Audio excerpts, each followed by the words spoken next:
Dalili za mvua ni mawingu na subira huvuta heri.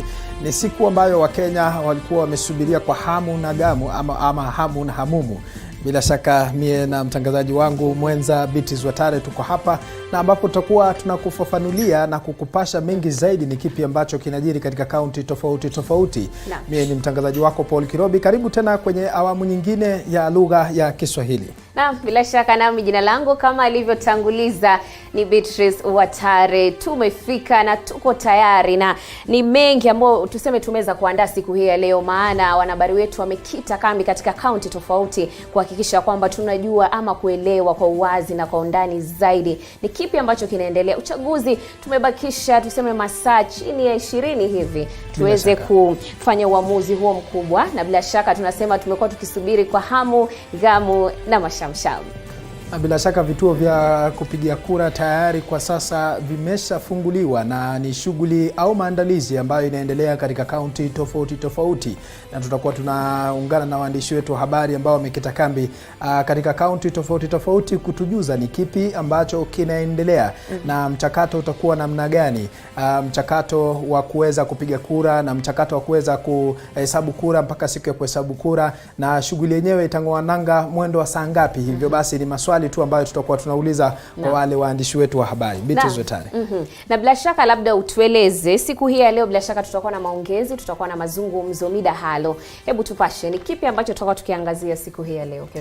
Naam, bila shaka Biti Watare, ukiangalia uchaguzi huu ni uchaguzi mkuu, uchaguzi uliojaa cheche za siasa, uchaguzi ambao uliwafungua Wakenya macho kuhusiana na maswala ya uongozi na ni kipi ambacho kinafaa kuzingatiwa tunapoelekea katika kila uchaguzi ama kila baada ya miaka mitano. Ni kipi ambacho Wakenya wanastahili kutekeleza. Hivyo basi mtazamaji, siku ya leo tutakuwa tunaangazia mchakato mzima kuhusiana na maandalizi ya uchaguzi, na pia vile wale waandishi wetu wa habari tutakuwa hapa na wageni mida za baadaye ambao watakuwa wanatuarifu mengi zaidi kuhusiana na uchaguzi mkuu wa mwaka 2022. Naam, bila shaka na vituo vya kupigia kura bila shaka vitaweza kufunguliwa hapo kesho. Leo ni maandalizi tu ya hapa na pale. Mpenzi mtazamaji, kwanza hebu tupate methali ya leo alafu tuweze kuzama.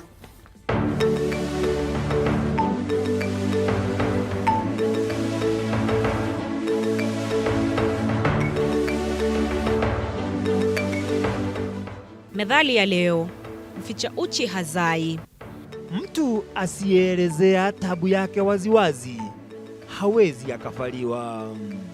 Matumizi: ni ushauri kuwa mtu anayetaka kufanyiwa jambo ajitokeze mahali panapowezekana kufanywa jambo hilo ili ajieleze bila kuficha, kwani huenda akatimiziwa haja yake. Methali yenye maana sawa: na abishaye mlango ndiye atafunguliwa.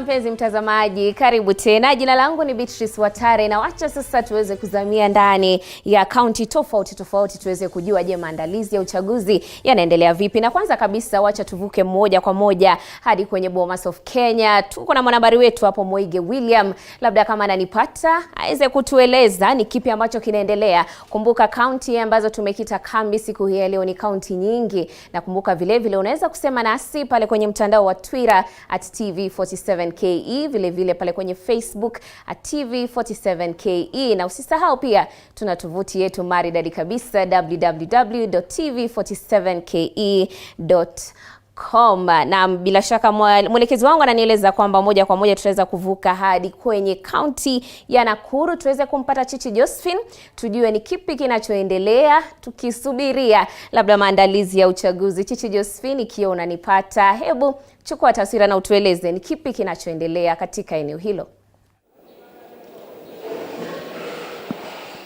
Naam, Watare, shukran sana, na kama unavyoona kwa sasa niko katika kituo ambacho kimewekwa vifaa vya kupigia kura hapo kesho. Elewa kwamba ni wakati ama ni kipindi cha lala salama, na kama unavyoona ni vifaa ambavyo vimewekwa hapa ambavyo vitakuwa vikipelekwa katika vituo vya kupigia kura ambavyo ni 212 katika eneo bunge la Njoro hapa katika kaunti ya Nakuru. Elewa hapo awali nilikuwa katika eneo la Nakuru Mashariki, lakini hapa saa hii leo niko katika eneo bunge la Njoro, ambapo kama unavyoona vifaa hivyo ni vifaa ambavyo vitakuwa vikiondolewa wakati wowote kuanzia sasa siku ya leo kuanza kufika katika vituo tofauti, na kama nilivyokuarifu hapo awali ni kwamba ni vifaa vya vituo 212 ambavyo viko katika eneo bunge la Njoro. Na hivyo basi bila kupoteza wakati Watare, nitaweza kuzungumza na yule ambaye ni msimamizi wa uchaguzi katika eneo bunge la Njoro ambaye atatueleza zaidi kuhusiana na maandalizi ambayo yamenoga katika eneo hili. Basi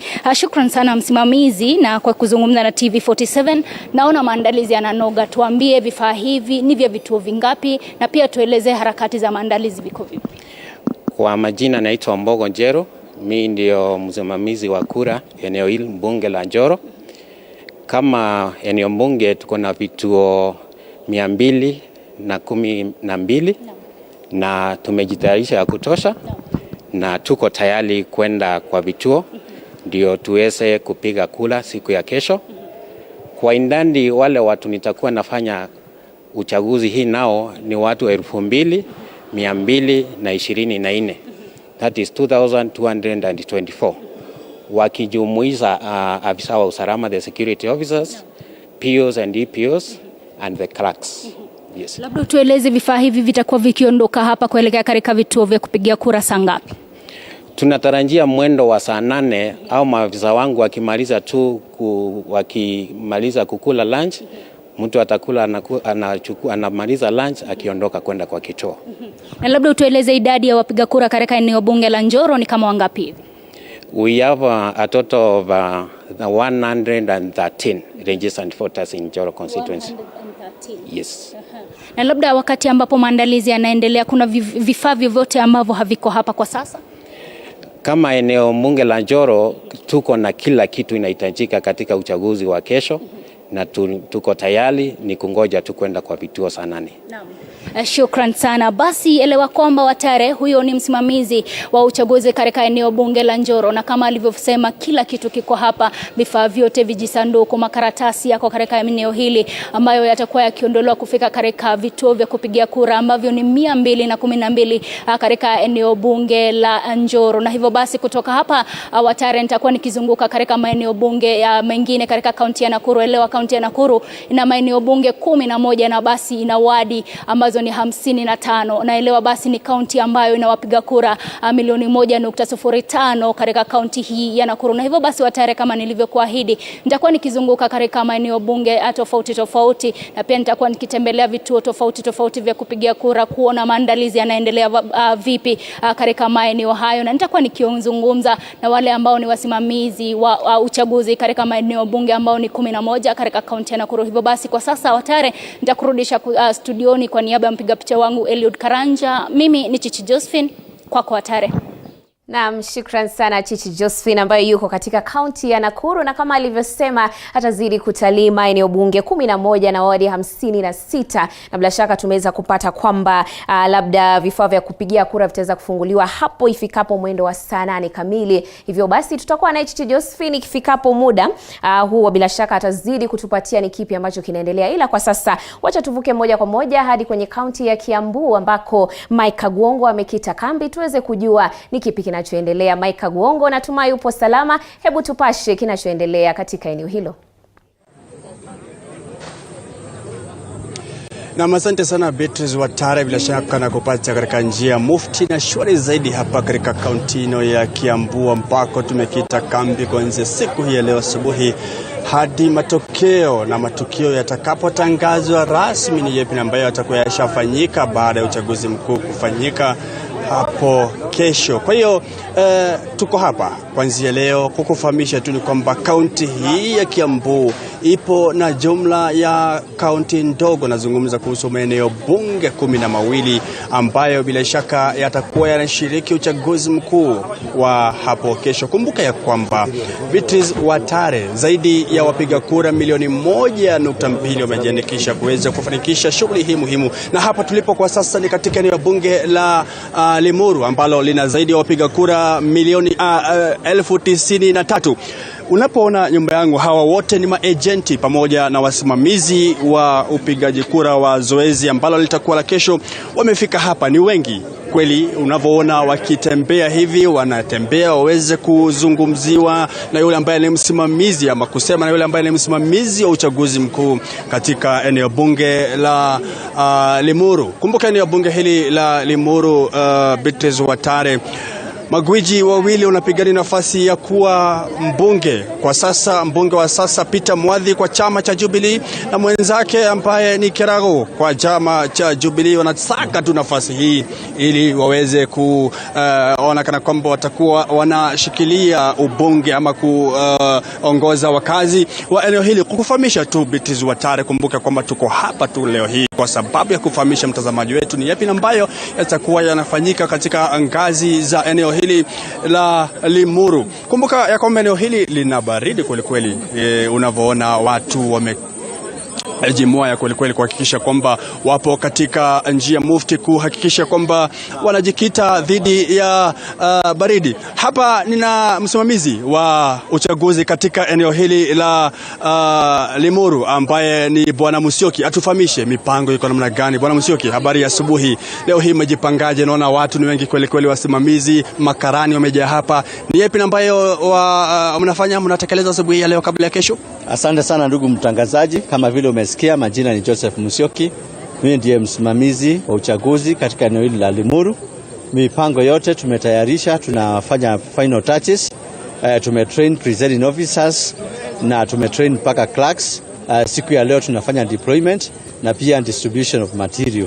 Pia mipango yote ya transport imeimarishwa, na kwa hivyo kila kitu kiko shwari, na kwa hakika nataka kusema kwamba tunajua kwamba mipango yote itakuwa sawa na tutaweza kurelease our officers in good time waweze kufika kwa different polling station. Katika eneo hili la Limuru tuko na 159 polling stations na tuko na 5 county assembly wards ambazo uchaguzi utafanyika. Kuna training zingine zinaendelea ama zishakwisha? Tumeshafanya training zote za all election officials. Pia tumefanya training ya agents. Wote tumetrain wa different political parties na wale wa independent candidates. Kwa hivyo kila kitu sasa iko shwari. Kuna visanduku ambavyo vilikuwa vinafanyiwa training kwingine, nimeona vikiingia sasa hivi. Je, kuna visanduku ambavyo vijefika kwenye 159 station ambazo umezungumzia, ama zote ziko tayari kufikia kesho? Visanduku zote ziko tayari hapa, tunaweka materials hapa katika tallying center, na kwa hivyo kila kitu iko sawa.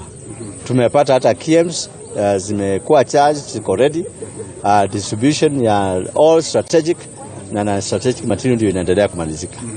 Manake wewe ni msimamizi eneo hili, unaweza sema hali ya internet ikoaje kwa mujibu wa KMC wakati ambapo mtakuwa mnatuma matokeo hapo kesho? Network hapa ikoje? Network iko sawa. Tuko pia na satellite dish ya Dhuraya ambayo tutatumia hapa, na tumefanya also simulation katika eneo la Limuru, na pia ile report tulipata katika eneo la Limuru tuko na 100% transmission. Wito wako kwa mkazi na mpiga kura wa eneo bunge la Limuru kwa ujumla kabla ya kesho? Nataka kutoa mwito kwa wakaaji wote wa Limuru waweze kujitokeza siku ya kesho kupiga kura na wadumishe amani wanapopiga kura, na pia wakipiga kura waende nyumbani, watapokea matangazo kupitia kwa runinga. Asante. Shukran sana kwa kusema nasi. Ulivyosikia Beatrice Watare, huyo bila shaka ni Peter Musyoki ambaye ni msimamizi wa shughuli nzima ya upigaji kura katika eneo bunge la Limuru.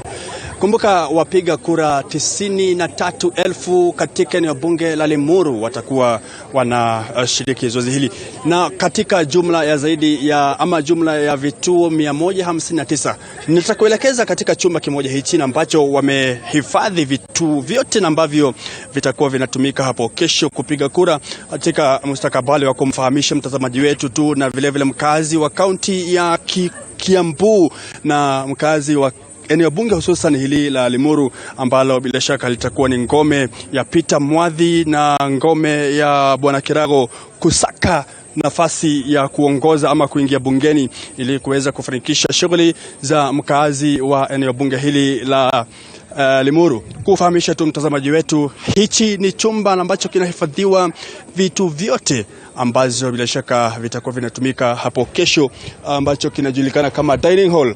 Vitu vyote hivi viko hapa, visanduku vya kupigia kura, vibox hivi, nazungumzia sio karatasi, viboksi tu ambavyo vitakuwa vinatumika kupigia kura hapo kesho katika maeneo mbalimbali. Nazungumza kuhusu vituo 159 katika eneo bunge la Limuru ambavyo vitakuwa bila shaka vinatumika. Hawa walio hapa ni wafanyikazi wa tume huru ya uchaguzi na uratibu wa mipaka IEBC, ambao wako hapa kuhakikisha kwamba siku ya kesho itakuwa ni shwari zaidi watakapowasili hapa kupiga kura na vile kujumuisha kura.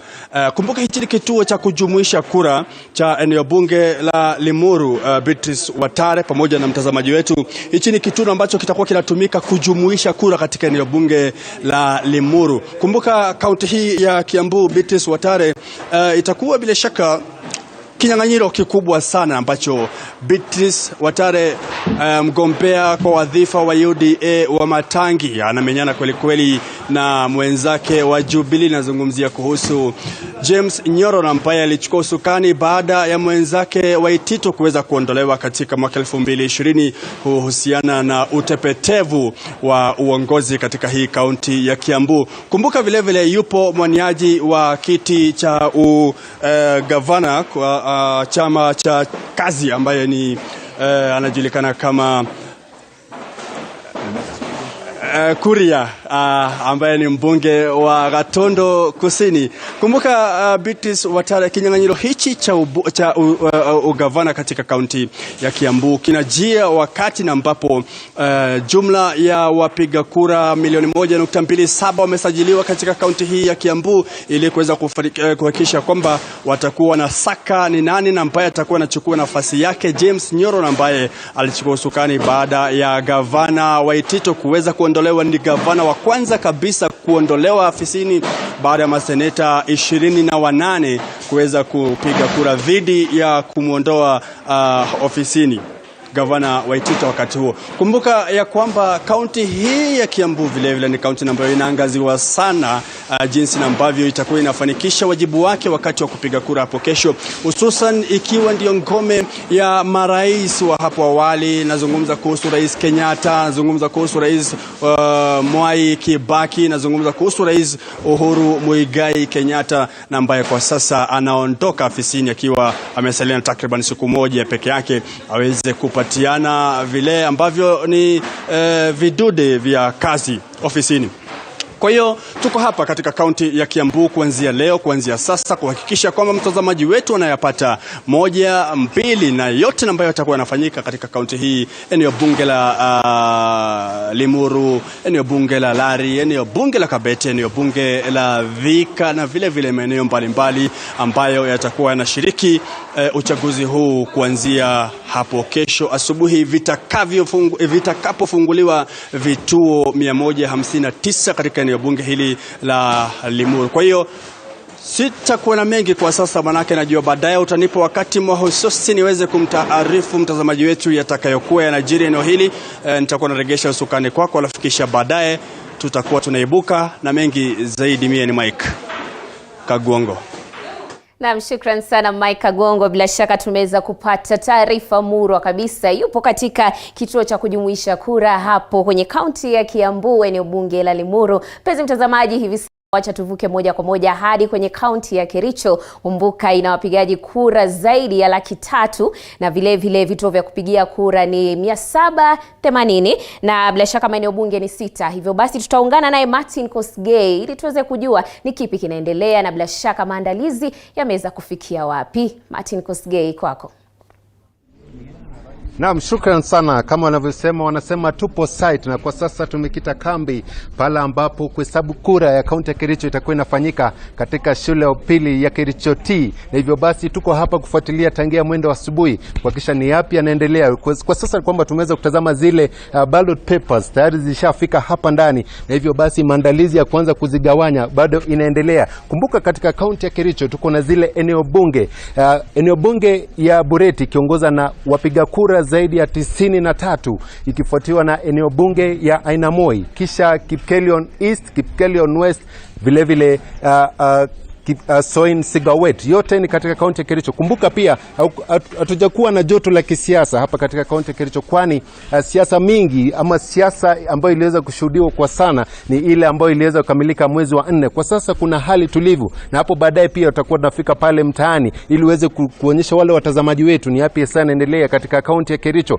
Lakini kwa sasa kwa zile ambao tumeweza kuitazama hapa ndani, labda nikutembeze tu hapa ndani uone ni nini hasa inaendelea katika makao ambao kuhesabu kura ya kaunti ya Kericho itakuwa inafanyika. Ukitazama ni shughuli nyingi hasa ambayo inaendelea kwa sasa ya kuhakikisha kwamba kura imeweza kuhesabiwa kwa njia iliyo sawa. Hapa ni pala ambapo maandalizi ya kufanya kuhesabu kura itakuwa inafanyika hapa. Lakini kwa sasa ukitazama wako katika ile harakati ya kuhakikisha kwamba wameweza kupeleka zile vifaa za kupiga kura kuweza kufika katika sehemu mbalimbali hapa katika kaunti ya Kericho.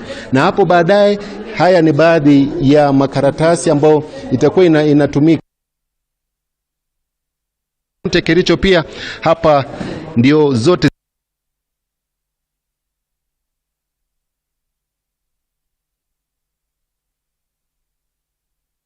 za usiku ya kuhakikisha kwa wale maafisa wa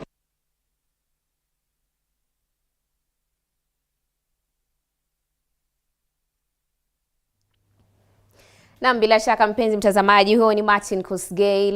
Tumekuwa na mushkili kidogo wa kimitambo, ila bila shaka tutaweza kumpata hapo baadaye. Hivi sasa wacha tuvuke moja kwa moja hadi West Pokot ambako Isaac Famba ameweza kukita kambi eneo hilo, tuweze kujua tu maandalizi yako vipi. Je, makaratasi ya kupigia kura yameweza kujiandaa vipi katika eneo hilo? Hivyo basi Isaac, kwako. Na bila shaka hapa ni kaunti ya Pokot Magharibi, mwenzangu wa Tare na Kirobi, ambapo unapotazama nyuma yangu shughuli za kusambaza vifaa mbalimbali vya upigaji kura vinaendelea katika eneo hili, ambapo ni mojawapo ya vituo halisi vya Kapenguria. Na hapa naona maafisa tu wa IEBC wanaendelea na shughuli za kusambaza vifaa mbalimbali katika maeneo tofauti, ikizingatiwa katika kaunti hii ni mojawapo, Kapenguria ni mojawapo ya maeneo bunge ambayo yapo na wapiga kura wengi, haswa ikizingatiwa eneo hili ni eneo bunge ambalo liko na wapiga kura zaidi ya 50,000 ambapo ni 66,556. Na hivyo hapa leo shughuli zinaendelea tu kikamilifu, na ningependa kuungana naye afisa anayesimamia uchaguzi katika eneo hili ili atueleze idadi kamili ya wapiga kura na pia nini yatazingatiwa kikamilifu katika eneo hili. Karibu sana, hii ni TV47. Ningependa utueleze jina lako kisha utuambie ni nini hasa inaendelea katika eneo hili. Okay, kwa majina naitwa Enoch Otara. Mimi ndio returning officer ya Kapenguria constituency. Na pengine nini inaendelea kwa sasa? Sasa tuna confirm kama kila kitu iko kwa masanduku ile inaenda kwa vituo. So vile tunafanya, tuna arrange, tunaweka kila kitu yenye inatakikana, but kwa siku ile ya mwisho leo when we are disputing the materials, tuna make sure that everything is there, na tunawapatia POs, DPOs na security wanaenda to their various polling stations. Okay, na pengine wapiga kura ni wangapi katika eneo hili ikizingatiwa eneo bunge la Kapenguria ndio baadhi ya maeneo bunge ambayo yanapiga kura wengi? Tuko na 66,440 na kuna ya chela 16. So it's a total of 66,566. Hao ndio wameregister kwa Kapenguria constituency. Okay, pengine utulize swala la usalama ni ipi, kwa sababu ikizingatiwa kaunti ya Pokot Magharibi imeshuhudiwa na visa vya utovu wa usalama katika maeneo tofauti. Na haswa kufikia sasa ni nini haswa kama IBC mmeweka kuhakikisha kwamba kuna usalama wa kutosha? Tulikuwa na watu wa security. They have assured us there is 100% security. Hata ukiangalia huko nje wako ofisa, wataenda na maofisa wangu mpaka kwa kituo. Kutoka huko, in case of anything, the security operators are ready for anything, but they have marked the hot spot areas. Okay, kwa sasa pengine swala la mvua inanyesha kwa wingi, mmeweka mikakati gani kuhakikisha kwamba vifaa hivi vinafika katika maeneo tofauti? Ile kitu tumefanya, kuna hizi magari za 4-wheel ndio tumepatiana siende na election materials na election officers, so that the terrain is bad, tunajua, so hata matrakta siko, so we are well prepared. Kwa hiyo pengine wito wako kwa wapiga kura ikizingatiwa kesho ndio siku ambayo ni siku ambayo imetarajiwa kwa ukubwa zaidi? Kesho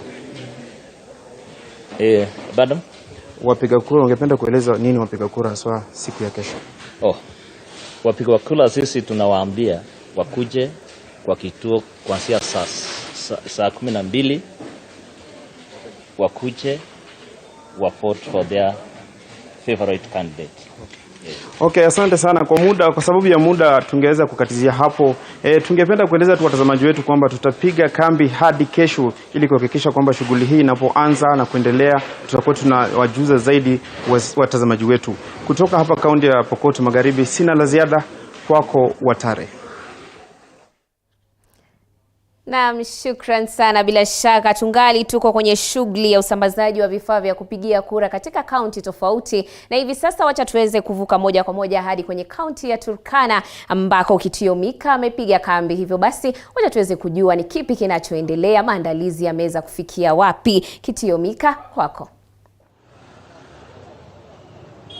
Naam, asante sana mwenzangu Watare. Bila shaka tunakujia moja kwa moja kutoka kaunti hii ya Turkana, na jinsi tulivyo shughuli zinaendelea kama kawaida, na wapiga kura ama wakazi wa kaunti hii mipango yao ni yepi kuhusiana na uchaguzi wa hapo kesho. Wengi wanasema kwamba wako tayari, wamejiandaa kuhakikisha kwamba wanaenda asubuhi na mapema kupiga kura. Na je, wakazi hapa wana hisia zipi ama mseto upi kuhusiana na shughuli za kesho? Moja kwa moja niweze kuzungumza na wakazi wa kaunti hii Watare ili wakaweza kuniambia. Je, anza kwa majina yako, tuambie wewe ni nani na umejipanga namna gani kuhakikisha kwamba unapiga kura siku ya kesho?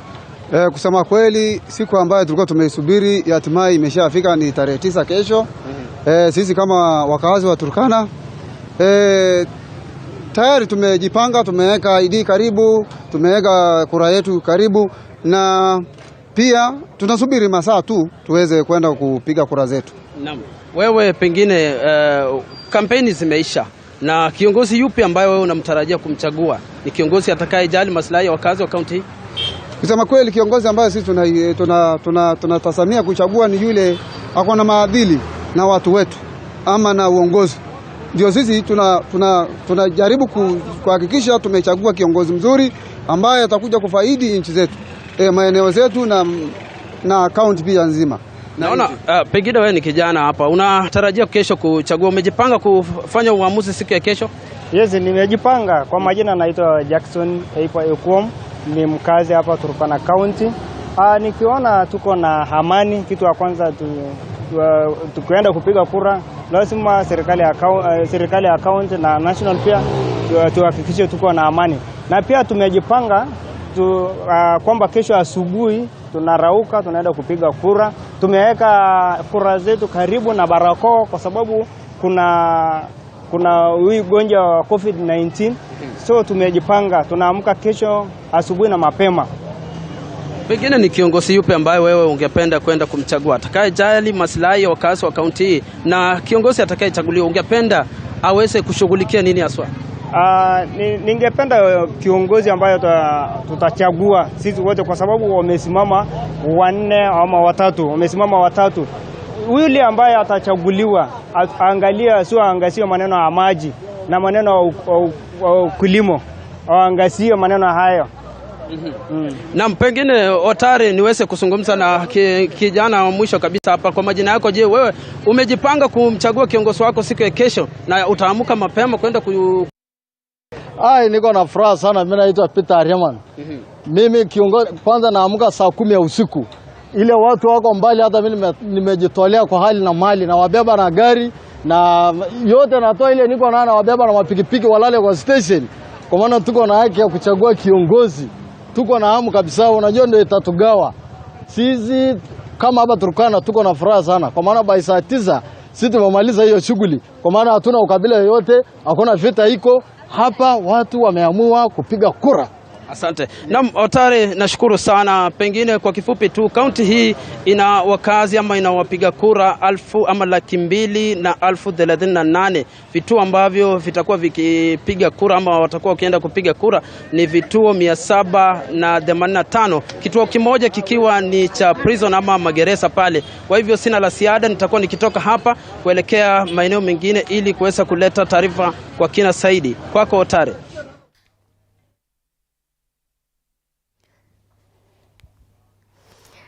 Bila shaka Kitio Mika, shukran sana. Bila shaka katika kaunti ya Turkana unapata kwamba watu wamejawa na furaha riboribo, kama Kibogoya aliyetanabahi kuota jino wakati wa shamra za nyama choma. Na hiyo ni kwa sababu bila shaka watu wameweza kubambika sana na wamefurahi, maana uchaguzi utakuwa hapo kesho. Kumbuka shughuli hiyo ya uchaguzi itaweza kuanza hapo saa 12, ila tumeweza kupata wengine wataweza kukaa hapo hata kutoka mwendo wa saa 10, wengine wataweza kulala hapo. Bila shaka mpenzi mtazamaji, wacha tuweze kuvuka moja kwa moja hadi kwenye kaunti ya Nyeri. Ni mengi ambayo tulionao, tuweze kujua ni kipi kinachoendelea katika eneo hilo.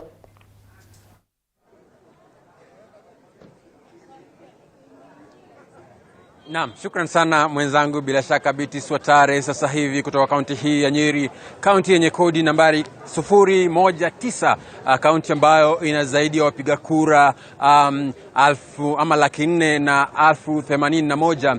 Na katika kaunti hii bila shaka kama unavyoona sasa hivi ile ngoja ya Wakenya kuwa kushiriki katika uchaguzi mkuu wa mwaka huu hatimaye inaweza kufikia kikomo hapo kesho. Manake hapo kesho Wakenya wataweza kupewa nafasi na katiba ama sheria kama katiba ya Kenya kuweza kuchagua viongozi ambao watakuwa naongoza Wakenya katika miaka 5 inayokuja. Bila shaka katika sehemu hii niliyoko sasa hivi ni katika chuo cha mafunzo cha Nyeri Polytechnic, Nyeri National Polytechnic, ambacho kitakuwa kinatumika kama kituo kikuu kile kituo kikuu cha kuhesabia kura katika kaunti hii ya Nyeri, kituo ambacho pia kitakuwa kinatumika kama kituo kikuu cha kuhesabia na kuchanganua kura katika eneo bunge hili la mji wa Nyeri. Na kama unavyoona nyuma yangu matayarisho yanazidi kuendelea, na kama unavyoona nyuma yangu sasa hivi vikosi mbalimbali,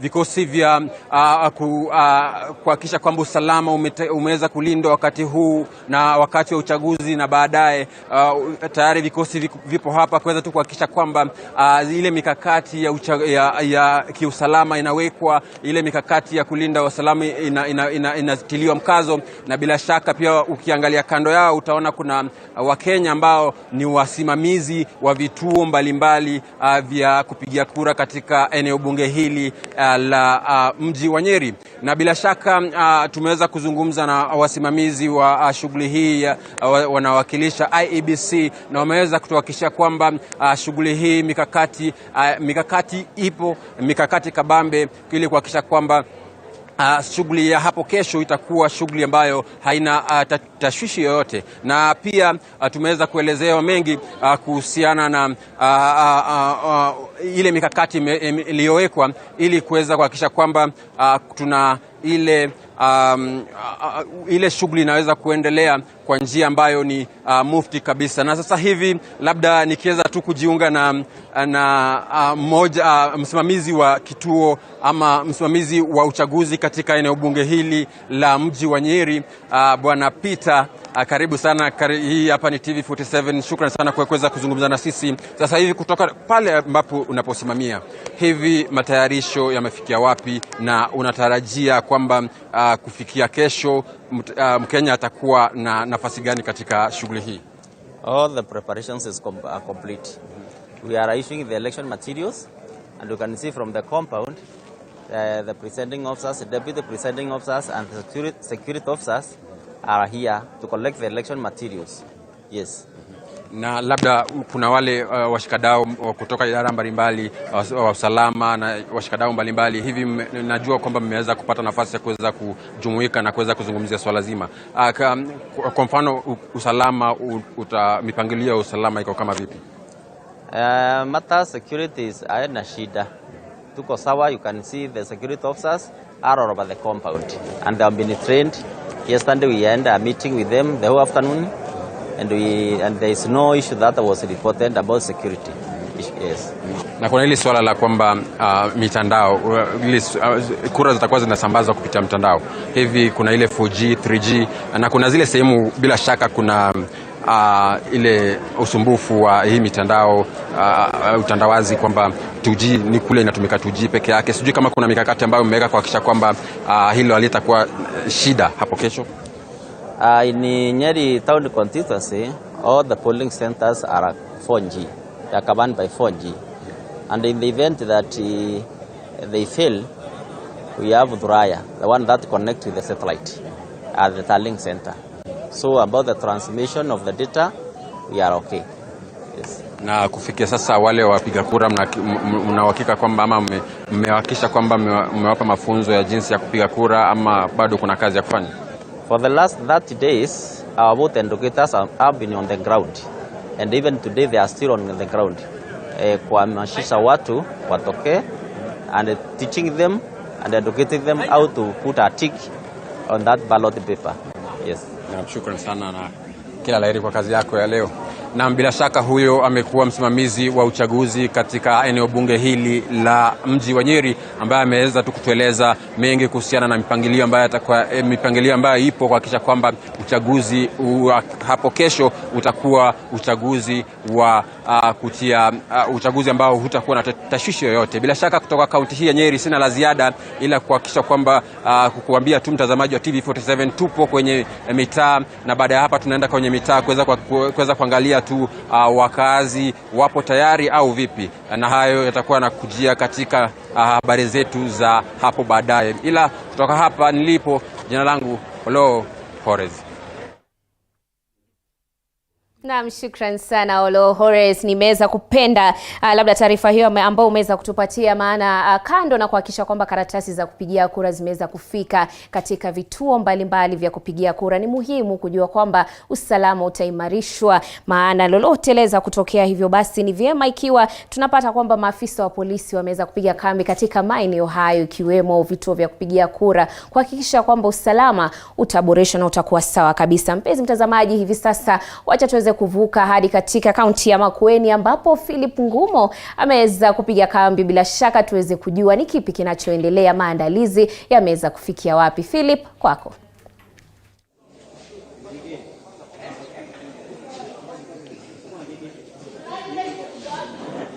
Watare na kupata vizuri tukiwa hapa kaunti ya Makueni. Kwa sasa niko katika kituo cha kujumlisha kura cha Kibwezi. Hili ndio eneo ambalo kura zote zijumlishwa hapa katika eneo hili la Kibwezi Magharibi. Kwa hivyo zoezi linaendelea tu ya kuhakikisha kwamba tayari wanasambaza zile vifaa ambavyo viko hapa kwenda katika vituo mbalimbali. Eneo hili la Kibwezi lina zaidi ya wapiga kura wapatao 90,554. Wote watapiga kura katika vituo 204 ambavyo vipo katika eneo hili. Kwa hivyo kama unavyoona nyuma yangu kuna visanduku, kuna vile ambapo vifaa vingine ambavyo vitatumika wakati wa usiku tu ukifika. Mambo unaona yatakuwa tayari. Pande ya pili hapa unaona kuna vifaa ambavyo vitatumika wakati wa kupigia kura ili kuhakikisha siri ya kura inajumlishwa katika zoezi hili. Na ni hali ambao tunatarajia kufuatilia tuweze kujua itakuwaje. Kwa hivyo washikadau wamekuwa hapa katika zoezi zima tangia asubuhi kuhakikisha kwamba zoezi hili linaendana na hali sawa. Maafisa wa polisi wamefika katika eneo hili kuhakikisha usalama unaendana na hali. Kwa hivyo tulizungumza awali na yule ambao anasimamia eneo hili la Kibwezi Magharibi, Bwana Ngomano Githiji. Akatueleza ni zoezi ambalo wanalimulika sana kuhakikisha washikadau wote wanaridhika na Mkenya anapata wale viongozi ambao anatarajia kupata. Kwa hivyo tunatarajia mwendo wa saa 7, mwendo wa saa 6 zoezi la kusambaza vifaa hivi lianze, na ili kufika mashinani. Ikifika kesho zoezi likipata kuanza, Wakenya wafike tu waweze kupiga kura na kuhakikisha hali inaendana. Kwa hivyo katika eneo hili tutazidi kufuatilia tuone hali itakuwaje. Ikumbuke kwamba kaunti ya Makueni ina maeneo bunge 6 tu. Eneo bunge hili la Kibwezi Magharibi, upande wa mashariki Makueni, Mbooni, eneo la Kaiti na eneo la Kilome. Kwa hivyo ni kaunti kubwa tu ikiwa na wapiga kura wapatao karibu laki 4, ikifuatana na ile ya Kitui, na katika upande wa Ukambani na ile kaunti ya Machakos. Kwa hivyo taswira nzima tu ukiangalia hapa tayari maafisa wameweza kufika, afisa wa polisi, kuna wale ambao watasimamia zoezi hili. Kama pengine mpiga picha wangu ataweza kumulika aonyeshe hali halisi katika swala hili. Kwa hivyo hao wote unavyoona hapa watashiriki katika zoezi hili, na ni swala ambalo limemulikwa kwa kweli. Tumeona waangalizi tofauti wa zoezi hili ambao watasaidia kwa njia moja ama nyingine. Tupo katika shule ya upili ya Moi Girls hapa katika eneo la Kibwezi. Kwa hivyo nitaregesha tu kwako kwa upande huo muweze kuendelea na tushirikiane tu kwa njia moja ama nyingine kwa wakati mwingine. Kutoka hapa kaunti ya Makueni, mimi ni Philip Ngumu kwa Tare. Naam, shukran sana Philip Ngumo. Bila shaka kumbuka ni IEBC inazidi kuwatamatisha labda shughuli ya kuhakikisha kwamba uchaguzi wa hapo kesho utakuwa mura na utakuwa shwari kabisa, na kila mmoja ambaye ameandikisha kuhakikisha kwamba anapiga kura ataweza kufika kuweka kura yake, na ili tuweze kupata viongozi ambao wataweza kuingia kwenye hatamu. Mpenzi mtazamaji, hivi sasa labda kwa usanjari huo wa kuhakikisha kwamba kutakuwa na usalama, wacha tuweze kuvuka moja kwa moja hadi kwenye kaunti ya Murang'a ambapo tutaungana naye Paul Munio ambaye bila shaka alikuwa labda na maongezi ama tuseme mdahalo na mazungumzo na kamishna wa eneo hilo la Murang'a, tuweze kujua labda usalama umeweza kufikia wapi, maandalizi yake ni vipi. Hivyo basi wacha tuweze kuvuka moja kwa moja. Paul Munio, chukua usukani.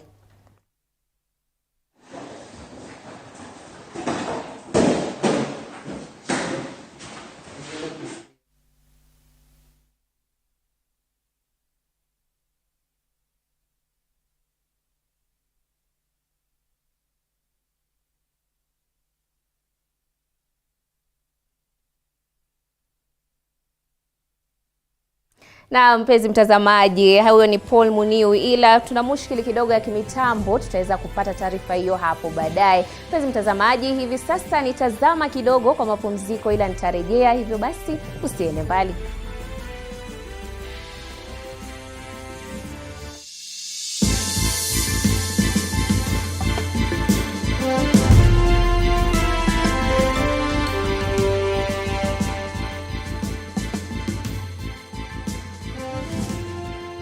You are watching TV47, the home of untold stories.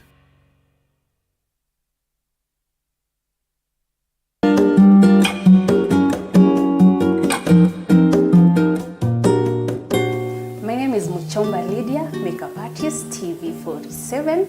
My message for this election period: let's be our brother's keeper, and Kenya is bigger than all of us. Authentic, natural, planned.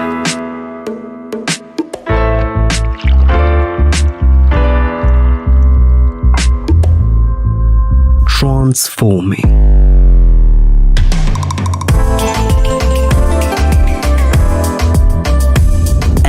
benefits.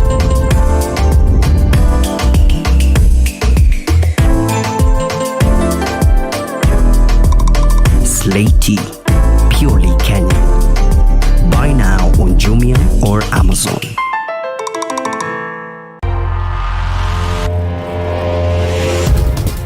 The moment is finally here. Years, months, days. Tuesday is the day. The deciding moment for Kenya.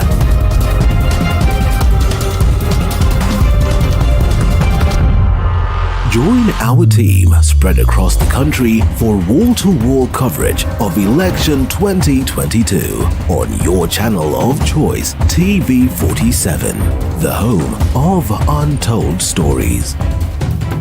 You are watching TV47, the home of untold stories.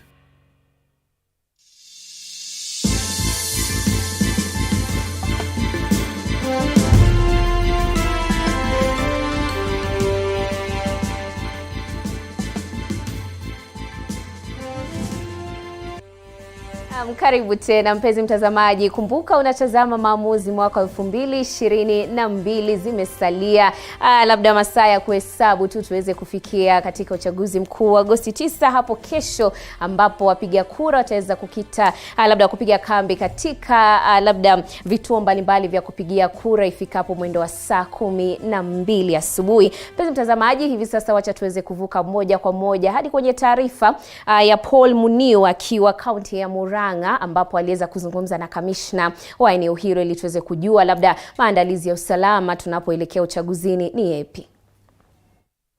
Naam, shukran sana Beatrice Watare na kupata kwa njia shwari kabisa, na bila shaka tuko mbashara kama vile ambavyo nilikuwa nimetaja hapo awali, ni kwamba tuko katika kaunti ya 021, kaunti ya Murang'a, na hapa niko katika makao ya kamishna wa kaunti hii, na ningependa tu aweze kutuelezea muktasari tu, aweze kutuelezea zoezi limefikia wapi. Kumbuka kwamba tumebakisha masaa 20 peke yake ili tuweze kuelekea debeni na Wakenya waweze kutimiza demokrasia yao ya kuweza kuingia debeni na kuwachagua viongozi ambao wangewataka waweze kuwakilisha katika maswala ya kitaifa. Na moja kwa moja nitaweza kuzungumza naye, na bila shaka unaona kwamba ameweza kuandamana na maafisa wengine ambao pia wataweza kuzungumza nasi, waweze kutuelezea hisia zao na shughuli nzima imefikia wapi, kuona kwamba tumesalia na masaa chache tu kabla ya kuweza kuingia katika zoezi ambalo ni mojawapo ya zoezi muhimu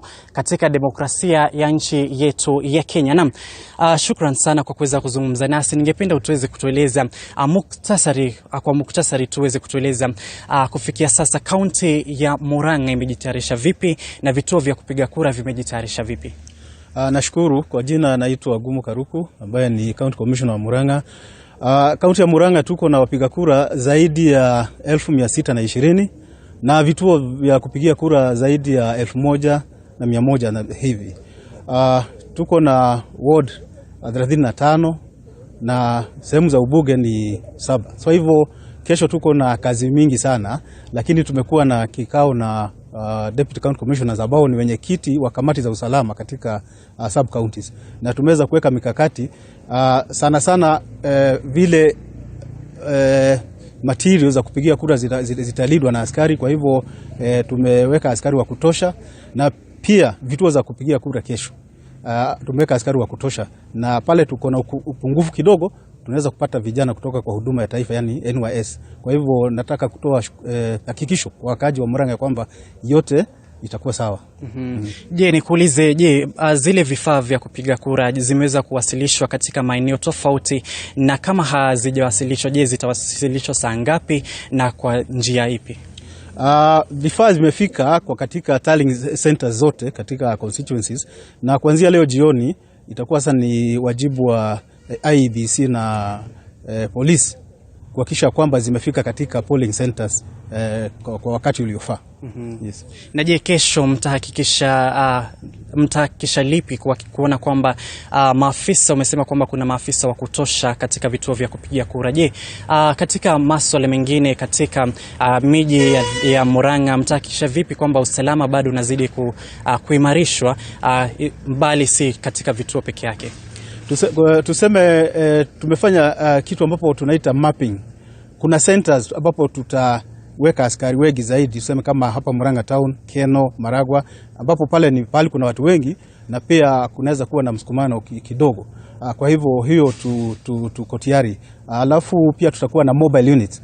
Kuna magari ambaye itakuwa na askari wale ambao watakuwa wakiweza kutatua jambo lolote kwa haraka. Tukipata report watakuwa wanaenda huko. Pia nitakuwa na itakuwa tayari hapa headquarters road school ya kwamba kama kuna watu wanavuruga amani na tunaweza kuwatuma na wanaweza watatatua hiyo jambo. Nitoe tu onyo kwa watu ambao wako na mipango ya kuhonga wapiga kura kuanzia leo usiku na kesho asubuhi, ya kwamba tuko na watu ambao wanakiri, na ukipatikana unahonga mtu ambaye anaenda kupiga kura utachukuliwa hatua.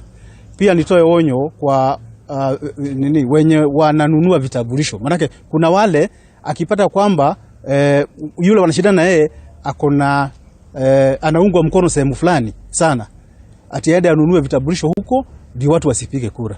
Hiyo pia tumepata report na tumeweka intelligence gathering ya hali ya juu. Kwa hivyo mtu akipatikana atapata adabu. Kesho watu waeke amani, na wale watu ambao wako na license ya kubeba bunduki, yani civilian firearm holders, wacha bunduki yako nyumbani, kwa sababu hatutakuruhusu uingie katika kituo cha kupiga kura ama tallying center ukiwa na bunduki. Kwa hivyo hiyo ni vizuri watu waangazie hiyo pia. Asante. Asante sana. Bila shaka yote 9-10 ni kwamba fanya fujo uone, yote kutoka kwa County Commissioner wa katika kaunti hii ya Murang'a. Sina la ziada, ile badi tazidi kuzingatia na vile vile kufuatilia masuala yote. Kumbuka kwamba amesema kwamba bidhaa zote ama vile vifaa vyote vya kupiga kura tayari zimewasilishwa katika maeneo ya kupiga kura. Sasa langu tu ni kutoka hapa Beatrice Watare nielekee katika maeneo tofauti na vile vile katika vituo tofauti vya kupiga kura, ili tuweze kuangazia na tuweze kusikia kutoka kwa maagenti wa IBC na vile vile maafisa wa ulinzi waweze kutuelezea wamefikisha wapi, na vile vile tutazidi kuzungumza pia na wakazi wa eneo hili la Murang'a. Kutoka hapa sina lingine na kurejeshea usukani kwako studio Beatrice. Na Paul Munir, shukran sana. Bila shaka tumeweza kupata taarifa kutoka kwake kamishna mwenyewe na kuhakikisha kwamba tumeahidiwa kwamba kutakuwa na usalama na mipango yote na mipangilio imeweza kuwekwa ili kuhakikisha kwamba kila mmoja hata anapopiga kura usalama wake uko salama kabisa. Mpenzi mtazamaji, wacha tuvuke moja kwa moja hadi kwenye kaunti ya Homa Bay ambapo mwenzetu Dennis Otieno ameweza kufika katika eneo hilo tuweze kujua ni kipi kinachoendelea. Dennis Otieno, iwapo unanipata, kwako. Nashukuru sana Beatrice Wetare. Kama ulivyoeleza, ni kweli kuwa tuko katika kaunti ya nambari 043 ambayo ni kaunti ya Homa Bay, na hivi sasa tuko katika eneo bunge la Homa Bay na shule ya upili ya Homa Bay ambayo itatumika kama kituo cha kupiga kura. Na hivi sasa kama unavyotizama, ile maandalizi ya uchaguzi mkuu yamezidi kushika kasi kote nchini, na hapa katika shule ya upili ya Homa Bay tumeweza kuona maafisa wa ile tume ya huru ya uchaguzi IBC ikiweza kukamilisha maandalizi yake kabla ya kuweza kuandaa uchaguzi mkuu ambao itaweza kungwananga hapo kesho asubuhi. Na kwa hivyo awali tuliweza kuzungumza na baadhi ya maafisa wa tume ya huru ya uchaguzi ya IBC, na wakaweza kutuambia wakaweza kutueleza kuwa wako tayari kabisa kuweza kuandaa na kuwa na uchaguzi wenye huru na haki wa kweli kabisa. Kwa hivyo Wetare, kama unavyotizama saizi nyuma yangu ni vile vijisanduku vya kupiga kura, ni baadhi ya maandalizi ya tume ya IBC ambayo inaendeleza, na hivi vijisanduku vitaweza kuwasilishwa katika vituo mbalimbali katika kaunti ya Homa Bay. Kumbuka kaunti ya Homa Bay iko na eneo bunge 8 tofauti, zikiwemo eneo bunge ya Rangwe, eneo bunge ya Mbita, tuko na eneo bunge ya Karachuonyo, Kasipul, na pia tuko na eneo bunge ambalo linajulikana kama Kasipul Kabondo.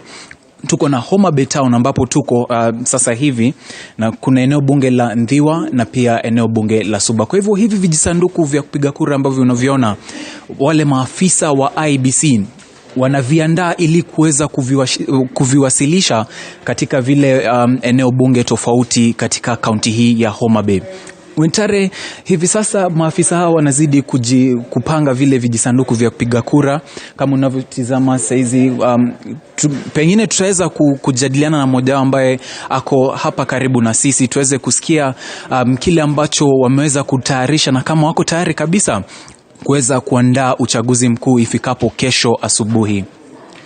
Mwenzangu, hujambo? Sijambo.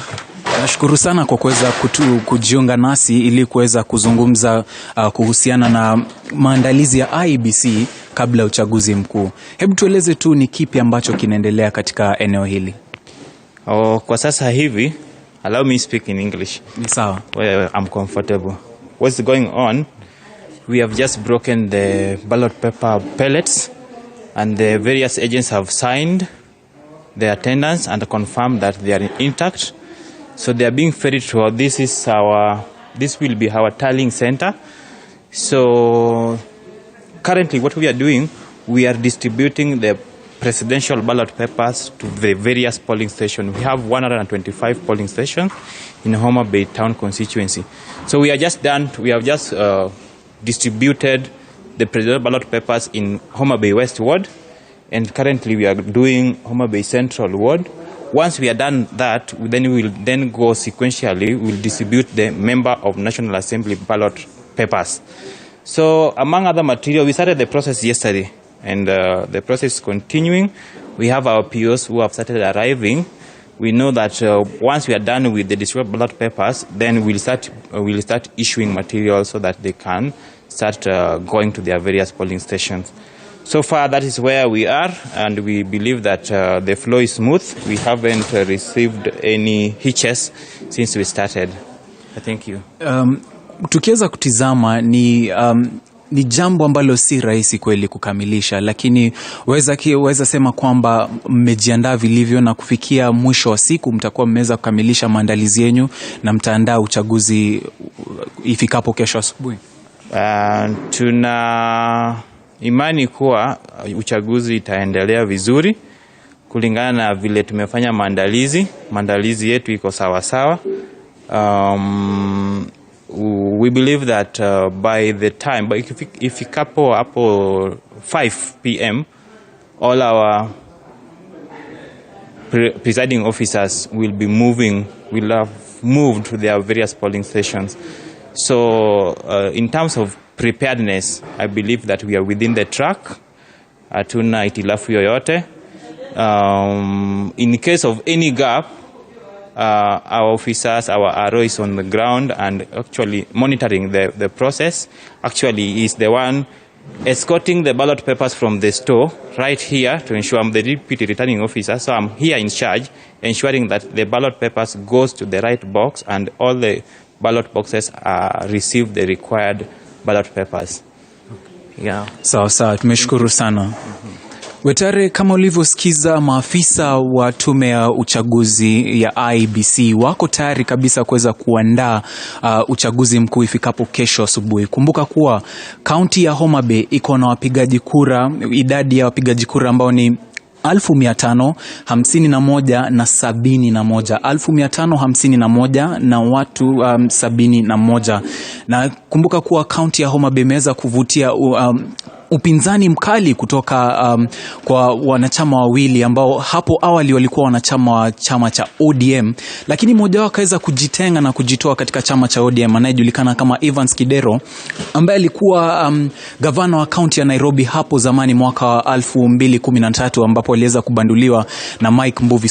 Kwa hivyo Evans Kidero aliweza kujiondoa katika chama cha ODM na kuchukua ile tikiti ambayo inajulikana kama independent. Na Evans Kidero kwa hivyo ataweza kuchuana na Gladys Wanga katika kinyang'anyiro cha kiti cha ugavana, wakiweza kutaka kumrithi yule gavana wa zamani anayejulikana kama Cyprian Awiti. Kwa hivyo utazidi kuweza kuangalia kinachoendelea katika kituo hichi cha kupiga kura, na tutaweza kuarifu katika taarifa zifuatazo. Kwako studioni Wetare. Naam, shukran sana Dennis Otieno ambaye amepiga kambi katika kaunti ya Homa Bay. Kumbuka ameweza kutueleza kwamba wapiga kura ni zaidi ya 1,105 na bila shaka atazidi kutupatia taarifa zaidi ili tuweze kuelewa maandalizi ya uchaguzi yameweza kufikia wapi. Mpenzi mtazamaji, hivi sasa wacha nikurushe moja kwa moja hadi kwenye kaunti ya Machakos ambapo Dennis Mwikia ana taarifa, labda atueleze ni kipi ambacho kinaendelea katika kaunti hiyo, maandalizi yameweza kufikia wapi. Hivyo basi Dennis, kama unanipata, chukua usukani na utueleze ni kipi kinachoendelea. Naam, kama nilivyotangulia kusema ni kwamba tumekita kambi katika kaunti ya Machakos kuhakikisha kwamba tumewaletea matangazo ya moja kwa moja kuhusiana na zoezi zima la upigaji kura na matayarisho ya tume ya uchaguzi ya IEBC. Kufikia sasa ni kwamba maafisa wa tume ya uchaguzi wamejipanga vilivyo kuhakikisha kwamba zoezi hilo litakuwa la usawa kabisa. Na ni kwamba kufikia sasa kaunti ya Machakos iko na wapiga kura 687,541 ambapo eneo bunge la Mavoko inaongoza kwa wingi wa wapigaji kura ikiandikisha wapiga kura 132,163 huku ikifuatiwa na eneo bunge la Machakos ambayo pia imeandikisha idadi ya 117,367. Ikumbuke kwamba katika kaunti hii ya Machakos tuko na vituo 1472 ambazo zitatumika kupigiwa hizo kura. Tayari ni kwamba matayarisho yako imara na vifaa ambavyo vitakuwa vinatumika katika zoezi la uchaguzi vinazidi kusambazwa katika maeneo yote ya kupigia kura. Ukiangalia upande wa nyuma utaona ni kwamba maajendi, wasimamizi wa kura wanazidi kupanga kuhakikisha kwamba bidhaa zote zimeweza kusambazwa. Usalama umehakikishwa. Tumeongea na viongozi wa usalama katika kaunti ya Machakos wakatuhakikishia kwamba kila kituo cha kupigia kura kitakuwa na maafisa wawili ambao watakuwa wanasimamia zoezi hilo. Tukiangalia katika upande wa maajendi ni kwamba kufikia sasa wameweza kuelimishwa jinsi ya kusimamia zoezi la kupigia kura kutoka viwango vya kaunti kufikia katika viwango vya eneo bunge. Kwa hivyo kwa ufupi ni kwamba katika kaunti ya Machakos kuna wagombea 5 ambao walikuwa wameratibiwa kuwania kiti cha ugavana, lakini naibu gavana kaunti ya Machakos Francis Maliti akajiondoa kwa kinyang'anyiro hicho. Hivyo basi wakibaki wagombea 4 ambao watakuwa wanawinda nani atakuwa anachukua nafasi ya gavana mwenda zake Daktari Alfred Mutua, ikiwemo ni mwenyekiti wa chama cha UDA Johnston Mudhama, tuko na Rose Mulwa wa chama cha EMP, vile vile tuko na Nzioka Waita ambaye anawania kiti hiki na chama cha CCU, na tuko na Biwa Vinyandeti ambaye ameweza kuitisha kiti hiki mara 2 bila kufua dafu, huku tukisubiri kuona kama mara ya 3 atakuwa anafua dafu au la. Na ikumbuke kwamba kutakuwa na wagombeaji 8 ambao watakuwa wanawania kiti cha useneta, vile vile wagombeaji 8 ambao wanawania nani atakuwa anachukua wadhifa wa kiongozi wa wanawake ama women rep katika kaunti ya Machakos.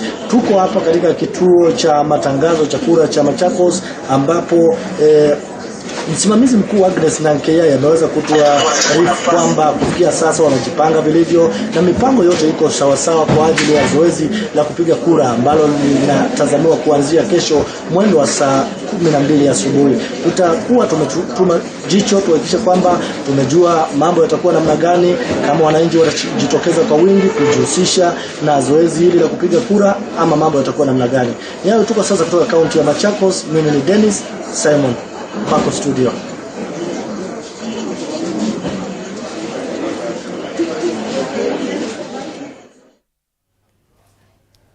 Na shukran sana Dennis Mwiki akiwa kaunti ya Machakos, na bila shaka anazidi labda kufuatilia maandalizi ya uchaguzi yameweza kufikia wapi. Na bila shaka kumbuka shughuli ya usambazaji wa vifaa vya kupigia kura ungali unaendelea, ila kwa sasa wacha tuweze labda mwelekezi wangu aweze kunifahamisha tutaweza kuelekea upande wa Kirinyaga tuweze kujua ni kipi kinachoendelea katika eneo hilo, na Joseph Mbai bila shaka ameweza kupiga kambi katika eneo hilo. Nicholas Samai samahani, sio Joseph bali ni Nicholas. Hivyo basi Nicholas, hebu tueleze ni kipi kinachoendelea katika eneo la Kirinyaga?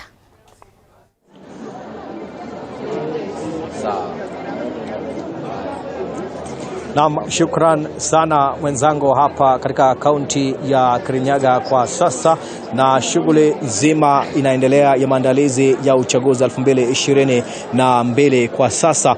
Na kama unavyotizama hapa, tuko katika eneo hili la Kirinyaga Central, ambapo ni moja kati ya maeneo bunge ambayo bila shaka uchaguzi huu unaandaliwa hapa. Maeneo bunge ni maana katika eneo hili la Kirinyaga ama kaunti ya Kirinyaga, ikizingatiwa kwamba Martha Karua ambaye ni mgombea mwenza wa Raila Odinga kwenye Azimio la Umoja anatoka Kishugu ambayo ipo ndani ya Kirinyaga. Pia kwa eneo la Mwea na eneo bunge la Ndia ambayo ni maeneo bunge mane. Na pia kinyang'anyiro hiki cha ugavana pia kutakuwa na ushindani mkali kati ya Anne Waiguru pamoja na Purity Ngirishi. Basi kwa sasa tuingie ndani kuweza kutizama na kufahamu kile ambacho kinaendelea katika maandalizi nzima hapa katika eneo bunge hili la Kirinyaga Central. Kama unavyotizama hapa ni ukumbi huu ambapo matokeo yatakuwa bila shaka yanapokelewa baada ya kutoka katika vituo mbalimbali vya kupigia kura. Na kama unavyotizama kwa hapa ni baadhi ya wale ambao ni clerks ambao wanakuwa bila shaka wanapokea hizo maboksi za kupigia kura na karatasi za kupigia kura ili kuweza kuelekea katika maeneo mbalimbali ama vituo mbalimbali vya kupigia kura. Kwa hivyo wanasubiri kwa sasa kuweza kupatiwa nafasi ya kusonga mbele na maandalizi ya uchaguzi. Na ukiangalia upande huu mwingine hapa ni baadhi ya vifaa vya kupigia kura kama unavyoona hizi boksi hapa pamoja na masanduku ya kupigia kura, ikiwa ni maandalizi ambayo yanaendelea kwa sasa, ikiwa ni katika harakati za kuweza kujipanga ili kuhakikisha kwamba shughuli nzima inakuwa inakamilika. Hizi ni box zile ambazo ni za kutengeneza sehemu zile za kupigia kura ambazo zitakuwa zinatumika hiyo kesho. Hizo ni baadhi ya moja pamoja na vifaa vingine zile ambazo ni kit na kadhalika za kuweza kutumika. Na hapa ndani kabisa unavyotizama ni baadhi ya maboksi ambayo yatakuwa yanatumika kuhakikisha kwamba wananchi wanapata fursa ya kupiga kura. Na hizi ni baadhi ya box ambazo zitakuwa zinatumika ama kuweza kutumika kuhakikisha kwamba wananchi wanapata nafasi nzuri kabisa ya kuweza kupigia kura. Kwa hivyo maandalizi hapa yapo yanaendelea kwa sasa, na pia tuliweza kuzungumza na afisa msimamizi katika kaunti ya Kirinyaga Jane Gitonga ambaye ameweza kutueleza kwamba kila kitu kiko shwari kwa sasa. Na dakika chache pia zimepita, tumeweza pia kuzungumza na afisa ambaye anasimamia shughuli katika kituo hiki ambacho kinapokea matokeo, ambapo tumeweza kuthibitisha kwamba karatasi za kupigia kura zimefika. Na kama utaniruhusu kwa dakika moja tutatembea tufike palipo na zile karatasi za kupigia kura, ambapo shughuli ya kuidhinisha karatasi zenyewe na kuangalia nebo pamoja zile ambazo wanaandikwa lugha ya Kiingereza security features inaendelea kwa sasa, ambapo wapo watu ambao wanathibitisha kutoka maafisa ambao wanasimamia shughuli hiyo. Kwa hivyo tunaelekea katika sehemu hiyo ambapo tunaweza kuona karatasi za kupigia kura zikiangaliwa moja baada ya nyingine,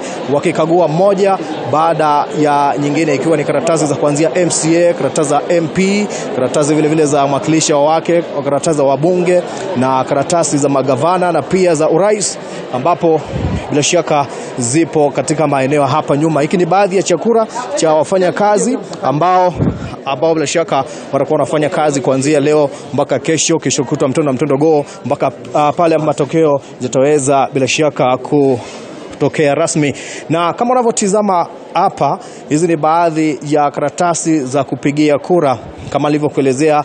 Ukiangalia hii ni moja kati ya zile ambazo zimeweza kufika hapa tayari, na ukiona zikuwa zimefunguliwa hivi inamaanisha kwamba tayari zimekaguliwa na kuonyesha kwamba zipo za vitengo zote za kupigia kura. Kwa hivyo ndivyo ilivyo kwa sasa hapa katika eneo ile la eneo bunge la Kirinyaga Central, ambapo ni moja kati ya maeneo mane makuu ambayo yanakuwa yanapokea matokeo rasmi kabla ya kuweza kuanza kituo kikuu cha kaunti ya Kirinyaga. Afisa msimamizi akiwa ni Jane Gitonga ambaye tayari tushazungumza naye asubuhi na kusema kwamba pia atakuwa anatoa taarifa kwa vyombo vya habari na kuweza kuelezea mengi zaidi kuhusiana na shughuli nzima. Tukitoka hapa tunaelekea katika eneo bunge la Kishugu, ambapo hiyo kesho Bi Martha Karua anatarajiwa kupiga kura pale. Anne Waiguru gavana wa sasa atakuwa pia naye anapiga kura kwake pale pale. Kwa hivyo ni moja kati ya sehemu ambayo itakuwa inaangaliwa kwa zaidi, maana inatarajiwa kuwa na hisia tofauti ikiangaliwa kwamba eneo hili hapa kuna chama cha UDA na kuna chama cha Jubilee, ni baadhi ya vyama vikuu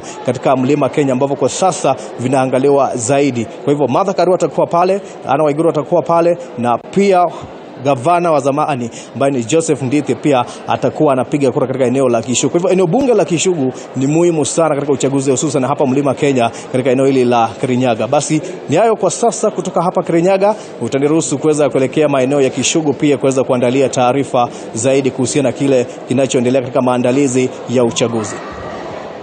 Naam, shukran sana Nicholas akiwa katika kaunti ya Kirinyaga, na kama tulivyopata ameweza kutueleza kwamba atakuwa akielekea katika eneo bunge la Kishugu ambapo Martha Karua na vile Anne Waiguru anatarajiwa kuweza kupiga kura yake. Mpenzi mtazamaji, hivi sasa nitachukua mapumziko mafupi ili nitaweza kumpisha mwenzangu Paul Kirobi ili tuweze labda kuzamia katika midahalo na maongezi ya siku hii ya leo. Hivyo basi zidi kuwa nasi.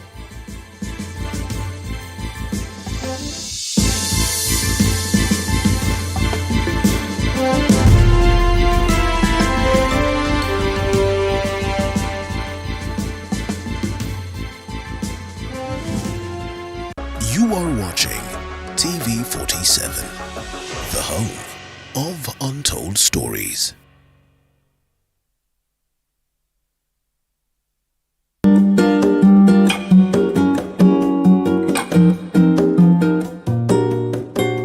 Inakuja wa Kenya. My name is Tony Mwirigi. Mimi mtangazaji hapa TV47. Ni wakati wa uchaguzi na ningependa tuweze kuhubiri.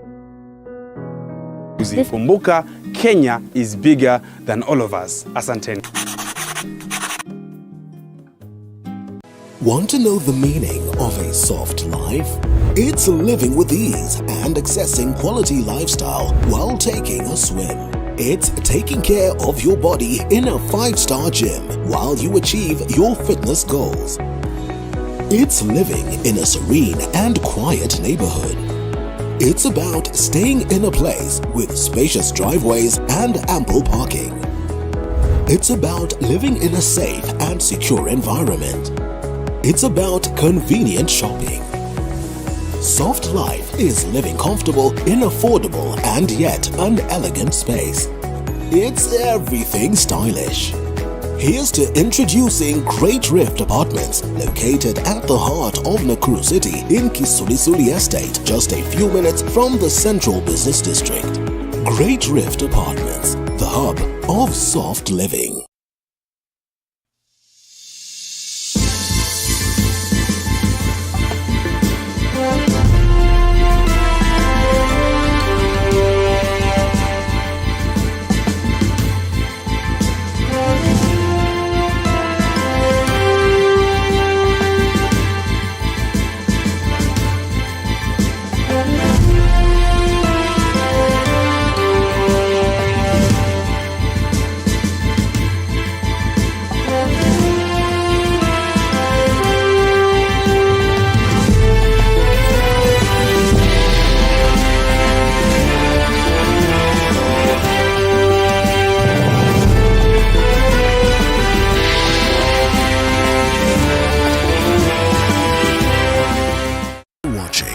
TV47, the home of untold stories.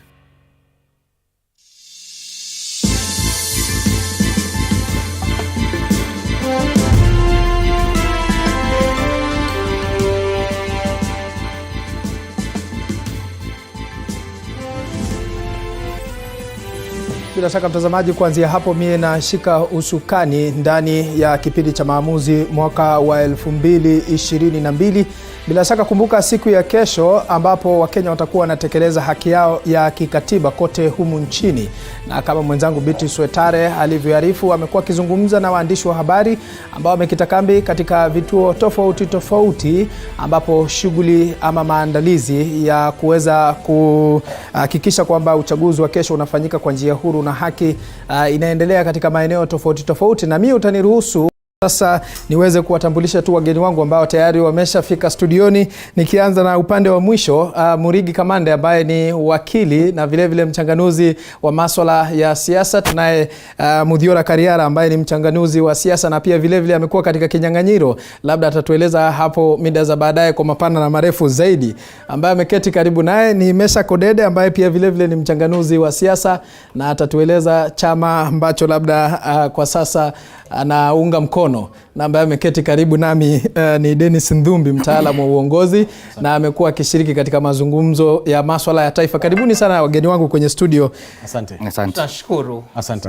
Bila shaka ni uchaguzi ambao umeonekana kuwa tofauti zaidi ikilinganishwa na chaguzi zingine ambazo zimekuwa zikishuhudiwa humu nchini. Kinyang'anyiro ama kivumbi kimekuwa kikali sana baina ya naibu rais William Ruto na kinara wa ODM Raila Odinga. Labda nianze upande wa mwisho kule, nadhani itakuwa ni vyema nikianza upande wa mwisho kuhusiana na uchaguzi huu. Sijui utakuwa na tofauti gani kilinganishwa na uchaguzi za hapo awali? Asante sana. Naam. Umesema kwamba uchaguzi huu utakuwa ni tofauti, na nitakueleza utakuwa ni tofauti sababu ni tofauti na vile ulivyosema. Naam. Ukiangalia katika zile chaguzi nyingine kumekuwa na ile tunasema ni tension inakuwa ni nyingi sana. Huu uchaguzi utakuwa ni tofauti. Ni ya kwamba hata kama tunaelekea uchaguzi kesho, bado kuna ile calmness ambayo watu kuna utulivu ambao umekuwa pale. Pia sidhani kuna dalili za watu kuwa passionate sana na huo uchaguzi. Kitambo ulikuwa unapata ya kwamba kuna watu tayari walikuwa kama leo unapata kuna transport ya bure watu kwenda kule ambako wanaenda kupigia kura. Unapata kwingine watu wanachocho ile ende wakapiga kura. So wakati unadhani kutakuwa na tofauti na kesho pia watu wakiweza kupiga kura naona pia kutakuwa na utulivu wa aina yake. So kile naonelea na kwamba pengine ni uchaguzi mzuri ambao tunatarajia jinsi ambavyo matokeo yatatokea, tunatarajia kwamba kutakuwa na amani na kutakuwa na utulivu. Hicho ndicho kitu cha maana kabisa. Na je, utaratibu wa maandalizi ya uchaguzi umekuwa namna gani kuanzia mwanzo hadi mpaka kufikia sasa, kwa sababu ni swala ambalo limekuwa likiendelea kila baada ya uchaguzi? Wengine tumekuwa na tashwishi na IBC vile vile na Chebukati jinsi matayarisho yamekuwa yakiendelea. Lakini tulisema ni sababu Chebukati hakuwa anaongea, ni ya kwamba kila kitu kilikuwa kinafanywa kwa usiri, kuna undani ambao ulikuwa unaendelea. Lakini tumeona kwa kipindi cha wiki moja ambao imepita amejaribu kuwa kijieleza, anaeleza yale matayarisho yote ambao yakiwa yanaendelea. Kama kuna maswali yote ambao vyama viko navyo wanauliza na wanaweza kuelewana jinsi uchaguzi utakavyofanyika. Kwa hivyo nikisema hadi wa leo nadhani matayarisho yako sawa. Yale maswali mengi ambavyo vyama ambavyo vina candidate vilikuwa vinauliza yameweza kujibiwa. Lakini kama kawaida sisi ni binadamu, so hutakosa mahali kutakuwa na tashwishi kidogo, but natarajia yatakuwa sawa. Naam, bila shaka. Muthiora Kariara, Kirobi, kivyako uchaguzi wa mwaka 2022 ni tofauti sana na chaguzi zingine ambazo tumekuwa nazo. Mwanzo kabisa tukiangazia idadi ya wagombeaji urais, ndo mara ya kwanza tuna wachache zaidi tangu tulivyoanzisha huu mfumo wa vyama vingi. Eti kwamba kutokana na ile orodha ndefu ya ambao walipendekeza kuwa kwenye hichi kinyang'anyiro tumesalia na 4 tu. Kwa hiyo hilo mwanzo kabisa ni tofauti. Pili, tukiangalia swala la ile mada ama dhana theme, mbeleni imekuwa uchaguzi unaegeshwa sana kuelekezwa upande wa migawanyiko ya kikabila. Wakati huu kidogo wagombeaji wamejaribu kunadi sera zaidi ya makabila yao. Ndio kesho ndo tutajua ukweli kamili, lakini tofauti na hapo awali, uchaguzi vigogo wa kisiasa hawajaegemea sana kutafuta kura kwa misingi ya kikabila. Ndio vikapu vitakuja kwa hiyo misingi pengine, lakini haijajitokeza kimasomaso eti kwamba ili fulani achaguliwe kama rais lazima awe ana kabila lake nyuma yake mwanzo kabisa. Kwa hiyo hilo halijakuwa swala kuu ambavyo imekuwa katika chaguzi zingine ambazo zimekuwepo. Pia ukiangalia tofauti na chaguzi zingine ambazo Kenya imefanya ni kwamba IEBC kwa mara ya kwanza imepelekwa mahakamani na wagombeaji sana kuliko ambavyo imetokea hapo awali. Kwa mfano mimi mwenyewe hapa kuna kesi ambayo iko Mahakama Kuu dhidi ya returning officer na IEBC kuhusu ambavyo walihujumu haki za wagombeaji wengine, mimi nikiwemo. Kwa hiyo vipo vitu kadha wa kadha, lakini cha mno ni kwamba IEBC wakati huu imetuhakikishia kwamba imejitayarisha kuliko ambavyo imejitayarisha katika chaguzi zingine. Ndio kuna imekuwa wazi kabisa kwa Wakenya. Kuwa wazi wamejitahidi, lakini kuna ile level of confidence wanasema wako nayo. Ingawa tukitizama kuna maswala muhimu, kwa mfano kuna ile simulation ambayo walikuwa wanapaswa kufanya na kutuhakikishia kwamba upeperushaji wa matokeo kutoka nyanjani utafanyika bila misukosuko yoyote. Kwa hiyo tunashukuru mawasiliano yako mbele ya ambavyo yamekuwa hiyo mida mengine. Naam, wacha nisikilize kauli nyingine kutoka kwa Meshack Odede. Ndiyo Bwana Kirobi, naamini kwamba tofauti nyingine ambayo tuko nayo katika hii ama huu uchaguzi wa mwaka wa 2022 pia ni numbers za wale uwaniaji wa viti mbalimbali kutoka MCA mpaka kiti cha urais.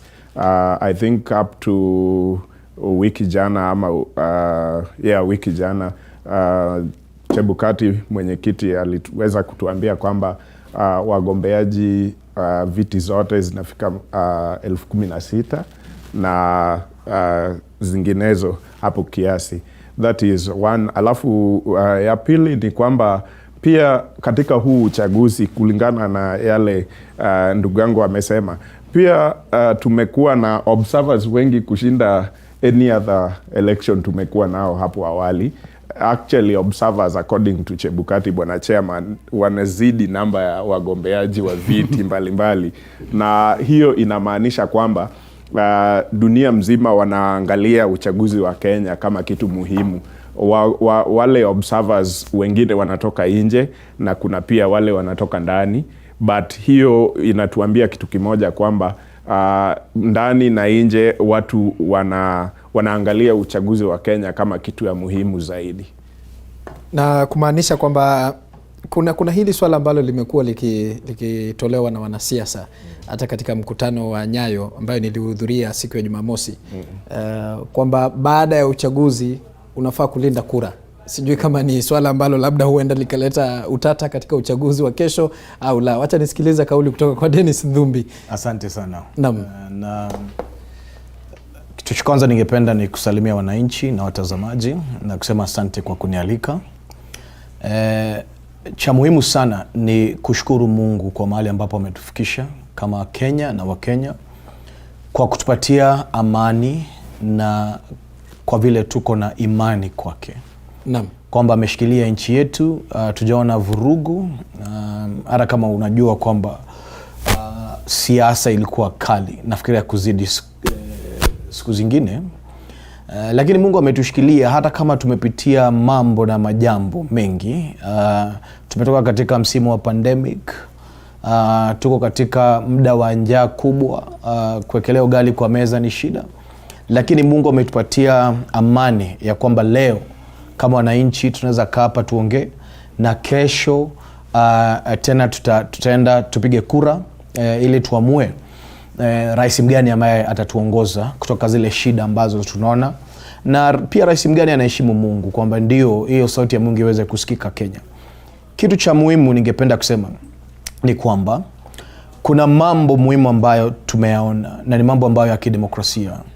Kitu cha kwanza tumeona ni kwamba ofisi ya rais si ofisi ambayo inaishi milele. Bila shaka. Ama rais si yule ambaye aishie milele. Kuna mmoja tu na ni Mungu. Kwa hivyo kama binadamu lazima pia uingie katika kile kiti ukijua siku moja lazima utoke. Na kwa hivyo uhudumie wananchi katika ile nafasi ama na kiunafsi ile ambayo uko nayo ya kimungu na ya kibinadamu. Kitu cha pili tumeona ni kwamba kupiga kura ama kura yako ina umuhimu mkubwa kuliko risasi. Kwa sababu kama unataka kurekebisha mambo, pale kwa Kikuyu wanasema kwamba uongozi hauchukuliwi rungu. kwamba uongozi ni masikilizano na kujadiliana. Kweli. Kwamba ile haki, ukishinda mtu kwa haki, huyo mtu umemshinda kabisa. Lakini ukishinda mtu kwa risasi, wale watakuja na wakushinde baadaye. Kwa hivyo tunataka kwamba ni uchaguzi ambao hatutaki kuona vurugu. Tunataka ushindi wa haki na ushindi wa amani na ushindi ambao uko na imani kwa Mungu. Kitu kingine ni kwamba hakuna kura duni. Yani there is no vote that doesn't matter. Kura yote ni kura ya haki. Whether mwenzako atashinda ama atashinda, kitu muhimu ni kwamba sauti yako ambayo itasikikana zaidi ni sauti ambayo umeweka kwa kura. Kwa sababu kura ni ile tunaita haki yako ya kuzaliwa, ile birthright. Na kesho ndio tunaomba kwamba Wakenya wajitokeze kwa wingi ili ushindi ambao utashinda it's not a competition, it's not a football match. It is not a winner takes it all. No. Kwamba demokrasia ni mambo ambayo tunakaa kama familia vile tumekaa na tunasikilizana, tunasema kwa sasa uongozi wa urais tumepatia huyu, uongozi wa naibu tumepatia huyu, huku kwetu mashinani governor tumepatia huyu, senator ataenda represent kule, mbunge wa National Assembly ni huyu, women rep ni huyu. Tunasikizana kama jamii na katiba yetu imepatia Wakenya wote haki katika chapter 4 na vipengele mingi katika constitution zimepatia nguvu ya kusikika, nguvu ya kuheshimiwa, nguvu ya kupigana na umaskini. Adui Kenya si mwenzako. Adui Kenya ni umaskini, njaa, magonjwa na vitu ambazo miaka 10 jayo zitamaliza kila mtu. Kama wewe ni tajiri, kama wewe ni maskini, kama wewe ni dada, kama wewe ni ndugu, kama wewe ni mtoto. Hayo ndio maswala ambayo tunataka kutatua kama jamii kesho tarehe 9. Kwa hivyo basi kampeni imeisha tena, si katika kuona kila mtu kama ni yellow ama ni blue, ni kwamba tunaona wote kama mandugu, si kuonana kama makabila ambayo yanachukiana. Tuko katika mfumo ambao tunaita devolution. Na ile ni kama ile keki ya Kenya ambayo tunaipika kesho. Kila Mkenya yuko na haki ya kugawia hiyo keki ya kitaifa, na hiyo ni haki yako ya kikatiba. Kwa hivyo tunauliza Wakenya kwamba kitu cha kwanza, usikubali mtu yote avuruge amani katika mahali pako. Naam. Mtu yoyote kabisa. Whether ni mtu ambaye ameandikwa kama polisi ama kama chifu ama kama nani, dumisheni amani. Kwa sababu sheria imewapatia nguvu katika article 1 na mingi tena. Kitu cha pili, tokezeni kwa wingi. Tokezeni kwa wingi ili sauti ambayo mmeweka kwa kura iwezwe kusikizwa kwa wingi, ili tusiende mambo ya kotini huyu, you know at the end of the day. But tunaomba Mungu atusaidie kwamba kesho, tunaomba kidogo azuie mvua, azuie jua kali, atupatie wingu ambalo ni wingu takatifu la amani ili tuweze kupiga kura vizuri. Na bila shaka ni matarajio ya Wakenya wengi. Na pia vile vile swala ambalo umetaja ni swala la muhimu sana. Na pia vile vile Muthiora Kariara alikuwa amegusia kwamba chaguzi hizi kidogo ni tofauti ukizingatia misingi ya kikabila. Jinsi wanasiasa wamekuwa wakiendesha siasa zao katika taifa la Kenya. Na pia swali langu pia vile vile kutokana na kauli yako, ningependa Mwirigi Kamande tueleze kuhusiana na hili swala, iwapo Wakenya wamerevuka kuhusiana na mambo ya uchaguzi, na je, watatekeleza haki yao kikatiba namna gani? Katika katiba mpya nadhani huu ndio uchaguzi wa 3 tangu tuweze kupitisha katiba mwaka 2010. Naam. Kama sijakosea, si ndio? Ndio. Na ukiweza kuangalia zile kesi nyingi ambazo zimekuwa kotini hazijakuwa sana kuhusiana na vile wananchi ambavyo wamepiga kura. Zile maswali yamekuwa yakiulizwa ni kuhusiana na jinsi tuseme IBC waliweza kutekeleza kazi yao. Kwa hivyo naamini Wakenya ni warevu, ni watu wenye umakini. Hatujaona ile sensitization ambayo imekuwa mbeleni ya IBC ya jinsi watu wanastahili kupiga kura. Lakini ukiangalia venye watu wameweza kupiga kura wakati ambao umepita, isipokuwa mwaka wa 2013 ambao tulikuwa na spoiled votes nyingi sana, ikabidi hadi kuna kesi ambayo iliweza kupelekwa kotini ili kudetermine wapi spoiled votes zingeweza kuhesabiwa wapi. Na pia 2017 tuliona zilikuwa zinaongezeka. So matarajio yangu ni ya kwamba wakati huu hazitakuwa nyingi vile.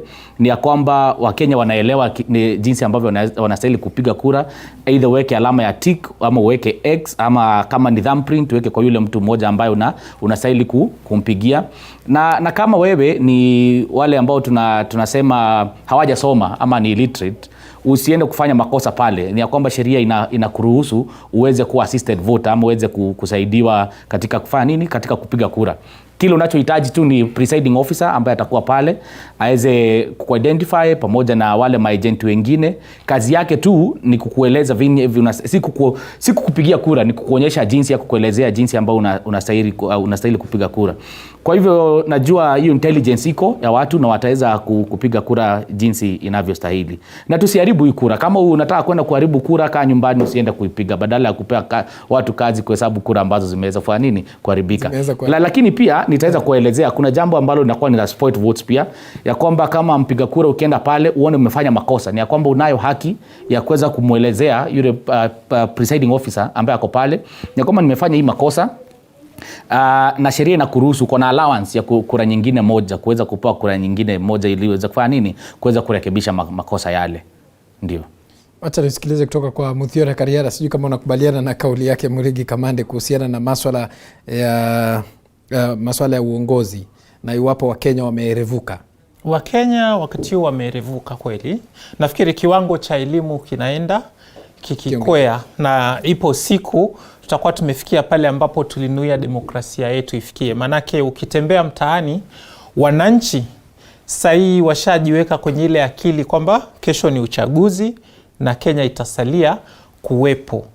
Tayari unakuta wanasema ni sawa, hizi wiki kadhaa tumekuwa tukilumbana na kurushiana matusi kwa niaba ya hawa mabilionea, lakini kesho baada ya kuweka hiyo kura itabidi turudi kwenye zile default settings, tuendelee kupambana na hali yetu. Wakenya tayari wameshaanza kukubali kwamba hichi ni kitu tu kinapita, tofauti sana na hapo mbeleni ambapo ilikuwa uchaguzi ni swala la kufa kupona. Wakati huu tunaelewa kwamba ni kazi tunapatia hawa viongozi wetu. Haituhusu zaidi ya hapo kwamba baada ya mimi kupiga kura, labda ambacho unahitaji kufanya ni yule ambaye atachaguliwa tumfanye awajibike. Kwa hiyo nakubaliana kabisa na mwenzangu hapa, na ambavyo anazidi kutoa elimu eti kwamba umefika pale kupiga kura ukaharibu karatasi, haipaswi useme kwamba lazima ungoje kurekebisha hilo kosa miaka 5 itakayokuja. Una haki kikatiba kusema kwamba hapa nilikosea na presiding officer atakushughulikia. Tulikuwa tunataja kuhusu uchaguzi ni tofauti jinsi gani kulinganisha na zile chaguzi zingine tumekuwa nazo, na ni muhimu nitaje hili kwamba kwa mara ya kwanza tuna vigogo wawili, wale front runners ambao tofauti na hapo awali ambapo tulikuwa na mmoja ambaye ana enjoy incumbency kwamba yuko ofisini. Hapa tunaye mmoja ambaye hapaswi kuwa ni kama yuko ofisini, lakini ana enjoy dola za umma katika kutafuta kura. Alafu pia inakuwa huyu mwingine ambaye kikatiba yuko kwenye serikali amekuwa pia akitumia mamlaka na dola za umma kutafuta kura.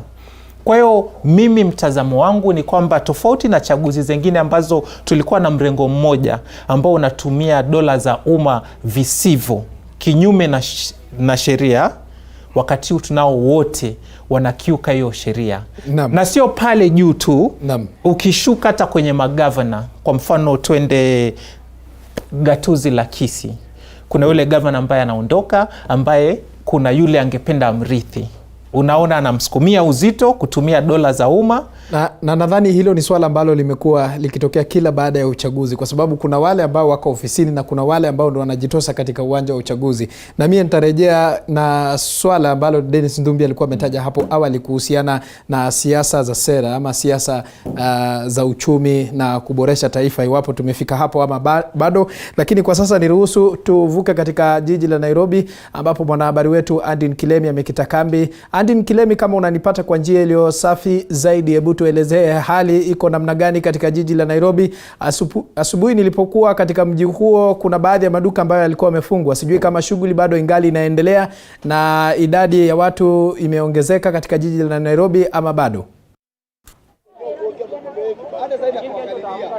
Asante sana mwenzangu Paul Kirobi, bila shaka ulivyodokeza ni kwamba niko katikati mwa jiji la Nairobi. Hapa nilipo haswani nje ya kituo cha kupigia kura cha St. Peter's Clavers, na wapo wapiga kura walio kwamba jiji la Nairobi au ukipenda kaunti ya Nairobi ni mojawapo ya kaunti ambayo imeorodhesha idadi kubwa ya vituo vya kupigia kura, ikizingatiwa kwamba pia wapiga kura wenyewe hapa katika kaunti hii ni wengi tu, na ikumbuke kwamba karatasi za kupigia kura zinaendelea kusambazwa, takriban karatasi milioni 65.2 ambazo zinasambazwa kwenye vituo zaidi ya 46,000 kwenye kaunti zote 47 hapa nchini, ambapo zaidi ya wapiga kura waliosajiliwa na tume huru ya mipaka nchini IEBC wakiwa ni zaidi ya milioni 22 ambao wanatarajiwa kutekeleza haki yao ya kikatiba hapo kesho. Kumbuka kesho ndio siku ya nguruwe kumla mwanawe, na wananchi hapa katika jiji hili la Nairobi wamejikaza na wamejizatiti na kujitayarisha kwa njia iliyo shwari kabisa. Nitakuwa tunasema na baadhi yao watatueleza iwapo wao ni wapiga kura ambao wamesajiliwa na tume ya IEBC, watakuwa kipigia kura maeneo gani, na labda tu wito wao kwa wananchi ni upi. Nitakuwa naanza na huyu bingwa hapa. Asante sana kwa kuungana nasi kwenye runinga ya TV47. Anza kwa kutueleza jina lako ni nani, na je, umejisajili kama mpiga kura? Hello, jina langu naitwa Mark Molobi, natoka Makadara. Nimejisajili napiga kura hapo asubuhi kesho Kaloleni Primary constituency ya Makadara. Kesho tamka asubuhi tu saa 9 asubuhi tutakuwa hapo, hata tutalala huko. So kitu yenye naweza on IBC naweza nikawaambia wakwe calm na wakwe honest as much as possible, na kesho watu wakwe honest, watupatie mshindi, usikuwa na hiyo ujanja mwingi. Labda wito wako kwa wananchi ambao wanatazama sasa hivi na ambao pia wataraukia asubuhi kwenda kwenye vituo vya kupigia kura utakuwa ni upi? Nasema tu wakwe calm pia, waache rabsha mingi, piga kura, urudi kwa nyumba ulale, na tuongojea IBC watupatie mwelekeo. Asante sana kwa muda wako Kirobi. Huyo ni mmoja tu wa wapiga kura hapa katika kaunti ya Nairobi. Nitakuwa nasema na baadhi ya wapiga kura wengine ambao vilevile ni wahudumu wa bodaboda. Asante sana bingwa kwa kuungana nasi. Jina lako nani? Wewe umejisajili kama mpiga kura hapa jijini Nairobi? Angalia kamera. Kwa majina yangu naitwa Paul Mwangi. Mimi nimejisajili na futia hapa Kamukonji. Kile mimi ningeomba amani. Hakuna kitu kingine naomba. Kula yangu ni moja, kula yako ni moja. Kila kitu tunataka tu ni amani. Kwa hivyo wewe kesho mipango yako ni ipi? Unapanga kurauka saa ngapi ufike kwenye kituo cha kupigia kura? Umetaja ni Kamukunji. Na baada ya shughuli hiyo ya kupiga kura mipango yako ni ipi? Utasalia pale pale kwenye kituo cha kupigia kura au utakuwa ukielekea nyumbani? Mimi kutoka hapo hakuna kitu kingine nataka hapo. Ile tu muhimu yangu kwanza niende ni vote, kutoka hapo niende kwa nyumba. Hakuna kitu kingine nataka hapo. Na kufikia sasa labda maoni yako ni yepi kuhusiana na jinsi ambavyo IEBC imekuwa ikiendeleza shughuli nzima? Kwa IEBC kwangu mimi nina shukrani sana. Juu walipewa kazi. Wacha watu mimi ni vote kwangu, IEBC wafanye kazi yao. Hakuna kitu kingine mimi naomba hapo. Wala tu atupe amani. Asante sana. Kirobe, niruhusu nizungumze na huyu bingwa hapa, nasikia akiitwa chairman, sijui ni chairman wa anaitwa Badi. Aha, wacha nizungumze naye tupate kusikia maoni yake. Chairman, unasemaje? Mimi nasema tu ni watu warauke mapema. Tupatie baba kura. Mtu akipiga kura aende nyumbani. Hakuna kitu kingine naomba isipokuwa amani. Na sisi watu wa bodaboda kazi yetu itakuwa tukipiga kura ni kuchukua watu kwa nyumba, kuwapeleka kwa kituo cha kupigia kura, mtu anawarudisha nyumbani. Hiyo ndio tunaomba. Na tunaomba IEBC wafanye uchaguzi ya haki na ukweli bila mapendeleo. Asante sana Kirobi, ni wakazi hapa. Labda niseme na huyu binti. Asante sana mami kwa kuungana na TV47. Wewe umejisajili kama mpiga kura. Kesho unatarajia shughuli yako itakuwa ya aina gani? Utarauka saa ngapi na unapigia kura kwenye kituo kipi? Asante sana. Kwa majina naitwa Evelyn Nyabira. Mimi ni mkaaji hapa Nairobi, Makadara constituency. na nimejipanga, nitaamka saa 9 nitakuwa kwa line. Ni make sure nimepigia baba Raila Amolo Odinga aingie ndani. Na kura yangu ni hapa, lazima nimpigie. Asante sana kwa maoni yako. Kirobi, ni baadhi tu ya maoni ya wapiga kura kutoka hapa katika jiji hili la Nairobi, wengi wakitoa tu ujumbe wa amani na wakisisitiza kwamba ni muhimu watu waweze kujitokeza kwa wingi kufika kwenye vituo vya kupigia kura na baadaye kuelekea nyumbani kusubiri matangazo kutoka kwa tume ya IEBC ambayo ndio tume inayoendesha shughuli nzima ya upigaji kura hapa nchini. Sina la ziada kutoka hapa katikati mwa jiji la Nairobi. Kirobi, kutoka hapa nitakuwa naelekea kwenye kituo kingine cha kupigia kura cha Jamhuri ambapo naelezwa kwamba shughuli nzima inazidi kuendelea. Maafisa wa IEBC wapo pale wakizidi tu kuendeleza matayarisho ya uchaguzi ambao unatarajiwa kufanyika hapo kesho. Kwako Kirobi. Na asante sana Andin Kilemi kutoka hapa katika jiji la Nairobi kwa kuzungumza na wapiga kura katika jiji hilo. Bila shaka kinyang'anyiro kikali kinatarajiwa kati ya mgombeaji wa ugavana kwa tiketi ya chama cha Jubilee Paul Kapigadhe pamoja na mgombeaji wa ugavana kupitia tiketi ya chama cha UDA ambacho kinaongozwa na naibu rais William Ruto, Johnson Sakaja. Hivyo basi tutakuwa tunazidi kutupia jicho tujue shughuli itakuwa namna gani siku ya kesho, na mchana wa siku ya leo wale wakala wa tume ya IEBC wamejiandaa namna gani ili kuweza kuendesha mchakato mzima. Na mimi nitarejea hapa studioni nisikilize kauli kutoka kwa wageni ambao walikuwa wamefika hapa studioni. Muthiora Kariara alikuwa na jambo kuhusiana na hili swala la siasa kuwa tofauti ukizingatia sera na jinsi ambavyo siasa hizi zinaendeshwa.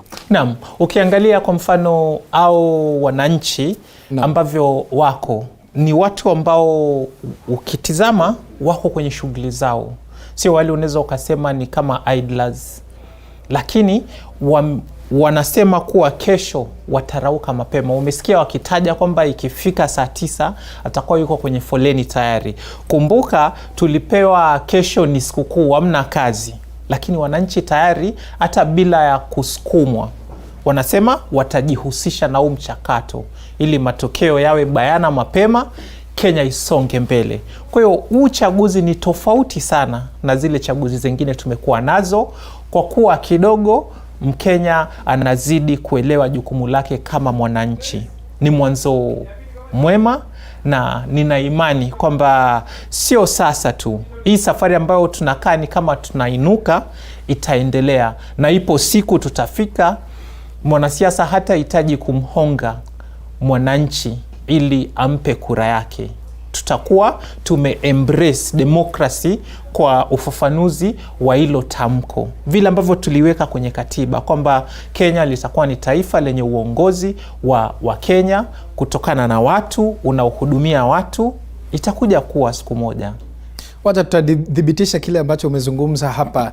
Labda kama mwelekezi wangu anaweza kutuchezea idadi ya wapiga kura katika maeneo ya Pwani tuweze kupitia na tujue kama iwapo kile ambacho unazungumzia ni swala ambalo litazingatiwa au la. Ukiangalia katika kaunti ya Mombasa idadi ya wapiga kura ni nusu milioni 641,041 ni katika kaunti ya Mombasa. Kumbuka hii ni idadi ya wapiga kura katika maeneo ya Pwani, na ukiangalia katika kaunti ya Kwale ni 328,028 na ukiangalia katika kaunti ya Kilifi ni nusu milioni 505,088 na ukiangalia Tana River vile vile ni 101,041 na ukiangalia katika kaunti ya Lamu ni 181,453 na vile vile Taita Taveta ukiangalia ni 101,081. Kumbuka jumla ukijumlisha kura hizo ni takriban milioni 2, milioni 1,963,000.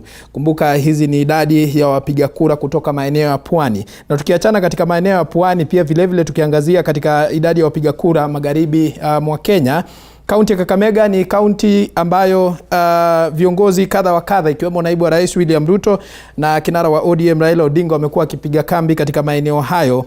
Ni 844,551 na katika kaunti ya Vihiga ni 310,010. Kaunti ya Bungoma ikiwa na idadi ya wapiga kura 600,000 46, na katika kaunti ya Busia 416,016. Ukijumlisha kwa jumla ni milioni 2,217,000. Kumbuka hiyo ni idadi ya wapiga kura kutoka magharibi mwa Kenya. Na tukiangazia katika idadi ya wapiga kura maeneo ya Nyanza ambayo imekuwa ikidhaniwa kuwa ngome yake kinara wa ODM Raila Odinga, kaunti ya Siaya ina wapiga kura 5,33,000. Katika kaunti ya Kisumu pia vilevile ni zaidi ya nusu milioni 606,754. Na tukiangazia katika kaunti ya Homa Bay ni nusu milioni 551,071.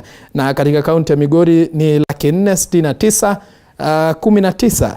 Na katika kaunti ya Kisii ni zaidi ya nusu milioni pia vilevile 6,037. Na katika kaunti ya Nyamira ni 323,283.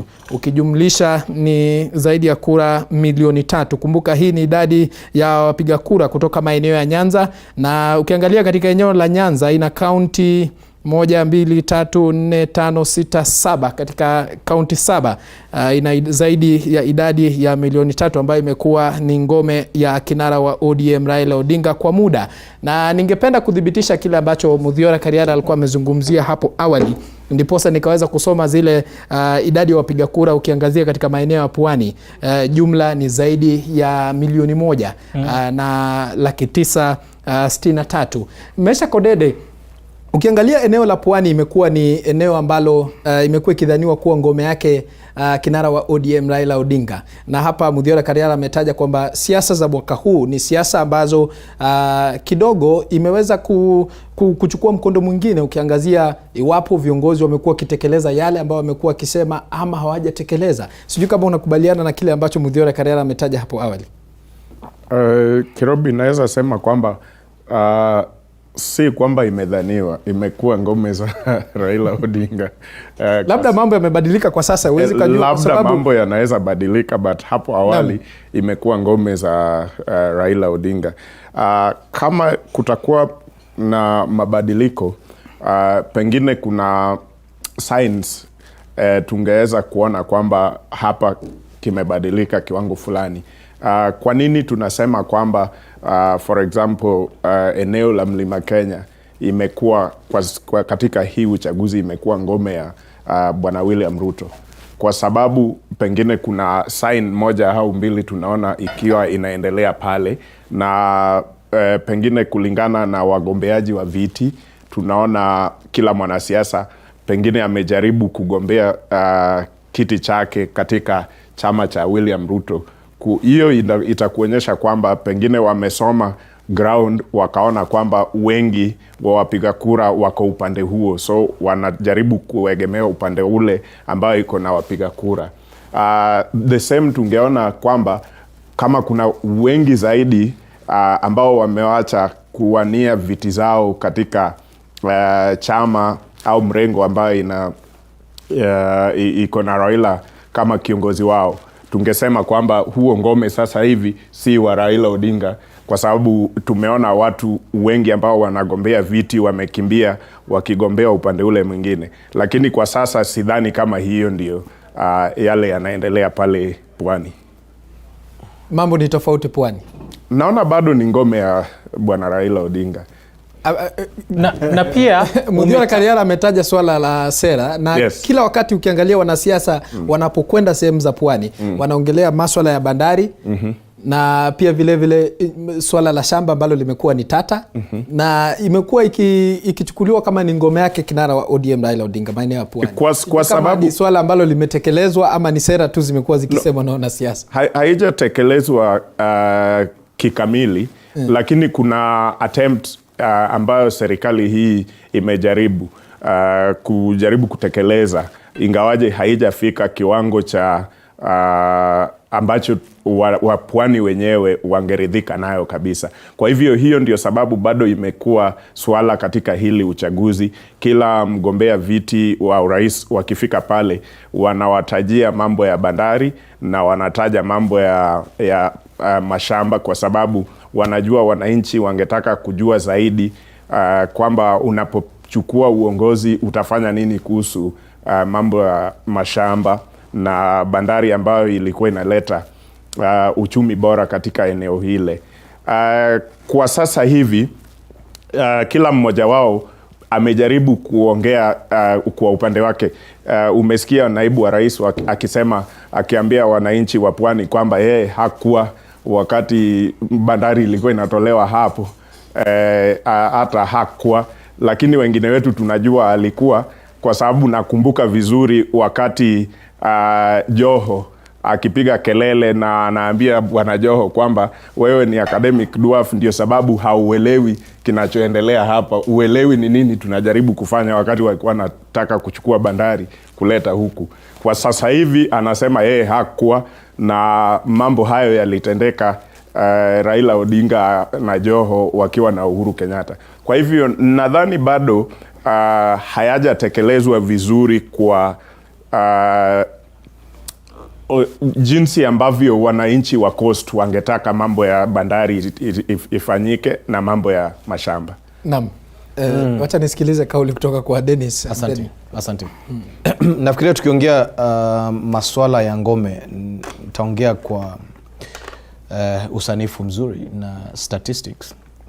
Lakini kitu ambacho ningependa kusema ni kwamba uchaguzi huu umetuonesha jambo muhimu. Naam. Na jambo hilo ni kwamba watu ama wananchi hawafai waogope serikali. Serikali ndio inafaa iogope wananchi. Na ndio maana katika tumeona kwamba wananchi wenyewe wanajijua katika haki zao, na ndio maana tunasema kwamba demokrasia pengine sasa inaingia kwa damu na inaingia Wakenya wanajua haki zao kuliko muda mwingine kabisa. Ndio maana umeona kwamba furugu ni kidogo, kwa sababu katika wale wanasiasa walikuwa wanajaribu kutumia wananchi katika ngome zao ama zile tribes, lakini sasa wananchi wamejua kwamba jambo ambalo wanataka ni demokrasia ambayo inaleta umuhimu kwao, na demokrasia ambayo ni demokrasia ya sera, na ni demokrasia ambayo inawajibika kuleta zile services kwao. Na kwa hivyo sasa hivi kama wewe ni mwanasiasa na unajaribu kutumia wananchi vibaya, unasema kwamba mtu wetu, umeelewa kwamba hilo jambo duni la mtu wetu ni kama kidogo limepata kifo. Na wananchi wamejijua kwamba kuna ile tribe ambayo it cuts across regions, na hiyo tribe ni tribe kwamba hakuna shida ya Mkisii, hakuna shida ya Mkikuyu, na hakuna shida ya Mjaluo ama shida ya Mkalenjin ama shida ya Mwembu. Shida zote ni zetu, na shida ni moja, kwamba kitu cha kwanza lazima Mkenya aheshimike. Kitu cha pili ni kwamba katika manufaa ya jamii tunataka kwamba tuweze kuelimisha watoto wetu, tuweze kupata matibabu ambayo ni matibabu ambayo we can afford, na tuweze kuweka ugali kwa meza. Na pia katika ile tunaita socio-economic dynamics ni kwamba Mkenya yuko na haki ya kuwa tajiri, Mkenya yoyote. As long as unajua kwamba ni Mkenya ambaye unaamka asubuhi na mapema na kazi yako ni kazi ya uhaki, basi haifai kwamba serikali ya umma ama serikali national government ikudhulumu, ama ile serikali ya county ikudhulumu, ama mtu yote, ama sera za nchi ikuwe ni sera ambazo zinafanya kazi kwa watu wachache na si watu ambao ni jumla ama umma ya Wakenya wote. Hilo ni jambo moja. Jambo la pili, tukiongea katika ngome, lazima tena tuende uchaguzi wa 2017.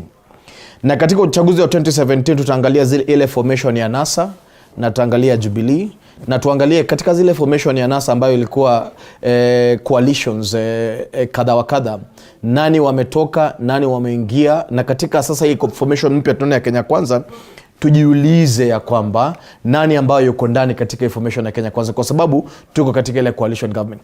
Kwa hivyo tukienda kama mahali kama Pwani, the whole region, naona kwamba nafikiria Kenya Kwanza watapata magavana 5.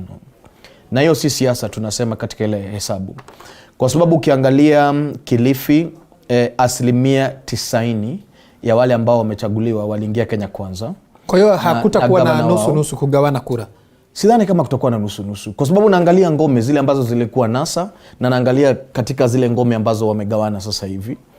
Ile ngome ambayo imeingia sasa na Raila Odinga ni ngome ambayo tunasema ya Jubilee, na kwa hivyo tukiangalia zile ambazo numbers Jubilee walikuwa nazo, naibu wa rais mingi alichukua, alikuwa na wabunge ambao wengi na aliretain ile ngome ya Mount Kenya, 10 counties of Mount Kenya.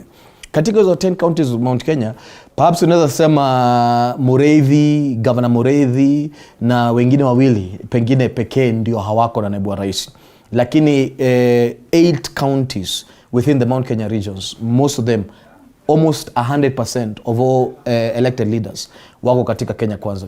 Ukiangalia tukienda Western, tuangalie katika ile ngome ambayo tunaita third party vote. Third party vote ni nini? Inamaanisha katika coalition kuna ile dominant party, na hiyo dominant party iko na chama zingine. Sasa ile ANC na Ford Kenya walikuwa wale tunaita third party members within a coalition. Au sasa katika turnout ya entire Western na pia region, kuna chama cha DAPK. Na DAPK unajua ni mtoto ambaye amezaliwa juzi, ni mtoto ambaye hajakomaa sana. Pengine lakini sisemi kwamba hawatapata kitu hapo. Pengine watapata MCA hapa, MCA pale. Lakini kuna wale magwinji ambao regions wanaita baba. Umeelewa? So ukienda Nyanza uanze kuita Orengo baba, watakuuliza baba ya nani? Umeelewa? Raila ndiye anajulikana hapo. So katika Western ukianza kuita ule ambao ni chairman wa DAP baba, watakuuliza sisi tunajua Musale na tunajua Wetangula. So hiyo vote ilikuwa katika NASA, sasa hivi iko katika Kenya Kwanza. Tukiangalia Mombasa, kwa sababu Coast Region tunasema Lamu, tunasema Kilifi, tunasema Tana River, tunasema Kwale, and then hizo zingine nafikiria 5 tutapata. So ukiangalia Nairobi ilikuwa katika ile ngome tunaitanga ile battleground kwa sasa hivi. Lakini hatuna tashwishi kwamba governor ambaye atakuwa governor wa Nairobi ni governor wa Kenya Kwanza, na hiyo kura yake unajua ni 10 opinion polls na umaarufu tumeona kwamba ameongoza. Na katika zile kura ambazo zitakuwa za gubernatorial, najua mingi pia zitakuja kwa rais. Na tena ukiangalia katika zile 17 constituencies, traditionally mingi ya hizo, almost about 60% traditionally zilikuwa za Jubilee. Na wabunge walimwagika katika Kenya Kwanza. So ukiangalia region zingine tena, katika region ya Masailand kuna umaarufu sana wa Kenya Kwanza. So tunaangalia ngome katika wale ambao walikuwa formations za zamani na wale ambao wamevuka hii mrengo. Nafikiria mahali Kenya Kwanza inakaa kwa neema ya Mungu, au ndio watachukua serikali. Bila shaka naona ni mjadala ambao utakuwa, kwa sababu unajua nimesema statistically, sijasema kwa shikilia kidogo tuchukue mapumziko kisha baadaye tutarejea. Wageni hapa wana cheche na kauli motomoto ambayo wangependa kuzungumzia kwa undani zaidi kuhusiana na idadi ya wapiga kura katika maeneo tofauti humu nchini. Lakini kwa sasa, mtazamaji, utaniruhusu tuchukue mapumziko mafupi, nimpishe mwanahabari mwenza Beatrice Wetare, kisha baadaye tutaendelea na mazungumzo zaidi kuweza kuchambua mkoa ama maeneo tofauti na idadi ya wapiga kura. Msema kweli maamuzi mwaka 2022, tujue mwelekeo utakuwa ni upi. Kwa sasa acha tuchukue mapumziko mafupi.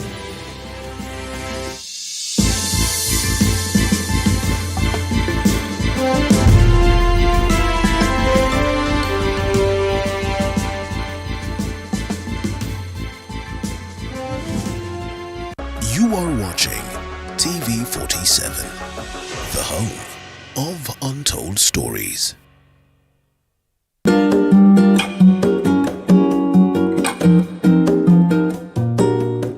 Hello there, I am Muthiora Kariara, a news anchor at TV47. Now, as the campaign period enters home stretch, let us all be at the front line to advocate for peace. Your life is important and we need you after the general election. Tusibleed ndio walid. After all, Kenya is bigger than all of us.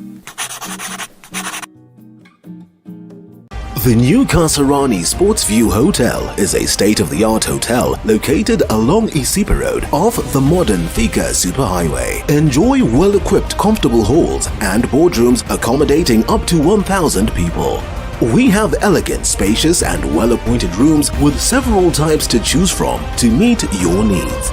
Feast on well-marinated nyama choma at the Nyama Choma Ranch and a variety of other a la carte and buffet options. Our health club consists of the gym, steam bath, sauna, aerobics and swimming. Kids' activities include a bouncing castle, train, swings, trampolines, among others. Bring to life the event of your dreams at our beautiful events gardens with a capacity of up to 3,000 people. For more information, call us on 0111024700.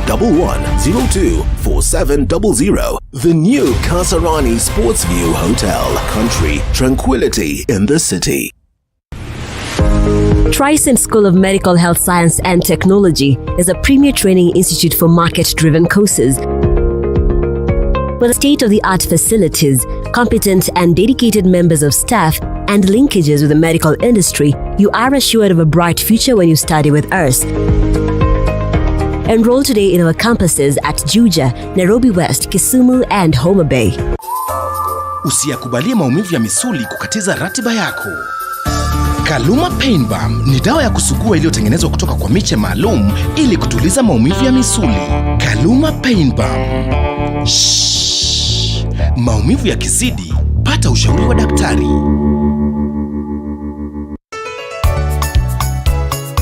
Mpiga kura upo.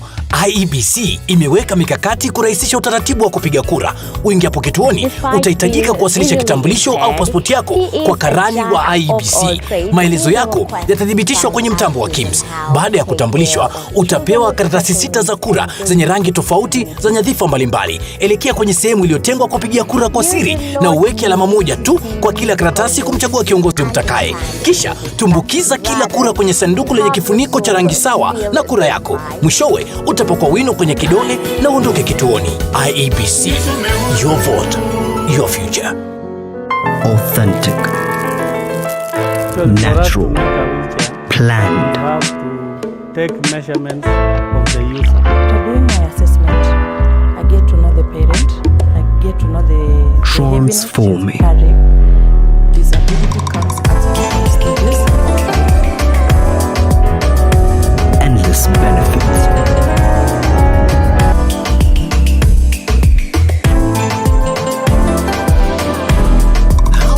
Slaty, purely Kenyan. Buy now on Jumia or Amazon.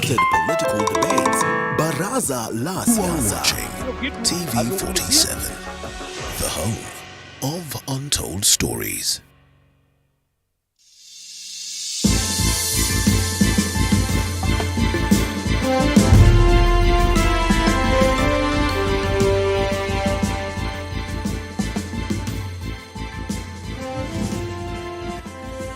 Na mpenzi mtazamaji, bila shaka tungali tunaendelea kwenye maamuzi ya mwaka 2022. Hivi sasa anaweza kuchukua usukani ili tuzidi kubiringisha gurudumu hili la maamuzi ya mwaka 2022. Jina langu ni Beatrice Watare na moja kwa moja wacha tuweze kuzamia kwenye taarifa kuu ambazo zinaweza kutufikia kwenye meza yetu ya habari kwa wakati huu, na ni kwamba zikiwa zimesalia saa chache kabla ya uchaguzi mkuu nchini kufanyika hapo kesho, tume ya IEBC imeendelea kusambaza karatasi za kupigia kura katika vituo mbalimbali vya kupigia kura nchini. Na hii leo mwanahabari wetu Kombo Alfayo amepata fursa ya kuzungumza na wakazi na vile kamishna wa kaunti ya Nyamira kuhusu maandalizi na mikakati ya usalama. Kombo Alfayo, labda utueleze unayepi kwa sasa?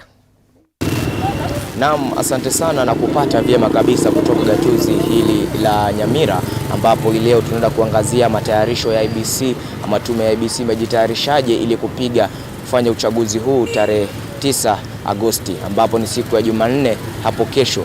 Pengine siku hii ya leo watakuwa wanasambaza matini ama vifaa vile vya kufanyia uchaguzi katika vituo mbalimbali ambavyo watu watakuwa wanaenda kupiga kura. Lakini kwa sasa nilikuwa nimeshapata fursa hapo awali ya kuzungumza na kamishna wa kaunti hii ama gatuzi hili la Nyamira, atuweze kutueleza, pengine nitakuwa nakuchezea uweze kusikiza alivyosema hapo awali kuhusu uandalizi wa usalama dhabiti kwa wakazi wa Nyamira. Hebu tusikize alivyosema.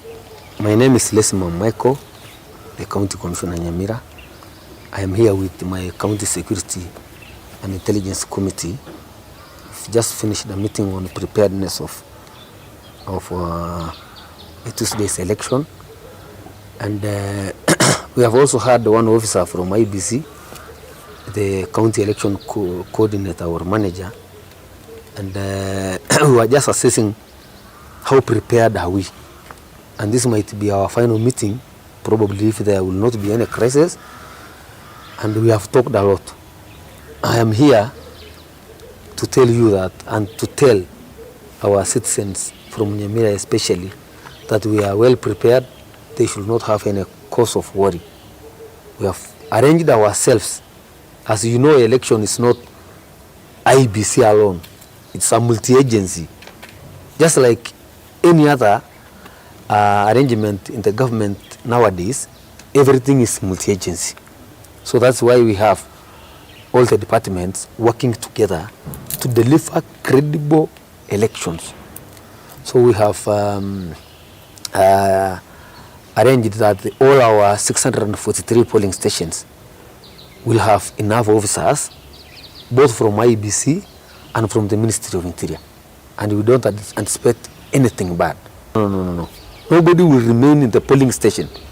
You vote, you go home, whether you are going to work in your shamba, or you are going to sleep, or you are going to watch in the TV, but nobody is going to stay in a polling station. We don't want to contradict the IBC, who have said that we need people to vote and go home.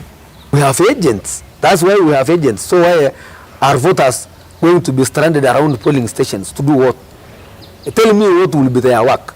We have police officers, we have agents who are standing for the political parties. We have extra police officers who will be patrolling our border with Bomet. And we have extra police officers who are stationed in the region, in Kisumu, for any situation. Naam, kama ulivyosikia kamishna wa gatuzi hili la Nyamira alivyozungumza hapo, amesema kwamba amewahakikishia kabisa usalama dhabiti wakazi wa eneo hili, wasiwe na wasiwasi, kwa sababu hata katika mipaka ile ya kaunti ya Bomet na Nyamira atakuwa amewahakikishia usalama dhabiti, na vile vile watakuwa na askari wa ziada ambao watakuwa wako standby mahali ambapo watakuwa wanahitajika, watakuja kuhakikisha kwamba usalama unadumishwa katika eneo hili. Vile vile nimezungumza na baadhi ya wakazi katika eneo hili ama kaunti hii ya Nyamira. Pengine tuweze kusikiza maoni yao yalikuwa ni yapi kutokana na swala hili la utayarishaji ama maandalizi ya uchaguzi hapo kesho. Pengine nianze na huyo ambaye ako karibu nami, aweze kusema jina lake ni nani na atupatie maoni yake na wito wao kwa Wakenya ni upi. Kwa majina anaitwa Irene Nyawoke kutoka Nyamira Stage. Namshukuru Mungu sana kwa sababu ya wakati huu. Tumeangaja hii siku sana na imefika, imekaribia. Tunaomba Mungu atupe amani na utulivu, hii kulaishe vizuri na tuendelee na kazi zetu. Naam, asante sana. Pengine pia vile tuweze kupata maoni kutoka kwa mkazi mwingine wa kaunti ya Nyamira, aweze kutueleza yake ni yapi. Nami kwa majina sahihi ni Gladys Nyamogo. Tusipuuze ya kwamba hatutaenda. Tuende wote, ili mumeona vile nchi yetu imesoroteka sana. Tuende tukachenge nchi yetu, hakuna yeyote yule atakaye tujengea. Asante. Naam, pengine tupate maoni pia kutoka kwa wazee ambao wapo katika eneo hili. Naam, kwa majina mimi naitwa Bernard Rianga Nyameino. Mimi ni mkaaji wa Nyamira hapa. Naomba Wakenya wote mahali mpo, hiyo siku ya Jumanne muende mpige kula asubuhi mapema sana, na ukipiga kula yako ingia kwa nyumba, usilete furugu yoyote. Kula iweze kuisha vizuri na tuweze kupata kiongozi ambaye atatuongoza. Kiongozi ni Mungu anachagua. Pengine una imani yako kutokana na wale ambao waandalizi wa kura hizi IBC, uko na imani gani nayo? Mimi IBC imejipanga vizuri sana. Unaona waziri wetu Matiang'i amejipanga sawa sawa, serikali iko chonjo, hakuna kula ambayo itaenda kuibwa mahali popote. Pengine kwa wale ambao ni wagombeaji ungewaambiaje pengine kama iwapo atashindwa ama atashinda? Ukishindwa we kubali tu yaishe. Kwa kinyang'anyiro yoyote kuna mshindi na kuna mwenye anashindwa. Wito wangu kwa vijana, msitumie vibaya na wanaotafuta kura. Mdumisha amani hiyo siku.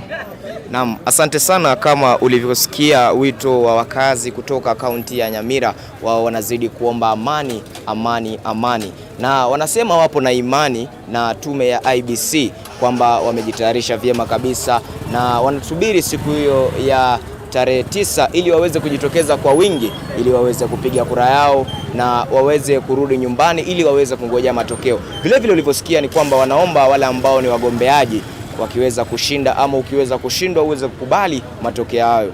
Kwako studioni, jina langu ni Kombo Alfayo, TV47.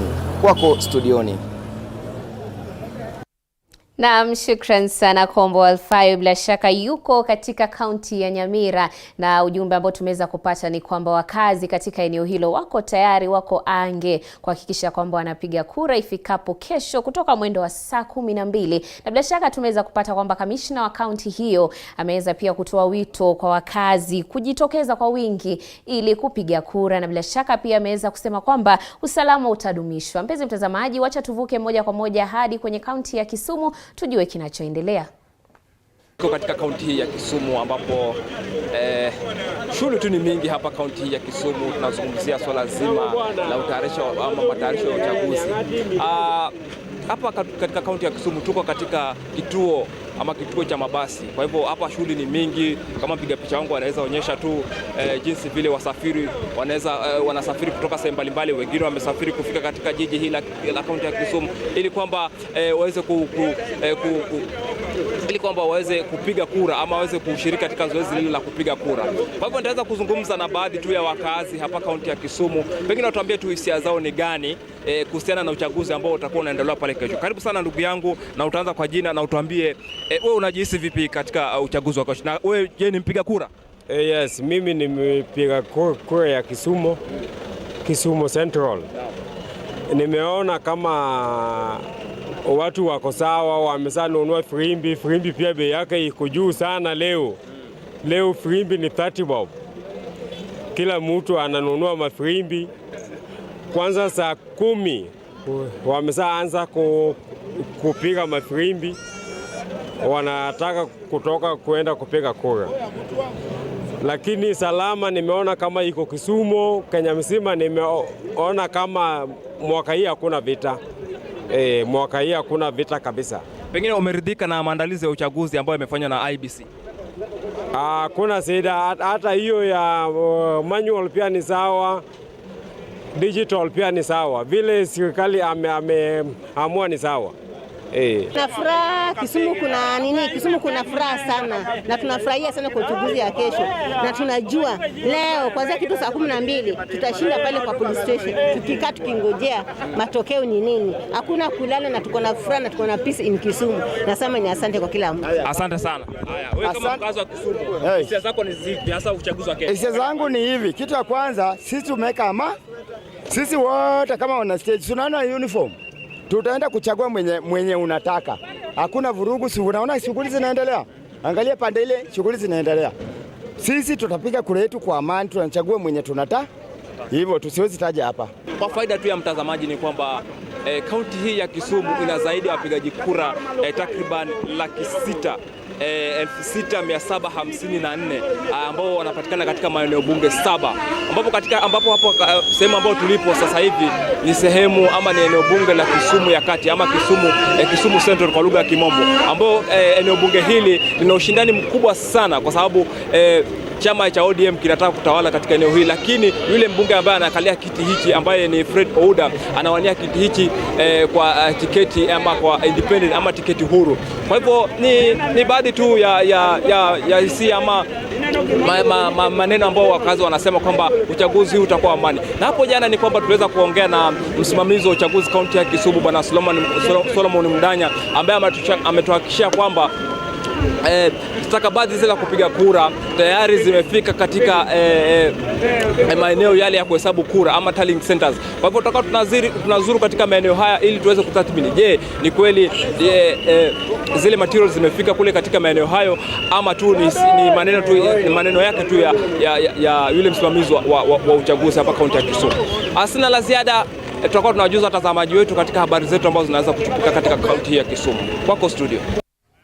Na shukran sana. Hapo ni katika kaunti ya Kisumu ambapo tumeweza kupata kwamba kuna wapiga kura zaidi ya 600,000 maeneo bunge 6, na bila shaka tutazidi kufuatilia, tutazidi kujua ni kipi ambacho kinazidi kuendelea katika maandalizi ya uchaguzi. Hivi sasa wacha tuvuke moja kwa moja hadi kwenye kaunti ya Eldoret ambapo tuko naye Joseph Ng'ang'a ambaye amepiga kambi katika eneo hilo, tuweze kujua ni kipi kinachoendelea. Na mwenzangu ikiwa unanipata, hebu tupashe.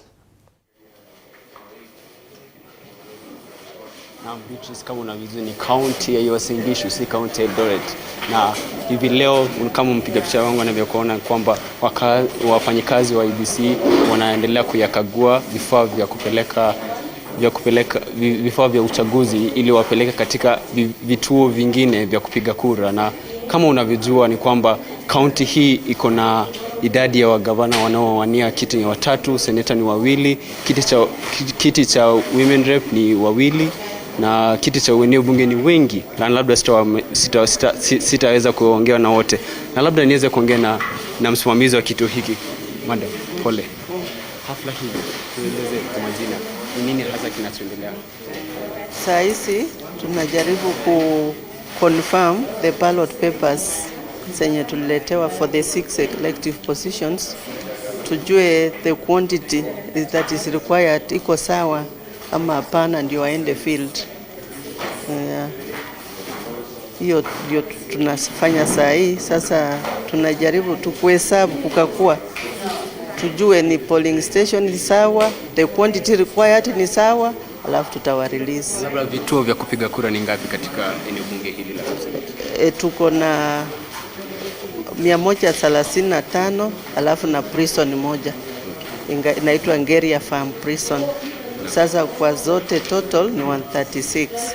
Yeah. Naam. Asante Bipole. Labda kuna jambo unaweza kuongezea? Okay, asante. Naam, Beatrice, kama unavyosikia ni kwamba hivi vifaa vinavyotumwa hapa zinaenda katika vituo kama 136, na baadaye tunaweza kwenda katika nyumba la naibu wa rais katika Ruto huko Sugoi, na tunaweza kuambiwa kwamba atapiga kura kesho asubuhi, na yeye ni katika kituo chake, yeye ni nambari 491, na labda tuweze na labda kama unavyoona ni kwamba vifaa hivi vinakaguliwa, vinapelekwa na vimepewa usalama dhabiti kweli. Naam, asante. Labda sina maneno mengi kwenye studio. Asante. Na shukran sana. Bila shaka tumeweza kupata kwamba vifaa hivyo vya kupigia kura vinazidi kukaguliwa kabla ya kupelekwa labda katika vituo vya kupigia kura tofauti. Tumeweza kupata kwamba ni idadi ya 135. Hivi sasa wacha tuweze kumpata naye Njiru ambaye yuko katika eneo la Naivasha ili tuweze kujua tu labda maandalizi yameweza kufikia wapi. Naam, asanti sana mwenzangu Watare ukiwa studioni. Ulivyotangulia kusema ni kwamba tunakujia mbashara kutoka eneo hili la Naivasha, na kwa sasa tu katika shule ya mabweni ya wavulana ya Naivasha ambapo shughuli nzima ya kupeana baadhi ya stakabadhi muhimu za kutumia kwenye shughuli nzima ya upigaji kura ikiwemo makaratasi ya kupigia kura yanaendelea kwa sasa, huku vitengo mbalimbali vya usalama vikiweza kujumuika hapa na kuweza kupokea taarifa fupi za kiusalama wakati ambapo shughuli nzima inatarajiwa kuanza masaa machache kutoka sasa. Awali tuliweza kuzungumza naye bwana DCC wa eneo hili Mutua Kisilu, ambaye ametuhakikishia kuwa usalama huu mstari wa mbele kuhakikisha kwamba shughuli nzima inaendelea vizuri na wanazingatia hali nzima ya usalama katika eneo hili. Kwa kifupi tu ni kwamba tuko na maeneo 284 vituo vya kupigia kura kote katika eneo hili la Naivasha, na kwa jumla tuko nao askari 687 ambao tumeelezwa watakuwa wakilinda na kutoa usalama katika maeneo mbalimbali ya kupigia kura. Yote 9 ni kwamba mnavyojua ni kwamba katika eneo hili la Naivasha tunayo gereza kubwa zaidi katika Afrika Mashariki, na kwa ili kuweza kupiga nguvu kikosi kizima cha usalama, wale kitengo cha astu ambao ni wanashughulika na mifugo na vile askari wanaolinda katika gereza la Naivasha, endapo wataitwa watajumuika pamoja na kikosi kingine endapo shughuli zima za Lucy ni upepo sio not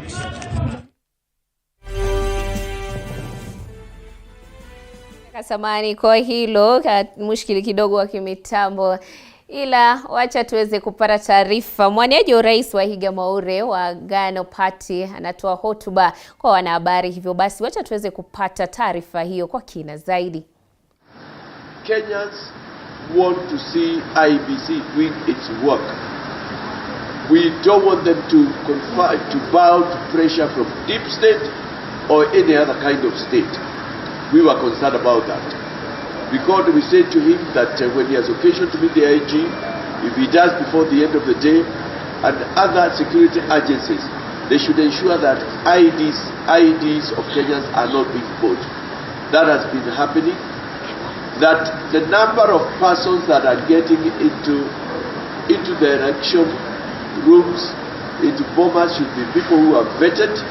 We've been asked to give agents, we gave 30, and there shouldn't be others.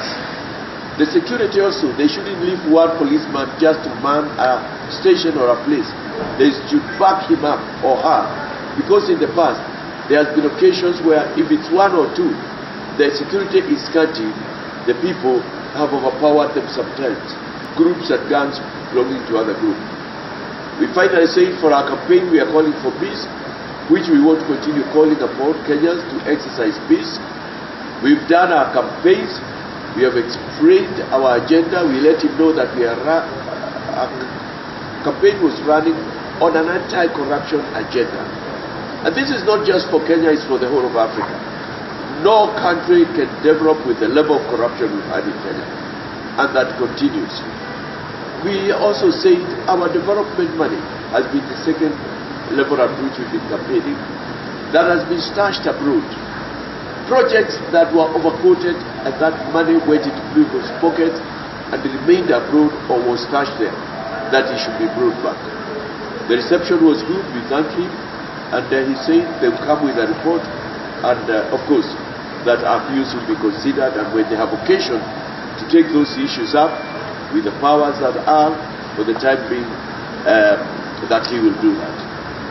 That's what we did. I don't know if we can take any questions specific. I should have said, to my left is my running mate, Ruth Mutua, and to my right is Bishop Paul Mwangi, who is chief agent. He almost spent the whole night at Bombers, so you'll be seeing more of him while there. Sir, were you satisfied with the meetings you had with Lobby in regards to the election? With the meetings you had? Right now, the meeting that you just had right now, were you satisfied? Yeah, the election monitors have their place. And so long as they don't side with any side, they should also not be quick to rush to confirm. Mpenzi mtazamaji, bila shaka huyo ni mwaniaji wa kiti cha urais chini ya Agano Party wa Vihiga Maure. Lakini mpenzi mtazamaji, hivi sasa wacha tuweze kuvuka moja kwa moja hadi Meru, ambapo John Java ameweza kupiga kambi. Bila shaka tuweze kupata tujue labda maandalizi haya ya uchaguzi yameweza kufikia wapi katika kaunti hiyo. Naam, shukran tena sana Watare na kupata kwa njia iliyo safi kabisa. Hapa nipo katika kituo cha eneo bunge la Imenti Kaskazini, na bila shaka ni katika kituo hiki ambako nimeweza kujumuika pia na msimamizi wa kituo hiki cha kupigia kura, ambaye niko naye hapa aweze kutuelezea labda moja kwa moja tu uweze kutuelezea ni kipi kinachoendelea kwa sasa katika kituo hiki. Kituo hiki tunaendelea vyema. Sasa hii tunataka kubrief security na wapios ndio waondoke. Tumejitayarisha. Yes. Labda kuna vituo ama kituo hiki kuna usambazaji wa vifaa vya kupigia kura ishaanza, ama labda kuna wakati labda utafika uanze kusambaza katika vituo tofauti? Tunaanza saa hizi kwa muda wa dakika chache kidogo sana ndio tutaanza.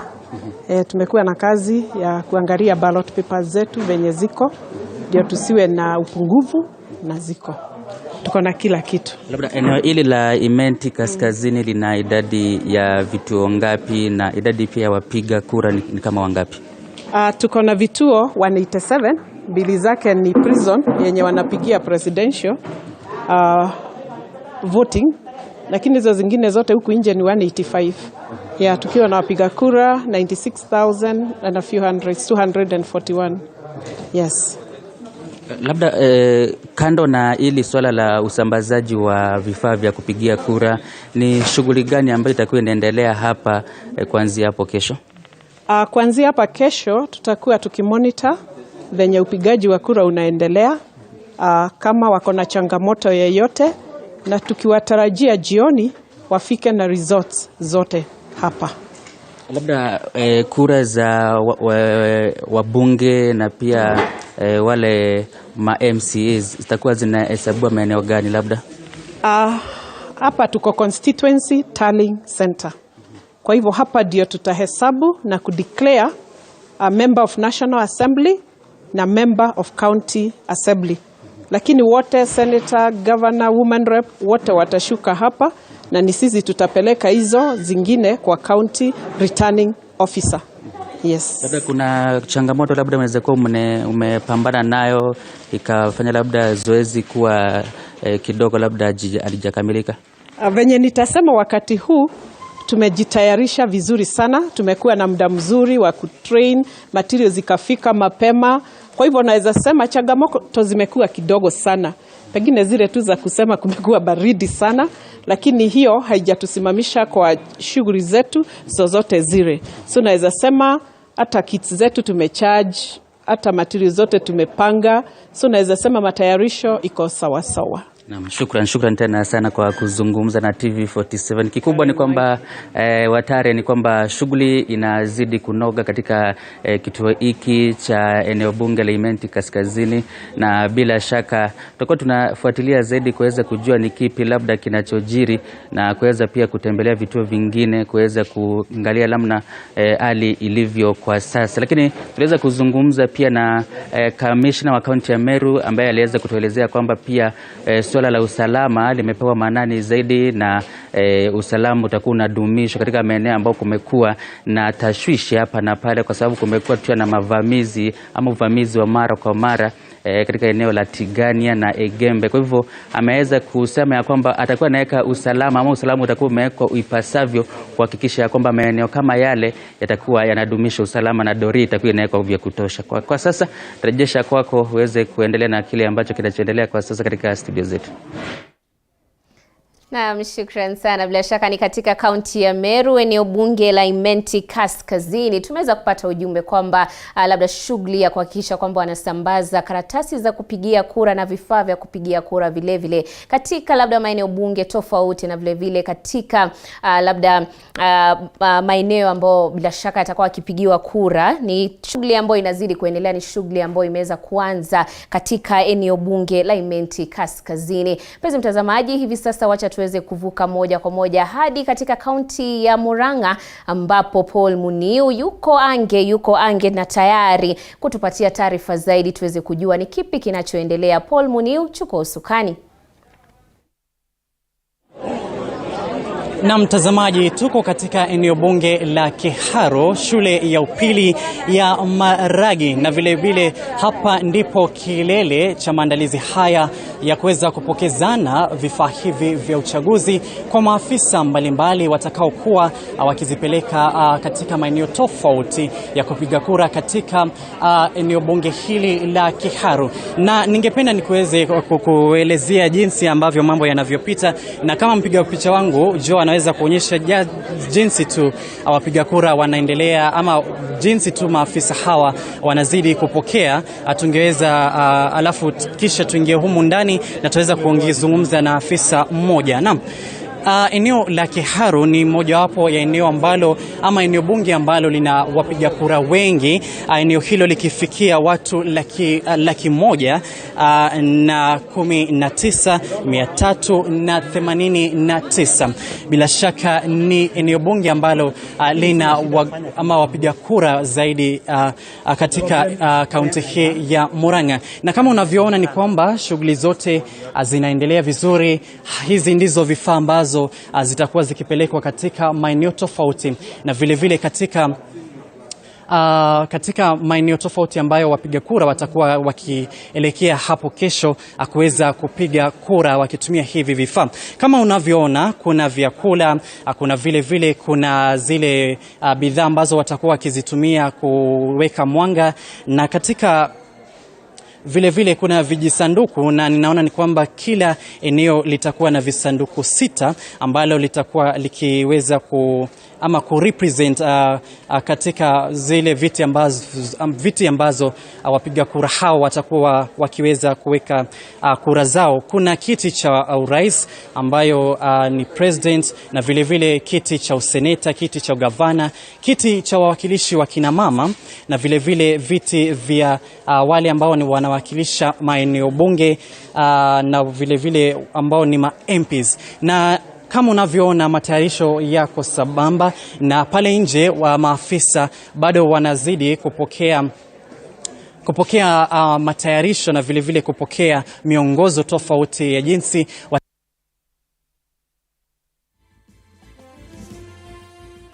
Samani sana kwa mushkili huo wa kimitambo. Tutaweza kumpata Paul Muniu hapo baadaye, ila kwa sasa wacha tuweze kuvuka moja kwa moja hadi kwenye kaunti ya Trans Nzoia ambapo Boniface Baraza ameweza labda kuhakikisha kwamba anatupatia taarifa hata zaidi. Hivyo basi wacha tuweze kuungana naye tuweze kujua ni kipi kinachoendelea. Boniface Baraza, kwako. Naam, asante sana mwenzangu Beatrice Watare. Tunaendelea kupiga kambi na kujenga hema kwenye mji wa Kitale, gatuzi la Trans Nzoia, kufuatilia mchakato mzima wa maandalizi ya funga kazi dakika za mwisho mkondolo la salama kabla hapo kesho Wakenya kurauka katika vituo 761 kuweza kufanya maamuzi yao. Ikumbuke kwamba tume ya IBC imejukumika, na hapo awali tuliweza kuzungumza na afisa msimamizi wa uchaguzi katika kaunti hii John Cox, na kuiarifu runinga hii kwamba kila kitu kishwari, na katika vituo 761 kupata kuwepo na maafisa wawili wa usalama watakaokuwa wanashika doria kuhakikisha kwamba usalama wa kila mpiga kura na usalama wa shughuli nzima unaweza kuhakikiwa. Wacha tupate kusikiza kauli zake kabla niseme na muungano wa wachungaji hapa.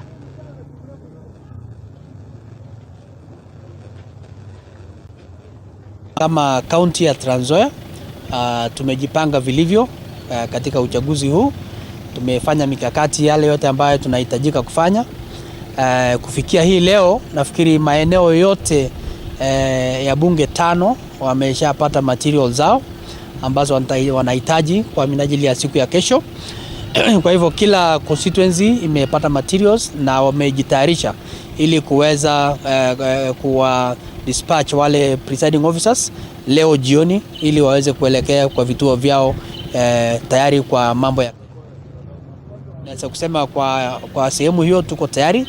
Pia ningetaka kuconfirm kwamba vitengo vyetu vya usalama tayari washatupa maafisa wale ambao wanasimamia ama wale ambao watatusaidia kuchunga vituo hivyo, na pia maafisa wetu, na tayari wamewasili katika vituo ambapo wanakutana na wale presiding officers kwa ajili ya kuondoka jioni ya leo ili waweze kufika kwa vile vituo vya kupigia kura leo na kuwa tayari kwa siku ya kesho. Kwa hivyo kwa ujumla naweza kusema kwamba sisi tuko tayari kufanya uchaguzi huu siku ya kesho. Tumefanya matayarisho ya kutosha kwa maafisa wetu, na ninaweza kuhakikisha kwamba watafanya kazi yale ambayo wamefundishwa, watafanya kazi ile ambayo inakubalika, na ni watu ambao wamekula kiapo pia ili kuhakikisha kwamba yale ambayo wanafanya inalingana na sheria. Kwa hivyo kila afisa ambaye anafanya kazi ya uchaguzi mara hii amekula kiapo kwa sababu yale ambayo watafanya watawajibika kama watu binafsi. Hiyo ndio sheria ambayo tume imeweka. Kwa hivyo nina uhakika ya kwamba tutapiga kura ya huru na kura ya haki kwa ajili ya watu ya Trans Nzoia.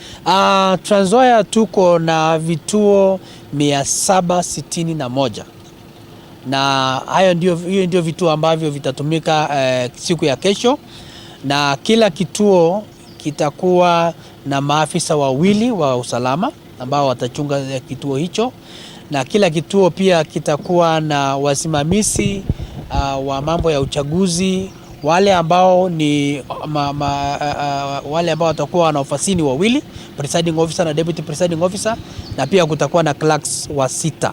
Kwa hivyo kwa ujumla kutakuwa na watu 8 kutoka katika tume ya uchaguzi na ma security officer wawili. Pia of course kutakuwa na wale wengine maagenti na maobserver, na pia ninyi watu wa media mtakuwepo. Naam, asante. Afisa msimamizi au meneja wa uchaguzi katika kaunti hii John Cox anapodokeza kwamba kama maafisa wa tume ya IBC washakula kiapo, hawa nyuma yangu waliovalia magonda haya ni viongozi wa kidini kutoka miungano ya makanisa katika kaunti hii wamejukumika. Tunataka kufahamika, je, wao pia wamekula kiapo au watakuwa wanatekeleza jukumu lipi? Karibu kasisi, mwanzo jitambulishe na mbona mmevalia hivi, jukumu lenu ni lipi katika uchaguzi huu hapo kesho? Okay. Tumejipanga sana. Mimi naitwa mchungaji Winnie Wanyonyi, mmoja wa AK. Alafu tumejipanga kabisa kama wachungaji, tumekula kiapo ya kwamba kura zitapita vizuri, watu tutapiga kura vizuri na tutaziangalia. We are observers. Tutaangalia vizuri kabisa na hakuna mambo ya vita. Tumeomba sana na tunajua Mungu wetu ameyasikia maombi na Mungu wetu ni mwaminifu. Najua Mungu na lakini ukishapiga kura enda nyumbani. Sisi tutabaki tukikuangalilia. God bless you. Asante. Tuambie ni wachungaji wangapi ambao muungano wenu umeweza kuwatoa, umewatuma katika kila kituo cha upigaji kura, na jukumu lao haswa katika uchaguzi wa kesho ni lipi? Sisi kama muungano wa Evangelical Alliance of Kenya Trans Nzoia chapter tumeandaa wanaoangalia uchaguzi huu zaidi ya viongozi 200. Wanaenda kuangalia matuo yote, sub county zote, ward zote, na hakuna kituo ambacho hakitakuwa na mwangalizi wetu, kwa sababu kama Kenya mzima tumetuma zaidi ya watu 1500 kuangalia kura kila pembe zote, ili tuhakikishe kwamba sisi kanisa kiapo chetu ni cha kweli na ni cha Mungu. Sisi yale tutasema tumeona, tumesikia, tumeshuhudia, yetaaminika hivyo. Na tuna uhakika ya kwamba tutawapatia report inavyostahili. Hakuna favoritism hapa. Kwa hivyo tunaomba tu ya kwamba wapiga kura ambao ni Wakristo na wasio Wakristo, kazi ya kuchunga kura ni sisi tumepewa. Wewe ukimaliza enda nyumbani, kwa sababu Yesu ndiye atatangaza mshindi atakuwa nani. Biblia inasema watu wanapiga kura na Mungu anachagua kiongozi. Amen. Na yule atakayopewa tukubali ni yeye. Kwa sababu kura haiwezi kutanganya. Majina yangu ni Daktari Bishop John Mabonga na mimi ni Master Trainer Trans Nzoia County, na tunashukuru sana. Asante. Mami, kama kasisi, ujumbe wako kwa sekunde 5 alafu tumalizie. Majina yangu ni mchungaji Gladys Makoha, nami nashukuru sana kwa kuwa nafasi hii ya kwamba wachungaji ama watumishi wa Mungu wamepewa kipaumbele ya kwamba wataenda kuobserve, maana mtu wa Mungu anakuwa na haki kabisa. Na nikajua ya kwamba sisi kama EAK tumejitoa mwanga ya kwamba tutafanya kazi kwa uaminifu na tutafanya kazi vile Mungu alituita. Tunajua ya kwamba Mungu ndiye anachukua kiongozi. Kiongozi anatoka kwa Mungu. Ndio tukawaambia wapendwa, mnapopiga kura nendeni nyumbani na Mungu mwenyewe atakuwa atataja mwenye ameshinda ni nani. Naam, Watare, ndizo kauli zinazozidi kuibuliwa na viongozi wa kidini, viongozi wa madhehebu mbalimbali kupitia muungano wa viongozi hawa katika kaunti hii. Lakini jumbe mahususi inayojitokeza ni kwamba wanawataka Wakenya kujitokeza hiyo kesho, kufika katika vituo vya kupigia kura, kushiriki, kufanya maamuzi yao, kisha wanapotamatisha upigaji kura warejee nyumbani, na zaidi ya yote wanataka amani kudumishwa. Na basi tutakuwa tunaendelea kukita kambi katika vituo 761 haya alivyosema John Cox, afisa msimamizi wa uchaguzi katika kaunti hii, na hapo awali tulisema naye kamishna wa kaunti hii Samojwang, pia vile vile akaweza kuhakikishia wakazi wa kaunti hii kwamba usalama wao umehakikiwa kabla ya hapo kesho watakapokuwa wanaelekea debeni. Siku zote tunasema ngoma ikichezwa sana upasuka kiwambo. Japo kwa Wakenya na watazamaji wetu, hii ndio runinga itakayokupa taarifa hizi kwa utendeti, umakinifu na uadilifu. Kwako Beatrice Watare.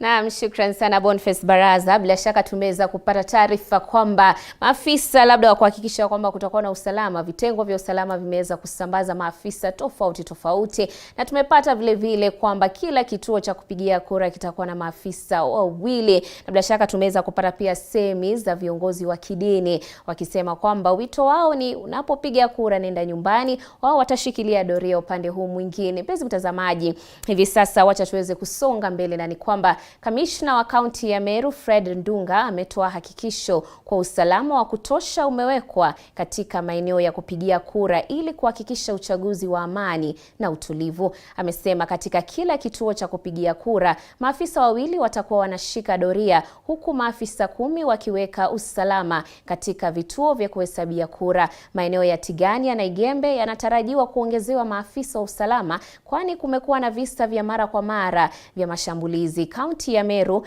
inawapiga kura zaidi ya 700,000 huku vituo vya kupigia kura vikiwa 1639. Voters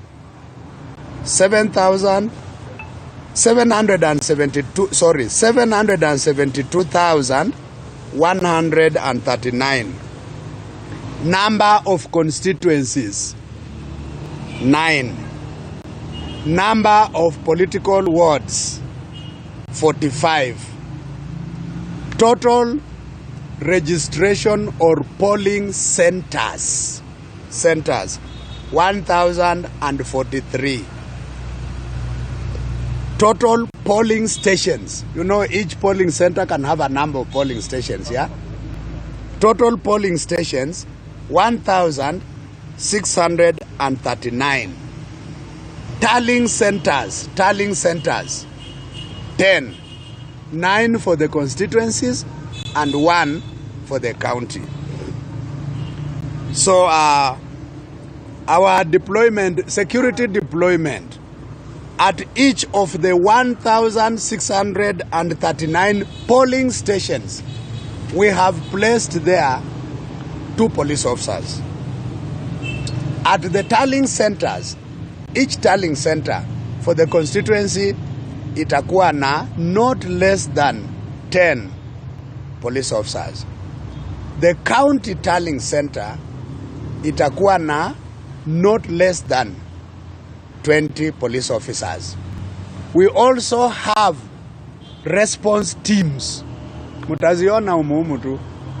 Response teams, kuna GSU, kuna other formed units ambazo ndio zitakuwa zikizunguka kuhakikisha ya kwamba kuna usalama wa kutosha kwa wale ambao wanaenda kupiga kura na wale ambao wanarudi makwao baada ya kupiga kura. So tumeweka askari wa kutosha kila mahali. Usalama tumehakikisha uko wa kutosha na itathibitishwa na mkuu wa polisi katika county ambayo yuko pamoja nami. Campaigns zimeisha na nataka niseme ya kwamba campaigns katika Meru zilienda vizuri kwa ujumla zilienda vizuri. Hakukosa visa 1, 2, 3 hapa na pale. Mnajua kile kisa cha Mikinduri, mnajua vile visa viwili vya Mutwati, na tumevishughulikia vilivyo. Pia kumekuwa na kisa kimoja cha gari la mgombea kuchomeka, lakini hicho kisa mwenye gari ndiye anajua kilichotendeka. Tunamuuliza atuambie kilichotendeka. Kwa hivyo kampeni zimeisha na hatutarajii kampeni yoyote.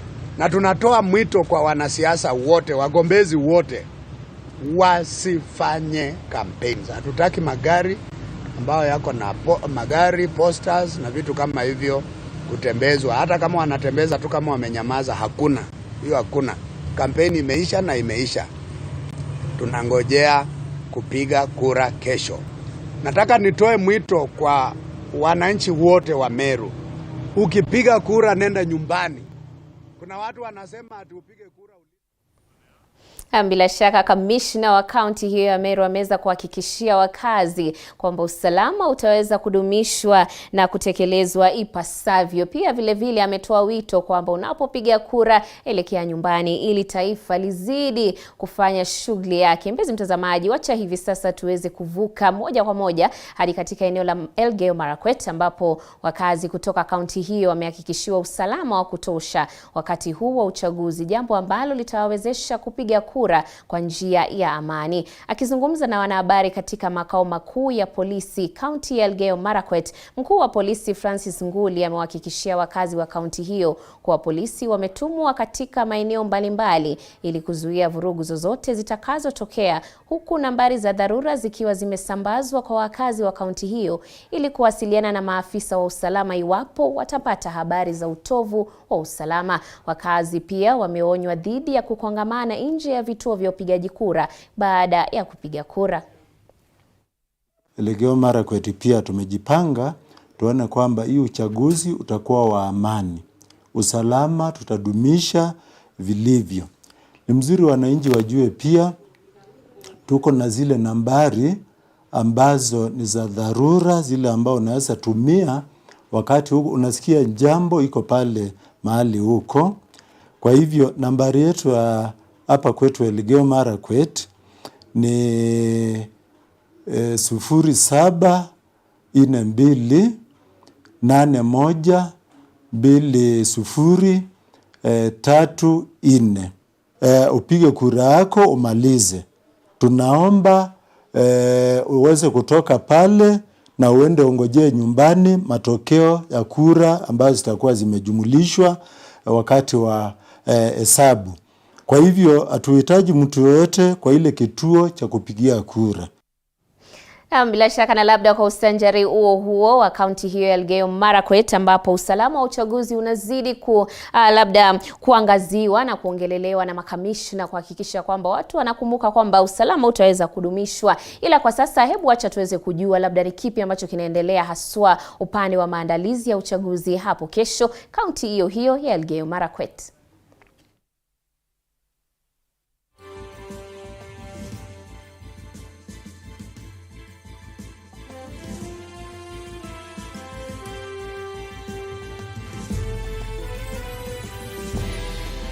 Na kwa sasa tuko katika ile kipindi ambacho tunataka kuwatuma POs, security, DPOs waende katika polling station. Tumejipanga vizuri, vitu vyote viko tayari, ballot papers zote za elective position yote 6 kuanzia president zilifika na siko tayari kugawanywa wakati wote kuanzia sasa. So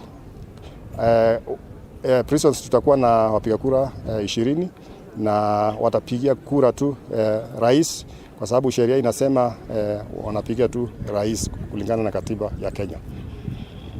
Kwa sasa ni msimu wa mvua na hiyo ndio changamoto kubwa zaidi ambayo tunaweza kutarajia kupata, lakini tumejiandaa vizuri na tuko na magari ya 4-wheel ambayo itatusaidia kusambaza vifaa vya uchaguzi katika hizo eneo ambazo zitakuwa na changamoto ya mvua.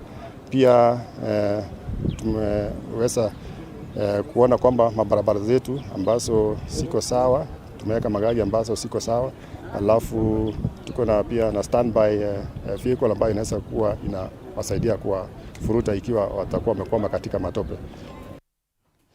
Bila shaka wanasema kwa mabiwa mgambo ikilia jua, bila shaka kuna jambo, na Elgeyo Marakwet imeweza kujizatiti kuhakikisha mipango yote ambayo itasaidia kufanikisha uchaguzi wa hapo kesho imekamilika. Labda tuweze kusonga mbele kwenye taarifa nyingine, ni kwamba maandalizi ya uchaguzi wa kesho yamekamilika katika maeneo tofauti na kaunti ya Kakamega vile vile. Mwanahabari wetu Violeta Uma anaungana nasi kutoka kituo cha kuhesabia kura eneo bunge la Lurambi cha Kakamega Hill School. Wacha tuweze kujua ni kipi kinachoendelea. Violeta Uma, kwako. Asanteni sana, tunakujeni moja kwa moja kutoka County 037, ukipenda County ya Kakamega. Ni mojawapo ya county ambayo inatambulika sana kwa idadi kubwa ya watu hapa katika county, wakiwa ni watu takriban watu milioni 1.9. Wapiga kura katika county ya Kakamega ambao wamesajiliwa kushiriki zoezi la upigaji kura mwaka huu na IEBC ni watu 1844,709 ambao wameweza kusajiliwa na wanatarajiwa kushiriki zoezi la upigaji kura hiyo kesho. Katika kaunti hii ya Kakamega kuna jumla ya maeneo bunge 12 likiwemo Likuyani, Lugari, Malava, Ikolomani, Shinyalu, hapa penye niko hapa Lurambi, kuna Mumias Magharibi, Mumias Mashariki, Matungu, kuna Butere na vile vile Navaholo na Huisero. Eneo katika kaunti hii ya Kakamega vile vile kuna wadi 60 ambazo wote wanatarajiwa kushiriki zoezi la upigaji kura. Labda tu pengine kuambia tu watazamaji wenzangu, matayarisho ya IEBC yameweza kufanywa. Tumeweza kuzungumza na maafisa wa IEBC hapa katika kaunti ya Kakamega, akiwemo ni mkuu wa uchaguzi hapa katika kaunti ya Kakamega, Bwana Joseph Ayata, ameweza kutuambia kwamba uchaguzi wameweza kufanya maandalizi na kila kitu kishwari, na vile vile hapa katika eneo bunge la Lurambi tumeweza kuzungumza na afisa ambaye amesimamia uchaguzi katika eneo bunge hili la Lurambi, Salim. Pia vile vile Salim Abdalla ameweza kutueleza kuwa uchaguzi wameweza kuandaa kila kitu, matayarisho yako shwari, wameweza kupokea sanduku na vile vile makaratasi ya kupiga kura na vifaa vyote ambavyo vinahitajika katika kuandaa uchaguzi hapo kesho, na wao wako shwari. Wanatarajia kwamba wakati utakuwa umewadia wa watu waweze kupiga kura, basi wakaazi watapata fursa ya kufanya hivyo, kwani wameweza kupokea kila kitu ambacho kilihitajika katika uchaguzi huo. Labda pengine kama naweza tu kuwajuza watazamaji wetu ni kwamba katika kaunti hii ya Kakamega kuna wagombea 7 wa ugavana katika kaunti ya Kakamega, akiwemo ni seneta wa sasa Cleophas Malala, vile vile kuna ambaye anawania katika tiketi ya ANC na chini ya Kenya Kwanza, na vile vile kuna Fernandez Baraza ambaye yuko katika chama cha ODM chini ya Azimio, kunaye Suleiman Sumba wa KANU, kunaye Cyrus Jirongo wa UDP, Samuel Mkoko MDP, kunao wagombea wawili ambao ni wagombea huru ambaye ni Wycliffe Osundwa na vile vile Austin Opito. Wagombea 7 wote katika kiti hicho ama wako katika kipute kinyang'anyiro cha ugavana katika kaunti ya Kakamega. Vile vile katika nafasi ya wakilishi wa kina mama pia kunao 7 ambao wanang'ang'ania kiti hicho, ambaye kwa sasa ambaye ameshikilia kiti hicho ambaye amekuwa ni mwakilishi wa kina mama kaunti ya Kakamega amekuwa ni Elsie Mohanda, na vile vile katika kiti cha seneta ambacho kimeachwa wazi na seneta wa sasa Cleophas Malala ambaye sasa anawania ugavana, kiti cha useneta kinamezewa mate na 7 katika kaunti hii ya Kakamega, na hivyo basi wakaazi tu wataweza kumchagua yeyote yule ambaye wanaona kwamba anafaa kuweza kuwafanyia kazi ama kuwahudumia wakazi wa kaunti ya Kakamega kama seneta wao. Hapa katika kaunti hii vile vile kunao wagombea 89 ambao wameweza kujitokeza kuwania kiti hiki ama kiti cha maeneo bunge 12. Kunao wagombea 89 ambao wameweza tu kujitokeza, na vile vile kuna wakilishi wadi 700 zaidi ya 500 ambao wameweza kujitokeza na kuwania kiti hicho. Kwa sasa vile tulivyosema kwamba tumeweza kueleza kwamba maandalizi yameweza kufanyika, kila kitu kishwari. Tumeona hapo kuna taa zile ambazo zitaweza kusaidia katika iwapo kama sehemu ambayo hakuna umeme zitaweza kutumika, vifaa vyote tumeweza kuona viko pale, masanduku yako pale, makaratasi yako shwari, na vile vile hiki ni kituo cha Lurambi cha kuhesabia kura cha Lurambi, ambapo tumeambiwa kwamba hapa kura zote zitaweza kujumuishwa na mshindi ataweza kutangazwa hapa. Mshindi wa eneo bunge wataweza kutangaziwa hapa, na kwa sasa mbunge wa sasa wa eneo hili la Lurambi ni Bishop Titus Hamala, na eneo hili kwa sasa liko na vituo vya upigaji kura 98 na kati ya hizo 98 kunazo 2 ambazo ni za magereza ambazo pia zinapatikana eneo hili, na basi tu tunatarajia kwamba mambo yatakuwa shwari, na wakati huo wa upigaji kura tunaambiwa kwamba pia usalama utadumishwa, kwani afisa wa IEBC na vile wa polisi wameweza kutuambia kwamba kutakuwa na maafisa 2 katika kituo cha kupigia kura na kutakuwa na afisa 20 katika vile vituo vya kuhesabia kura ili kuhakikisha kwamba tu usalama unadhibitiwa. Na vile tumeambiwa kwamba vile kwa wale ambao wanaweza kuzua vurugu katika maeneo tofauti vile wameweza kuonywa, na pia kuna maeneo ambayo yalikuwa yametajwa kwa kuna uwezekano wa kuzuga vurugu. Tumeambiwa kwamba mambo yote ya shwari. Maafisa wa polisi wataongezwa katika maeneo hayo yakiwemo ya Malava, Ahuisero, Matungu na maeneo mengine tu, japo kwa sasa maafisa wa polisi wamefanya mikutano kuhakikisha kwamba mambo ya shwari, usalama umedumishwa. Maafisa wa polisi wamepelekwa katika maeneo tofauti kuhakikisha kwamba mambo yote yanaendelea vile inavyohitajika. Kutoka hapa mimi sina la ziada, nataka nirudishe kwenu studioni, lakini tutapiga darubini kuhakikisha kwamba yale yote ambayo yanaendelea katika maeneo bunge yote 12 katika kaunti ya Kakamega tunawajuza watazamaji wetu wa TV 47. Nitaachia hapo kwa sasa, narudisheni kwenu studioni. Naam, shukran sana Violet Auma ambaye ameweza kupiga darubini katika eneo hilo la Kakamega, na bila shaka ameweza kutufahamisha kwamba labda vituo vya kupigia kura ni 98 na bila shaka wapigaji kura ni milioni 1.9. Atazidi kutupatia taarifa, ila kwa sasa tunajua kwamba kila kitu kishwari. Hivi sasa mpenzi mtazamaji, wacha tuweze kuvuka moja kwa moja hadi katika the CBD papa hapa Nairobi, ambapo Andrin Kilemi ana labda tupatia darubini na kuweza labda kutufahamisha ni kipi ambacho kinaendelea, tuweze kujua ni kipi ambao yanazidi kusibu katika kaunti hii yetu ya Nairobi. Hivyo basi Andrin Kilemi, kwako.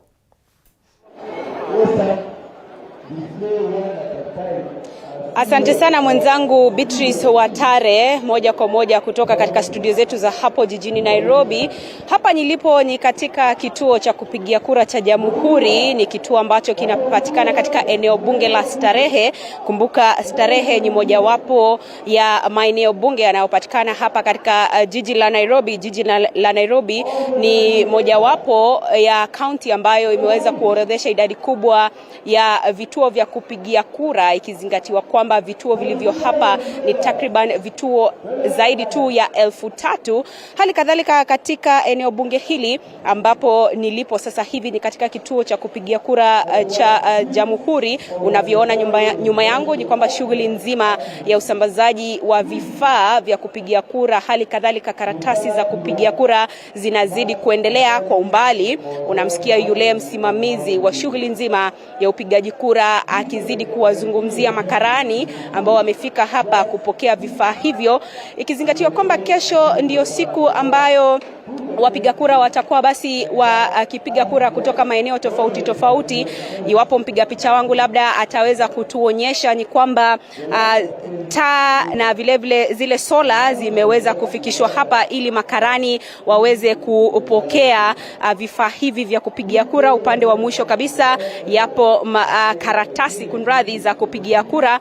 Pale unapowaona ni kwamba maafisa hao wameweza kupiga foleni kuhakikisha kwamba wanapokea ujumbe kutoka kwa msimamizi wa kituo hiki ambaye si mwingine anayezungumza pale Nyimaina, eneo bunge la Starehe. Nilivyoarifiwa awali ni kwamba ni eneo lililo na vituo vya kupigia kura takriban 258, lakini idadi hiyo inaongezeka hadi 259 tukijumuisha kituo kimoja cha kupigia kura cha wafungwa, na naelezwa kwamba kituo hicho kitaweza kufunguliwa asubuhi thenashara, vituo vingine vitakuwa vikifunguliwa kwa wapiga kura wengine ambao vile watakuwa wakipiga kura. Ila tofauti na vituo vingine vya kupigia kura ni kwamba kituo hicho cha wafungwa, karatasi zitakazofikishwa pale ni karatasi za wagombea wa kiti cha urais pekee.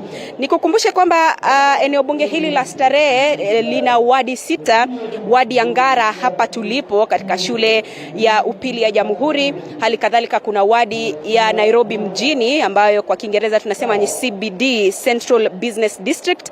Vilevile ipo Kariakoo, ni mojawapo ya wadi inayopatikana katika eneo bunge hili la Starehe. Ipo Pangani, Nairobi Kusini na Landamawe, jumla ya wadi 6. Shughuli nzima imeng'wananga hapa katika kituo hiki cha kupiga kura. Vilevile makarani wakizidi kupokea na maafisa wengine wakizidi kupokea vifaa vya kupigia kura, vifaa ambavyo leo vitakuwa vikisalia katika vituo vya kupigia kura. Kumbuka takriban karatasi milioni 65.2 zinaendelea kusambazwa kote nchini leo, ikiwa ni siku ambayo maafisa kutoka tume ya IEBC wanazidi kusambaza karatasi hizo kwenye vituo tofauti tofauti, ikitarajiwa kesho wapiga kura zaidi ya milioni 22 ambao wamesajiliwa na tume ya IEBC watakuwa wanajitokeza kutekeleza haki yao ya kidemokrasia. Kumbuka kesho ndio siku ambayo taifa litakuwa linafanya uamuzi, ikizingatiwa kwamba kwenye kinyang'anyiro cha urais waliojitokeza au waliosalia kwa sasa ni wagombea 4, akiwemo Raila Odinga ambaye ni kinara wa Azimio One Kenya, vilevile naibu wa rais William Ruto ambaye ni kinara wa mrengo wa Kenya Kwanza. Hali kadhalika yupo George Wajakoya ambaye ni wa chama cha The Roots Party, na mwisho kabisa yupo David Vihiga Kakamega ambaye ni kinara wa Agano. Mtazamaji, tunazidi kupiga jicho shughuli nzima ya upigaji kura hapa tulipo kwenye kituo cha Jamhuri. Shughuli nzima inazidi kuendelea ya usambazaji wa vifaa hivyo vya kupigia kura. Sina la ziada kutoka hapa, narejesha kwako studioni Beatrice Watare.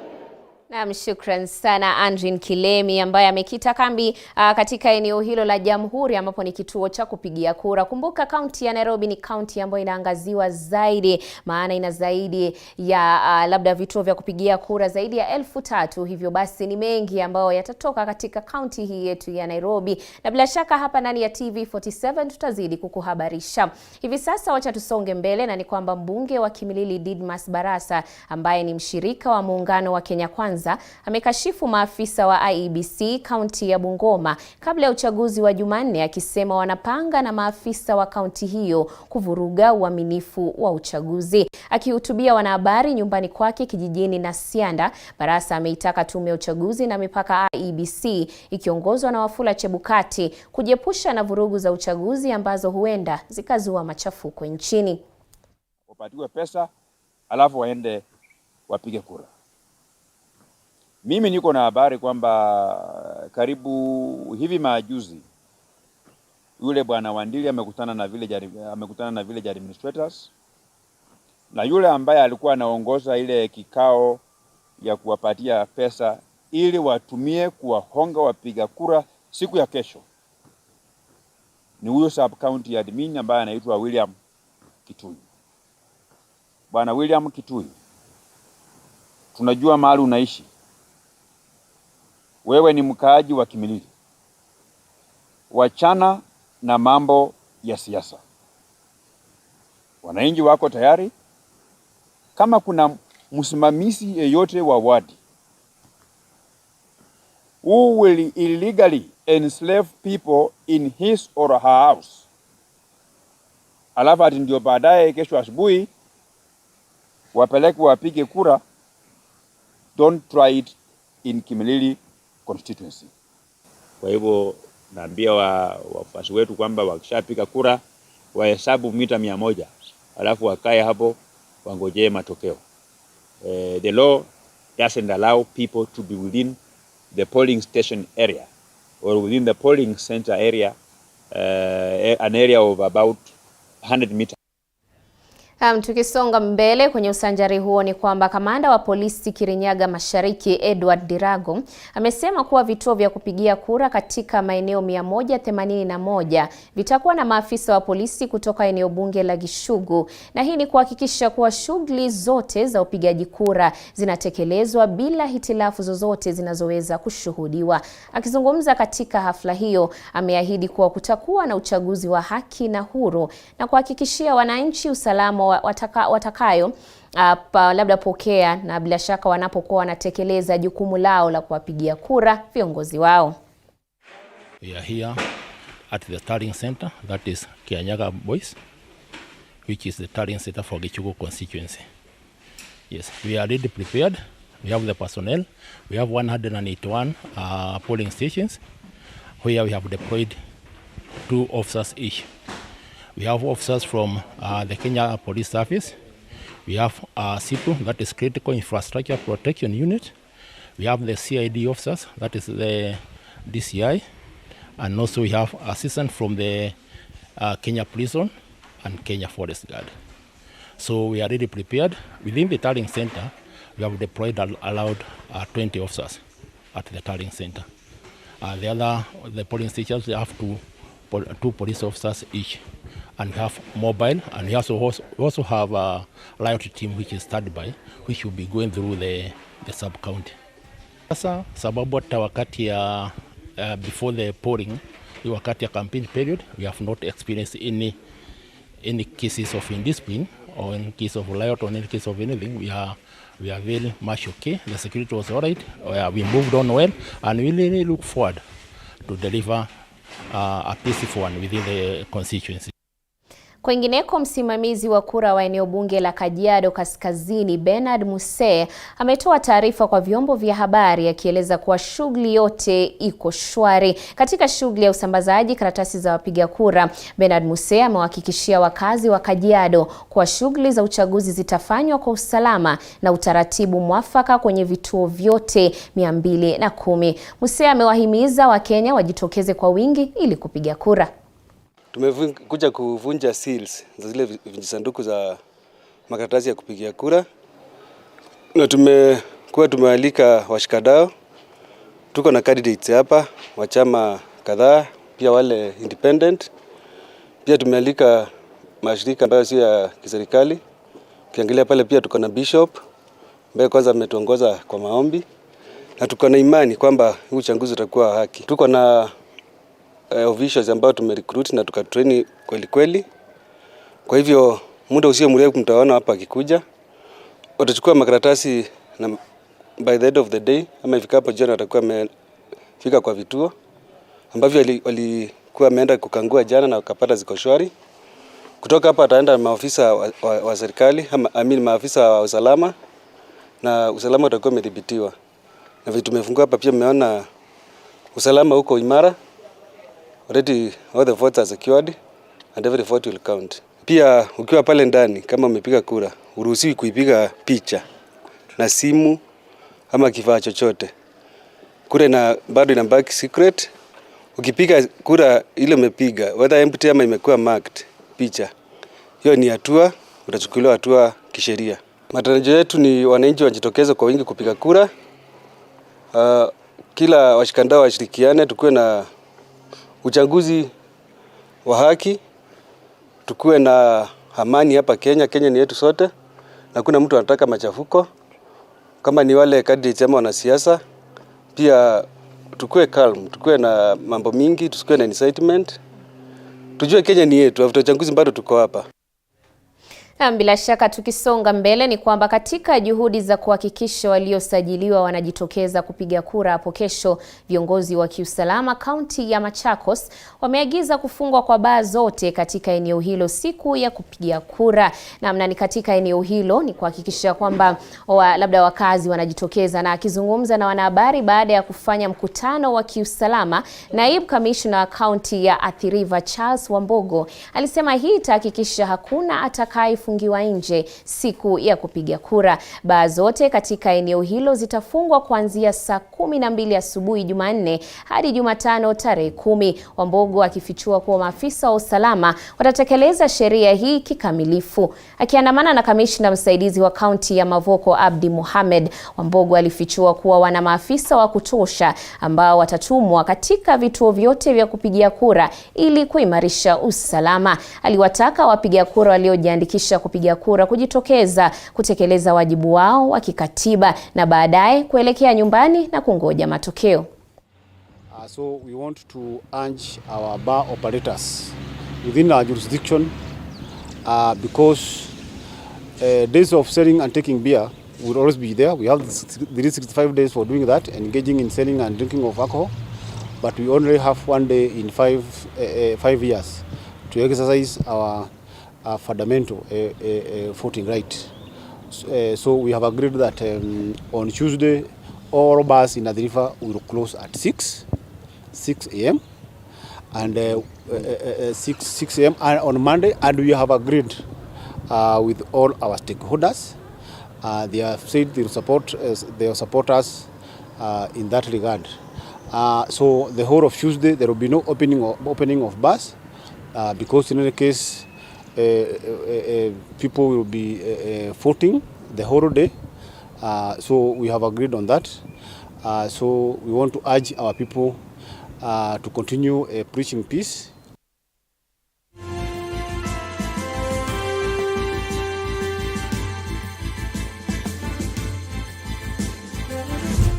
Tukisonga mbele, serikali ya kitaifa imelaumiwa na wavuvi kutoka kaunti ya Lamu kutotimiza ahadi yake ya kuwafidia wavuvi hao kabla ya uchaguzi mkuu hapo kesho. Wavuvi hao wamelalamika kuwa wamekosa namna ya kujikimu tangu maeneo ya uvuvi kuharibiwa na shughuli za ujenzi wa bandari ya Lamu. Aidha, wamesema kuwa licha ya makubaliano kati yao na serikali kuondoa kesi mahakamani ili kufanikisha malipo kwa haraka, hawajapokea malipo yoyote. Kwa muda mrefu ilipoanza shughuli za poti, mazingira yameharibika ya uvuvi na mambo mengineyo, na mpaka sasa mambo ya ridhaa yamecheleshwa sana. Kwa hivyo inaumiza wavuvi kwa sababu ilikuwa wapatiwe hizi fedha ili ziweze kuamudu kwa mbinu mbadala. Katika changamoto pia ambao inawapata wavuvi kwa sababu kucheleshia malipo yao, wamekanyagiwa ili wasitumia vifaa ambao kwamba tayari walikuwa wakitumia, tuseme mkano na juya. Kwa hivyo watu wengi hawezi kumudu maisha kwa wakati huu. Ilikuwa tunalenga serikali kwa wakati huu kabla hatujapiga kura, wavuvi washalipwa pesa zao kwa wakati unaofaa. Sisi kina mama tumeathirika pakubwa sana. Kwa sababu bahari ndo lengo letu, ndo manufaa yetu, ndo kila kitu kwetu huku Lamu. Ndo kazi zetu yani kwa ufupi. Umeona? Sasa kina mama, watoto wetu, mabwana zetu, tegemeo letu sisi ni bahari. Kwa saizi tumeathirika kwa sababu biashara zetu zote sisi ni upande wa bahari, samaki, kuuza ng'onda. Umeona? Twategemea tupate malipo kwa upesi. Yule akasema hili, uje akasema hili. Madamu waliweka saini kwamba tutoe kesi nje ya mahakama tuhukumiane nje, kwa hivyo wana khiari ule ambao kwamba alikuwa amekubali kwamba wewe usende kotini kuendelea na kesi.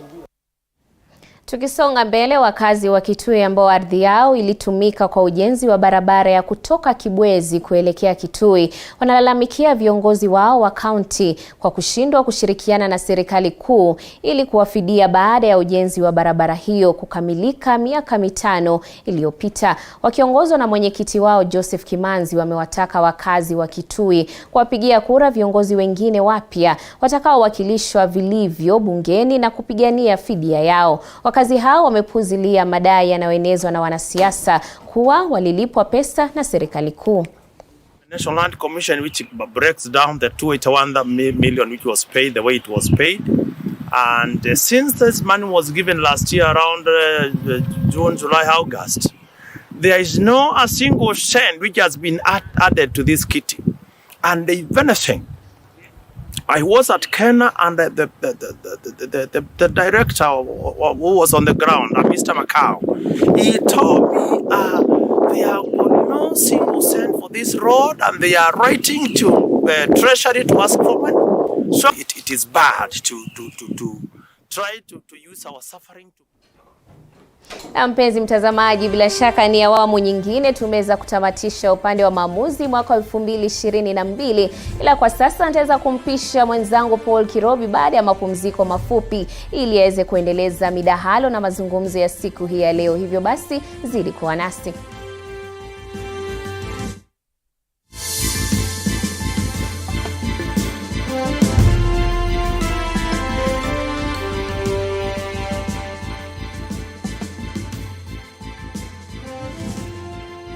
You are watching TV47, the home of untold stories.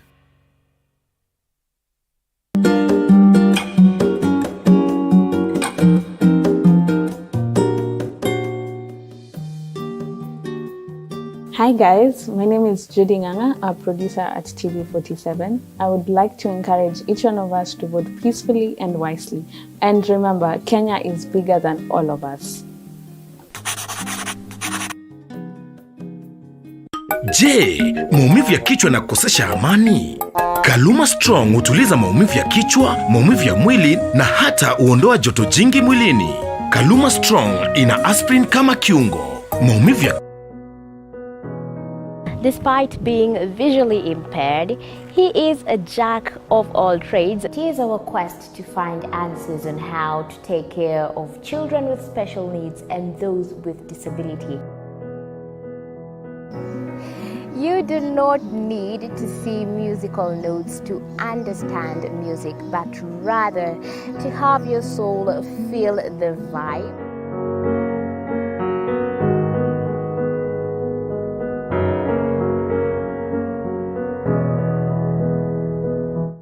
Actually, for us to make a wheelchair, we have to take measurements.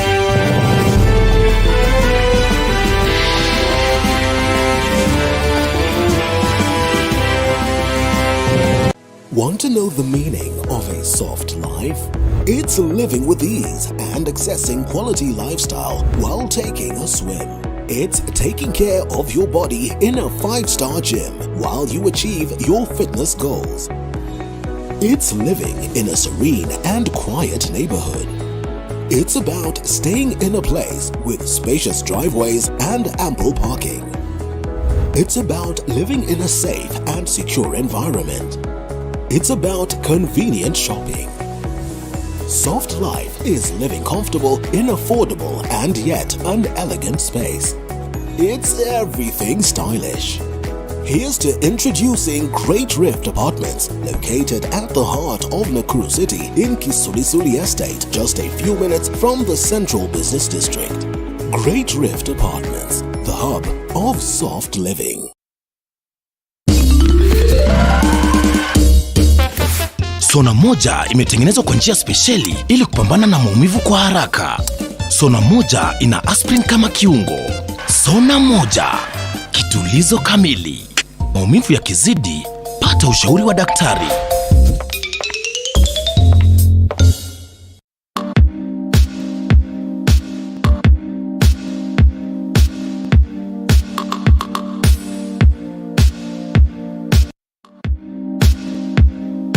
You are watching TV47, the home of untold stories.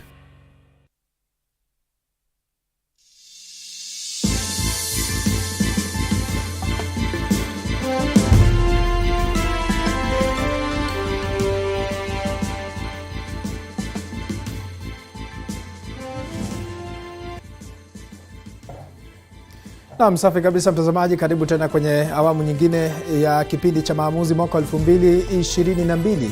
Tukiwa tunahesabu saa takriban 20 hivi kabla ya Wakenya kuelekea katika uchaguzi wa Agosti tarehe 9, uchaguzi ambao huenda ukatoa mwelekeo mwema au mwelekeo ambao huenda ukawa na manufaa kwa Wakenya. Hivyo basi ni wewe kama mpiga kura kutekeleza haki yako ya kikatiba. Ndiposa hapo awali, kabla hatuja kupasha taarifa za mwendo wa saa 7 kamili, kuna maswali chungu nzima ambayo yalikuwa yameibuka kuhusiana na idadi ya wapiga kura, na Dennis Nthumbi alikuwa anajaribu kuelezea kwa undani zaidi kuhusiana na ngome ambayo imekuwa ikichukuliwa kuwa ya kinara wa ODM Raila Odinga. Ukawa unasema kwamba naibu wa rais William Ruto katika maeneo ya Pwani katika uchaguzi huu huenda kavuna. Si huenda kavuna kwa sababu jambo ambalo lafanyika kesho ni kuhakikisha kwamba ukweli umetimika. Na hiyo ukweli ni kwamba wananchi wanataka mtu ambaye atawakilisha mambo yao na atawasilisha huduma kwao. Na ukiangalia katika ngome ya Pwani, mambo tata katika Pwani ni mambo ya squatter, mambo ya shamba na mambo ya bahari. Na ukiangalia katika ile upande wa mandugu zetu Azimio, kwamba haya mashida yote ama uchungu wa mambo ya bahari, mambo ya port, na mambo zingine ambazo tunaongea mambo ya masquatter nini, chairman wao amekuwa implicated sana na hii mambo, kwa sababu kwa hivyo na walimchagua Raila kusitisha haya mambo kina Joho, lakini wote hawajasitisha.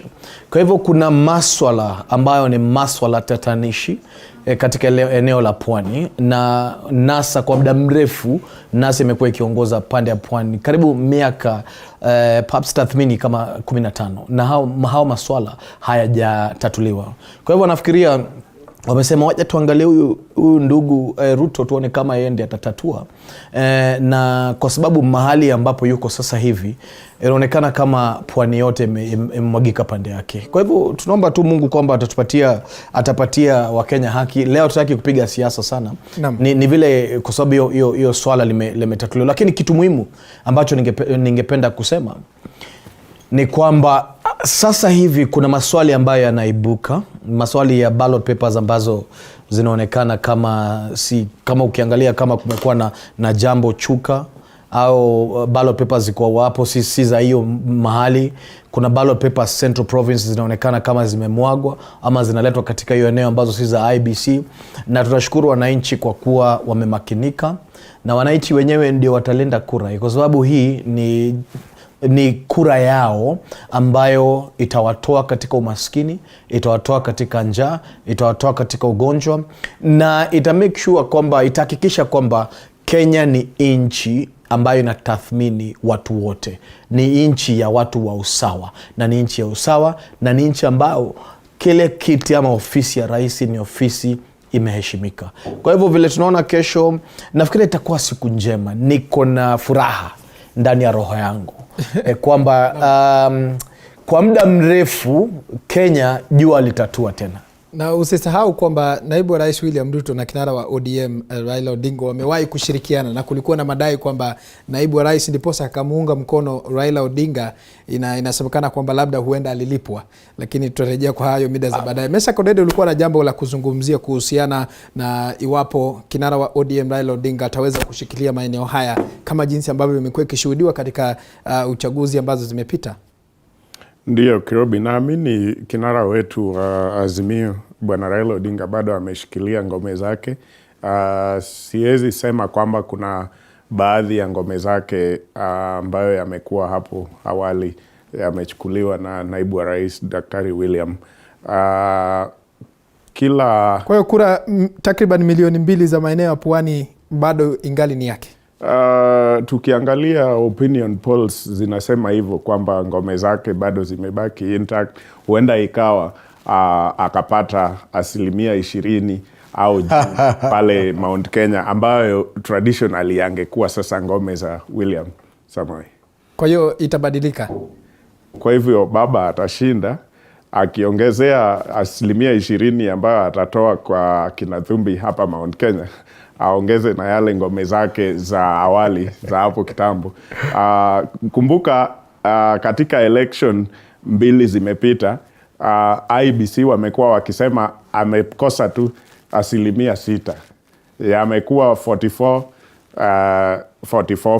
around there. So akipata 20% pale Mount Kenya, si hata amezidi yale ambayo tunataka. Kwanza tutaangazia hayo maeneo mengine. Yes. Idadi ya wapiga kura iko ngapi na ni kipi ambacho kinatarajia. Lakini ukiangalia siasa za mwaka huu ama uchaguzi wa mwaka huu, kuna msukumo kwamba uchumi umeporomoka, na hilo ni jambo la ukweli kwamba uchumi wa taifa umeporomoka. Je, hili litachangia vipi katika Wakenya kufanya uamuzi wao? Katika mambo ya uchumi, kwangu mimi naona imekuwa katikati ya siasa za 2022. Mambo ya uchumi, kuweza kuweka chakula kwa meza imekuwa jambo la muhimu sana kwa wananchi.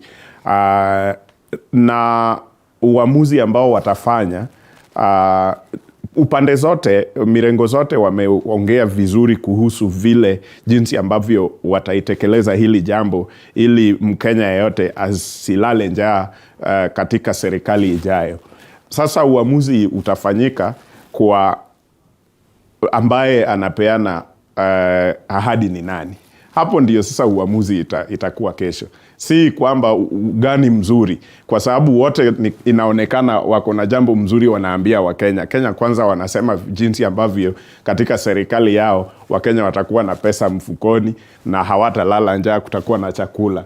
Upande wetu wa Azimio baba anasema hayo yote. Sasa uamuzi na upande wa Mwaure hata upande wa Wajakoya wanasema jinsi ambavyo watatekeleza manifesto yao ili Wakenya wapate chakula kwa meza. The election tunaenda kesho, wananchi wanaenda kuamua ni nani anapeana ahadi. Wataangalia kurudi nyuma. Huyu aliwahi peana ahadi before, alitekeleza. Huyu aliwahi peana ahadi hapo awali, alitekeleza au la. Hapo ndio uamuzi utafanyika kesho. Meshack Odede, nani Muthiora Kariara? Mimi nitakosoa swala eti kwamba baada ya uchaguzi wa kesho watu watapata posho zaidi ya lile ambalo wako nalo, kwamba hawatalala njaa, kwamba mfumo wa elimu utakuwa bora zaidi. Haya sidhani yatatokea baada ya uchaguzi wetu hapo kesho. Manake hawa vigogo ambao wako kidedea wakati huu ni watu ambao wamekuwepo kwa muda mrefu. Ukiangalia upande mmoja kuna yule ambaye alikwea akawa ni prime minister. Upande mwingine tuna naibu wa rais. Kwa hiyo ni muhimu Wakenya washushe expectations zao baada ya kesho. Tujue kwamba tunafanya mchakato kwa kuwa unahitajika kikatiba, kwamba baada ya kila miaka 5 tutafanya uchaguzi, na wakati huu kidogo tumekuwa na maandalizi ambayo hayajakumbwa na fujo, tumekuwa na amani. Kumaanisha kwamba hali ngumu ya uchumi bado haitawapa msukumo wananchi kujitokeza kwa wingi na kumpigia mmoja wao kura. Kesho sana sana ninachokiona mimi ni kura za hasira kwa wale ambao watakuwa na msukumo wa kwenda kupiga kura. Alafu upande mwingine tuna wale ambao watakuwa nenda kufanya ile confirmation, kwamba katika chaguzi nyingi tumekuwa na huyu kinara wetu, tumempa kura lakini hajapata kuwa kiongozi. Kwa hiyo wakati huu huenda tukafaulu. Lakini ikija ni kutimizia mwananchi haki, tutasubiria sana kuliko ambavyo tunategemea itakuwa. Nitaje kuhusu hizi ngome ambazo umesema. Ukweli ni kwamba naibu rais hajakuwa mgombeaji urais hapo awali. Kwa hiyo hatuwezi tukasema ana ngome yoyote moja kwa moja nje ya pale ambapo alileta ushawishi na Rais Uhuru Kenyatta akachaguliwa.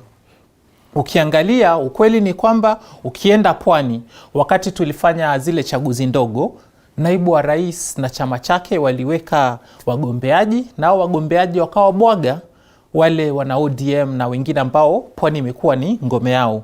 Kwa hiyo ni muhimu tutambue kwamba ushawishi wa naibu rais katika eneo la Pwani ni zaidi ya ule aliokuwa nao Rais Uhuru Kenyatta katika uchaguzi uliopita.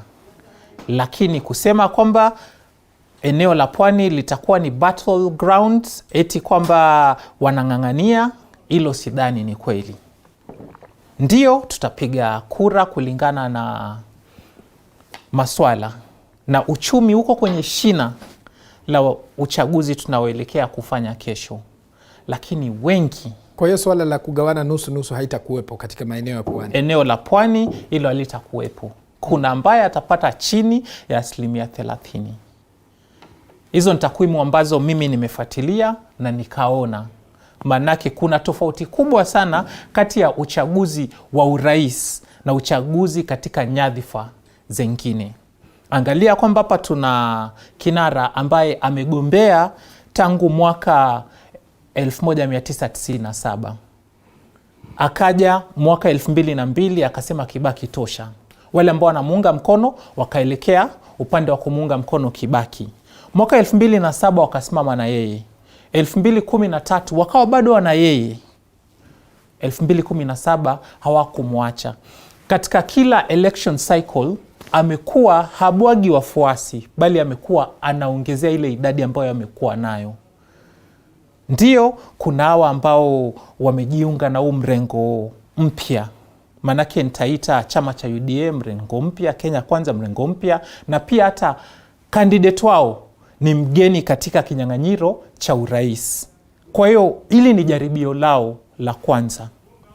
Naamini kwamba eneo la Pwani haitakuwa battleground, lakini naibu wa rais na chama chake na muungano wa Kenya Kwanza atafanya bora kuliko ambavyo chama cha Jubilee kilifanya. Naam. Nisikiliza kauli tofauti kutoka kwa wakili kisha nirejee.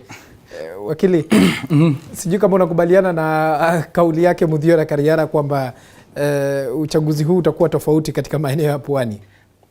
Ile tofauti ambayo itakuwa katika maeneo ya Pwani pengine ni kuna yale maeneo mgombea rais wa chama cha UDA pengine atapata kura zaidi ya zile ambazo Rais Uhuru Kenyatta aliweza kupata mwaka wa 2017. Na sababu ni hii, ni ya kwamba tangu mwaka wa 2007 ni ya kwamba Raila hajaishindwa katika coast mzima. Lakini kile ambacho tuliweza kuona ni ya kwamba mwaka 2013 na mwaka 2017 kura ambazo Uhuru Kenyatta aliweza kuzipata, hiyo idadi iliweza kuongezeka. Lakini bado ilikuwa ni ngome ya nani? Ilikuwa ni ngome ya rais. Ilikuwa ni ngome ya Raila.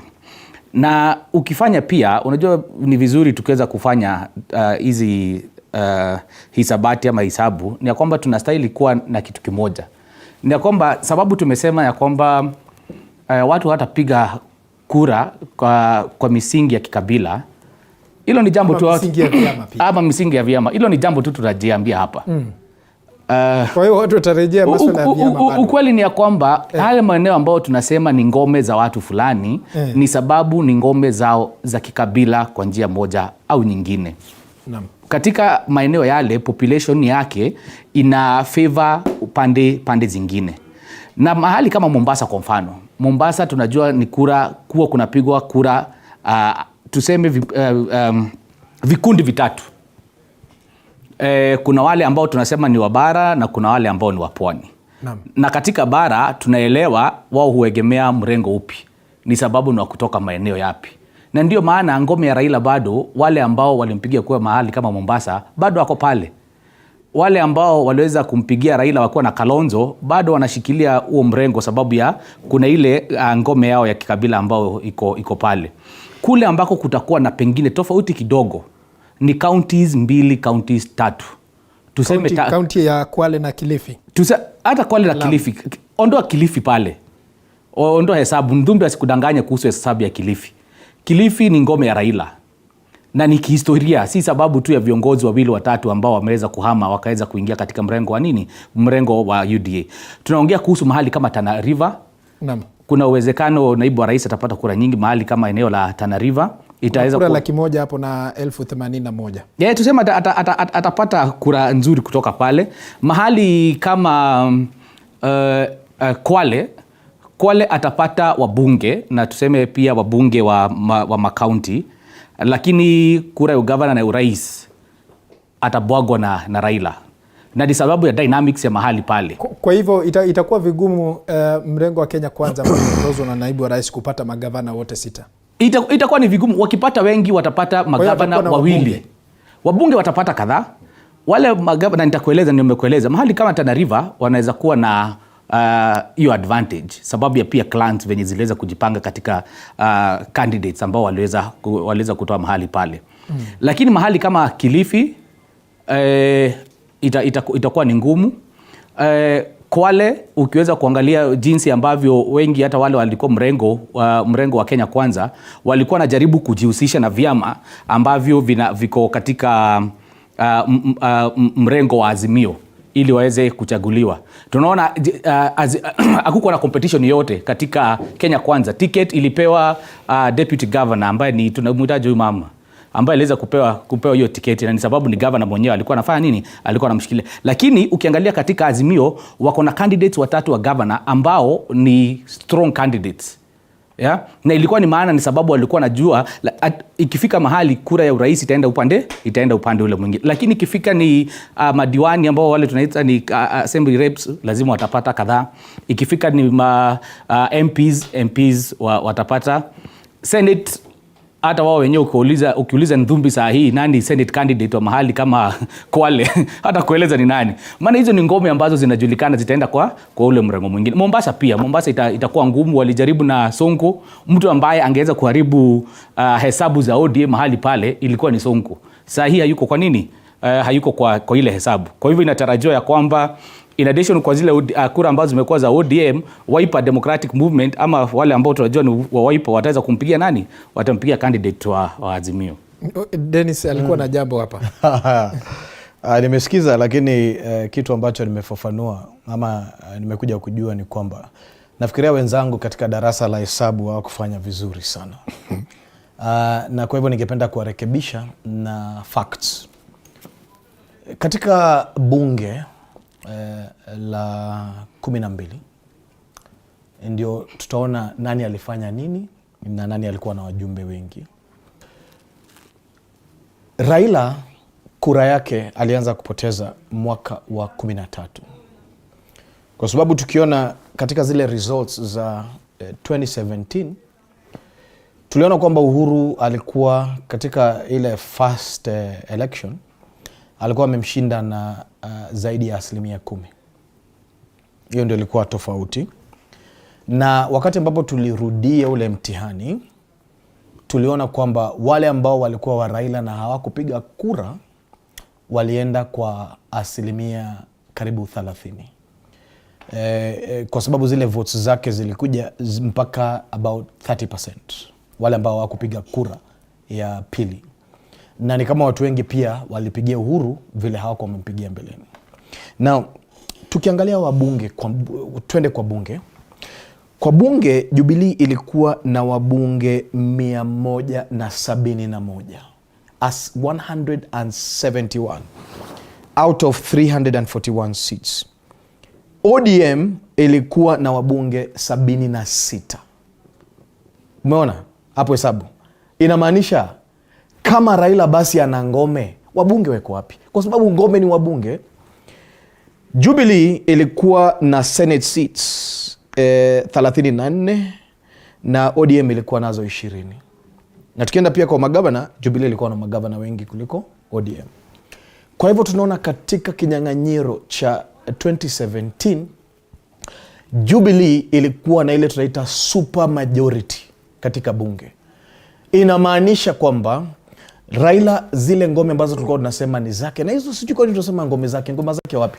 Tunasema kwa hivyo statistically uchaguzi wa 2017 ulifavor Jubilee zaidi na iliwapatia wale wabunge. Hakuna chama katika serikali katika new constitution at the end of the day ambayo ilishaikuwa na wabunge wengi kuliko Jubilee. Now, ukiangalia hao wabunge 171, naibu wa rais alipoenda kutengeza chama chake, wajumbe 160 walihama naye na Jubilee kabaki na karibu 11.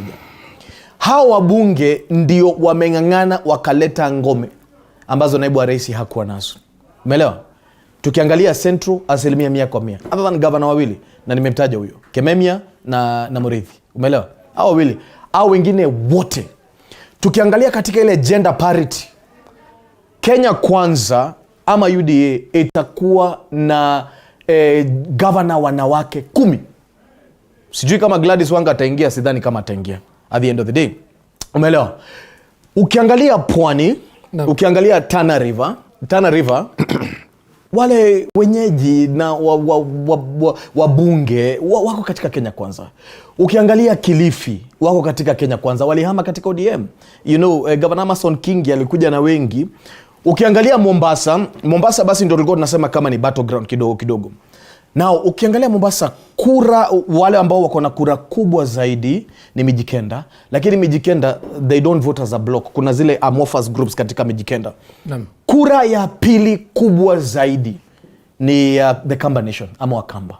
Na Sonko ameileta katika ndani ya Kenya Kwanza. At the end of the day, you cannot underrate him. The reason why Sonko alikuwa amepigwa katika ile mob justice ya kisiasa ni kwa sababu kama Sonko angewachiliwa akuwe katika ballot, yeye ndiye angekuwa governor wa Mombasa. That one was, nobody had a question about that. Kwa hivyo ile kura ambayo ilikuwa Mombasa, ile kura tatanishi, nakwambia Sarai ndiye atakuwa governor Mombasa kwa sababu anapigwa support na Sonko. Ukiangalia Kwale, ukiangalia zile maeneo zingine, na nakwambia ukweli, Makia, kwa sababu tutarudi, Kenya Kwanza watakuwa na governor 5 katika Coast Region. Lakini tukikuja Nairobi, wakili amesema kwamba wabunge inawezekana na wale wawakilishi wa wadi. Hakuna tofauti ya the presidential vote inaendanga across the board. Hawezi pata kwamba mtu anaweza mobilize kura yake ya bunge na akose kumobilize kura ya rais. Umeelewa? That one was demonstrated. In fact, ukiangalia katika ile percentage ambayo Jubilee ilikuwa na wabunge na percentage ambayo ilisukuma Uhuru Kenyatta, walisaidiwa sana na ile. Tunasemanga all politics is local. Yani siasa yote ni siasa ambayo inaanzia kijiji. Kwa hivyo ukipata wabunge wengi county, ukipata wabunge wengi katika National Assembly na Senate, basi urais ni wako, kwa sababu hakuna rais ambaye anataka kuwa rais duni na rais ana nguvu. Hawezi niambia kwamba wewe unaweza kuwa rais na uwezi jaza parliament at the end of the day. Kufunga, wacha nikwambie kitu muhimu. Katika Western ambayo ndio ilikuwa third party vote ya NASA na ambao walishikilia Raila kwa muda mrefu, kwa sasa hivi jamii ya Waluya wanasikia wamedhulumiwa. Unakumbuka jambo ambalo ODM ilifanyia huyu mbunge wa Westlands? Hakuna kiti ama hakuna heshima ya Mluya katika Timu Wanyonyi. Hakuna heshima ya Mluya katika Kenya Kwanza, katika ODM, katika Azimio. At the end of the day, kumekuwa na discussions kwamba serikali 30% itakuwa ya mgao wa Waluya at the end of the day. Lakini nakwambia katika ile kura ambayo kura tunasemanga third party vote ilikuwa imeletwa na ANC na Ford Kenya katika NASA. Hivi leo hiyo ni kura ambayo imemwagwa katika kikapu cha Kenya Kwanza. Kwa hivyo ukiangalia zile maeneo tulikuwa tunasema ni za Raila, zilikuwa maeneo 2 na moja ilikuwa tataishi. Ilikuwa Western Province na Coast Province. Na nimekuonyesha hesabu mjadala 1 by 1 including ratio why Raila has lost those traditional blocks. Na ndio maana Raila alizipoteza 2013, na ndio maana alikaa kona. Nafikiria vile sijawahi kuwa rais kwa muda mrefu, nafikiria hata kama niko na shida ya kura nataka kuangalia kitu ambacho inaitwa system. Na ndio maana alienda akasalimiana mkono na akaleta kwa ndani yake kitu ambacho tunaita system. System si hatujui ni nini, sijui deep state, sijui nini. But what I want to say is that kwa sababu ndio tusiingie mambo ya siasa na tumetoka katika mahali pa siasa. Kura ambayo itapigwa tarehe 9 kesho itaoneshana ukweli ambao wacha tusubiri Wakenya watekeleze haki yao ya kikatiba. Wakenya watekeleze haki yao ya kikatiba. Maombi yangu ya Pwani ni kwamba Wapwani wamenyanyaswa muda mrefu. Mpwani siku hizi Kenya yeye ni squatter, hana haki ya shamba. Mpwani siku hizi hana haki ya biashara. Mapoti zimengolewa zikaletwa majuu. At the end of the day, Mpwani heshima yake lazima irudishwe na itarudishwa katika serikali ya Kenya Kwanza. Na Meshack Odede, unakubaliana na kauli kwamba huenda pia kinara wa ODM Raila Odinga akapoteza katika ngome ya Western? Sababu ametaja vyama viwili, chama cha Ford Kenya. Wacha niseme hivi Kirobi. Vyama hivyo havina mashiko katika maeneo hayo. Kizungu wanasema wishful thinking. Hapo ndio sangome ya Kenya Kwanza, wishful thinking. Sema ndoto ya mchana. Ndoto ya mchana. Thank you. Ukiangalia ndugu Dennis anasema kwamba Wapwani wamedhulumiwa zaidi kwa muda mrefu. Nani amekuwa akitetea Wapwani kwa huo muda wote? Ni Raila Odinga, si Bwana William Ruto. But hata tukitoka hapo, tuseme kwamba Kenya Kwanza huenda wakapata kura ambacho waliweza kupata kwa election ya 2017. Hiyo ni kwa sababu kila upande wa Kenya, kila mgombea urais atapata kura fulani, hata kama ni 1 au 2. So watapata kura Pwani, lakini si kura za kushinda Raila Odinga pale Pwani. Ukiangalia the election of 2017 ambayo anakuambia kwamba statistics inasema kwamba Jubilee waliweza kupata wabunge zaidi. Number one, ambapo wamerekebisha sasa hivi, places tunaweza hesabu mingi sana. Hata ukija Nairobi unaona mahali kama Lang'ata hawakuchukua kwa sababu wanajubiliwa kwa wengi Lang'ata. Walichukua kwa sababu Wiper, because ukiunganisha, if you want to go to real statistics, uunganishe zile kuranasa walipata Lang'ata za Wiper, za ODM, za Ford Kenya, uweke pamoja against za Jubilee, then utajua kwamba ni mrengo gani ulikuwa unapendwa zaidi Lang'ata. Ingawaje walichukua hicho kiti na viti zingine nyingi aina hiyo. So Nthumbi akikwambia uangalie hii alafu akose kukuambia the underlying arrangements ambayo yalitufikisha hapo, anadanganya wafuazi wa Kenya Kwanza. Kwa hivyo watafurahia mahali wapo, wajue kwamba watawin, alafu kesho waone jioni hawajawin chochote, waanze kusema kwamba tumenyang'anywa. That is one. Number two, ukiangalia ushindi wa Jubilee in 2017, wakati huu ndugu Nthumbi anajaribu kupenda picture kwamba hakukuwa na uwezo wowote wa Uhuru Kenyatta katika hiyo ushindi. Kwa hivyo anachukua hiyo ushindi yote anaweka nyuma ya naibu wa rais, isemekane kwamba naibu wa rais ndiye alileta hiyo ushindi. Anakuambia kwamba ukiingia parliament, kwamba wale waliingia, naibu wa rais alichukua 160, wote wakaja nyuma yake. Anasahau kwamba among those 160 kuna akinaisha Jumwa ambao hawakuwa pande wa Jubilee, na anawaunganisha wote, anasema 161. Anaunganisha hao wote, anaweka kwamba naibu wa rais alinyang'anya Uhuru hao wote wako nyuma yake. Uhuru hakuwa na Aisha Jumwa, Uhuru hakuwa na akina Stuart Masayo na hao wengine tunaweza hesabu. That is 2. Number 3, wakati huu tunaenda kwa uchaguzi, unasahau kwamba Uhuru Kenyatta bado is a player. Si kwamba yeye ana compete kuwania kiti fulani, lakini kuna mrengo ana support ambayo kuna watu wake. Ukimwambia sasa hivi hata Mount Kenya yenyewe wanasema kwamba wengi wako nyuma ya William, lakini ukihesabu one by one utakuta kwamba it's either 50-50 ama Uhuru wako na wajumbe wengi ambao wamechaguliwa Senate ama Mount Kenya members of parliament. Ukitaka kujua ukweli, kuna miswada zimeenda parliament mara 3 mara 4. Wameshinda nini na 161?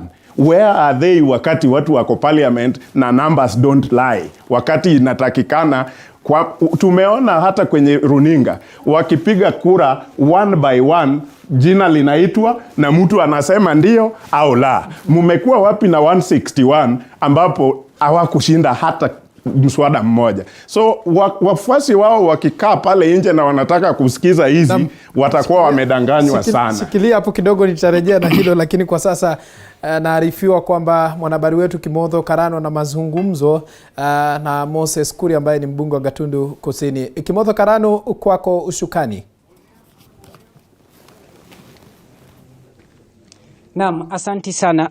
Kwa sasa nitaenda moja kwa moja. Kuna mambo ambayo yameendelea katika kaunti hii ya Embu, ambapo kuna madai kwamba kuna chifu mmoja ambaye amepatikana akijaribu kuwahadaa vijana wapi wataweza kupigia kura. Lakini kwa sasa nitaungana moja kwa moja na mbunge na aliyekuwa mbunge wa eneo bunge la Runyenjes, Sisiri Barire, na ambaye anawania kiti cha ugavana katika kaunti hii ya Embu kwa chama cha UDA. Atuelezee pia madai hayo ni yepi na ni hatua gani ambayo washachukua kutoka hapo. Ses, tuambie Kiswahili, ni unaongea moja kwa moja na TV47. Ni nini amefanyika? Siku ya leo tumepata vijana wa kazi mtaani ambapo walikuwa wamekutana na assistant chief kule Dallas Embu Town, na assistant chief akawaelezea kwamba kama wanataka kulipwa pesa zao na kama wanataka kuendelea na hiyo kazi lazima wapige kura mahali serikali imesema, na wapigie Azimio na wapigie Raila Odinga. Na tukaambiwa pia tukaenda huko tukiwa na mbunge Mheshimiwa Mkonji na Mheshimiwa Swale, na tukakuta au vijana wamekasirika sana.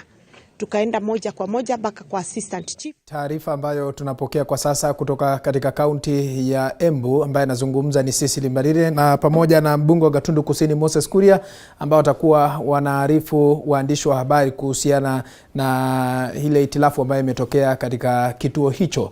Lakini kwa sasa wacha nirejee hapa studioni nisikilize kauli yake Meshack Odede. Alikuwa na jambo kabla sijamkatiza kabla tuelekee katika yale mazungumzo. Meshack. Yes, nilikuwa nasema jambo la mwisho kuhusu numbers. Ndugu Nthumbi alikuwa anatuambia kwamba wakati wowote tumekuwa pale parliament, tumeona hata kwenye runinga wakipiga kura mara nyingi, mara 3, mara 4. Hiyo idadi haijaonekana. Hatukuweza kuona hiyo idadi. Hiyo idadi mara nyingi inaonekana wakati wanaenda press conference wakisema bring it on, sisi tuko na numbers. Na ukiangalia magharibi mwa Kenya kuna uwezekano wa Raila Odinga kupata kura zote? Wakati huu Raila Odinga atapata hata kura nyingi zaidi ya zile kura amekuwa akipata eneo la Western. Hapo naweza kukuashua kwamba kaunti ya Kakamega ina kura 844,000. Raila Odinga atapata nyingi, maybe 80% ya hiyo vote. Ningependa kidogo kumsaidia ndugu yangu kwa sababu si ni mandugu na hakuna chuki kabisa. Unajua ni vizuri kuongea ukweli. Naam. Mswada ambao wenzetu walileta katika bunge, unakumbuka ni mswada ambao ulikuwa unaitwa BBI. Wa leo BBI tumeizika mara 2. Hiyo ni strength of numbers. Ilizikwa. Nthumbi ache uongo. Unajua Nthumbi anadanganya ukweli. Na protect at least. Acha azungumze. Vizuri tuongee ukweli. Tumpe nafasi kisha utazungumza. Tunafanya sasa. Tunarejelea kile kipindi cha kufanya kampeni. Na ningependa kusonga kutoka hapo. Acha tusikilize. Inapaswa nisaidie kidogo. Ilikuwa muda yangu. Ndio isikue kama ni football match ambayo tunawika sana. Mambo mengi ambayo wenzetu wameleta na wananchi pamoja na bunge, kwa sababu the biggest organ ya representation ya wananchi ni bunge, na tumeibwaga. Kama leo Kenya imesimama imara kwa sababu ya wale mandume na wamama wenzetu na wadada wenzetu ambao walikuwa ama wako katika bunge kwa mrengo wa Kenya Kwanza. Hivi leo wenzetu wangekuwa wametupeleka mpaka ahera, lakini tumesimama kidete na wananchi leo. This freedom, hii election hawakutaka kabisa. Hawakutaka twende katika imtihani ya tarehe 9. And that's the reason why ilikuwa hiyo mambo ya kubadilisha katiba na nini. Na pia tunajua dada yetu Mother alikuwa katika badilisha katiba, siku hizi yuko kubomoa katiba. Lakini wacha tufocus na mambo ambayo ya kweli. Sasa hivi hata tukisema mrengo huu mrengo ule haisaidii.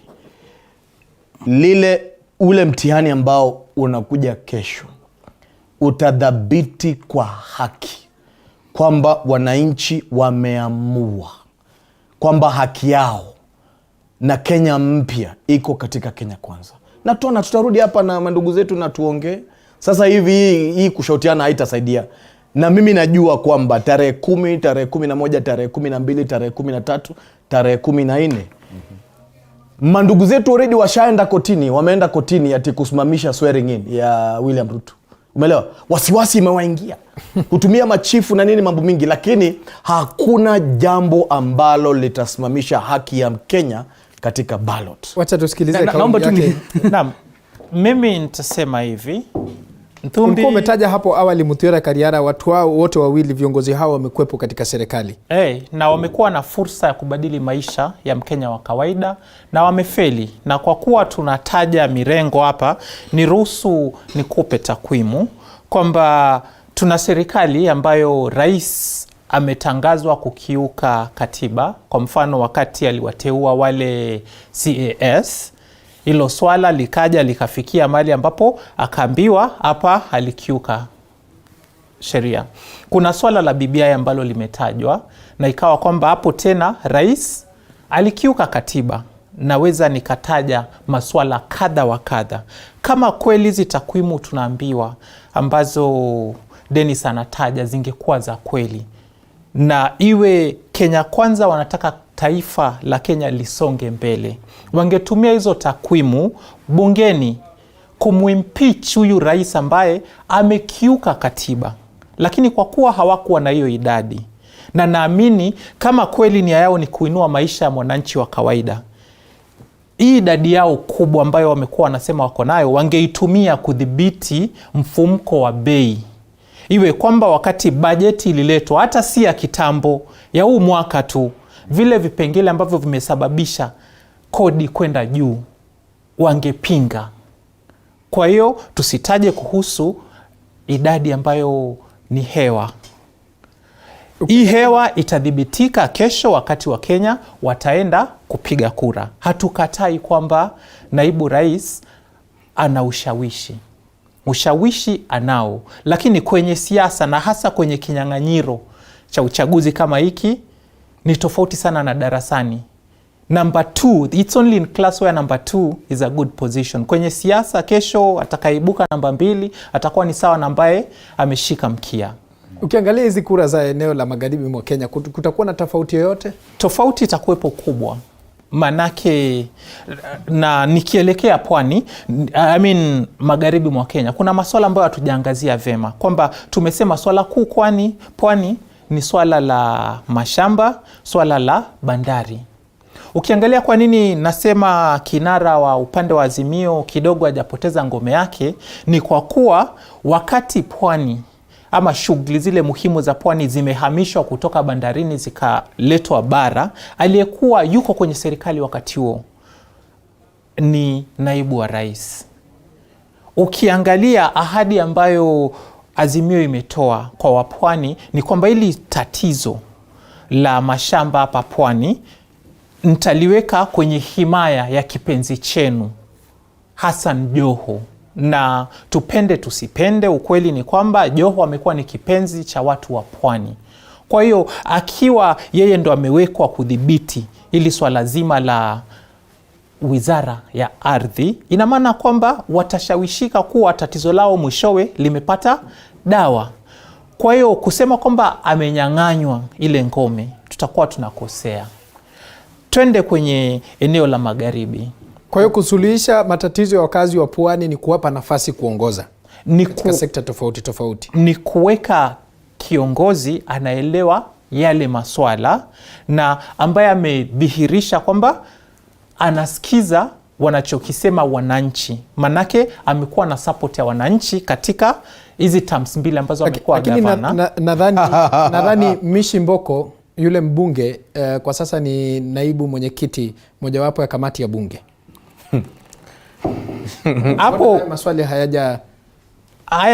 haya maswala ni hivi, niweke parwanja kwamba ambavyo inadaiwa kuwa wakati Kibaki alikuwa makamu wa rais hangeweza kutimiza maswala mengi kama alivyotimiza wakati alifika kuwa rais.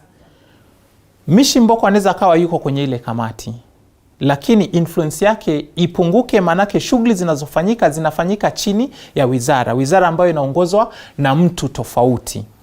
Lakini ikiwa goodwill inatoka kule juu, ni kueleze, ina maana kwamba hata sisi kuona kwamba kweli maswala yetu yako at the heart ya huyu ambaye anatuomba kura inakuwa ni rahisi. Hii sisemi kwa kuwa naegemea Azimio ama naegemea upande wa pili. Tukumbuke kwamba wakati Uhuru Kenyatta alikuwa anatafuta kura, kuna wakati ilibidi akapeana mpaka shamba, kama unakumbuka. Ikawa kwamba hawa maskwota wapewe shamba. Lakini tuhuma ambazo ziko mitaani ni kwamba kuna kinara mmoja ambaye anatafuta kura wakati huu, na badala ya kupeana shamba yeye amechukua shamba hilo eneo la pwani. Kwa hiyo ukileta haya maswala yote inakuwa kwamba acha iamuliwe kesho. Lakini ukweli ni kwamba ile ngome haijanyofolewa kutoka kwa yule ambaye amekuwa ameidhibiti katika chaguzi ambazo zimepita. Ningependa kumkosoa kidogo. Niendeleze pia, tulikuwa tunataja kuhusu swala la magharibi mwa Kenya. Uchumi wa magharibi mwa Kenya umedorora kama ambavyo pwani ya Kenya pia imekuwa. na imetokana na sera ambazo hazifai za serikali ambayo imekuwepo. Ukiangalia kuna wale viongozi wa siku nyingi eneo la magharibi ambao walikuwa wanamuunga mkono Musalia Mudavadi, Moses Wetangula, chama cha Ford Kenya na ANC. Wakati maswala yalibadilika, nafikiri pengine kutokana na tamaa zao ama beliefs zao, wao walionelea ni vema kuvigura vyama vya hawa vinara. Wakati hawa vinara walijiweka kwenye ule mrengo mwingine. Kawaida viongozi hufata kile kitu ambacho tunasema kila siku ground, walisikiza. Na minong'ono ikaonyesha kwamba mkisalia hapa wakati kura itakuja tutawanyorosha. Ukweli ni kwamba muda wote huu naibu rais amekuwa ana gain ground eneo la magharibi mwa Kenya. Kwa hiyo wapo wengi ambao watajipata wamerushwa nje kwa sababu wali misread ground. Nikupe mfano wa kuna huyu mbunge wa Kimilili, Didmas Baraza. Ukiangalia huu ni kiongozi ambaye hajakuwepo bunge muda mrefu, lakini ushawishi wake umekuwa unaimarika kila uchao. Kwa hiyo hii siasa ya mwaka 2022 sio siasa ambayo sisi tunaweza tukaketi hapa tuseme decisively kwamba ilivyokuwa miaka iliyopita ndivyo itakavyokuwa wakati huu. Lakini kwa kuwa hatupigi siasa na tumeonyeshwa kwamba mbeleni tumekuwa na fujo kidogo. Wakumbuka kuna zile kura za Matungu ambapo kulikuwa na vurugu hapa na pale, wakati hatujaona vurugu za aina hiyo. Kwa hiyo wakati watu wanaenda kupiga kura kesho, watakuwa wanaangalia maswala ya viwanda na ukulima wa miwa na haya maswala mengine ambayo yanashikilia uchumi wa magharibi. Kwa kuwa kuna utulivu, watu sana sana hapa naamini watatumia akili badala ya hisia. Lakini ambavyo kitambo ilikuwa kuna mgawanyiko mkubwa, ndio matarajio ambavyo kulikuwa na mgawanyiko mkubwa, eti ngome yote ya magharibi ilikuwa ya Raila Amolo Odinga, wakati huu tofauti sana. Wacha tasikiliza kauli acha niongee kabla Nthumbi aweze kidogo, tuchukue mapumziko mafupi mtazamaji, lakini tunarejea kwa sababu ni kama mjadala umepamba moto hapa studioni. Usiende mbali, zidi kufuatilia matangazo haya kupitia kwa mtandao wa Facebook TV47 Live, kwa mtandao wa Twitter ni @TV47KE, nambari ya rafa ni 22047. Tukirejea tunakuja na mengi zaidi na kuchanganua kuhusiana na idadi ya wapiga kura katika maeneo bunge tofauti na kaunti, na iwapo kutakuwa na mabadiliko yoyote tunapoelekea katika uchaguzi mkuu hapo kesho.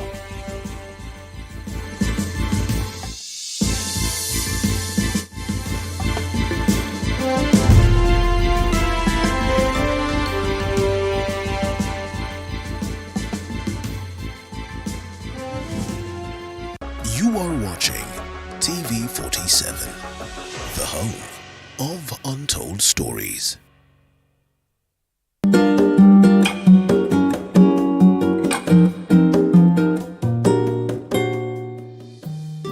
Hello Kenyans, my name is Marianne Mombi. I'm from the marketing department.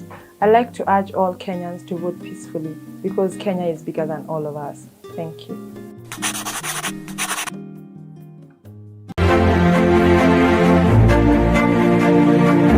As a government-sponsored student, joining Mount Kenya University was the best decision I ever made. With over 165 fully accredited programs and state-of-the-art learning facilities, you literally have the world in your hands in terms of career choice. The learning is not only uninterrupted, but also supported through ICT. And within no time, you're done with your studies. Make the right choice by joining Mount Kenya University. Mount Kenya University, unlocking infinite possibilities. The moment is finally here. Years, months, days. Tuesday is the day. The deciding moment for Kenya.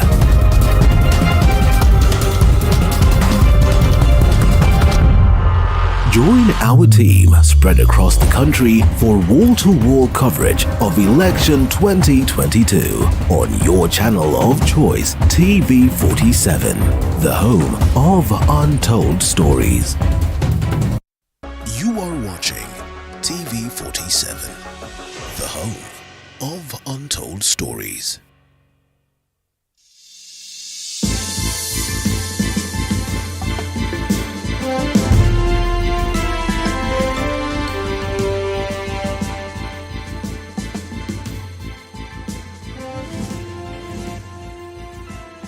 Na mtazamaji, karibu tena kwenye awamu nyingine ya kipindi cha maamuzi mwaka 2022. Kufikia sasa bado tungali tunahesabu masaa kuelekea katika uchaguzi mkuu na vituo vya kupiga kura kufunguliwa mwendo wa saa 12 asubuhi. Mimi nitarejea katika mjadala ambao tulikuwa tunaendeleza hapa studioni, nisikilize kauli kutoka kwa sekunde 10 wakili kidogo. Tutaomba sekunde zake 10 hata nijibu pia. Sawa, Nthumbi.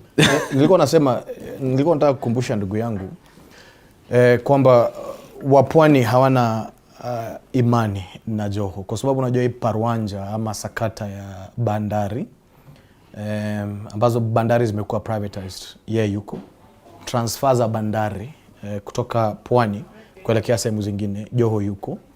Na wakati ambapo tulikuwa na ile katika ile coalition government, ile government of handshake ya Kibaki, walipewa mrengo wa Raila ulipewa lands ministry. Na kupewa lands ministry, Lamu kuna ile sakata ambayo hao walichukua ekari 500,000 acres. Na hiyo kitu ni kitu ambacho unaweza angalia upate kwamba iko hapo.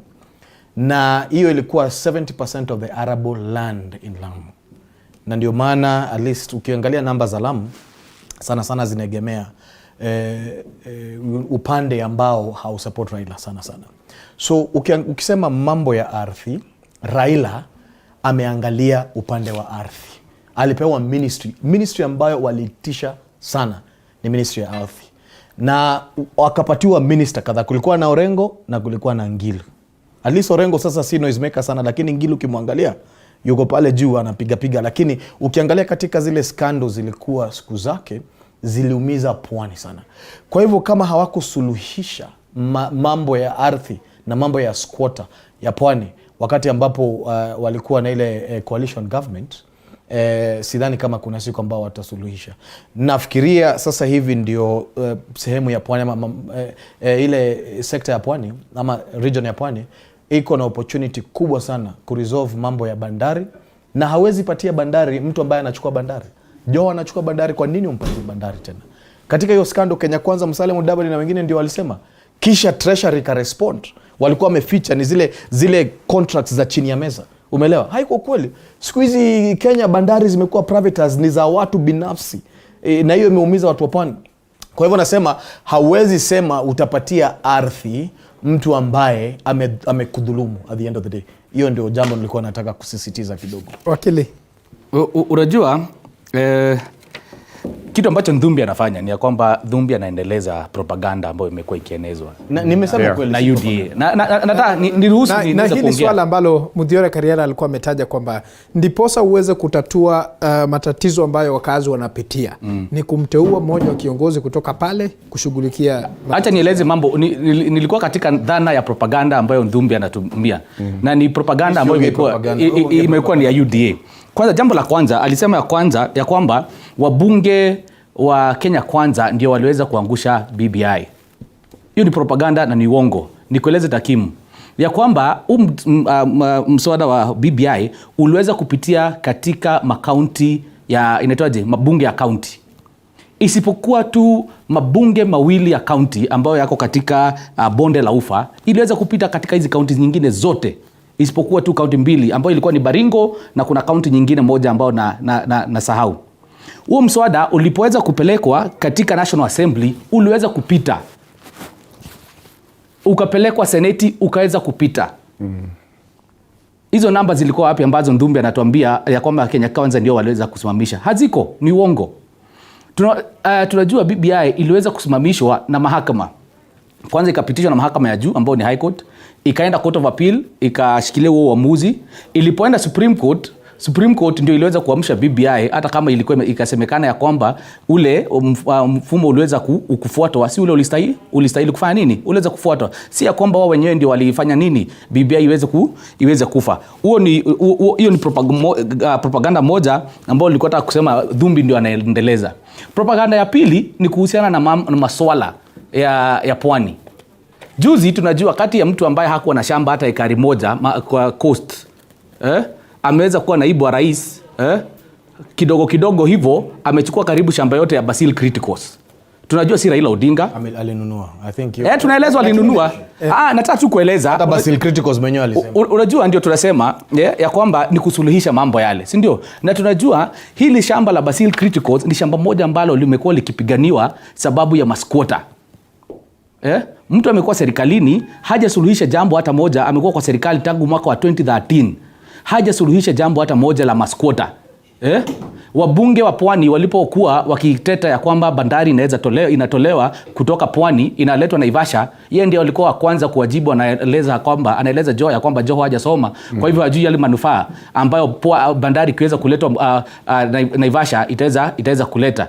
Unajua kile kinafanyika ni ya kwamba Kenya Kwanza na UDA imejua njia rahisi ya kupata kura za pwani ni kucheza zile siasa tunazita victim politics. Ni kwamba ni watu ambao wamegandamizwa na kuna mambo mengi haswa kuhusiana na mashamba ambao wanajua wamegandamizwa. Kwa hivyo wanajaribu kuonyesha kwamba ni moja wao, wanajaribu kuassociate na wao, lakini ukweli ni wamekuwa na hiyo nafasi na hakuna jambo lolote ambalo wameweza kusuluhisha. Shikilia tu hapo kidogo kwa sasa, tuvuke katika kaunti ya Nyeri ambapo naarifiwa kwamba mgombea mwenza wa urais ama mgombea mwenza wa ambaye anagombea kiti cha urais, naibu wa rais William Ruto, ambaye mgombea wenza wake ni Rigathi Gachagua, anazungumza kwa sasa na waandishi wa habari. Wacha tusikilize kile ambacho anasema. The people whom we lead were against it, and he decided to go with it by force. He became dictatorial. He became unreasonable. He refused to listen to leaders. He started abusing elected leaders, and along the way he lost the mountain. But this division in the mountain is not big.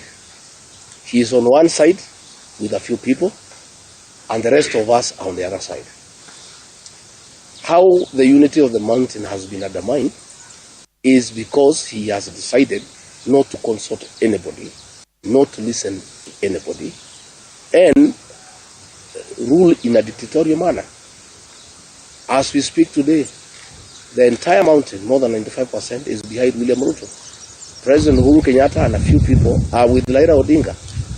So he cannot come on national television to say that he is saddened that the mountain is divided when he is the one who caused the division. Everything is about leadership.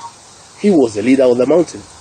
It has gone divided when he is at the helm, both as our regional leader and as President of the Republic of Kenya. So there's nothing he can do, and this mountain, I want to assure him, tomorrow will vote in one basket. The people of Mount Kenya will be more united than ever before. Tomorrow night, by midnight, the mountain will have spoken. It will have spoken decisively, and the mountain will vote in a united way, such that there will be no division. Number two, many people have called me saying that the president offended us last night by calling us my people. We cannot be his people. He abandoned us. All road projects in this region have stalled when he is president, whereas those in Kisumu, where he was never voted for, they are going on. All electricity projects here have stalled. There is nothing in this mountain. And he cannot call us his people because when we needed him, he was not there. When goods imported by the people from this region, from China and across the world, were touched by Fred Matiang'i, President Uhuru Kenyatta forgot that we are his people. He was not available. He was absent. When our people from this region were evicted at Kariobangi and Ruai during COVID and floods, and they were crying to him. He was not there. Were we not his people then? Are we only his people when he needs our votes? Our people have been harassed by banks because of pending bills. They have not been paid by national and county government. They have been crying to him. Their goods have been auctioned by banks. Were they not his people then? Do they become his people only when he wants their votes? You saw yesterday Paul Dongo, a man who assisted Uhuru Kenyatta and Jubilee to access to power. His business have been taken away.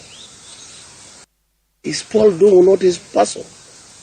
He was his person then in 2013. He was his person then in 2017.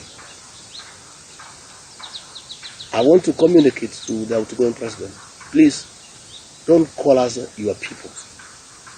You abandoned us. You forgot about us. You are not there when we needed you. How can you come to cry to us when you have 2 days to retire?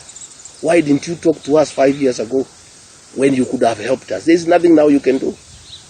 So I want to say that the mountain will speak tomorrow and speak decisively, and the mountain is united in this vote.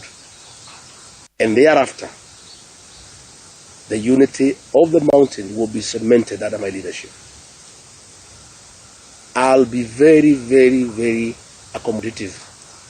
I'll reach out and I will listen to our people. And most important, it is my responsibility to restore the dignity of our people, to look after our coffee. Wa chama cha UDA Rigathi Gachagua ambaye anazungumza pale na waandishi wa habari bila shaka akiwa katika kaunti ya Nyeri. Taarifa hiyo tutakuletea mida za baadaye, lakini kwa sasa wacha tuvuke maeneo ya Kirinyaga ambapo tunaungana na mwandishi wetu wa habari Nicholas atuarifu msimamizi wa uchaguzi katika eneo hilo ana lipi la kusema kuhusiana na mchakato huo. Nicholas. Naam, shukran sana mwenzangu na kupata kwa njia iliyo safi kabisa. Hapa bila shaka ni katika kituo hiki cha kupigia kura ambacho kinafahamika kama katika Kianyaga, katika shule ya Kianyaga ambao ndio kituo kikubwa cha kusimamia eneo bunge ama tallying center ya eneo bunge hili.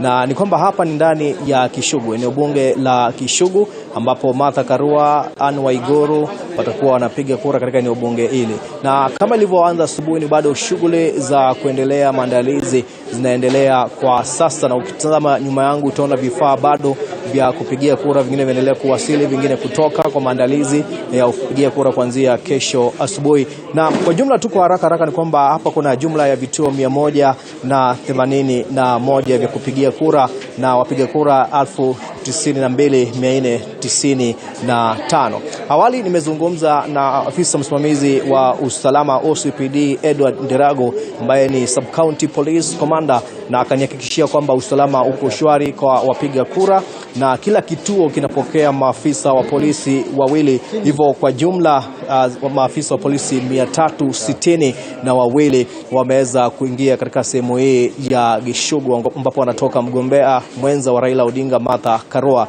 Na kwa hivi sasa ningependa kuzungumza na afisa msimamizi wa kituo hiki bwana Geoffrey Gitobu. Karibu Geoffrey, habari yako ya leo? Salama sana ndugu. Naam, tuelezee kufikia sasa shughuli hii imefikia wapi ya kujiandaa kwa uchaguzi wa kuanzia kesho asubuhi? Okay, asante, shukran. Kufikia sasa tungali tunafanya mipangilio kama ambavyo mumeelezwa. Ni kwamba vifaa vyote ambavyo tulivihitaji, aswa zile karatasi za kupiga kura tulizipata zote. Pia tumepata vyombo vingine vyote. Kama saa hii sasa tunaweka zile KMs katika polling station tofauti. Na kwa jumla pia tuna maafisa ambao tumewapa kazi ili waweze kufanya kazi kama wasimamizi wa vituo, POs na DPOs. Pia wao wako ngangari wanangoja ili tuweze kumkamilisha hii shughuli wapate kwenda kwa vituo. ambavyo watakuwa siku ya kesho. Naam, katika vyombo vya habari kuna swala limetokea la baadhi ya karatasi za eneo la Kirinyaga za ugavana kupatikana maeneo kule Mumias. Sijui kama swali limewafikia hapa kwenu na mweza kulishughulikia vipi? Kuna hali kama hiyo, kuna ujumbe huo ambao tumeupata, lakini vile ambavyo tumeushughulikia ni kwamba tumehakikisha ya kwamba zile karatasi zote ambazo tumepata hasa za ungavana ni za kutoka hapa Kirinyaga. Hapa katika Gishogo hatujapata hata moja ambayo ni ya mali kwingine. Kwa hivyo sisi hatuna wasiwasi wowote hapa. Naam, shukrani bwana Geoffrey, nashukuru kwa muda wako. Najua una kazi nyingi na kuruhusu endelee na kazi ya kupanga hapa. Na mwenzangu kama unavyotizama na kama alivyotuarifu Geoffrey ambaye ni ofisa msimamizi wa kituo hiki kikuu cha eneo bunge la Kishugu, ni kwamba tayari umepokea ujumbe kuhusiana na swala nzima ambalo limeweza kutokea kuhusiana na mchanganyiko wa karatasi za kupigia kura hususan za ugavana ambazo zimeripotiwa kupatikana kaunti nyingine na sehemu nyingine, na amesema kwamba tayari katika maeneo bunge matatu ya hapa wameshapitia karatasi kuangalia kama zile zilizoko hapa ni karatasi za Kirinyaga, na amedhihirisha wazi kwamba tayari wao wamepata ni za Kirinyaga. Kwa hivyo wao wana wasiwasi wote wa karatasi, labda pengine kulingana na wao ni kwamba karatasi pengine zilienda katika kaunti nyingine na hawana za kaunti nyingine. Lakini kufuatilia swala hilo kwa kina ili kuweza kujua mengi zaidi kuhusiana na vile matukio yanavyoendelea na kutukia. Ni hayo tu kwa sasa hapa napoangazia maandalizi ya uchaguzi ambao yamesalia saa chache tu kabla ya kesho asubuhi kuweza kutaka damu ama kuanza. Kwako mwenzangu studio. Naam, asante sana Nicholas kutoka katika kaunti ya Kirinyaga kwa kufanya mazungumzo ya kina zaidi na kujua hitilafu imetokea wapi. Bila shaka tutazidi kufuatilia na tutakuwa tunazungumza nawe kadri utakapokuwa unaendelea kupokea taarifa kutoka katika kaunti ya Kirinyaga. Lakini kwa sasa mtazamaji, ni ruhusu tuvuke hadi katika maeneo magharibi mwa Kenya, tuungane na mwandishi wetu wa habari Violet Auma. Kama unanipata kwa njia iliyo safi, hebu tuarifu kufikia sasa shughuli iko namna gani, mchakato umefikia wapi, na je, kuna hitilafu zozote ama changamoto zozote ambazo inashuhudiwa katika kaunti ya Kakamega? Asante sana mwenzangu Kirobi, kama ulivyosema ndio niko hapa katika kaunti ya Kakamega, lakini eneo bunge la Matungu ambayo ni mojawapo ya maeneo bunge 12 hapa katika kaunti ya Kakamega.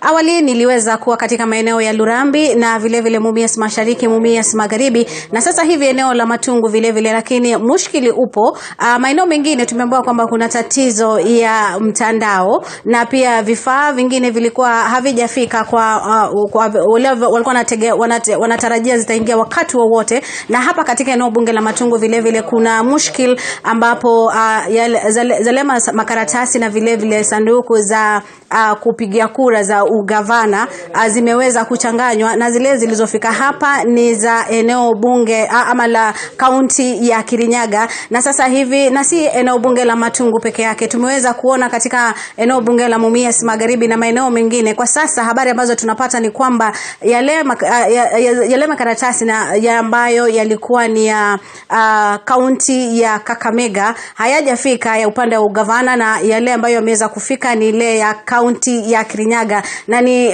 swala ambalo limeweza tu maeneo yaliyoathirika ni kama maeneo bunge yote katika kaunti nzima ya Kakamega. Labda pengine niweze tu kuzungumza na afisa wa IEBC hapa katika eneo bunge la Matungu aweze tu kutueleza kwa kiduchu imekuwa kwaje, na iwapo kama kuna mushkil ambayo pia wameweza kupata kando na hayo makaratasi ya ugavana. Karibu sana, tueleze majina yako. Asante sana. Kwa majina ni Philip Chumba. Mimi ndio returning officer Matungu constituency.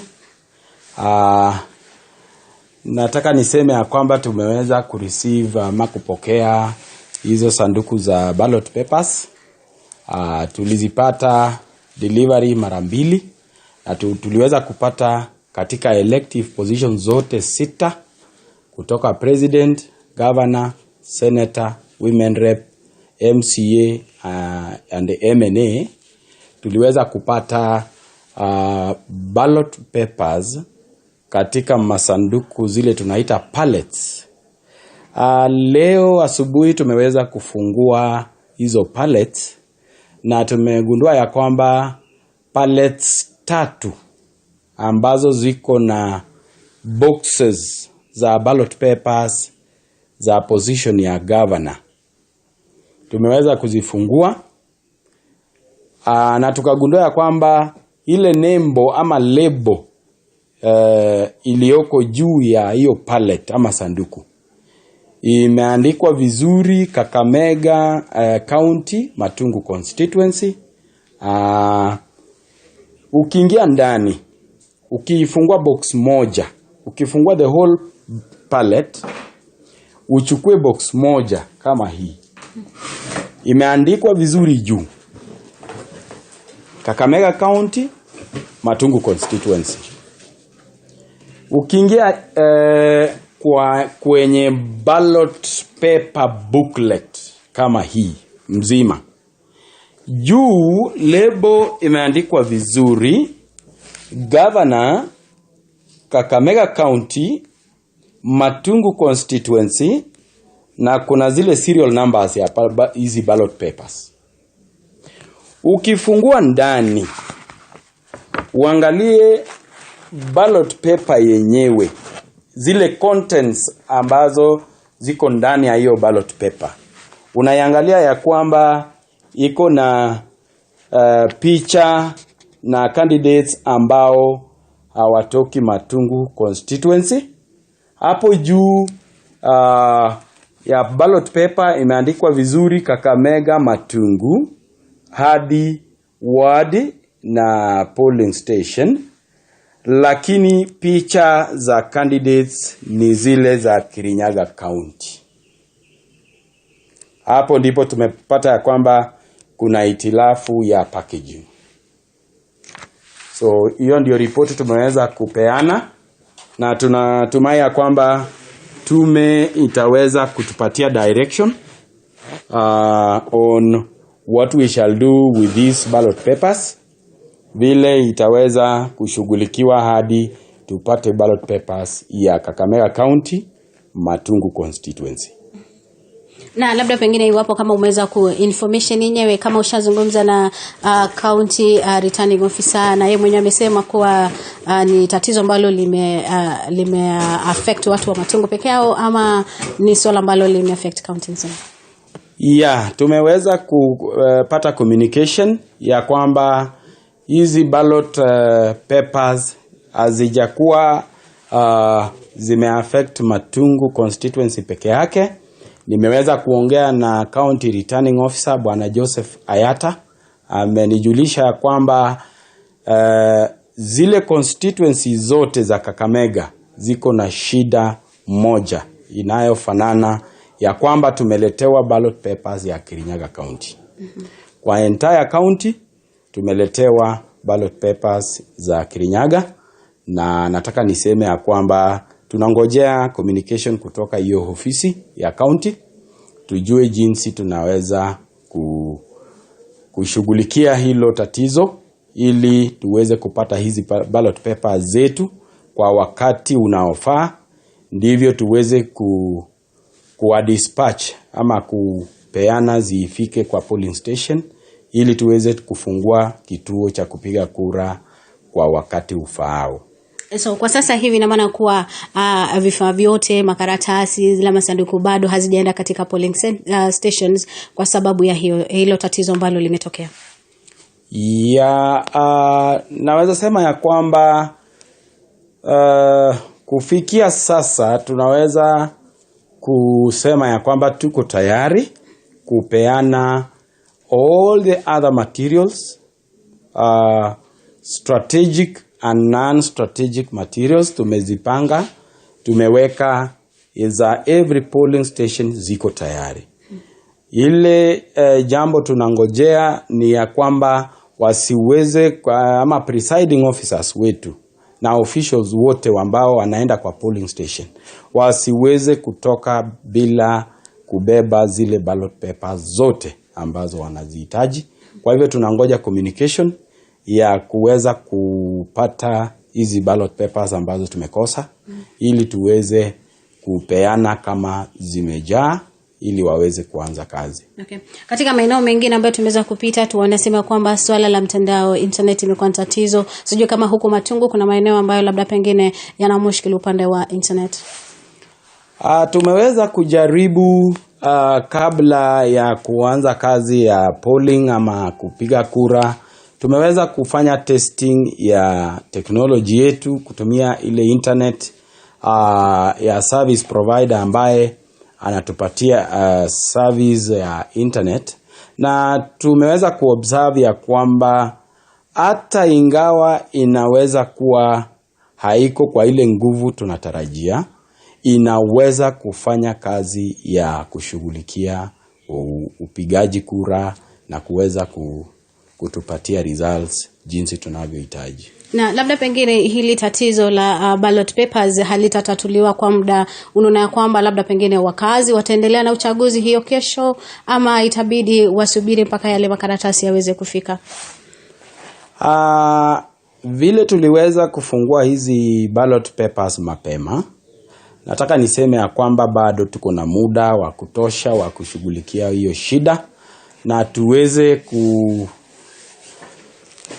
kutumia ile wakati tumebaki nayo kabla ya wakati wenyewe wa kufungua polling station.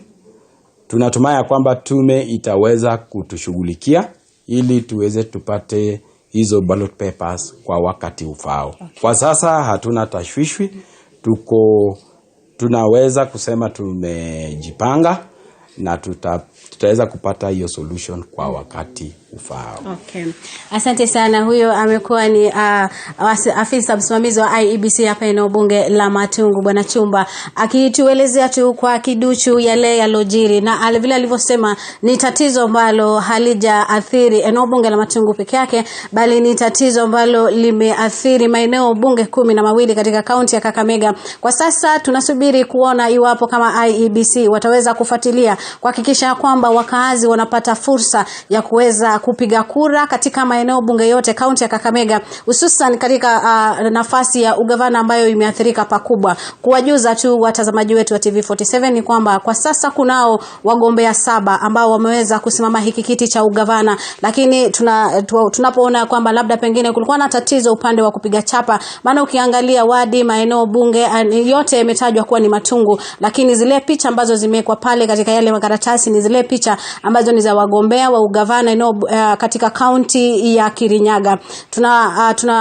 Tunaomba ya kwamba labda pengine IEBC itaweza kushughulikia swala hili kama vile alivyosema, bado muda upo na wataweza kushughulikia kuhakikisha kwamba swala hili linatatuliwa na wakazi wanapiga kura zao katika siku ya kesho mnamo Agosti 9. Kwako studioni. Na asante sana Violet Auma kutoka eneo bunge la Matungu katika maeneo ya magharibi mwa Kenya, na ambapo bila shaka ni mojawapo ya maeneo ambayo ilikuwa imebuni msingi wa majadiliano hapa studioni, na ambapo wakili alikuwa anazungumza kuhusiana na hilo swala.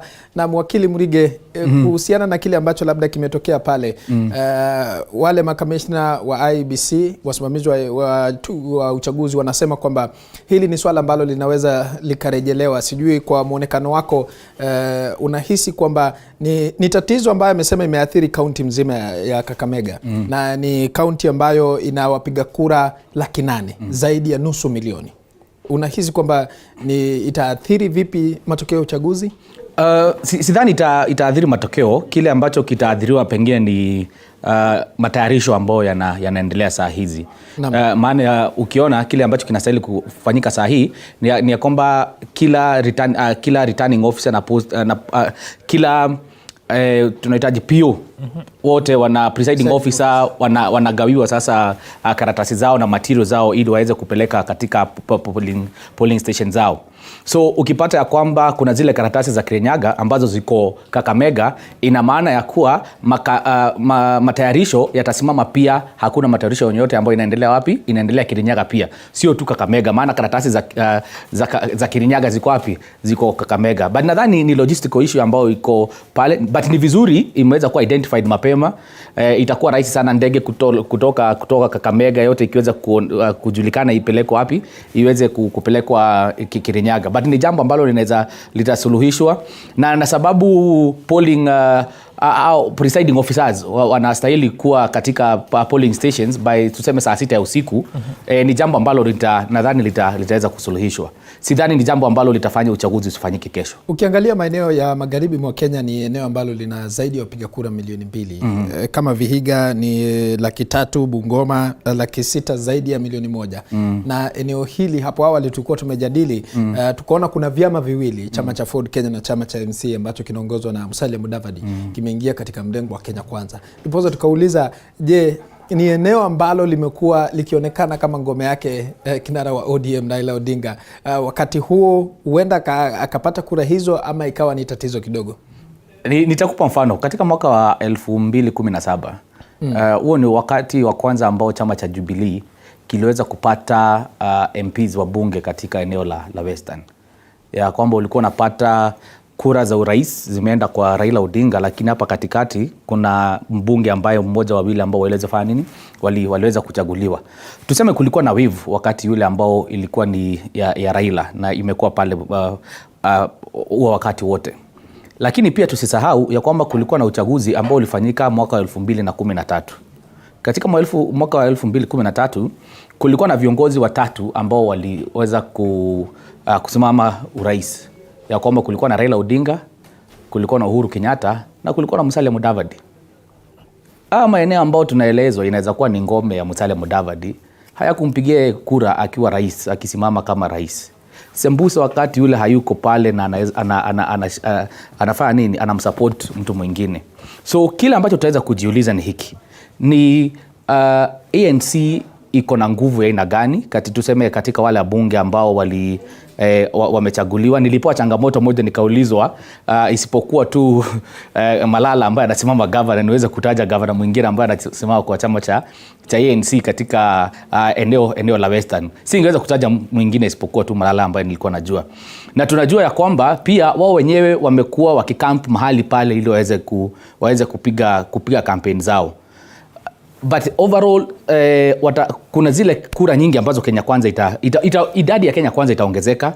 Hiyo haina sina tashwishi lolote, lakini hakuna vile watasema ya kwamba watashinda Raila katika Western. Raila atashinda, atapata wabunge kupitia kwa ODM na DAP Kenya, na yale maeneo pengine ambayo Kenya Kwanza inaweza kuwa itashinda, tuseme ni mahali kama ngome ambazo tunasema ni za Wetangula ambaye ni nyumbani kwao, pengine Bungoma taweza, na pengine maeneo ya Mudavadi nyumbani, hiyo county na Vihiga pengine wataweza kupata pale, lakini haya maeneo mengine itakuwa vigumu sana. Na ukiangalia maeneo ya Nyanza, hiyo bado kuna pingamizi ama bado? Unajua Nyanza kuna Nyanza mbili, tukiweza kuongea kuna Nyanza mbili. Kuna ile ambao tunasema ni Luo Nyanza na pia tuna Kisii Nyanza. Luo Nyanza hiyo ni chapter ambao tumefunga. Tulisema tukijaribu kujidanganya hapa ya kwamba watu wana ngombe zao za kikabila, ni Wakenya tutakuwa tukihadana, si wenyewe tutakuwa tukijidanganya. Kwa hivyo tuseme Luo Nyanza, Raila atapata kura zake kwa kuanzia asilimia tuseme 90 katika kaunti zote 4. Ikifika ni Kisii na Nyamira, kuna trend ni ile ambao tuliweza kuona Western, ya kwamba Uhuru aliweza kupata wabunge kadhaa katika hayo maeneo ambao tunaona saa hii ambao walikuwa ni wa Jubilee, lakini pale juu kura ilienda kwa nani? Ilienda mahali kwingine. Sidhani hiyo trend itaweza kubadilika. Ndio maana tumekuwa tukiongea na watu na wanakuambia kwamba kuna campaign za ugovernor zimeshika moto sana Kisii. Kuna wale ambao maana ni clans pia. Unajua kuna mahali kwingine nilisema hivi, siasa tuache kusema tu siasa ni zile siasa tu tunaona za nchi ya kwamba watu wanavote along tribal lines. Pia kuna maeneo fulani ambao watu wanavote kulingana na clan zao. Hawana haja ni chama gani uko nao ama ni mrengo gani ambao unafanya nini ambao unasimama nao. Kwa hivyo najua kutakuwa na kinyang'anyiro ambayo kitakuwa kati ya Machogu na anaitwa mbunge wa Arati na Simba Arati. Hapo watanyoroshana, lakini kura ya urais mahali kote kuwili itaenda kwa Raila. Eneo la Kisii, tuanzie hapo, ni kwamba kwa mfano Kisii County ODM kimekuwa kikifanya vema, lakini ukiangalia track record ni kwamba kitaifa wamekuwa sana wanamuunga mkono kinara wa Azimio, lakini kija hivi viti vingine wamekuwa wana exercise ile tunaita independence. Unakuta Ford Kenya inapata mjumbe, hivi vyama vingine vinapatamo pia. Ukiangalia haya maeneo yote ya Nyanza, eneo la Kisii ndio ina idadi kubwa sana ya wapiga kura, 600,000. Naam. Ikilinganishwa na kaunti ya Siaya 500,000. Ni kweli. Usisahau wote wawili wamekuwa wakipiga kambi kule, naibu wa rais pamoja na kinara wa Azimio Raila Odinga. Hapo ni kweli, lakini kihistoria ni kwamba eneo la upande wa Kisii halijakuwa sawa na lile upande mwingine wa Nyanza, ambapo wao wanapiga kura suti, ambavyo inasemekana mara nyingi imekuwa zile kura nyingi wanaelekeza, kama kwa mfano katika uchaguzi uliopita kwa Raila Odinga, alafu huku chini wanaamua kupatia mtu kulingana na hulka yake bila kuangalia chama tu. Sasa ukiangalia kwa mfano tumechagua kaunti ya Kisii, tuna mjumbe ambaye alikuwa ni mbunge wangu eneo la Dagoretti North, Simbarati. Kidogo amewekeza mizizi na imepenya, lakini haijakuwa na utulivu. Kuna ile siasa ya fujo ambayo kidogo alikuwa anafanya hapa Nairobi, imeshuka Kisii.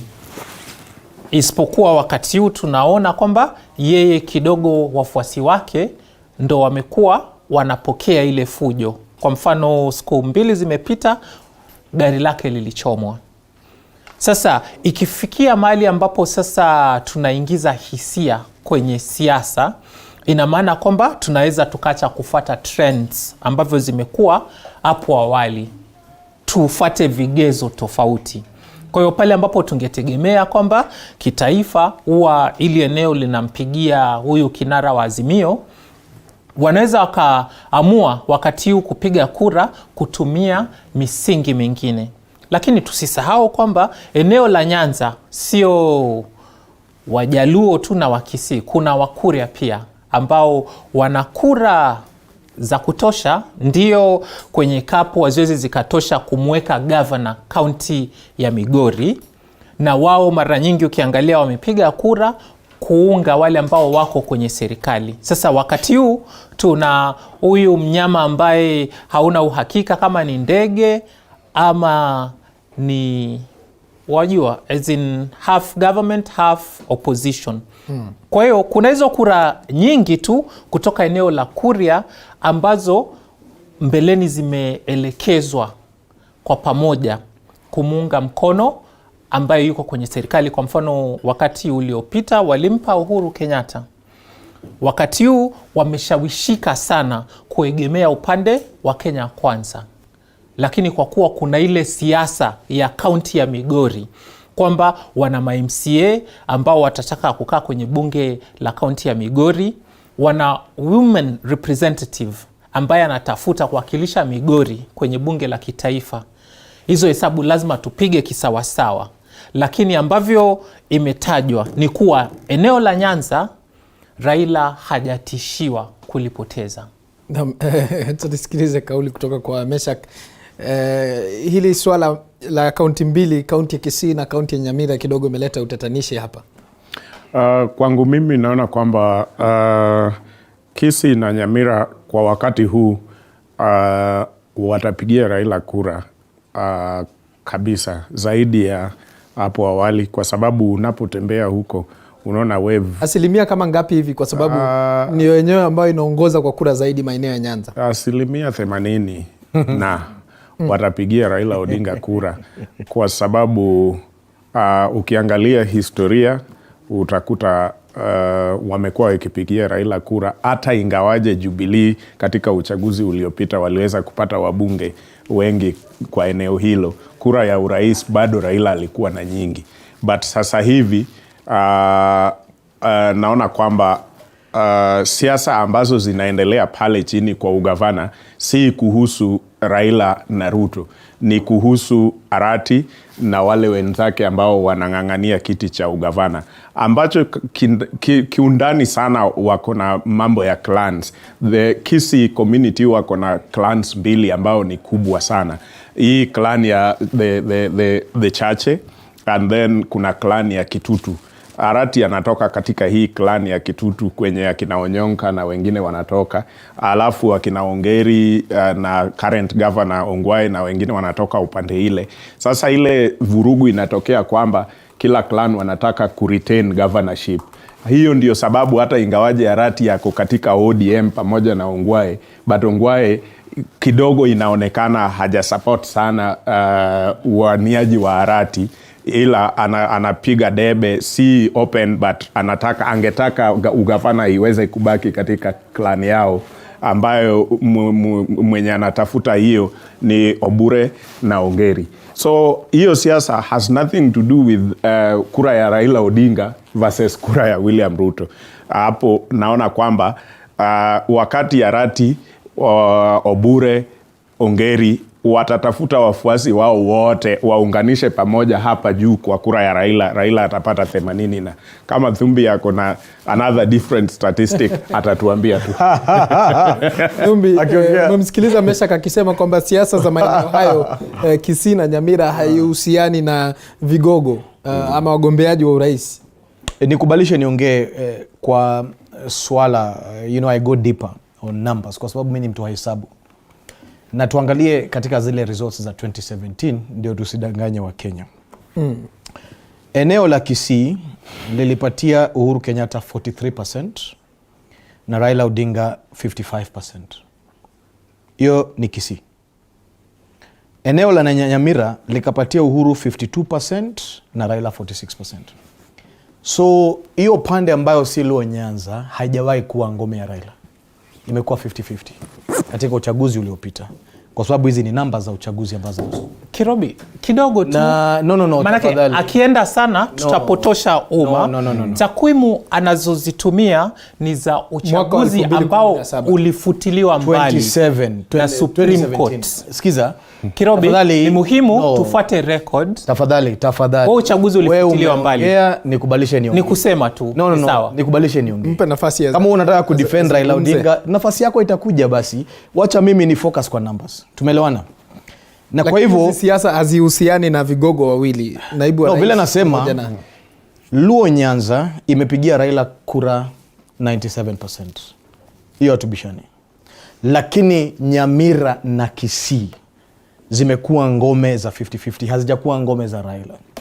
Na ukiangalia katika wabunge wengi wa Jubilee, ni wabunge wengi ni wa Jubilee katika hiyo sehemu.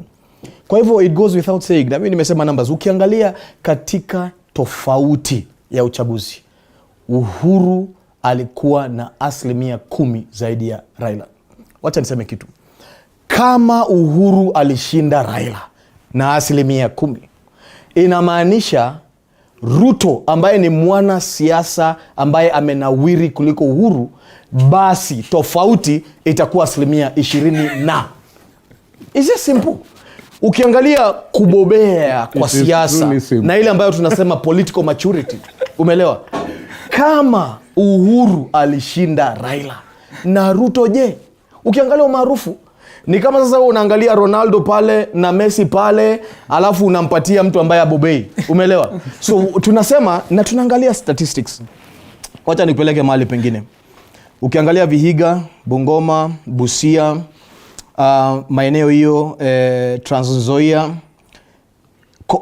Nzoia, Uhuru alipata 44%, Raila akapata 54%. Umeelewa? Hiyo ni hiyo sana. Lakini this is what I'm insisting. Vihiga, Kakamega and Bungoma, kura ambayo Raila alipata aliletewa na Mudavadi na Wetangula. Hao kwa sasa hivi hawako na yeye. Kwa sasa hivi wako katika Kenya Kwanza, na wameahidi kwa kura hiyo wataileta at 95% into Kenya Kwanza. Na kwa sababu walipatia NASA, mbona hatujakuwa na magavana wa ANC kutoka baadhi ya hizo maeneo mengine? Kwa sababu unajua nini? Kwa sababu katika ile ndoa kuna coalitions, kuna wana zile negotiations. Ile nipe nikupe. Umeelewa? Ile makosa ambayo coalitions wamefanya saa hii si hawakufanya 2017. Kwa sababu 2017 walielewana. wakasema usisimamishe governor hapa, wacha tusimamishe chama mo. Shida ambayo unaiona Kisii sasa hivi, na pia ni shida ambayo Kenya Kwanza iko nayo. Ndio maana sitaki kuongelea hiyo kura ya governor sana. Coalition party zote zimesimamisha candidates. Zote ukiangalia eneo kama eneo mingi, utapata pia MP wa UDA, MP wa ANC, MP wa Ford Kenya. Kwa hivyo wata split kura. Hiyo kwa kutoka kwa governor kwenda chini siwezi sema, lakini kitu ambacho najua for sure ni kwamba Vihiga, Kakamega na Bungoma definitely governor atatoka Kenya Kwanza.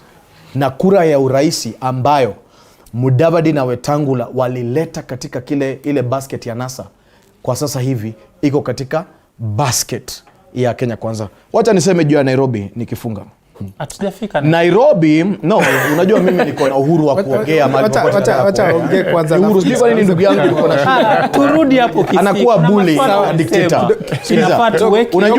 Unajua Nairobi last time ilipatia Uhuru 48% na ikapatia Raila 51%. Ilikuwa what we call a wrestling match.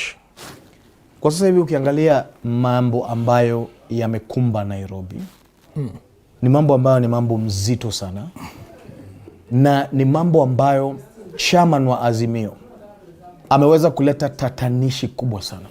Kwa hivyo Nairobi hawezi fanya makosa tena, wapatie chairman wa Azimio kura ya Nairobi.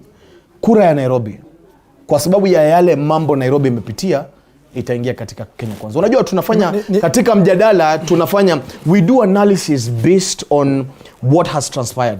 Kitu cha kwanza nimekuonyesha ni kwamba Coast Region si ya Raila tena. Kitu cha pili, Western Region si ya Raila tena. Kitu cha tatu, Nairobi Region si ya Raila tena.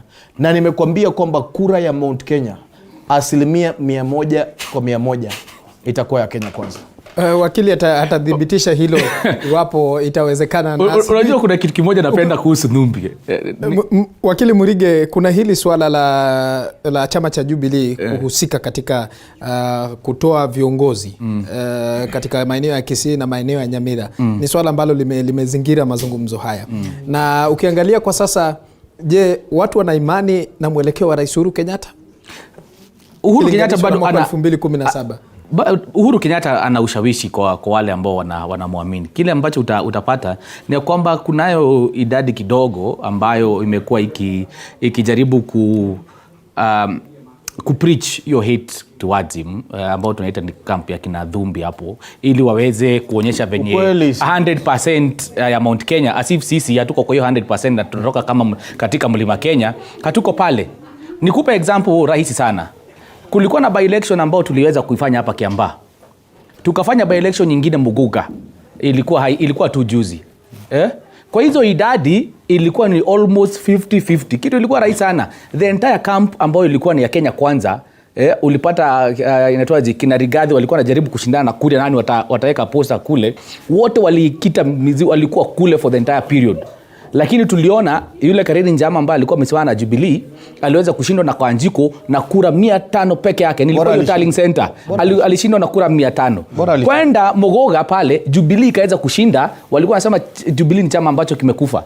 Jubilee kaweza kushinda nani? Mogoga Ward wakaweza kupata nani? Waweza kupata MCA. Tuongee ukweli. Ni kwamba wengi wa hawa viongozi ambao Nthumbi amekuwa akihitaja ya kwamba wote waliweza kuhama katika chama cha UDA, ni sababu kuna wakati ule kulikuwa na tuseme kama ni wave, maana hakuko kunajulikana Jubilee itaenda wapi. Na kama mwanasiasa lazima ujiweze kujiegeza mahali ukijua kwamba elections zinafanya nini, zinakuja. Kwa hivyo kuna wale ambao waliweza kuingia UDA, lakini wakapata ya kwamba tayari kuna wapinzani wengine ambao walikuwa wamekita mizizi katika chama kile. Nitakupa mfano, kwetu ni Nyandarua, kati ya wale viongozi wote ambao walikuwa ni incumbents, hakuna incumbent isipokuwa tu mmoja wa Oljorok kwa MPs ambaye anawania kiti kupitia chama cha UDA. Au akiwa na women rep ambaye ni Faith Getao. Hao wengine wote wanasimama kupitia kwa nini? Kwa governor. Hao viongozi kuona saa hii watu wanapiga campaign, maana hata kama unasimama na hicho chama unasikia ni cha UDA, kulose itakuwa ni kitu rahisi nini? Rahisi sana. Kwa hivyo msiweze kudanganywa akisema ati 100% ya Kenya. Kumaanisha kwamba chama cha Jubilee bado kina usemi katika kina usemi mkubwa. Na unajua nikueleza kitu kingine, mimi kama mwanachama wa Jubilee niruhusu niweze kuongea. Kwa kifupi tu, kwa kifupi ndio umekimbia. Nitaweza kusema hivi. Ni ya kwamba tulipokuwa nominations, uliona ile circus ilikuwa pale, vile watu walikuwa nakuja kupiga kelele ya kwamba wameweza kunyimwa tiketi ya chama cha Jubilee. Utapigaje kelele kama umenyimwa tiketi ya chama ambacho kimekufa? Bahati mwenyewe alikuwa analia, lakini mochari ndio kuna kilio kuliko mahali pengine. No, Bahati yeye mwenyewe alilia akasema ya kwamba amenyeza kunyang'anywa tiketi ya chama cha Jubilee ya kuweza kusimama wapi? Kusimama Mathare. Kwa hivyo usidanganywe, ni wave ambao walikuwa wanataka kucreate ambao ni perception ambao haikuwa, na kesho ndio itaweza kujulikana mbivu na mbichi. Mbivu na mbichi. Kirobi, dakika moja tafadhali. Kuna usemi katika Kiingereza ambacho kinasema there's no value in flogging a dead horse. Kwa hiyo kuhusu Uhuru Kenyatta amna haja niingilie, manake Kenya kuna kilio kuhusu uongozi wake ambavyo umehujumu umma. Kwa hiyo turejelee kwamba yeye ni rais ambaye ameongoza miongo miwili, lakini chama chake kulingana na takwimu ambazo zipo kina 4% tu kitaifa ya umaarufu. Kwa hiyo tuachane nayo. Turejelee pale ambapo Nthumbi alikuwa anataja takwimu. Huwa wanasema ukiingiza takataka tegemea kupokea takataka upande wa pili.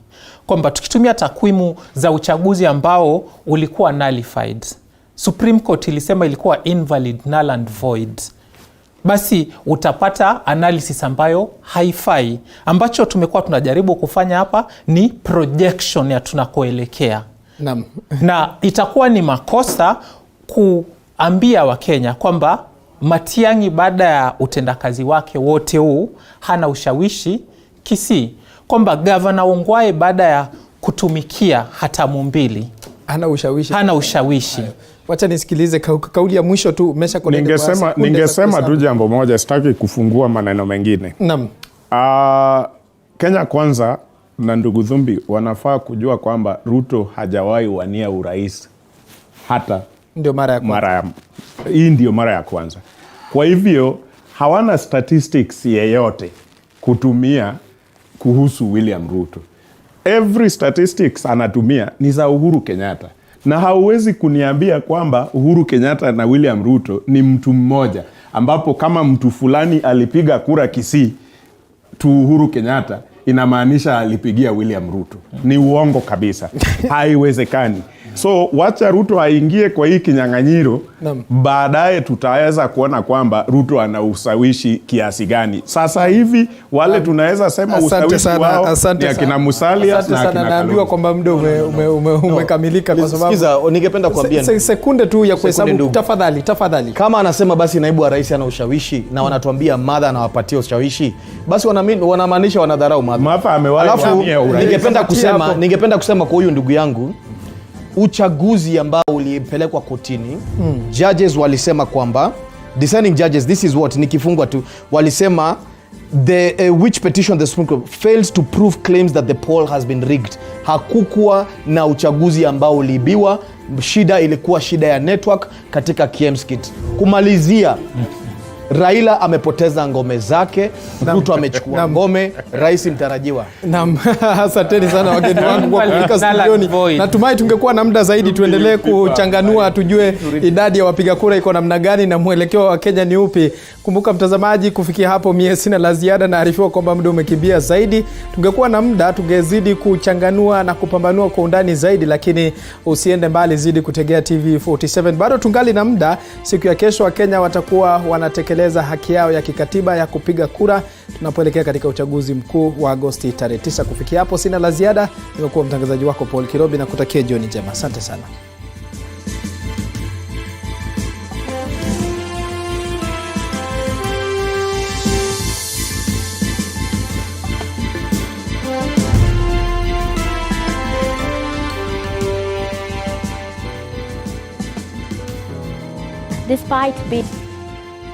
You are watching TV TV47, the home of untold stories.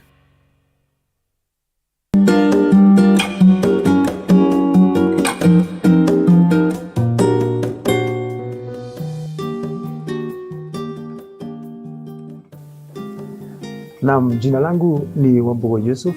Mimi ni mhariri wa habari na vipindi vya Kiswahili hapa TV47. Ujumbe wangu kwa Kenya wakati huu wa uchaguzi ni tukumbuke kwamba Kenya ni kubwa kuliko. Despite being visually impaired, he is a jack of all trades. It is our quest to find answers on how to take care of children with special needs and those with disability. You do not need to see musical notes to understand music, but rather to have your soul feel the vibe.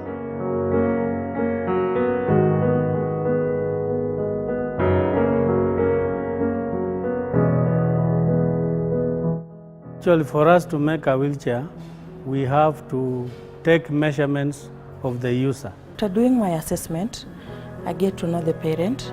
I get to know the heaviness she's carrying.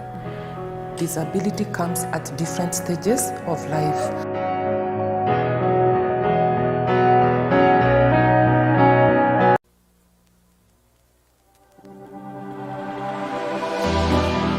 How well do you know what's happening around you? Morning Cafe with heated political debates. Baraza la siasa. Hiyo kitu azungumzie, angalie hali ya maisha ya watu. Informative health discussions. The modern Thika Superhighway. Enjoy well-equipped comfortable halls and boardrooms accommodating up to 1,000 people. We have elegant, spacious and well-appointed rooms with several types to choose from to meet your needs. Feast on well-marinated nyama choma at the Nyama Choma Ranch and a variety of other a la carte and buffet options. Our health club consists of the gym, steam bath, sauna, aerobics and swimming. Kids' activities include a bouncing castle, train, swings, trampolines, among others. Bring to life the event of your dreams at our beautiful events gardens with a capacity of up to 3,000 people. For more information, call us on 0111024700. The new Kasarani Sportsview Hotel. Country tranquility in the city. Mount Kenya University takes pride in being an academic giant with some of the best infrastructure, imparting knowledge to the best brains in the country and the region. Our members of faculty are keen to deliver market-driven programs in science and humanities with a keen focus on linkages with relevant organizations. Join us today and train with the best to become the best. Mount Kenya University, unlocking infinite possibilities.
He is a jack of all trades. Untold stories. To find answers on how to take care of children with special needs. Kenya is on a journey to setting up a coal power plant, which will be the first of its kind in East Africa. To see musical notes to understand. The proposed site is at Kwasasi area in Lamu, 21 kilometers north of the island.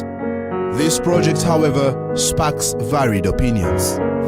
Tunaambiwa ni mradi ambaye hautuletei natija mzuri kulingana na ile maafa ambayo tunaonyeshwa kwa makamera. We are all at risk here, seeing from the calamities we see on our screens.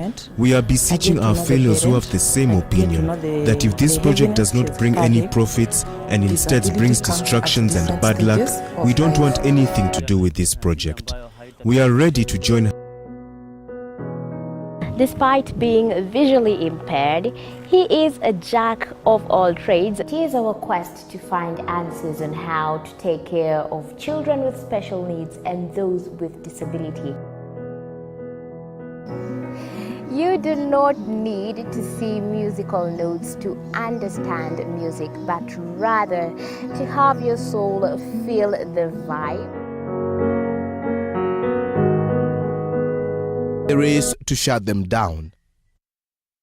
Basically, coal has got toxic gases which make it dangerous for human being and for actually the ecosystem at large and the environment.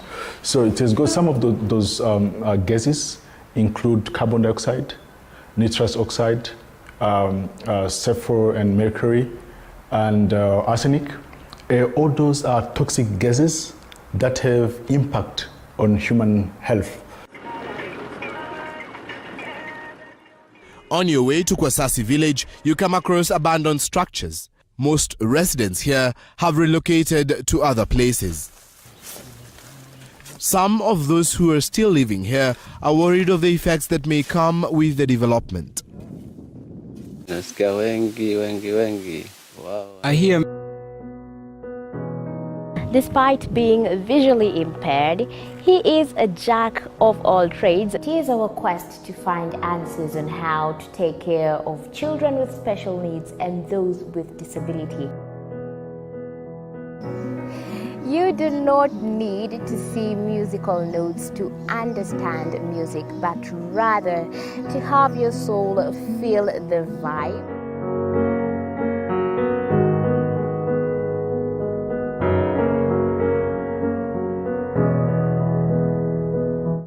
Actually, for us to make. He surveys the land set aside for the project. Mazingira yameanza kuchafuliwa zaidi. I am passionate about it because environment is being neglected the more, and I have volunteered to work with different organizations that reason. Despite being visually impaired, he is a jack of all trades. It is our quest to find answers on how to take care of children with special needs and those with disability. You do not need to see musical notes to understand music, but rather to have your soul feel the vibe.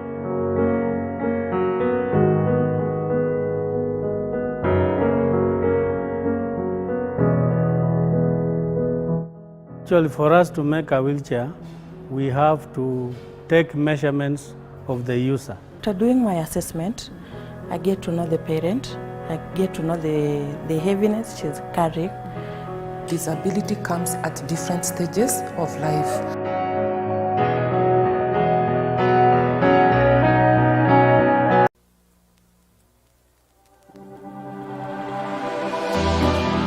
How well do you know what's happening around you? Morning Cafe with heated political debates. Baraza la siasa. Hiyo kitu azungumzie, angalie hali ya maisha ya watu. Informative health discussions. Business, farming. Tasty Wednesday, Fitness Thursday, and Feel Good Friday with amazing DJs, celebs, waimbaji, kuna comedians, alafu kuna wajinga, and music bands every Monday to Friday from 6 a.m. to 9 a.m.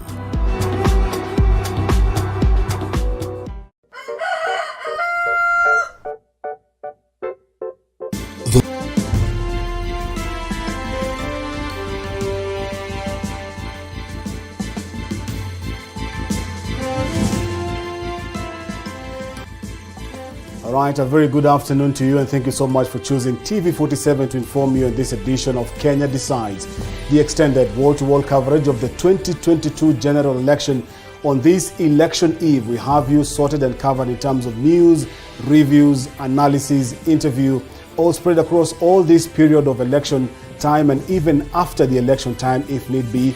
My name is Kenneth Kazungu. And I am Stanley Nyaringita. Elections are mostly about numbers, and we have everything sorted out for you in a wall-to-wall coverage, literally. And it is exactly 14 hours till the official opening of the polling stations at 6 a.m. tomorrow morning.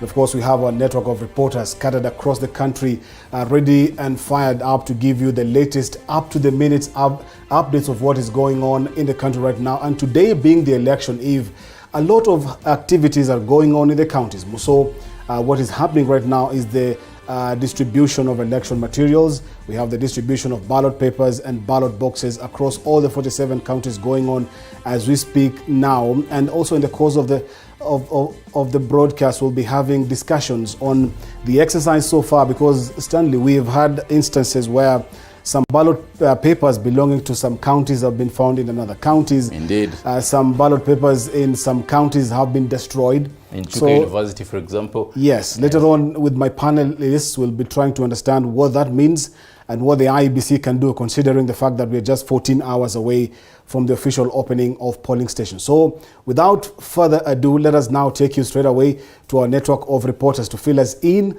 on the latest in the counties. Indeed, and we start with Uasin Gishu County, where our very own Zainab Mohammed is. Zainab, if you can hear me, a very good evening to you. What is the mood like right now, being the electioneering eve? What is the mood right now there?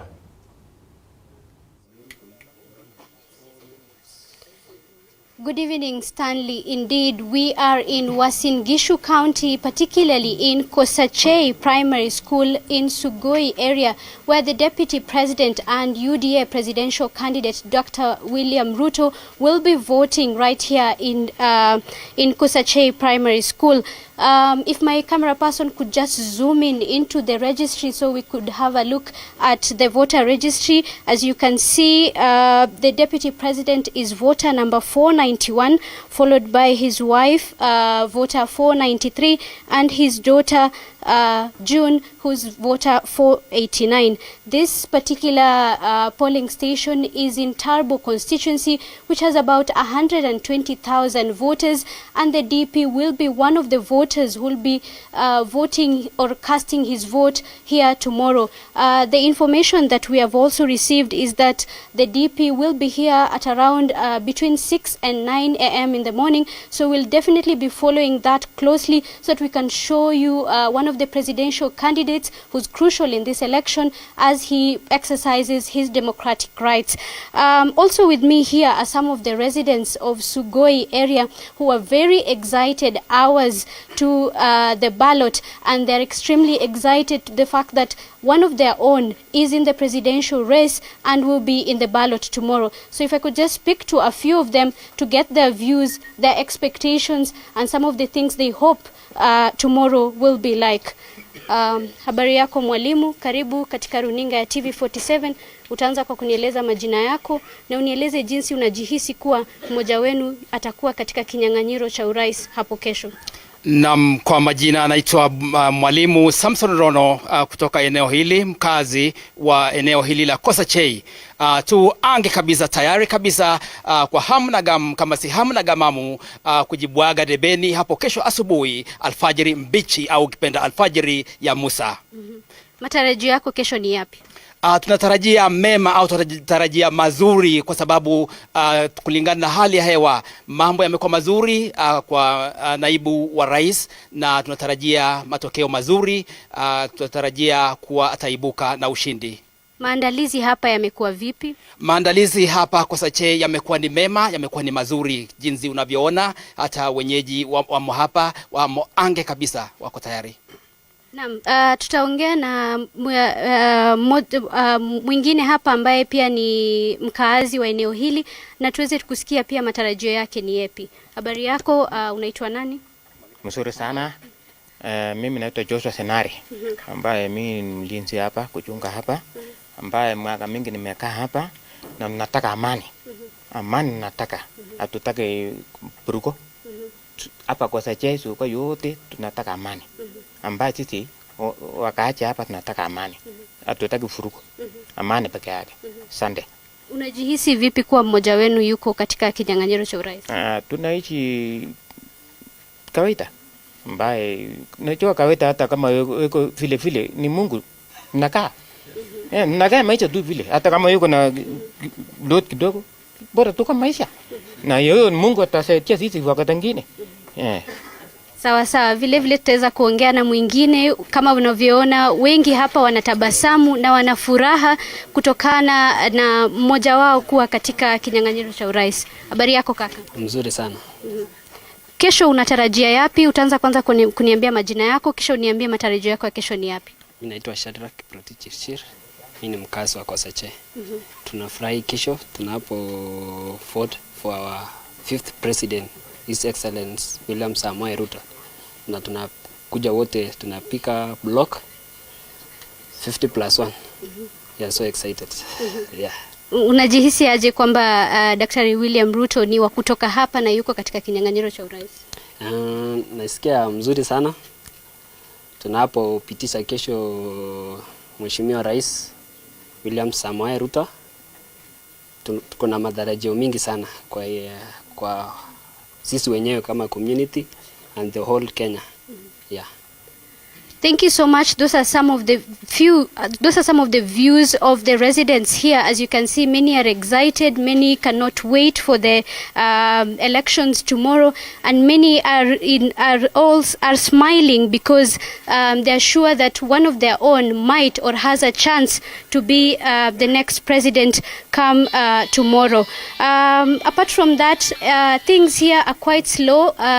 From the polling stations that we have visited, you could see that most ballot papers have not yet been redistributed, and even in this particular polling station they have not yet received their ballot papers. So we hope that things will fasten up, and by tomorrow 6 a.m. things will be on the go. Back to you in studio. Right, thank you for that particular report, Zainab Mohammed, reporting from County 027. And just to let you know, before we cross over to the Bomas of Kenya, County 027 has about 506,138 registered voters. So definitely, for the course of this particular week, Zainab will be telling us all about that. Let's cross over to Bomas of Kenya. And William Mwirigi, if you can hear me, good evening to you. What is the mood like right now in Bomas of Kenya, being the electioneering eve?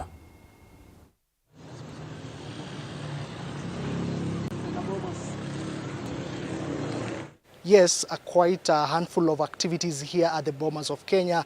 And this particular evening, we have seen a number of election observers making their way to the Bomas of Kenya. And also we have seen the chairperson, Commission of Administrative Justice, that is Florence Kajuju, also is here having a meeting currently with the IEBC chairperson Wafula Chebukati and the other 6 commissioners. But of keen interest, I've caught the face of Professor Isaiah Wakende, who has also made his way to the Bomas of Kenya. Kinley, let's hear from him what of interest that has brought him to the Bomas of Kenya. Good afternoon to you, Prof. Maybe quickly bring us up to speed. What is your mission here at the Bomas of Kenya? Simple. We are invited here by the chair of the IEBC for a briefing session. All presidential agents, chief agents for tomorrow's event. That's it. Well, whom are you representing and what do you expect out of the invitation from the Independent Electoral and Boundaries Commission, noting that this is the eve towards the 9th August election, that is tomorrow, Tuesday? Yeah, I'm representing Honorable Raila Odede, together with the running mate, Honorable Mother Wangari Karua, that is the Azimio One Kenya party. I'm the deputy chief agent.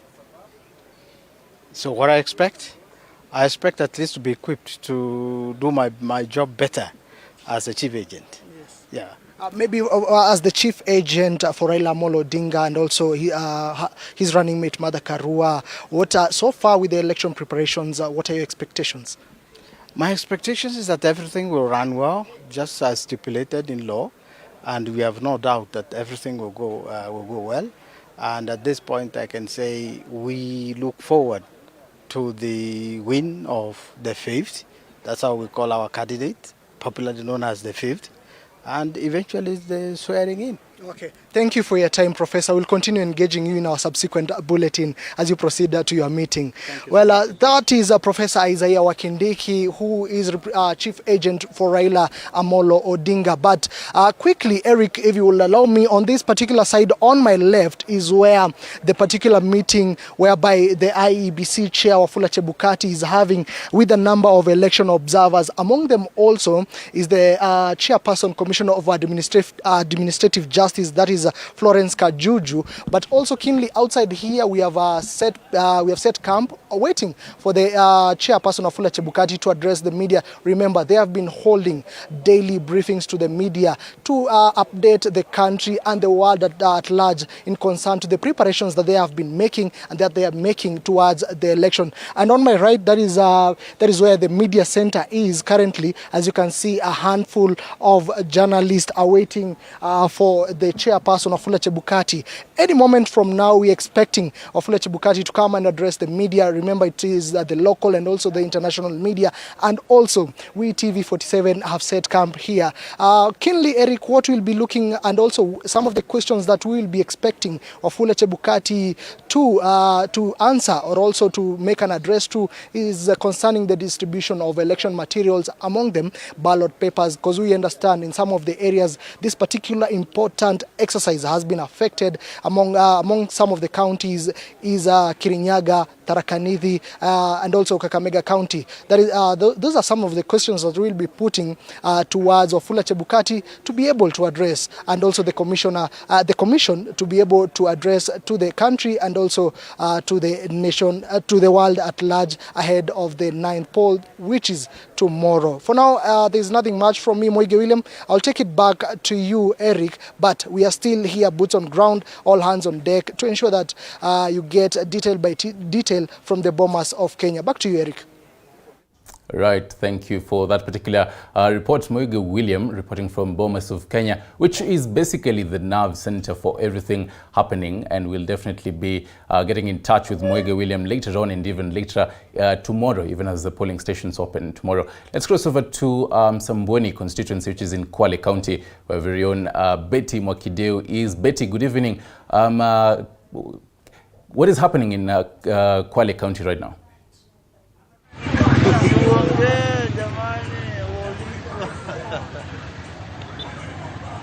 We are coming to you live from county number 002, Kwale County, and right now I'm in Ukunda in Msambweni constituency. And remember, Kwale County has 4 constituencies, being one of them. I have residents from here. Maybe they can tell us on their preparedness on elections, on the polls for tomorrow.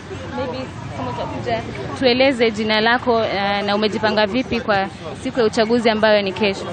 Mimi kwa majina naitwa Nancy Kijala na ni mkaaji wa Ukunda, nafanya hapa sokoni Ibiza. Tunauza hapa, lakini sasa kesho na wazo kwamba watu wanapoanza shughuli zao za kesho kupiga kura, watu wakuwe waangalifu sana, wakuwe na nidhamu, tukuwe na upendo, maana jirani yako ni kama ndugu yako. Tupige kura kwa amani, tuende asubuhi na mapema, tupige kura, turudi makazini mwetu, kama ni nyumbani tuende nyumbani.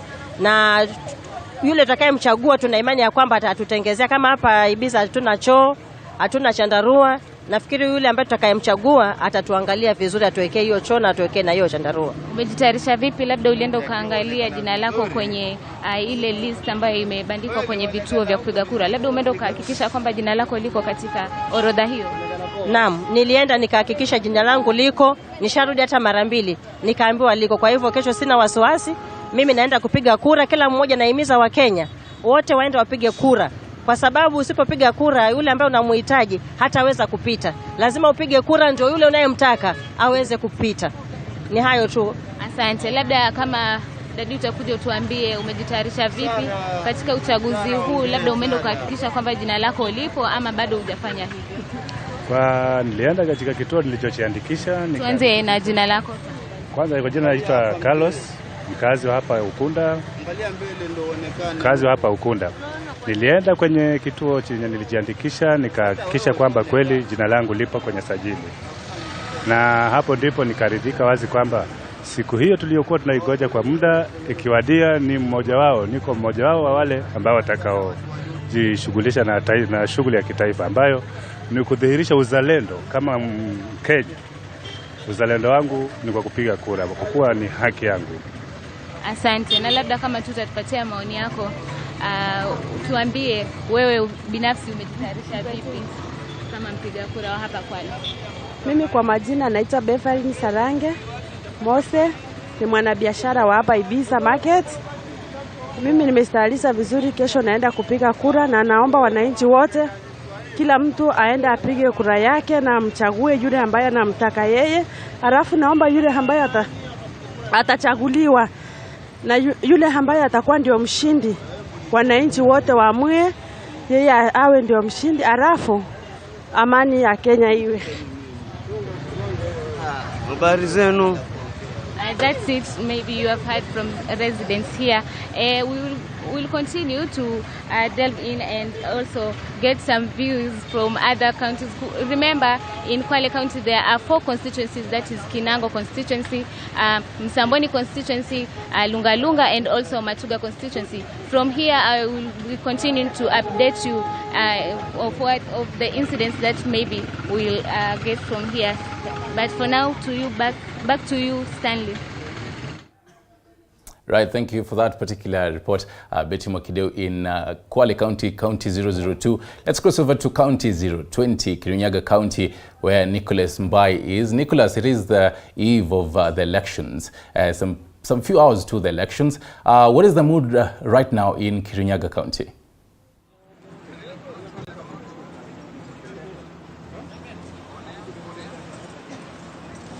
Okay, thank you so much, my colleague. We are here in Kirinyaga County, a county with 4 constituencies.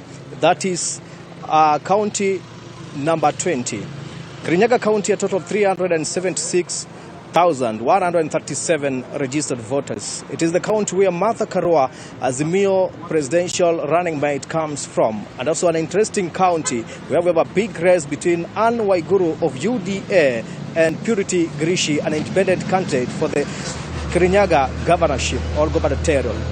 Also, the former governor, Joseph Ndathi, will be also taking place in this race.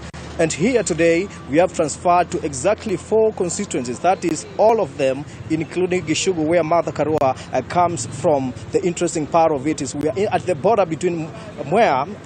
We are at the border between Mwea and Gishugu. So where I am standing right away, it is in Gishugu constituency. But when you cross the road behind me, you are in Mwea. And I'm joined by locals here. Unaitwa nani? Karibu sana.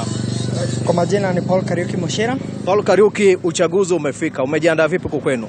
Sisi kama vijana tumejiandaa vizuri kabisa. Naam. Tunaongojea huo uchaguzi ili tuende tukachaguane, tuende tukapitishe viongozi ambao wanaweza saidia Kirinyaga yetu na haswa viongozi ambao wanaweza saidia Kenya yetu.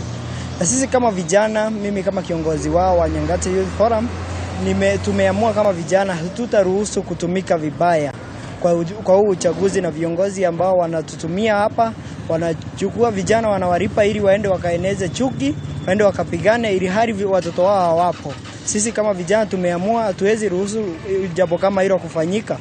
Na ndiposa tumeamua tutatokea mapema sana kwenda kupiga kura. Na wewe wito wako ni upi? Kwa imesalia masaa machache kabla uchaguzi kwa vijana wenzako.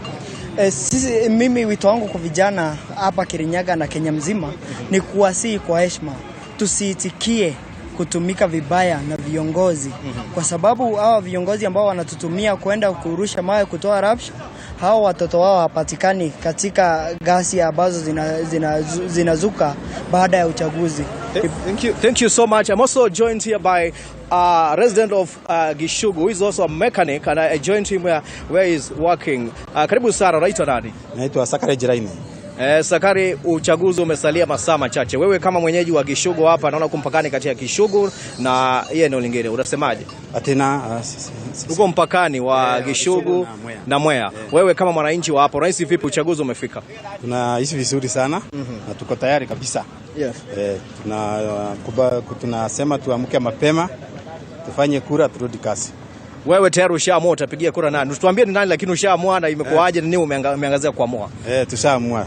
ulikuwa unaangalia nini kuweza kuamua utapigia kura na nani? Ulikuwa unaangalia nini na nini? Mtu yule atatuletea utulivu katika nchi, tuwe na amani, na tufanye kazi bila matatizo yoyote. Asante sana. Nakuruhusu uendelee na kazi yako. Ni mwingine hapa karibu. What's your name? Unaitwa nani? My name Nicholas Vihiga Kakamega. Nicholas Vihiga, wewe ni mwenyeji wa hapa. Uchaguzi umefika, urais vipi kama mwananchi? Je, serikali inakuja itakusaidia ama unahisi vipi? Mimi niko poa, lakini tunangojea siku ya kesho. Naomba Mungu atupe mtu mzuri wa kutuongoza ama, na tunaomba Mungu atupe kesho tusiwe na tunaenda kuongoza, tukienda uchaguzi kesho tusienda tukiwa na tunanyesa, tuchague mtu mwenye tunataka, MCA, gavana na senator, ndivyo watuongoze vizuri. Naam, asante sana. Thank you so much. They are part of the residents of Kirinyaga County, where a total 376,137 registered voters tomorrow will exercise their constitutional right to vote for their leaders, whom they love and who like to lead them the next span of 5 years. Just in a conclusion, Kirinyaga County has 4 constituencies, and that is Ndia constituency, Kirinyaga Central, Mwea, and Gishugu. And Gishugu is the center of action tomorrow, where Martha Karua comes from Gishugu, Anne Waiguru comes from Gishugu. Purity Grishi was born in Gishugu and later moved on to Kirinyaga Central. So that's what we have for now from Kirinyaga. We'll be giving you more updates on what we expect and what is expected to come up tomorrow when the voting begins. Back to you, studio. Right, much appreciated, Nicholas Mbai. And still in matters, and rather that particular region of the Mount Kenya, we cross over to Kiambu, where Kiambu has actually the second largest, or rather second highest number of registered voters, apart from Nairobi, which is 1,275,008 registered voters. Our very own Mike Kagwongo is right there in Kiambu. Mike, what is the mood in Kiambu right now? How many constituencies are there, and what time this particular registered voters will be getting in? Which particular leaders are we going to be seeing in these particular polling stations? Thank you very much, Stanley. Indeed, as you mentioned, this county will be very much looked at, bearing in mind that it got 1.27 million voters registered. That is the second highest from Nairobi County. And as you mentioned, this county got about 12 constituencies that will actually be going to ballot box tomorrow. Thank you, and welcome to Kiambu County. This county, Stanley, just to mention, is that former President Kenyatta and his son Uhuru Muigai Kenyatta comes from this county, and as I earlier on mentioned, Kibaki comes from Central Region, not this county. Just to make sure that you understand that the region itself has developed a little bit of presidents from this region. So to make you understand is that this county where we are standing now is in Kiambu, is in Kist, where will be it will be the official tallying center of the county itself. And here where we stand, we're waiting for official communication from the security department, just to make brief of what will be happening, what should be expected in security department, Stanley. And to make you understand is that the 12 constituencies that are in Kiambu County, that is Gatundu North, Gatundu South, and the rest. Gatundu North got about 79,000 voters registered, and Gatundu South, the Gatundu South has 79,000, and Gatundu North 71,000 registered voters. Juja got 134 registered voters, and Vihiga Town has 156 and 18 registered voters. Ruiru constituency itself got 172 registered 1,000 registered voters. Githunguri got 104,000 registered voters. Kiambu constituency 86 100,000, and also Kiamba 104,000 registered voters. We also have Kabete with 91,000 registered voters. Kikuyu got 98,000 registered voters, and Rimuru with 93,000 registered voters. We have Lari with 81,000 registered voters, with a total of 1.275 million registered voters here in Kiambu County. And just to mention is that about 2,100 polling stations are across the county that will be jetting in to voting tomorrow morning. And as I mentioned earlier on, is that presidential or the national returning officer, who is Chebukati, will be kicking it off in the morning at 6 a.m. to make sure that all regions across the country will be participating in this democratic right of voting after a period of 5 years. I'll take you through for just a minute, just to let you know how this area is. Look, no way through, just to make sure that security here is well catered for, and residents who will be arriving here tomorrow just to view on 1, 2, 3 that will be happening here will be actually secured to make sure that nothing negative. Security here, as you can see, officers are ready just to let people of Kiambu County be assured that security will be tightened enough and their welfare will be catered for. Stanley, when you enter this premise, this will center of Kiambu County with a total of 12 constituencies. So the votes, when votes comes in, or from different constituencies, they will be sent in this county tallying center. So this center here, as you can see, the officers, the agents, IEBC officers are just making sure that everything are set or system go on, just to make sure that tomorrow will be very easy for results to jet in as they will be received. And we will be camping here from now henceforth to make sure that Kiambu County residents will actually be getting every step, every update on what will be happening tomorrow morning and evening. I presume that it will be busiest from evening as results will be beginning to jet in, since the tallying centers, constituency tallying centers will be receiving results from polling stations, and then centers will, the constituency tallying centers will be sending them here. So here is where we'll be receiving the constituency result. Just to let you know is that everything is set. As you can see, Kiambu County tallying center. As you can see, officers with their computers and seats here, where agents will be sitting, where members of public will also be sitting to make sure that everything is set. We'll be camping here from now to tomorrow to make sure that our audience will be up to date on what will be happening. No more from Kiambu County. Back to your studio. My name is Mike Kagwango. Right, thank you for that particular report, Mike Kagwango, and he'll definitely be keeping you up to speed on what is happening all this particular week for all that particular election coverage. Remember, Kiambu County is the second highest in matters registered voters, with about 1.2 million voters, more than that, and it is one particular county that is quite looked at in matters the presidential and obviously even the gubernatorial race. From Kiambu County, we cross over to County 042 in Homa Bay County, where Dennis Otieno is. Dennis Otieno, good evening. Tell us what is happening in Homa Bay County.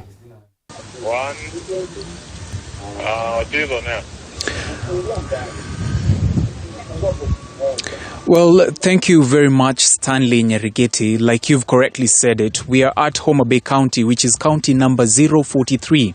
Now, as at the moment, we've moved from the Homa Bay constituency, rather Homa Bay Town constituency, and we've gone all the way to Rangwe constituency. Now it is about 40 kilometers away from Homa Bay Town constituency, where we're having the county tallying center and the county, or rather the IEBC offices, where we will be having the distribution of all the election material getting distributed to all the other counties. Now the reason as to why we're here at Rangwe constituency is because both of the major gubernatorial candidates, that is Gladys Wanga and Evans Kidero, all come from Rangwe constituency. But now they come from different locations in Rangwe constituency. Now, at the moment, we're at a certain school known as Alara Nyagoro, which is in Rangwe constituency. Now, this is the exact location where Gladys Wanga, the ODM candidate, is expected to cast her vote, cast her ballots come the general election, which is going to be conducted as of tomorrow early morning. That is tomorrow early morning, like I stated. Now, it is the school that is known as Alara Nyagoro Primary School, where Gladys Wanga will be casting a ballot. As of the moment, nothing is going on at this particular polling center.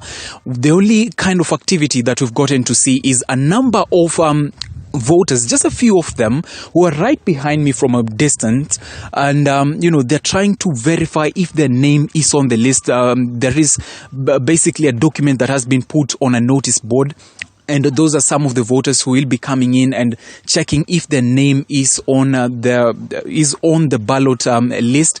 And then after they've gotten to confirm if their name is on the list, all that is remaining of them is to wake up as early as possible and come tomorrow morning. They will be right here queuing and ready to vote for the expected candidates, and hoping that the candidates are definitely going to emerge victorious in the general election. So it is the school known as the Alara Nyagoro Primary School where Gladys Wanga will be casting her ballot.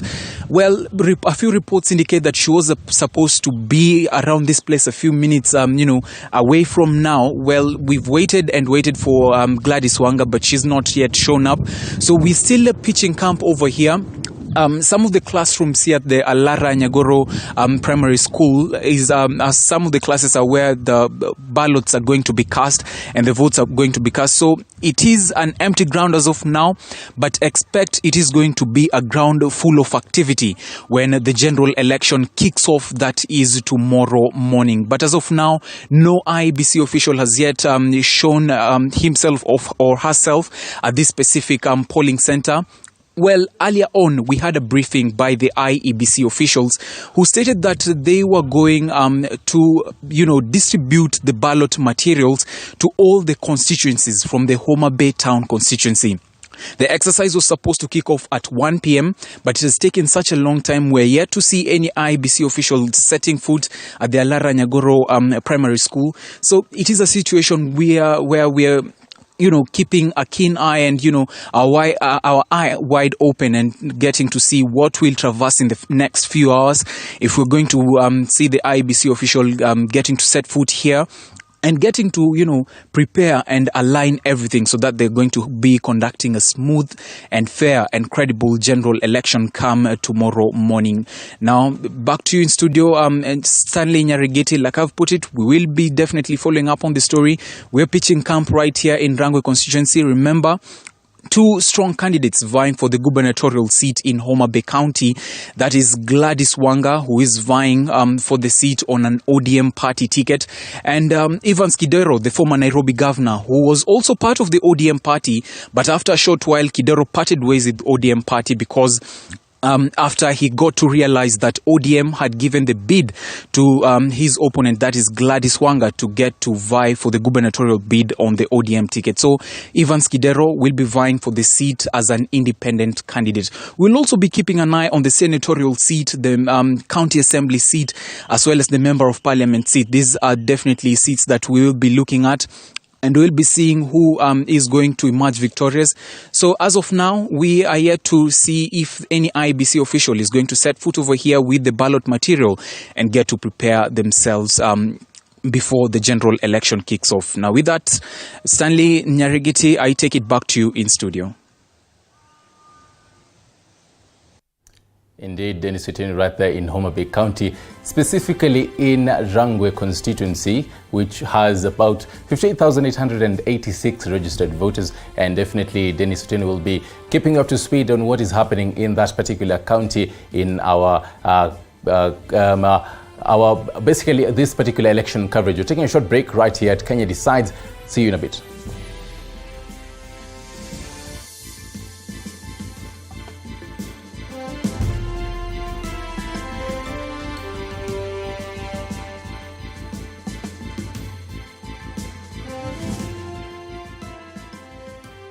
You are watching TV 47, the home of untold stories.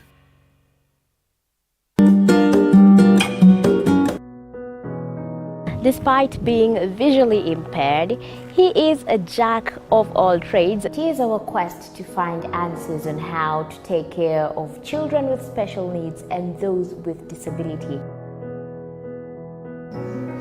You do not need to see musical notes to understand music, but rather to have your soul feel the vibe.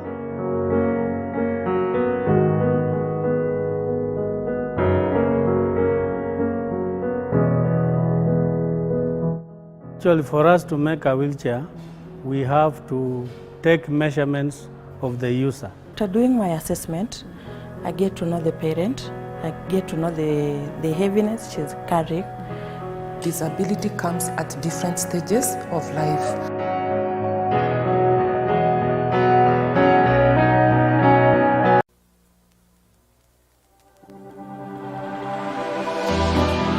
How well do you know what's happening around you? Morning Cafe with heated political. Tricent School of Medical Health Science and Technology is a premier training institute for market-driven courses. With state-of-the-art facilities, competent and dedicated members of staff, and linkages with the medical industry, you are assured of a bright future when you study with us. Enroll today in our campuses at Juja, Nairobi West, Kisumu, and Homa Bay. You are watching TV 47, the home of untold stories.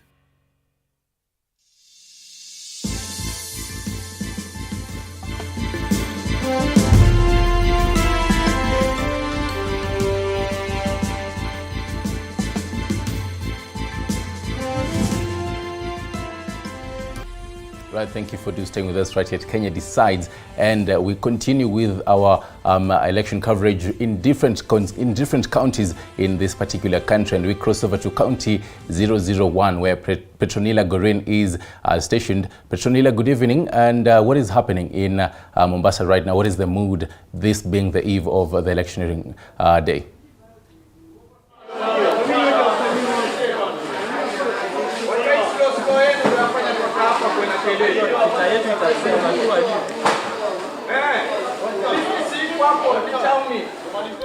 Right, and we'll definitely be getting into Petronilla. Remember, Mombasa County has about 641,000 registered voters, and it is one particular county that keen to look at in matters the gubernatorial race. So we'll definitely be getting into Petronilla Gorin when we get to her. Remember also the 47 counties which has about 22.10 million registered voters. Petronilla, I believe that we have you back, if you can hear me. What is happening in Mombasa right now?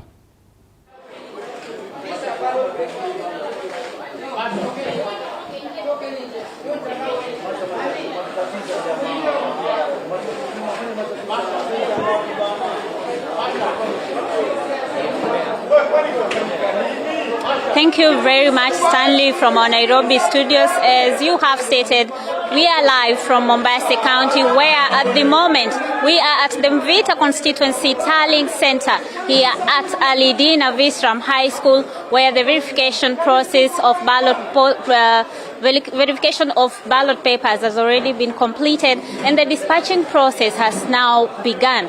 And just to update our viewers, Stanley, is that already the verification process that was completed a while ago had a small hitch, discrepancies here and there after it emerged that 2 boxes in the pallet that contained or the pallet that was containing gubernatorial ballot papers, the 2 boxes that were inside that pallet had ballot papers that are meant for Kilifi gubernatorial seat instead of Mombasa. The photos and the names that were on those ballot papers were meant for Kilifi, and so out of the people that were here, that is the chief agents or different agents of political parties and candidates, caused an uproar that led to the process being halted, and it took the presiding officer or the returning officer of Mvita constituency, that is Sudi Masha, to intervene and calm the situation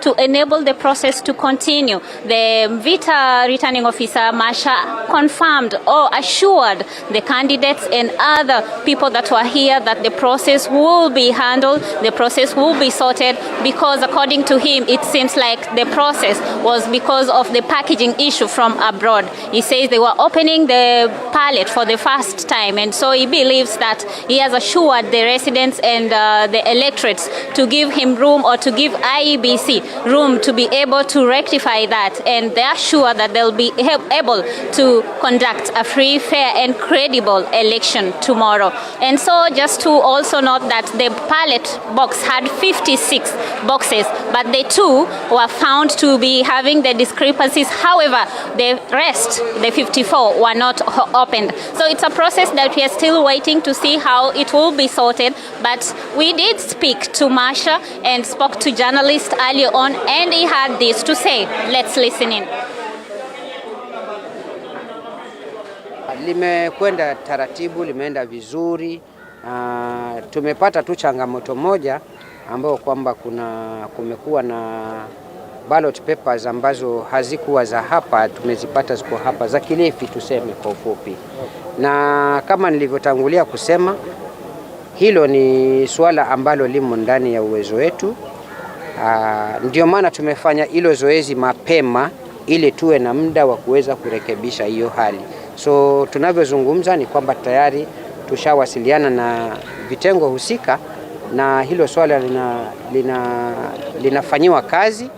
Ningeomba tu wananchi wa Mombasa wasiwe na wasiwasi. Hili ni swala ambalo liko ndani ya uwezo wetu. Kesho asubuhi wataweza kupiga kura kumchagua gavana wao. Vituo vyetu ni 202, tukiongeza na ile ya jela baridi pale ndani, the inmates, inakuwa 203. Tumejiandaa vya kutosha, hata ukiangalia tuko tayari, magari yetu yashafika, materials zetu ziko ndani pale. Kitu kilichobaki ilikuwa tu ni kuingiza zile karatasi za kupigia kura. Na vile tumekamilisha hilo zoezi, tunataka kuanza kuziingiza ili wale presiding officers waweze kupewa masanduku yao na kuelekea vituoni. Tunatazamia kurelease au presiding officer kabla giza halijaingia, such that by saa 1 usiku kila mtu awe amefika.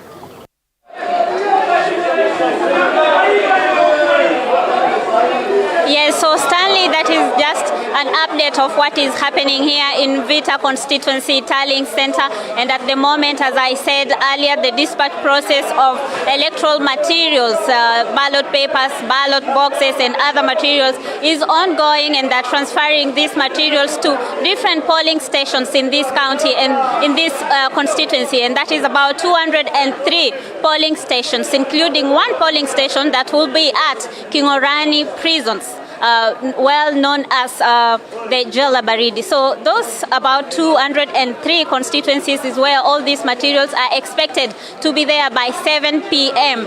in preparation for tomorrow's day. And it's a process that we are following up. We are going to ensure that we bring to our viewers in our subsequent bulletin the whole process as it's ongoing. We know some things are emerging here and there, including the accreditation process for agents in this constituency. And so we'll gather all that and bring it to our viewers in our subsequent updates.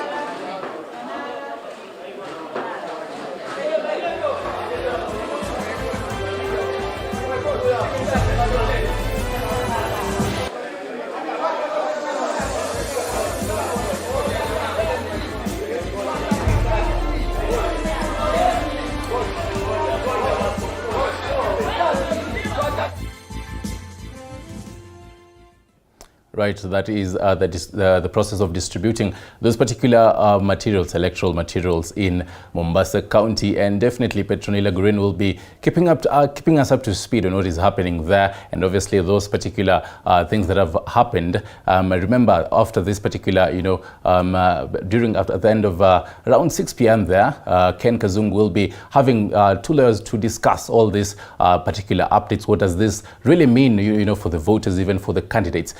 Having all these particular happenings. We cross over now to Machakos, where Lucky is. Lucky, how has the process of distributing these particular electoral materials, how is it going on so far? Has it concluded? What time do they think it will be actually concluded?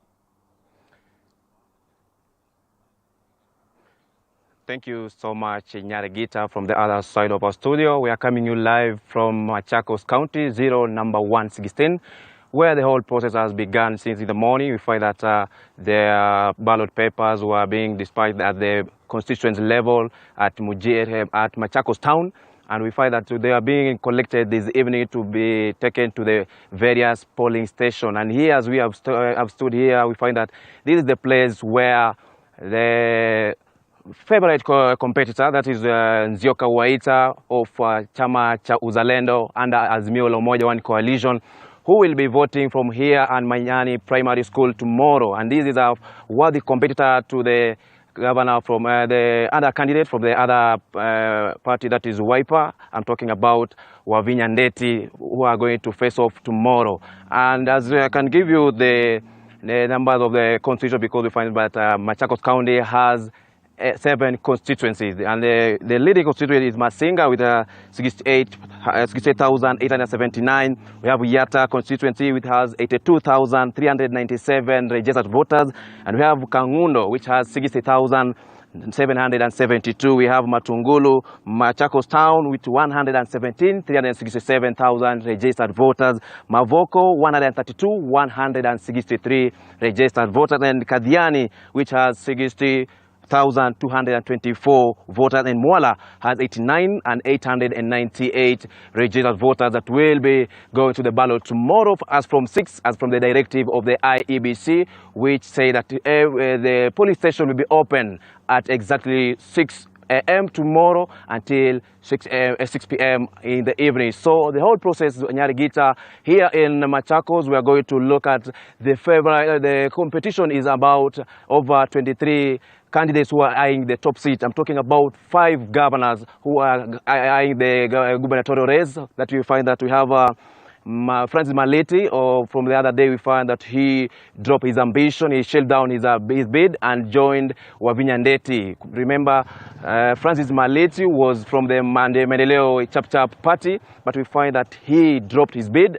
and backed up Wavinya Ndeti. That was because we find that Alfred Mutua, with the party leader for Maendeleo Chap party, was the party leader, but we find that his own governor, his own candidate, decided to back up the opponent from the Azimio la Umoja One movement coalition, whereby Wavinya Ndeti was given a backup from the Francis Maleti. And then we have Johnson Mudama on the UDA ticket, and then we have Rose Mulwa from ELP, Empowerment Liberation Party. This party, which she is the party leader of ELP, and she is vying for the gubernatorial seat here in Machakos County. Also, we have Nzioka Waita from Chama cha Uzalendo. As I earlier told you, that he will be voting right at 10 a.m. tomorrow. We'll be giving you all the updates from this place, as we shall giving you all the things. As we can see now, we've been there we have been earlier on at Machakos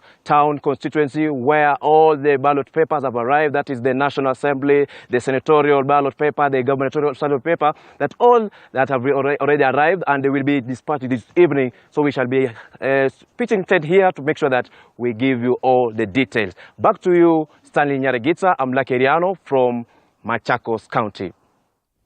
Right, thank you for that particular report, Lucky, in Machakos County. We will let's cross over to Nandi County, where Flora Lemuki is. Flora, good evening, if you can hear me. Nandi County is one particular county where the governor, Stephen Sang, is.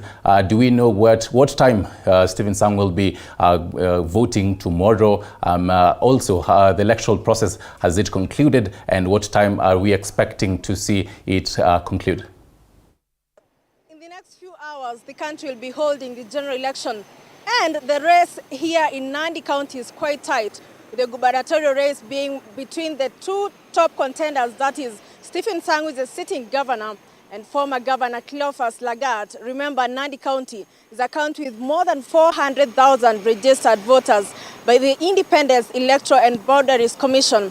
And the governor for Nandi County spoke to journalists earlier today, and this is what he had to say concerning the election tomorrow. We have had allegations since yesterday in the evening with regard to an exercise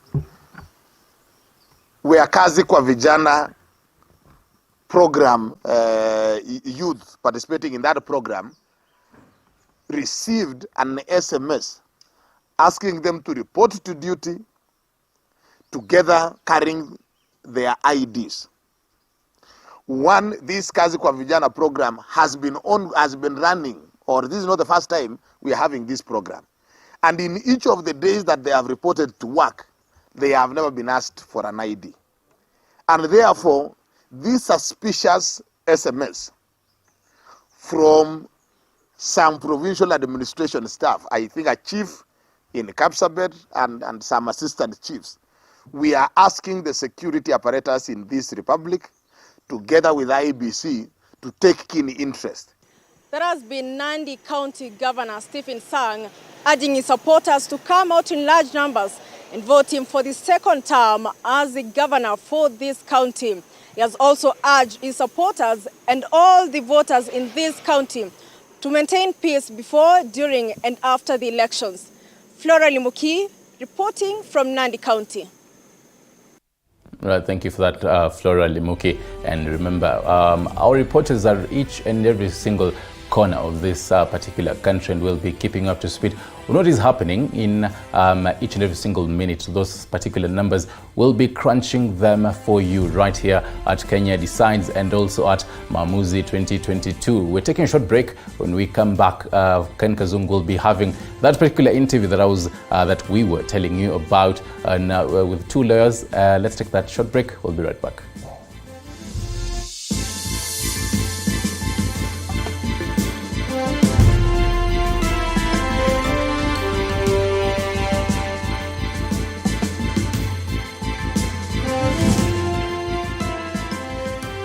You are watching TV 47, the home of untold stories. Okay, we gotta go live now. I'm tuning in to Super Sports. Welcome. Despite being visually impaired, he is a jack of all trades. It is our quest to find answers on how to take care of children with special needs and those with disability. You do not need to see musical notes to understand music, but rather to have your soul feel the vibe.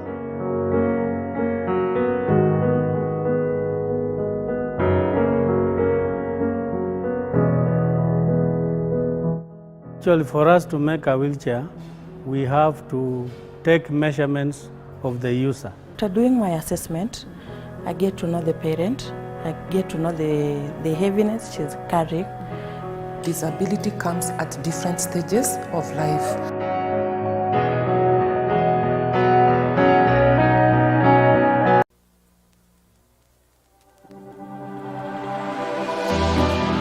How well do you know what's happening around you?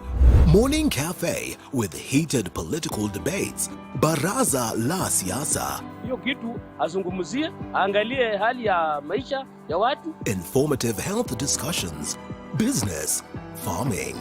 Tasty Wednesday, Fitness Thursday, and Feel Good Friday with amazing DJs, celebs, waimbaji, kuna comedians, alafu kuna wajinga, and music bands.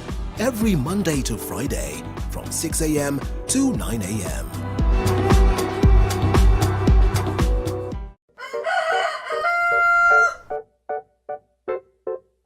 The next set of millionaires are farmers, as we know agriculture has been and still is the backbone of our economy. As we traverse the different counties to meet different farmers, we ensure to get the story of how they started farming and even how they continue to penetrate the market and overcome the challenges. Hapa, the reason why niliweka goose na si ducks. Goose, they are very easy to maintain. A lot of farmers keep on calling, inquiring whether you're supposed to raise some seeds in the nursery or you're supposed to do them directly in the field. The greenhouse helps us control the temperature because the temperature needs to be between 28 to 32 degrees. Walk this journey with us every Sunday at 6:30 p.m. It's no secret, construction ain't cheap. But how do we make it affordable? Different individuals are finding ways of cutting down cost by use of a soft life.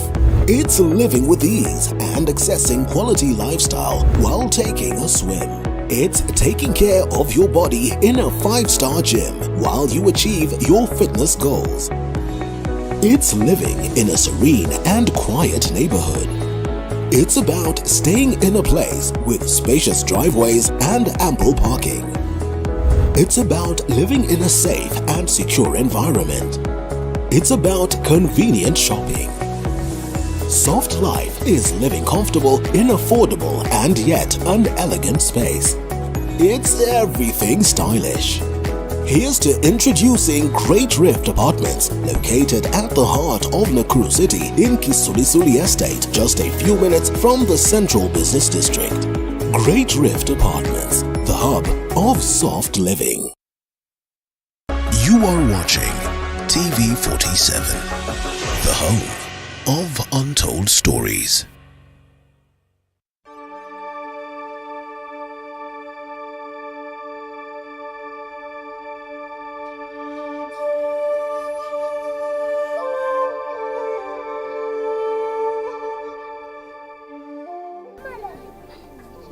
Ngia karenga tuku ngakine yamiat.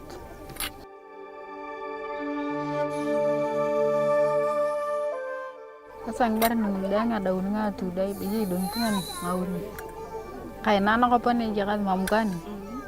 Ang baca ngakine ya daun ngunang kaya sakali da luben dong tu kesul.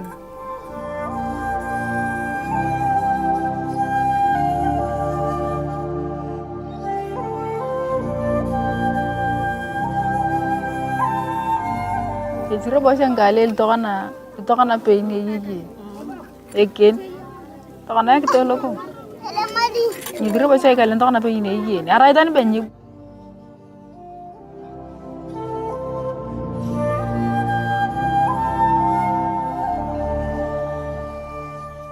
The Shifting the Power project, which is SDP, is a project that seeks to support national and local institutions and alongside international humanitarian actors in planning and responding to humanitarian crisis.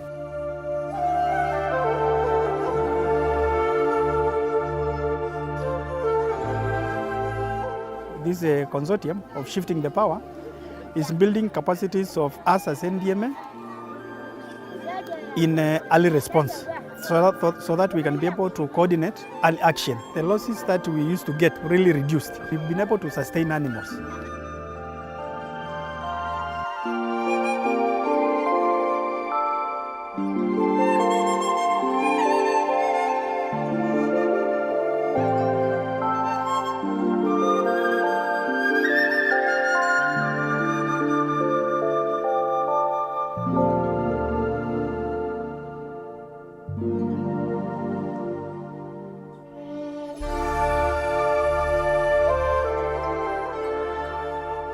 We have partnered with ALDEF Kenya. We have aired feature stories on shifting of the power, whereby we went to the field to ask people exactly what do they understand of governance issues. They gave out the feedbacks.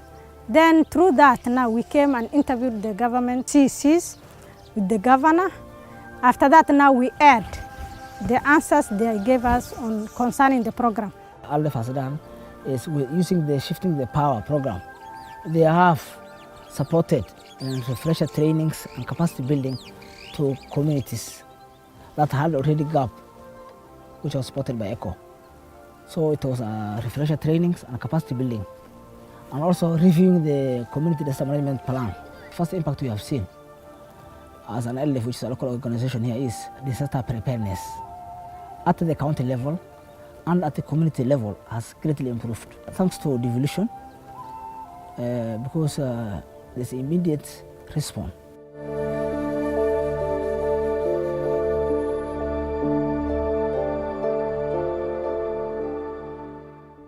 You are watching TV 47, the home of untold stories.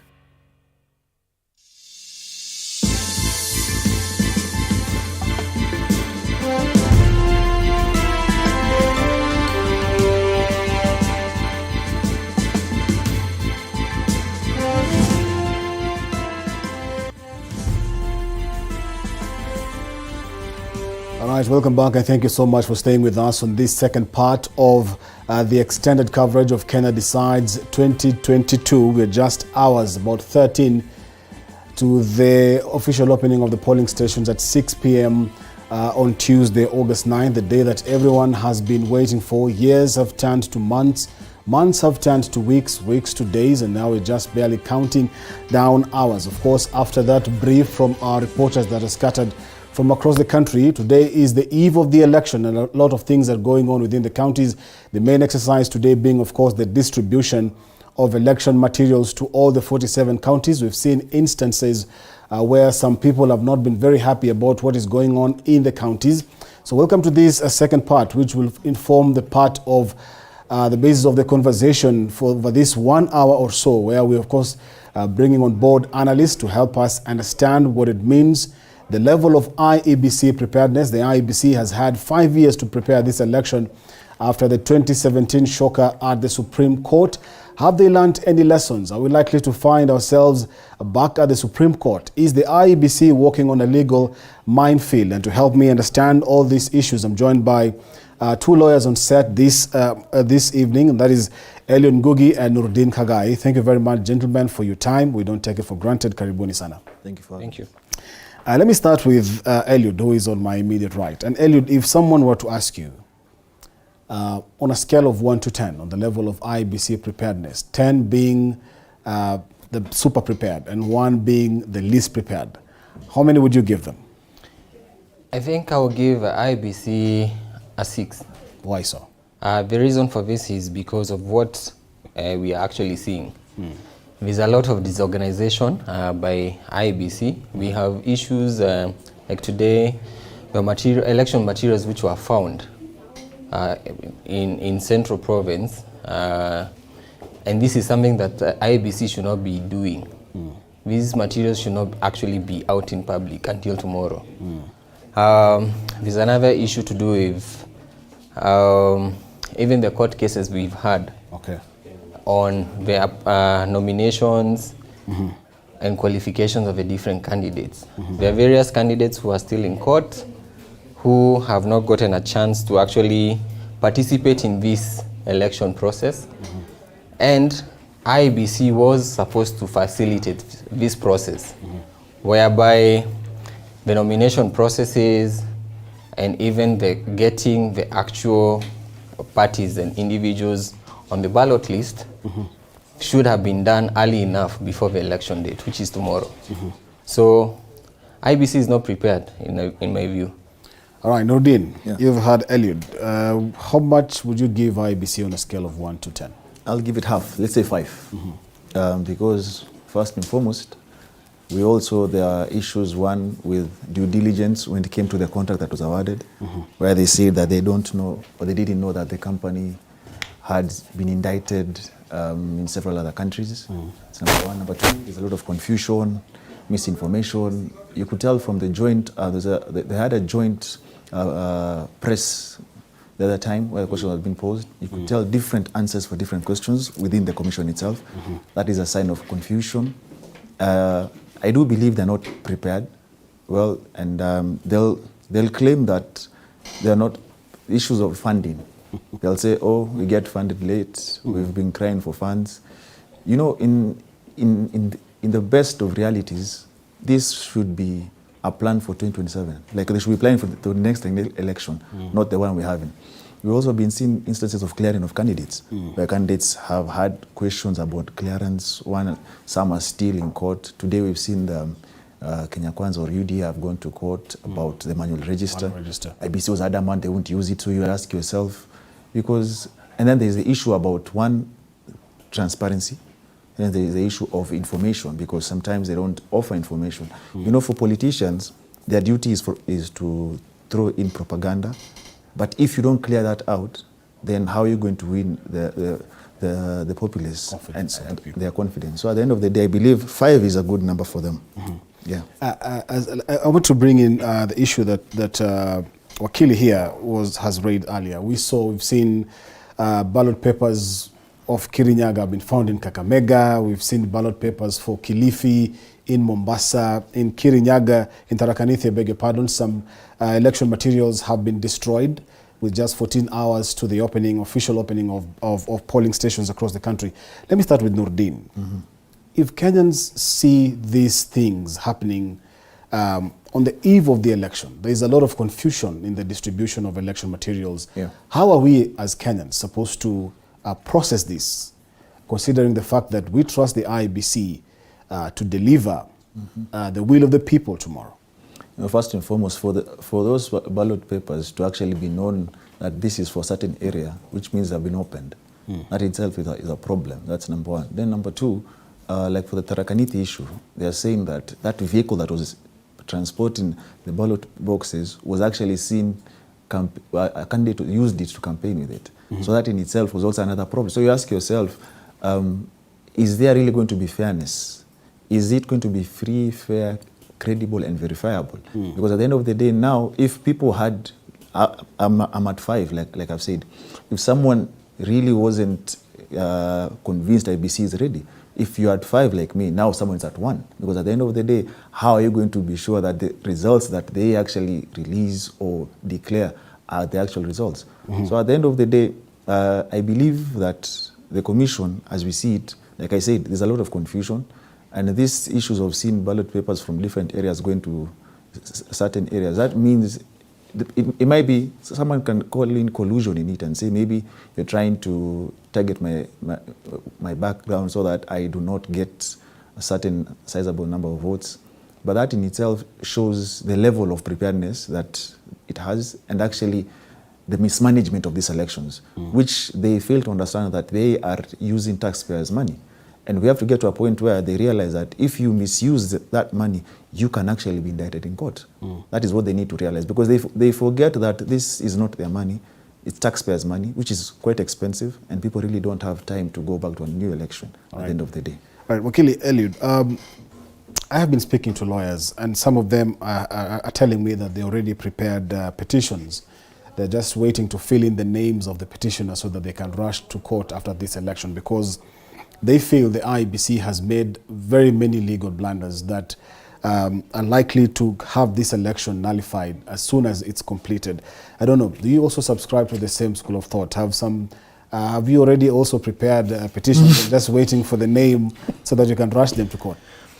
Well, we are always ready as lawyers, and we expect actually petitions to be filed because of some contraventions by the IEBC that we can already see. The lack of transparency, the different forms of failure by the IEBC to conduct what we know is likely not to be a free, fair, verifiable election tomorrow. And so lawyers are getting ready. We are preparing for this because an election is a process. It's not just an event that is supposed to happen tomorrow. It is a process that started 90 days ago, whereby we had a nomination process, and we had the whole process of just preparing for this election. And so they have some shortcomings which will be used to actually challenge the election results tomorrow. All right. Wakili, I want to bring Nordin into this. And the IEBC is still reeling from that 2017 nullification of the presidential election. And do you think in any way, shape or form, the Wafula Chebukati-led commission has learned any lessons from the act of the Supreme Court to nullify the 2017 vote? In all honesty, no. Because that starts, like I started by saying, you cannot start by failing on due diligence on anything. You see, the fact that you awarded a contract to a company without even checking about the issues surrounding the company, that in itself shows that you didn't learn anything. You realize at the end of the day, this is why we were being told the other time that people are asleep, they can't open the servers. So at the end of the day, like you said, that in itself, since they haven't learned anything, lawyers are always ready to look into loopholes. And they have seen, and you can clearly see that they're not following the law in so many aspects. And that tells you it's going to be a shambolic election. Because at the end of the day, no matter how many press conferences you give, but the process in itself, like you said, you know, those are the words of Maraga. It's a process, not an event. But the process is skewed from the start. What do you expect? It means the elections will be shambolic at the end of the day. So I believe they haven't learned anything. And that is why I brought in the issue of taxpayers' money, that they forget that they are using taxpayers' money, which they can actually be charged for, if and when the elections is nullified, I believe. All right, Elliot, we have an Elections Act in the country, and it's supposed to guide not only the IEBC, but also politicians seeking for office on how to conduct themselves. One of the issues that played out over this weekend, we understand that the official campaigning period ended on Saturday. But yesterday, funny enough, we saw some leaders continuing with the campaigns. We saw the ODM leader in church yesterday. He made comments that border on campaigning for himself. Also, we saw President Uhuru Kenyatta on that interview last night, where he seemed to be campaigning for Raila Odinga. I wanted to hold that thought because I'm being informed that the IEBC chair, Wafula Chebukati, is addressing the media, the Bomas of Kenya. Let's get to listen to what he has to say. 660 temperate staff towards the success of the 9th August general election. This includes presiding officers, deputy presiding officers, poll clerks, and security. I wish to take this opportunity to thank the team, my vice chair, commissioners, the CEO, and the entire staff of the IEBC who have worked tirelessly to ensure that tomorrow's election is a success. I salute the fellow returning officers across the country who I know have not been sleeping, and from today they'll have sleepless nights until the results are announced in the counties and constituencies across the country. I call upon all our temporary poll officials to discharge their duties with utmost integrity and commitment to serve our country, Kenya. However, as a commission, we have received information that 5 presiding officers and 2 clerks in Diwa constituency were allegedly caught by members of the public in a homestead of an associate of a contestant, what was believed to be a meeting to plan or influence the outcome of elections. Allegedly so. 4 of the poll officials were arrested and recorded statements at Diwa police station. And as a result, the returning officer from Diwa constituency has dismissed the said 4 officials and replaced them with others. In Webuye East, Bungoma County, 2 deputy presiding officers were allegedly in a meeting with a candidate. The 2 have since been arrested and dismissed from duty and replaced with others. In Webuye West, Bungoma County, A presiding officer allegedly attended a meeting convened by a candidate in a hotel within Matete sub-county, Kakamega County. The presiding officer has been dismissed from duty and replaced. The Commission has also been informed of destruction of election materials in Chuka, Igambangombe, which were being transported from the IEBC warehouse in Chuka to Tharaka. We have since deployed our officers to liaise with the local police to review the incident, and we shall give a report on that. The Commission takes great exception of polling officials who contravene the code of conduct for poll officials and will not hesitate to take stern action against any official found to be in breach of the Code of Conduct and Election Offences Act.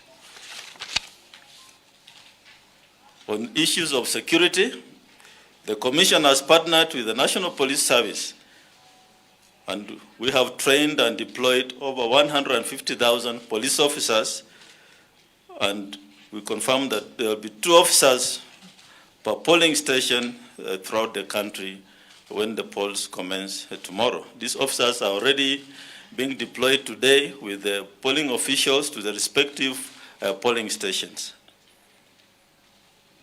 However, on matters security, we have 2 incidents that we wish to inform the country about in Turkana and Mandera.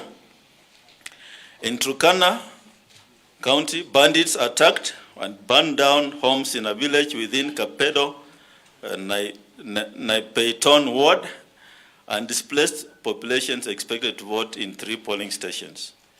The returning officer, in consultation with the security team and stakeholders, has recommended that the polling station be conducted in the nearby polling center, so arrangements will be done and the voters will be informed accordingly where they'll be polling in that particular area. In Mandera County, a known number of people burned down 2 classrooms in Hareri Primary School, which is a gazetted polling station, in Kalalio Ward in Mandera East constituency. Security has been beefed up and polling will proceed as planned with the remaining part of the buildings which has not been affected. The Commission has set up fully-fledged call center where poll officials and the general public can call a toll-free number to make inquiries and report incidents related to the 2022 general elections. Just wish to remind the public that the toll-free numbers are 1543 and 1544. And we encourage Kenyans to make good use of these numbers for purposes of seeking information from the Commission on incidents happening on the ground.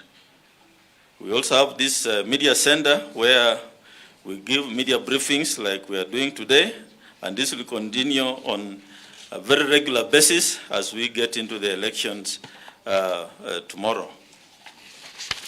I just want to confirm that the Commission has accredited a total of 4,850 local and international journalists to ensure free flow of information and accurate reporting of election results to the public.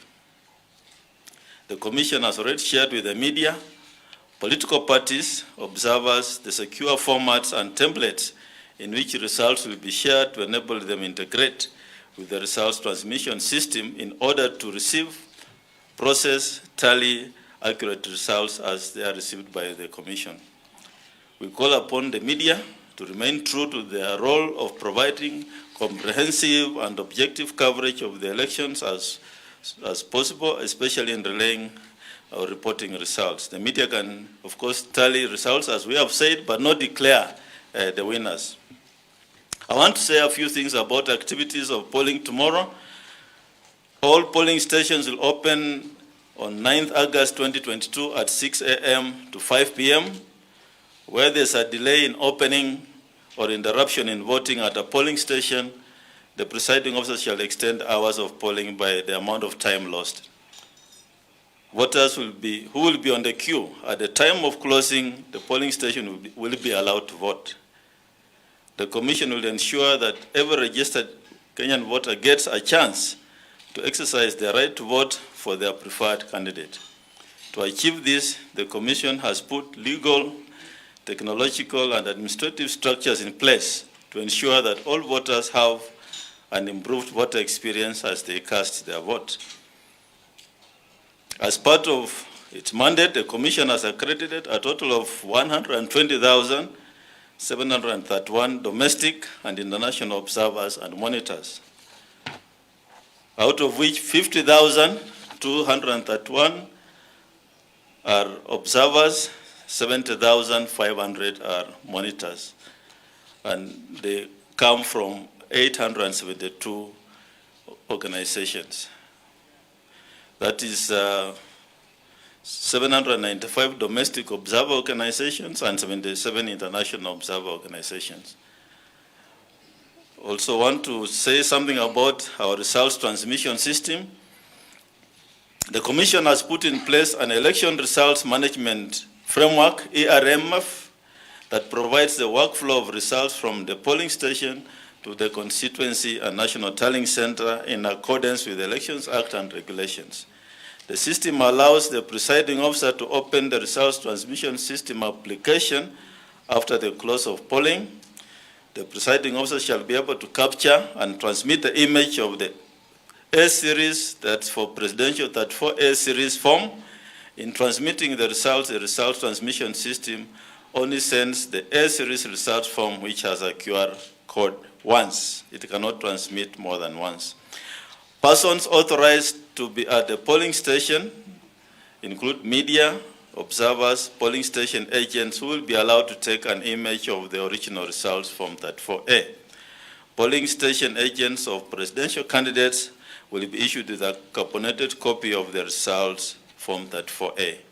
The results announced at the polling station will be final. At tallying centers, proper planning and management of tallying centers plays a central role in the conduct of credible election, for it is at the tallying center where results are collected and declared for respective positions.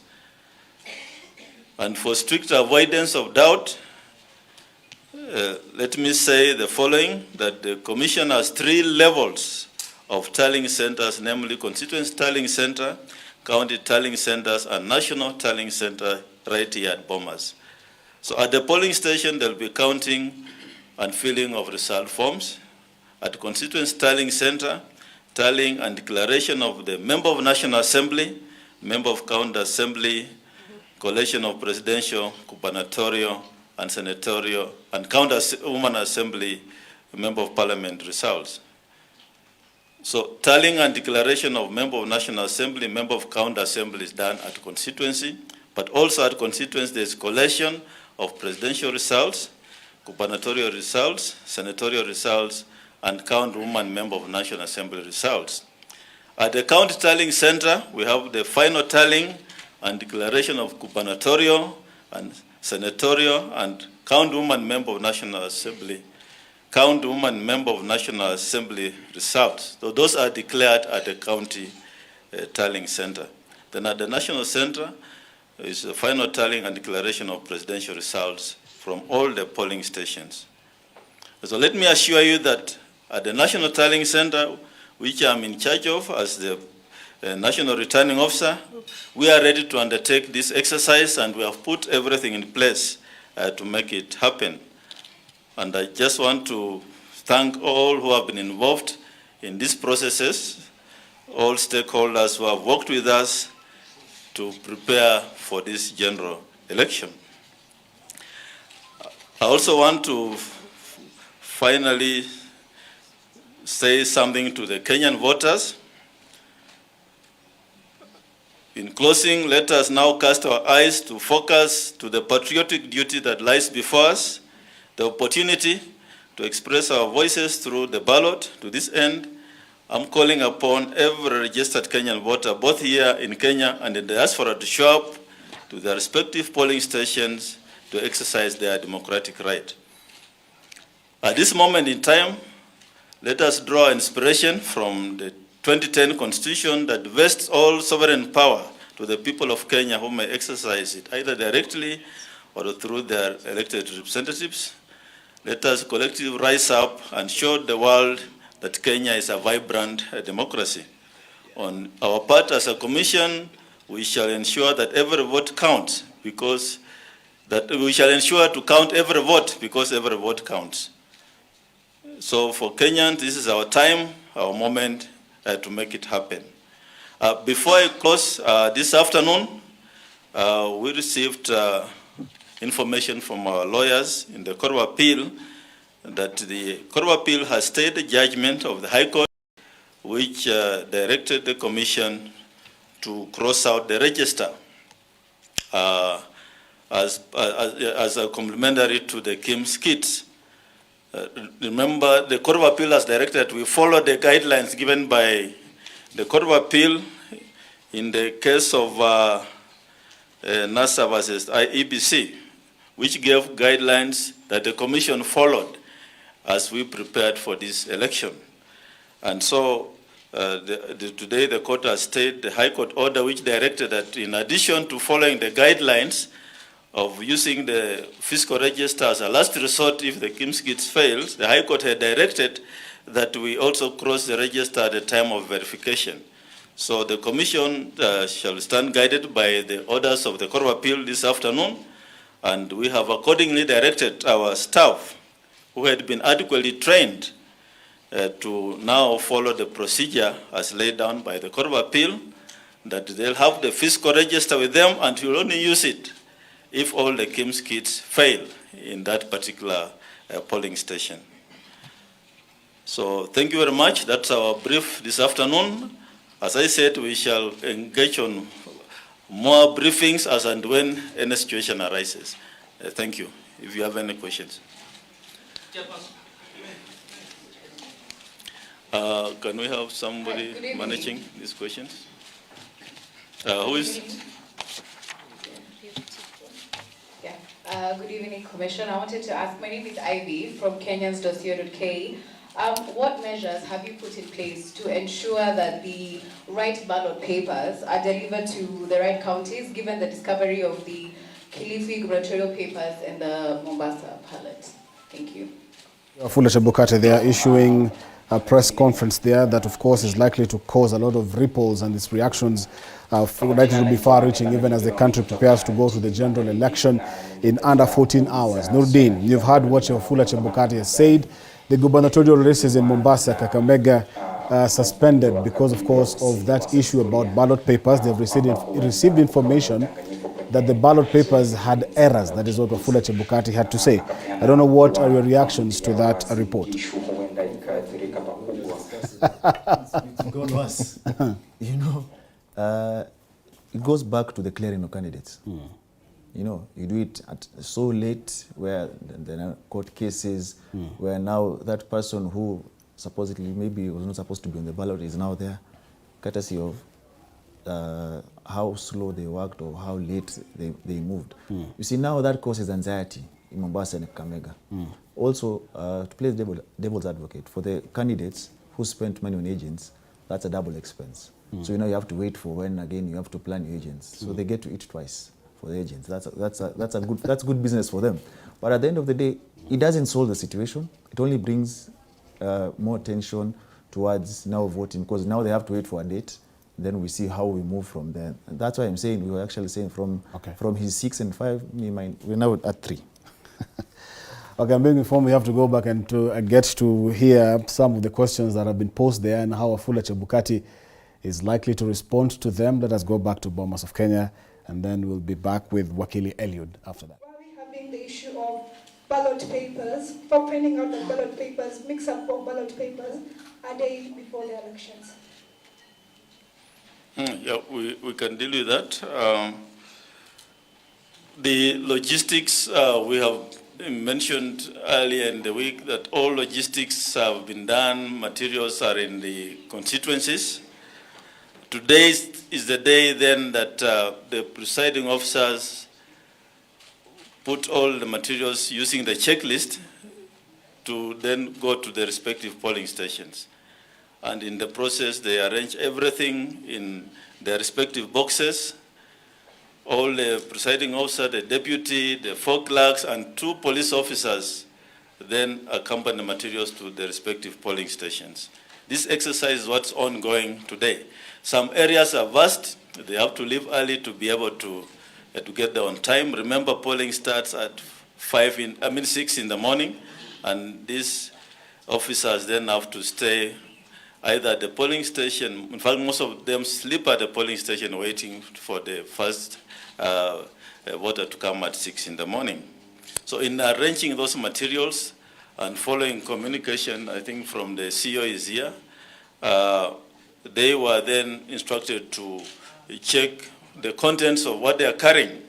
And in the process of doing so is when a discovery was made that led to the issue around the 4 elective positions.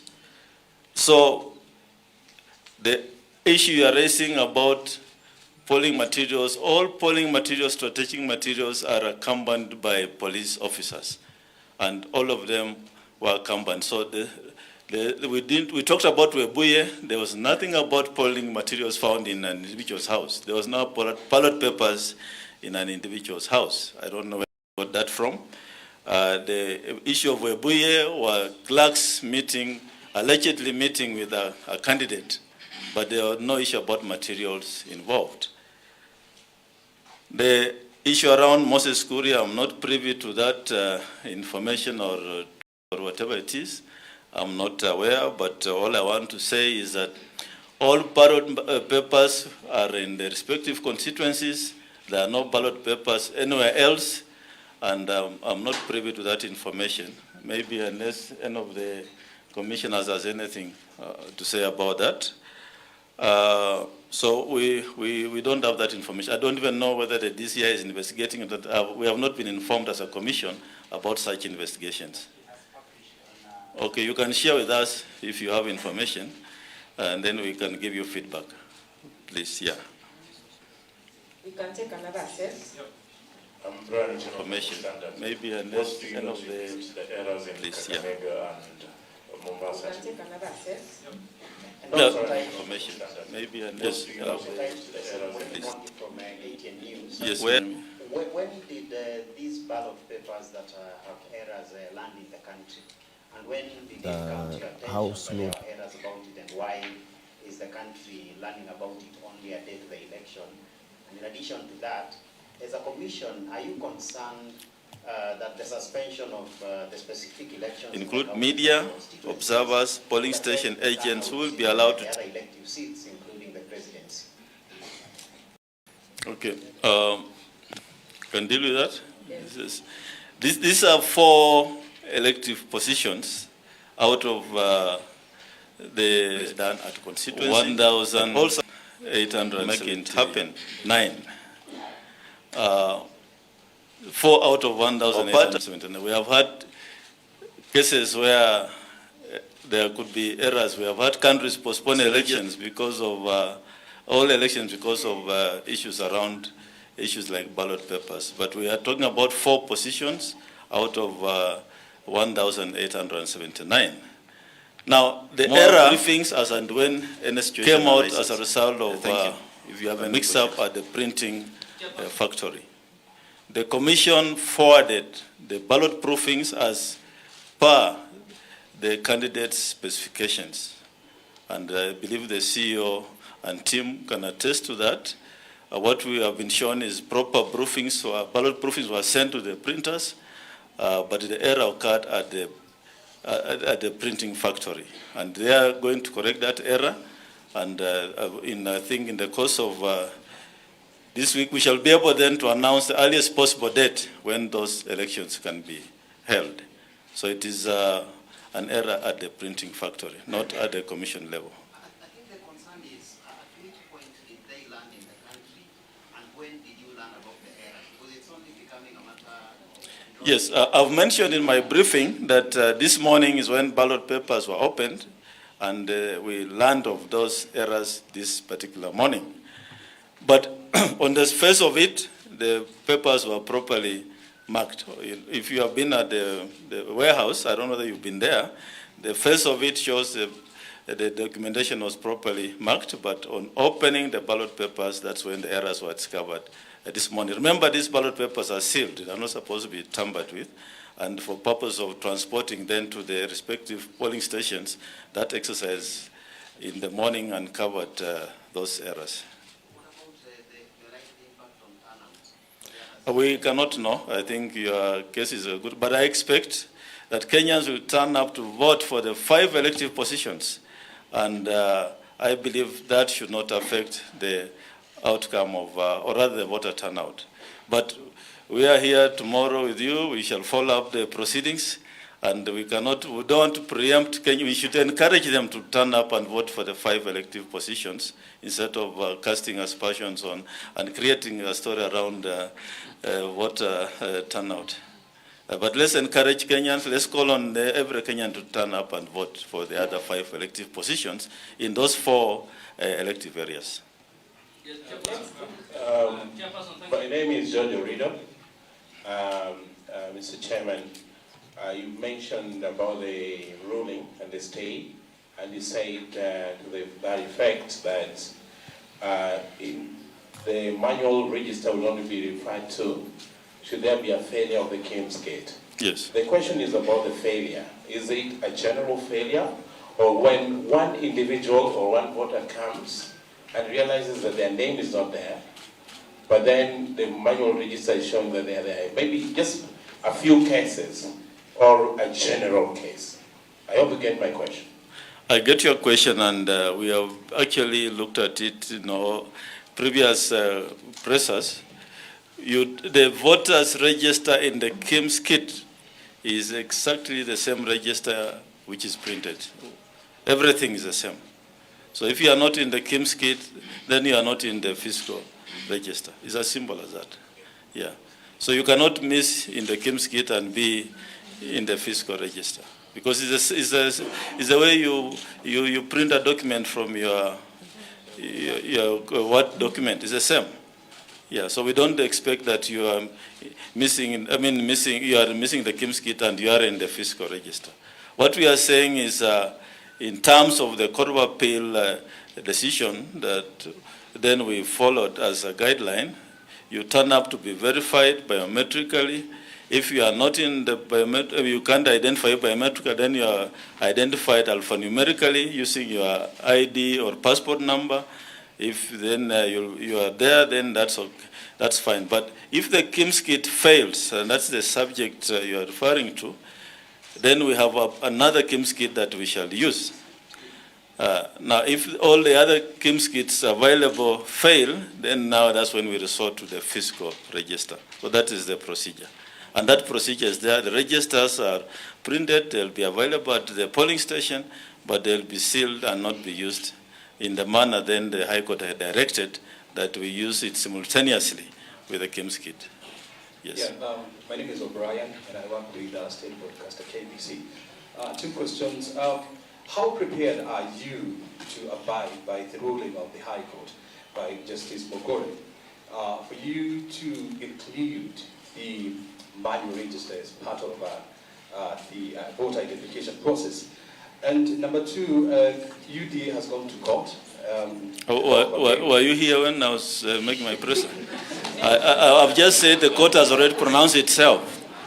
The Court of Appeal has already pronounced itself on that issue and has overturned the High Court judgment. And right now, where we are, we have reverted back to the Court of Appeal decision. Yes. Mr. Chairman, my name is Wakili Mwirigi from Inoro TV. You have not given instructions as far as Tharaka-Nithi is concerned, where ballot papers were destroyed. Have you stopped? That's not true. There were no ballot papers destroyed in Tharaka-Nithi. What was destroyed were booths, a few booths by some individuals who attacked the vehicle, and some stamps. Yeah, and those are items we have in plenty. We shall replace them. I think the process of replacing them is ongoing. No ballot papers were destroyed. Security items, ballot papers, KIMS kits are escorted under heavy police security. And those ones are all safe for the cases that we have mentioned in our presser. Yeah, thank you. Ayub from Citizen TV. I need a specific question here because my colleague Murimi did mention this point, and it's the case of Kakamega, Mombasa, Kakiliba constituency, and Pokot South, leading to the suspension of the poll process in these 4 respective areas. What's your level of communication with the printing firm in Greece, which is the informed Lycos? And here I suppose because the Kenyan people are paying billions and they want value out of this election. What's your level of communication with them in the foreseeable future so that such incidences don't happen beyond Ofula Chebukati when your tenure expires in January next year? Number 2, on security. There are regions in this country that often face security challenges, and it's not the same as others. For example, the northern frontier counties that share long porous border with Somalia, which is still in political instability case. What's your level of engagement with the security agencies? Because we talked about 150,000 personnel from the National Police Service, 2 per 46,229 polling stations mathematically. In the event insecurity problems exceed your current security preparations and process, what then happens in such areas? Yeah, let's deal with that. I will ask Marjan to say something about the ballot, the printers, informed Lycos, and Commissioner Odede, who is heading the security team subcommittee here. I think they even had a meeting today. They meet twice a day to address the issues you have raised on those volatile areas. Then we can continue with the other questions. Yeah. Asante. Naitwa Francis Odede kutoka. Can they finish that first? Yeah, Marija. Thank you very much. Yes, we have got a very high level of communication with the firm.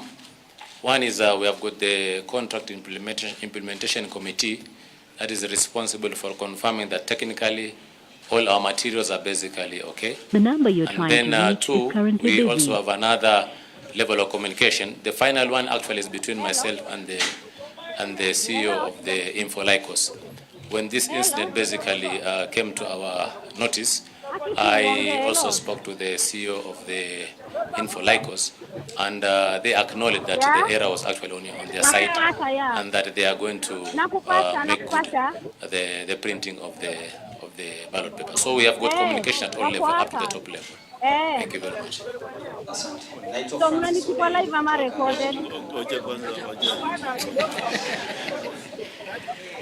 On the issue of security, and thank you very much for that question. We are fully engaged with the national security agencies, police, GSU, and we are collaborating in all those areas where there is high insecurity. Ballot papers are being airlifted to the various polling stations, and the government security agencies are surveying and acting on any issue regarding to the insecurity. So we have no problem. I do not want to give you the details, but it's covered, and nobody will fail to vote because of insecurity even in those areas. It has been confirmed to us, the action that the police are taking and other security agencies, and to make sure that everybody will vote who wants to vote. So don't worry about that. Okay, we can take 3 more questions, then we run. Yeah. Naitwa Francis Odede kutoka April TV. Swali langu ni kwa walemavu. Ulizungumzia kwamba kuna zile kimskit ambazo zimeweza kutolewa kwamba kuna watu watakuwa wanatumia fingerprints. Je, umezingatia ama tume imezingatia vipi wale walemavu ambao hawaoni, hawasikii na hata labda hawana mikono ya kuweza kutia pale vidole? Asante. Okay, another? So that's the last one.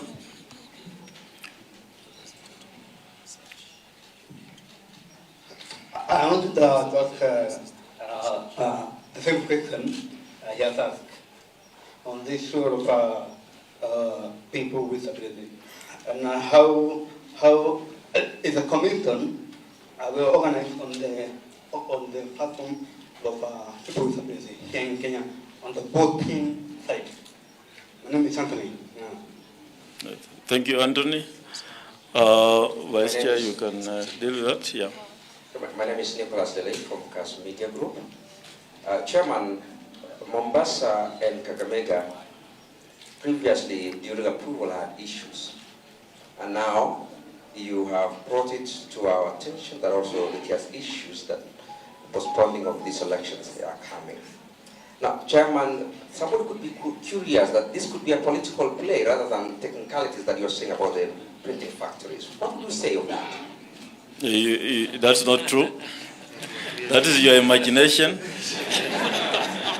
We don't do political games. We do election management. And I think the ballot paper printers have accepted their mistake.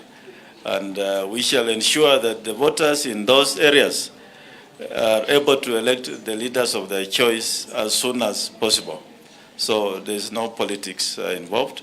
I may also appreciate that I think the order to print those particular ballot papers also went a bit, it was some of the last ones which were printed, and there could be a little, I don't know what happened at the printers, but they have accepted that they made an error. So don't read any mischief in it. And one more thing, the candidates will be the same. The ones who are to contest now and maybe a few weeks from now will be the same candidates. They will not change. Vice Chair, please answer the question on the disabled. Asante. Swali la ulemavu limeulizwa kwa Kiswahili, kwa hivyo pengine ningelijibu kwa Kiswahili. Kama mtu hana vidole, tutatumia nambari yake ya kitambulisho. Kwa hivyo kuna njia mbili za kusearch mtu katika KIMS-KIT. Kwanza tunatumia fingerprints, lakini kama hana vidole ama watu wengine huwa wamepaka hina. Hivyo basi KIMS-KIT inakuwa shida ku identify kutumia fingerprints. Kwa hivyo watu kama hao tutatumia ID card number, tukitype katika KIMS-KIT, kwa hivyo identity yake zao zitaonekana. Watapewa ballot papers waweze kuvote. Asante. Kuna swali. Naitwa Kura kutoka Azam TV Tanzania. Niko hapo bado kwenye kuahirishwa kwa uchaguzi kwenye haya maeneo matano. Manne, yes. Yeah. Nyie kama tume ya uchaguzi na mipaka mnawajibika vipi, kwa sababu ili jambo ambalo kwa namna moja ama nyingine linakwenda kusababisha usumbufu kwa wananchi hasa katika haya maeneo, lakini vile vile kuna gharama nyingine ambazo wananchi kwa namna moja ama nyingine wataingia ama tume itaingia. Mmewajibika vipi katika hili kuonyesha kwamba na nyie na uchungu kwa uzembe huu ambao umetokea?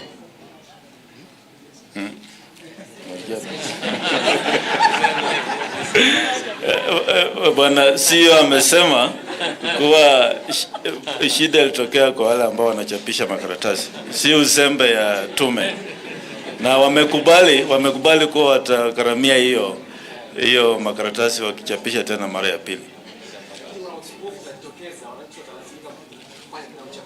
Wananchi watakuja kufanya tena. Nafikiri wanapenda, hiyo ni jukumu la wananchi kuchagua viongozi wao. Na vile hiyo maneno yametokea, lazima tufanye vile tumefanya, na nafikiri wananchi watakuja. I don't think there's a problem. They'll come and vote. Yeah, thank you. Yeah. Another question? Yes, I'm Colin Somundo from the Daily Nation, and my question is, are you really prepared as a commission, or your preparation are just on paper because of the things we've been seeing? Then another thing is about which things? Be specific. The mix-ups. Which mix-up? Mix-up in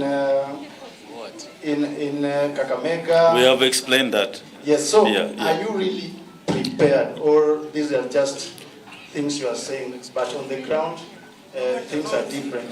Then the other question is, you called us for a press conference at 12. Yes. And you are doing it at 5. Yeah. At 6, no, at 5.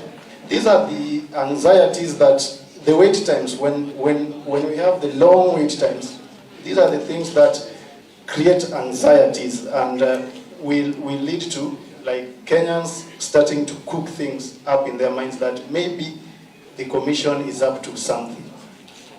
So what is going on at IBC? Yeah, what's going on at IBC has been summed up in our press briefing this afternoon. And I started off by saying the commission is ready for elections. We have urged Kenyans to turn up in large numbers tomorrow and vote for leaders of their choice.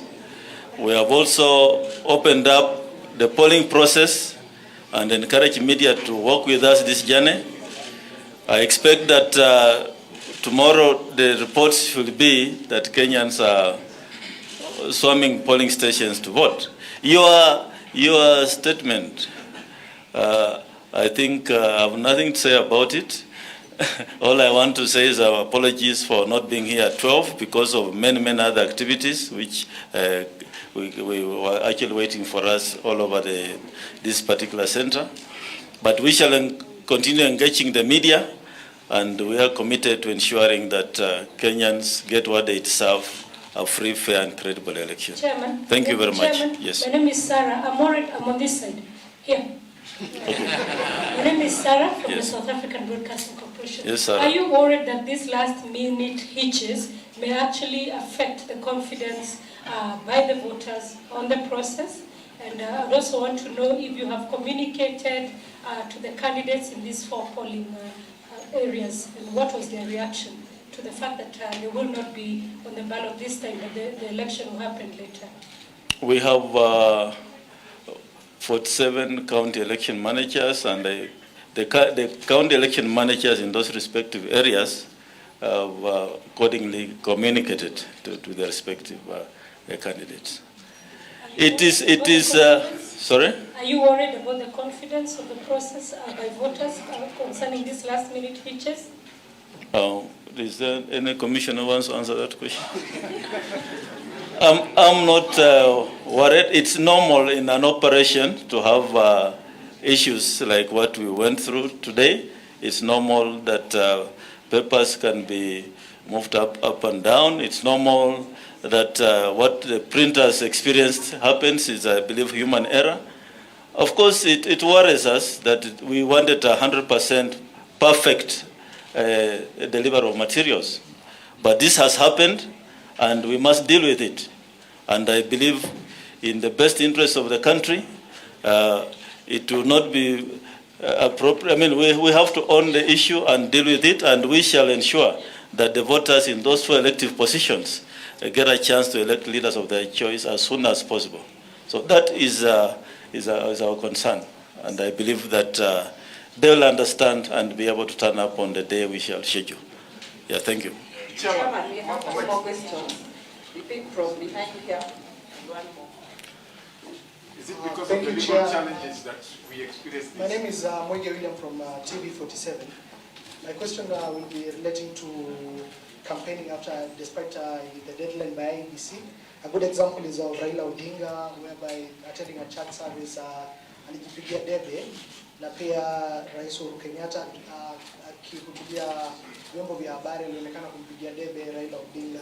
Maybe what action will you take to persons who are campaigning after the deadline that you scheduled? Thank you. Yeah, thank you for that question. I have not received any complaint on my desk about any of the 2 persons you have mentioned campaigning. So I will not make any comments on that. As far as the commission is concerned, campaigns ended on Saturday at 6 p.m. and I'm not aware of what you're calling campaigns. We have not received any complaint, and I'm not privy to the statements which were made. Unless you have any issues or anybody writes to the commission, then we shall deal with it. My question is still on the ballot papers, whereby I'm Sarafina Robi from KBC. My question is on the printing firm. You said that you're in communication with it. So is it the same firm that is going to reprint these ballot papers? And if yes, who is going to shoulder the financial burden? Okay, I think I answered that, but let me say it again. All right, IEBC there, and its chairperson Wafula Chebukati addressing the nation, saying that that particular issue that occurred in those 4 elective seats is not too bad, and some of it is actually normal, according to Wafula Chebukati. But these particular issues seem to be very abnormal to the residents affected. Let us now cross over to Mombasa County, where my colleague Petronilla Goren is standing by. Petronilla, the gubernatorial race in Mombasa seems to be facing another hurdle. I don't know what the reactions are after that suspension by the IEBC.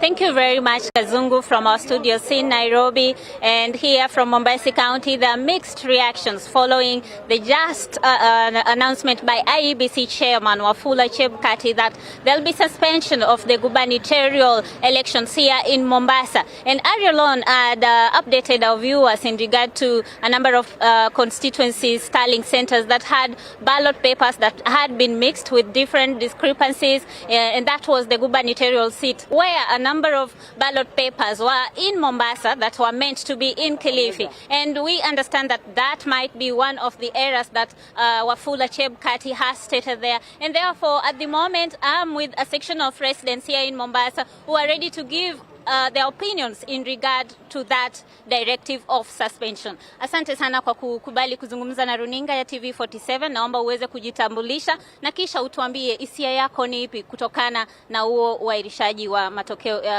uairishaji wa election ya ugavana. Okay, asante sana. Mimi naitwa Washington Ochieng. Naomba uweze kuangalia kamera. Mimi nasema hivi, kama kuna hiyo nini ya governor, kama kuna hiyo nini ya governor ya hapa Mombasa na kuna nini ya Kakamega, na hizo ndio strong zetu. Basi mimi nasema afadhali wanalifai mambo ya election, tusipige kura. Mimi nasema hivyo, hiyo ndio naomba, kwa sababu mbona wengine wanapiga kura na wengine wanakosa? Itakuwa vipi? Wanalifai hiyo election. Asante sana kwa maoni yako. Labda niweze kusema na mwingine. Asante. Tazama ile kamera, tutambulishe na majina yako na kisha utuambie maoni yako ni yapi. Yeah, my name is Boto Junior. According to me, the IBC are very light, because if there was a problem, they have identified in advance and they have solved in advance. So the better the hurrier. And another thing is that it means that IBC, they are doing their work in a better way, and the election we are expecting it will be good. Thank you very much. Maybe if I will speak to another resident, kama mpiga kura wa kaunti hii ya Mombasa, umepokea vipi taarifa hiyo ya Wafula Chebukati kuwa atairisha ama kutakuwa na uairishaji wa kiti cha ugavana? Asante sana. Kitu cha kwanza naweza nikasema Chebukati aache mchezo. Chebukati alituambia yuko tayari. Aliulizwa akasema ako tayari na kusimamia uchaguzi. Uchaguzi tumefanya uchaguzi nyingi na tujai kuona mambo kama haya. Mbona inakuwa sasa ndio tunaona? 2013 tulifanya kuwa na watu wengi. 2017 tulifanya. Na kitu kilikuwa kwa yeye mwenyewe, aliulizwa akasema ako sawa na mipangilio yote inaenda sawa. Imekuwaje sasa tumebakisha masaa tuende kwenye election, anakuja kutuletea ripoti zingine hatuelewi. Kwa hivyo ile kitu tunasema sisi tunataka mambo iwe sawa sawa vile inastahili. Kwa sababu yeye mwenyewe aliulizwa na akasema mambo yako sawa. Itakuwaje watu wengine watachagua magavana wao, sisi hapa hatujapatiwa ruhusa na kuchagua gavana wetu? Kwa hivyo naona ni kama kuna mpango fulani ya IBC iko naye, na hatutaki sisi mambo yawe ya fujo hapa Kenya. Tulikuwa tunataka mambo yawe sawa. Sasa kutuambia kuna uchaguzi wa gavana hatumuelewi. Lakini mradi jina la baba liko pale hakuna shida. Lakini hapo kwa gavana ametufinyiria na mpaka tutajua vile Chebukati anataka. Asante sana. Shukran sana. Please start with your name and tell us your view. All right, my name is Jacob Shendo Mwangi, a human rights defender through Heart Passion International Mombasa. What I may want to say this evening is that we accept the decision of the IEBC to stop or to say that it's not possible for Mombasa governorship to be voted tomorrow. Since we know that voting, or rather election, is a process, and we do not want maybe somebody to run to the court tonight and say that there is a misunderstanding over the Mombasa ballot governorship or the governorship ballot of Mombasa, we shall not maybe, it shall be an exercise that will cost an IEBC, and also it shall cost maybe the government some money. So what maybe we welcome is the IEBC decision, so that maybe we may be able to rectify the problem that is in, and after all, we can be able maybe to vote for some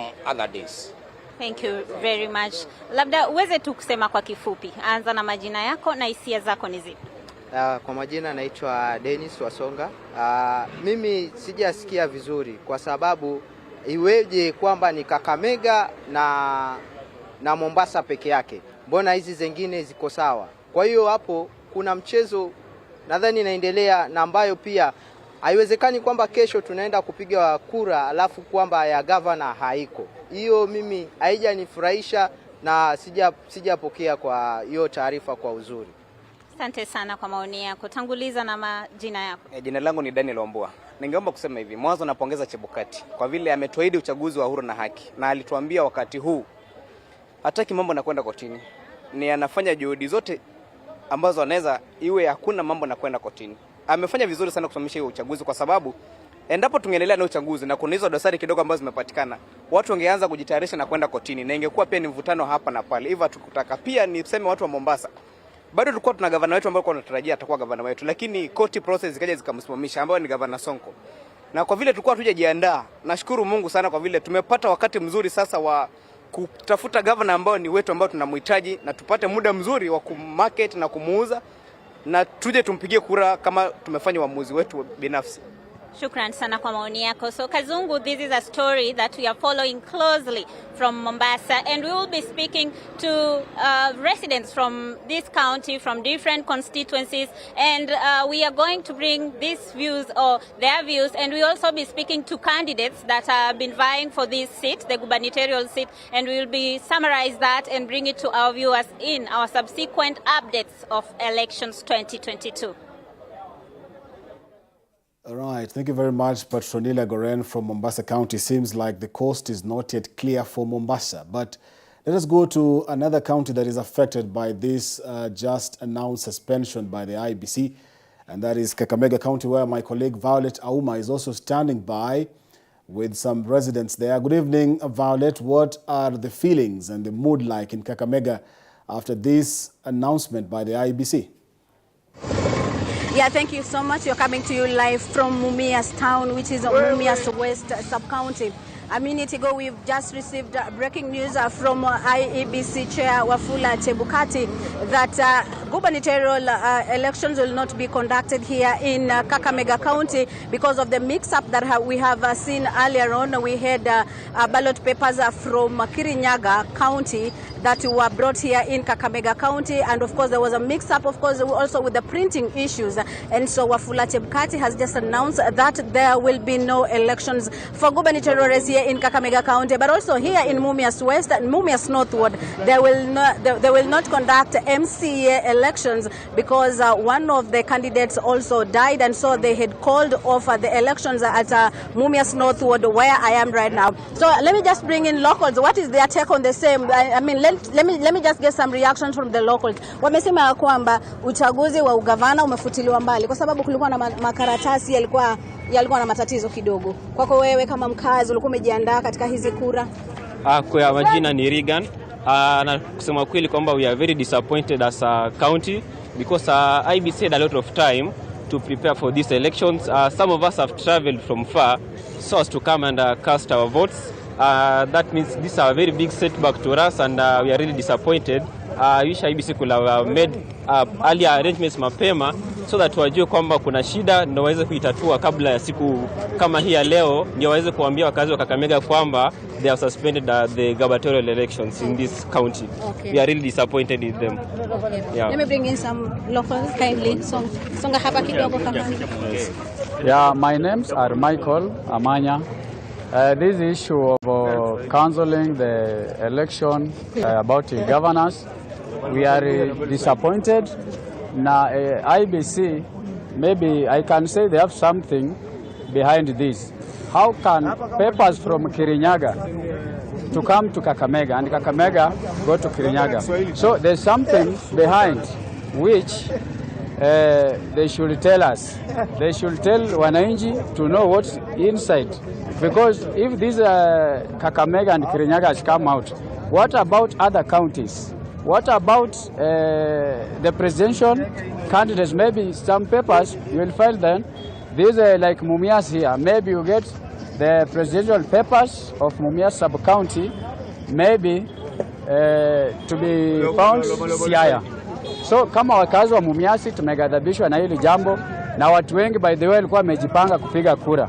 Kama mimi nimetoka mbali ili nipige kura kesho tena nirudi kazini. So hii issue IBC lazima watuambie ukweli. Ni nini walikuwa wamepanga kuhusu Kakamega County. Asante. Sawa. Wengine tafadhali kidogo. Wengine wakuje. Okay, my name is Andrew Odindo. I'm also disappointed with what is happening now because I'm just from the bus from Mombasa, ambapo nilikuwa nimejitayarisha vizuri sana kupiga kura na napata haya yanaendelea, and we were all eager to get a new governor to our county, the Kakamega County, whereby sijui sijui kitu inaendelea hapa, ambapo inafaa turectify kitu kama hicho. Kila mtu ako eager kupata new governor, na hata hapa penye tuko ni haya tu. Kwa wale ambao kuna kura ambayo itakana upige kura mara 6. Bado utapiga kura, lakini ni ugavana tu ambao hautaweza. Kwani ulikuwa umejiandaa kivipi hasa kuweza kupiga kura ya ugavana tu na sio zingine? No, sasa unajua most of us unajua sasa kama governor yetu Wakili Mwirigi, ambapo ile shift yake ilisha. Sasa we were all eager to get a new governor from the state. Unaona? Sasa sisi pia tulikuwa na ile hamu ya kuona huyu governor pia anaweza tutendea yale ambayo Mwirigi alikuwa anatenda maybe hapo nyuma, unaona? Sawa. Labda pengine niweza pata mwingine wa mwisho. Kama songa hapa kakaangu, songa. Naongea kweli. Habari, mimi ni Boniface. Ni kitu naambia tu watu wa Mumias, tafadhali, please peace be still. Hata kama umetufanyia hivyo, tafadhali tusifanye madharau na tusifanye mambo mbaya. Mimi naitwa Boniface Mbati. Sasa kitu ya mwisho, ukuona leader, kuna reggae music inaimbanga, a leader is a Batman. Okay. So thank you so much. So those are just reactions from the locals here after the chair Wafula Chebukati had just announced that they have cancelled, or rather suspended, gubernatorial elections here in Kakamega County because of the mix-up that was experienced earlier. And so later on we'll be joining Kakamega gubernatorial hopeful Fernandez Baraza and also Clophas Malala later on, just to take their reactions on the same. And of course they have been calling on people to be still after the mix-up, and later on after Wafula Chebukati has just announced that they'll be suspending the elections, we'll catch up with them and get to know what is their reactions and what they will be telling the nation, or rather people of Kakamega County, after the suspension of the elections of gubernatorial race here in Kakamega County. I'll take it back to you. All right, Violet Auma there with residents of Kakamega County, one of the counties affected by that. Break news just in that the gubernatorial candidates of the election in those two particular counties will not be happening after a mix-up in the printing of the ballot papers for the gubernatorial race.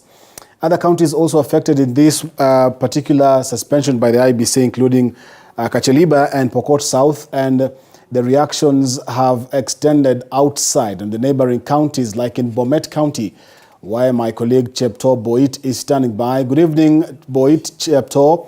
What are the residents of Bomet saying about this suspension by the IBC? Are they scared? Are they happy? What do they have to say?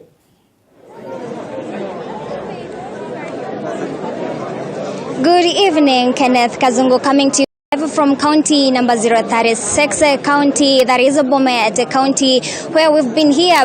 We've been pitching tent in Bomet County just to bring you live updates about the 2022 general election. And currently I'm at Bomet Central Tallying Center, that is currently at Tenweka High School. And as you can see just right behind me are DPOs, those are the deputy presiding officers queuing to get the ballot papers. Ballot boxes have already been distributed to different polling, to the people who are supposed to take them. Just from my side as well, the presiding officers are receiving the airtime just to facilitate the entire process of the voting tomorrow, that is set to take place tomorrow on August 9th, the day that has been much anticipated by all Kenyans in every part of the country. Remember, Bomet County is one of the counties that has a heated gubernatorial candidature race. That is Isaac Ruto, who was the former governor of Bomet County between 2013 and 2017, and he happened to be the first governor of Bomet County in 2017. Isaac Ruto vied once again, but was under the NASA coalition under his CCM, the Chama Shinani, his party, and lost it at that moment to Jubilee Party candidate, the late Dr. Joyce Laboso, who won by 67-point-something%, leaving him with 30-something%. He is again vying for the third time in Bomet County, but under the Chama Shinani ticket again. But he again joined the Kenya Kwanza coalition, and currently, you remember, UDA is a party allied to the deputy president, and Hillary, the incumbent governor, Professor Hillary Barchok, is still vying for the seat and is vying under the UDA ticket and is set to face off with Isaac Ruto of the Chama Shinani. Both are under the Kenya Kwanza coalitions. For the senatorial race, we have Hillary Sigei of the UDA ticket. We have Enoch Kemei, still of the Chama Shinani, that is allied to Isaac Ruto. We have Weldon Korir of the Amani National Congress. I remember during the primaries, former NAT Secretary General Sosion and incumbent senator, that is Christopher Langat, lost it at that moment and lost it to Hillary Sigei. And it's at that moment that they decided that they are going to back Enoch Kemei of the Chama Shinani and not support their UDA counterparts. And at that moment, it seems like the NAT party was kind of split, because some of the officials of the NAT party in Bomet were kind of siding with the CCM and some siding with the UDA, which until now we don't know who is gonna take the seat of the senatorial or of the governor, because Isaac Ruto and Hillary Barchok are both competing and are kind of strong candidates, and we are just anticipating and see what will be the outcome of the results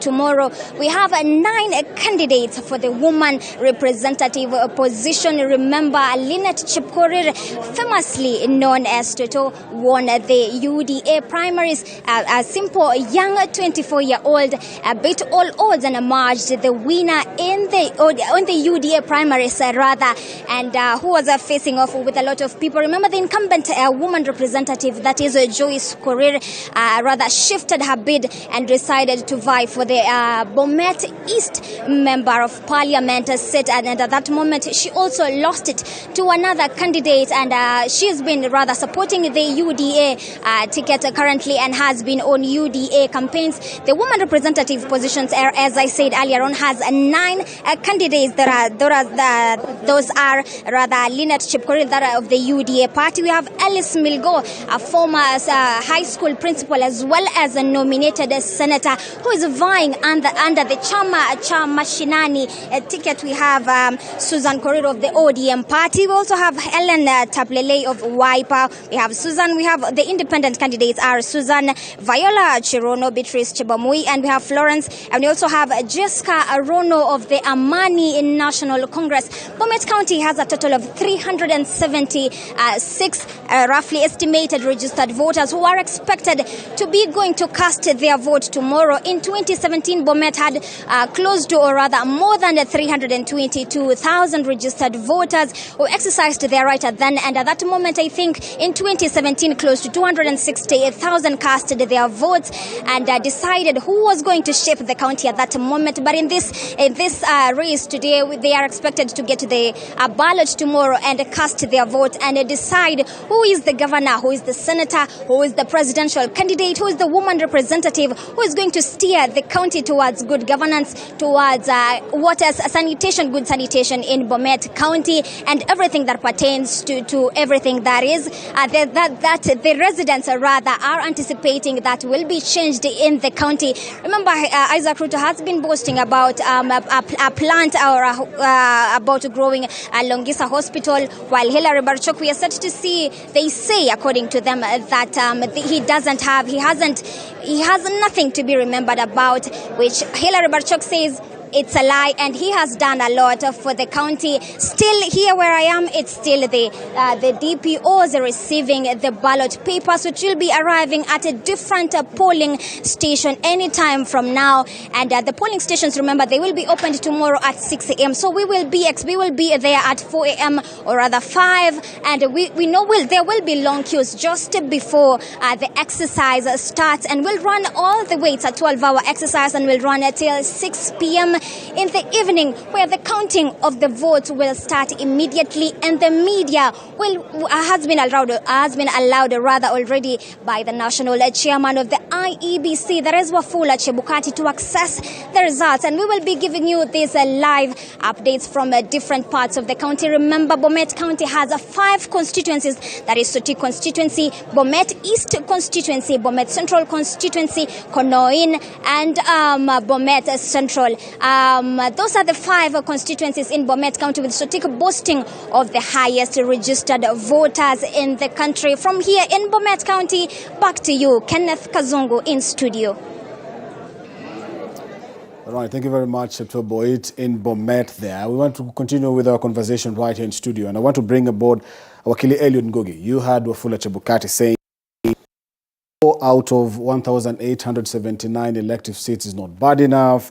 It's a mix-up at the printing farm that is in Lycos, and some of these issues are normal. So how should we, as the people going to vote tomorrow, Eliud, supposed to take this? And with what prism now are we supposed to view the IEBC? I'm disappointed by that statement by the IEBC chairman, because their duty the standard of their duty is actually very high. They're expected to conduct a transparent, verifiable election, but at the same time, they are meant to conduct a very fair and easy election. And this election should not have mistakes. And whatever he's trying to say, or what he has said in that presser, is actually disappointing, because none of these things should arise. Nothing of this sort should arise. But we already saw the signs when they came out and said that they had to do a last-minute procurement process. And now we can evidently see that the process and the company that was picked did not qualify, because how do you make a mistake for an election that is being conducted in a country? An election that is very costly. There is no mistake, because I believe the farm is being paid well off good money, because the election is worth 44 million shillings. Billion shillings, sorry, not million shillings, 44 billion shillings. And therefore, the farm should have been able to verify the ballot papers being put in office before they were flown into the country. We even had an opportunity, or we had it from Chebukati, that they sent some officials to Dubai to verify that everything was in order. And you can see that they seem not to have done any work. And this, to a voter, is very discouraging, because it basically means that we have no hope, or we have no confidence in this process, which is supposed to encourage the voters. And now what will happen is that the turnout of the 4 counties that have been affected is going to be affected. The turnout will be affected because of postponement of this election. Because let's say you have traveled, you had actually left the country, you had actually taken some time off your work, and you have gone to your polling station. Your boss is not going to give you another leave day, and so you're not going to turn up on that day that will be gazetted for the election in these 4 counties. So there's a major effect when it comes to the turnout. There's a cost implication, not just to IBC, because they have again to pay the officers, but we also have a cost to be incurred by the voters themselves. The time in itself is quite costly. So this whole effect affects us as a country, and I hope, and it's my prayer, that we are not going to have any other station that has issues. I don't know whether you're asking yourself what happens to Kirinyaga County, because the materials were found in a different county. So what will happen to Kirinyaga if their materials were already in Kakamega? What happens tomorrow morning? How would they be moved from Kirinyaga all the way to Kakamega? Yes. Now, Wakili Nurdin, you've had the residents of Kakamega, you've had the residents of Mombasa. Yeah.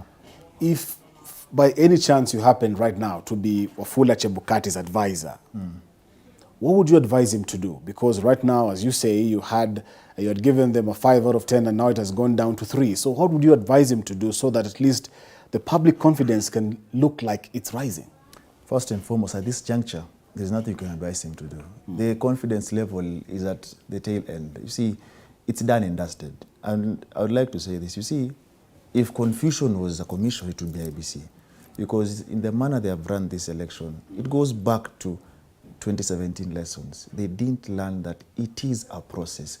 And we start here by saying that the process is skewed. And clearly you see, when you talk about a mix-up and you call it normal, now the word normal is relative because in every mad market, there's a mad person. So the word normal there is quite offensive and very relative. Because at the end of the day, you say that the errors there are not your errors. That reminds me of a famous song by Shaggy, It Wasn't Me, right? And you are the one who gave out the contract. You didn't do due diligence. So at the end of the day, when we say we advise them right now, in the areas that are okay, all they are supposed to do is make sure the elections is free, fair, transparent, and credible. But now the question lies, what happens to where ballot boxes are in another county, like Kirinyaga? Because I've seen the governor there saying, I think we should also consider Kirinyaga because now what happens to our voting? Because at the end of the day, you might bring about apathy, voter apathy. You heard people in Mombasa saying, so long as Baba is there, we will vote. Others are saying, if this is our stronghold, this is Kakamega. If there's no gubernatorial election, there's no point of this election. So you ask yourself, are the numbers going to be okay? Will people turn out at the end of the day? So there's that anxiety that is already there. Now for that anxiety to change, it will take a miracle because the more pressers he does, the more fumbles are going to come up, and the more will, because these are the only cases we've had. Who knows whether the rest are okay? Because you can wake up tomorrow, you're voting in Kisii, and the boxes are ready in Nairobi County. You realize? So at the end of the day, it starts from the distribution. Who distributed those things? And then you see, he has only said that there were errors, but hasn't mentioned the errors in particular. Because if people are now assuming, if it's in Mombasa, there are or maybe Sonko is in the ballot paper. But now they ask themselves, what is the Kakamega error? You get? Because they have identified that in Kakamega there's a ward where there won't be an election because the MCA aspirant is dead. If you can give an explanation, that explanation for point A, what about these two? What is the error? You just can't say printing error unless they were putting Raila or Ruto's face as governor candidates. What is the error you get? So IBC isn't clear, and the information they give is half-baked, and that is why there are so many issues around how the election is run. Because you can't hide information. The eye for independence doesn't mean you work alone or you work to the exclusion of everybody else. You need to be open. That is where transparency comes in, and they fail in that, and that is why this election is the way it is. Wakili Eli, you had my colleague William Mwirigi there asking a question about campaigning past the stipulated time on Saturday. And Wafula Chebukati said, hey, I have not received any complaints, so I cannot take any action about that. Do you think it was right for him to respond like that? And what do you think ought to happen? Because that's a clear violation of the Electoral Code of Conduct, isn't it? It is a clear violation, and the chairman should have been able to respond and not state that he has not received any complaints, because he has a mandate to ensure that the election is fair, to ensure that the election is free. And if whatever informed the timelines for when we should start and end the campaigns, whatever informed when and at what point we should stop, should have been able to be guarded and protected by the chairman of IEBC. And so moving forward, we hope that there is some change of heart, that he will be able to address some of these issues. But at the same time, this is why again we're saying that the petitions are cooking, and we have every ground to actually challenge this election come Thursday or come Friday, to file these election petitions as when we get the declared results, because IBC is not proving itself to be doing its work. That is, we have put them there for. And so those statements were not very encouraging, and so we hope there will be no more errors made by this chairman. All right. Nurdin, yeah. We understand that this is Wafula Chebukati's last election as chairman because of this constitutional term comes to an end after this election. And the commission has to have a new chair. What then, in your view, should be on the entree of the new chair of IEBC? First and foremost, I believe IEBC suffers from an integrity threshold. You see, we need to raise that bar of integrity so that we can actually have a commission that runs on fairness, on openness, and actually be able to deliver credible elections. And I believe that is majorly the biggest concern for most people in that commission.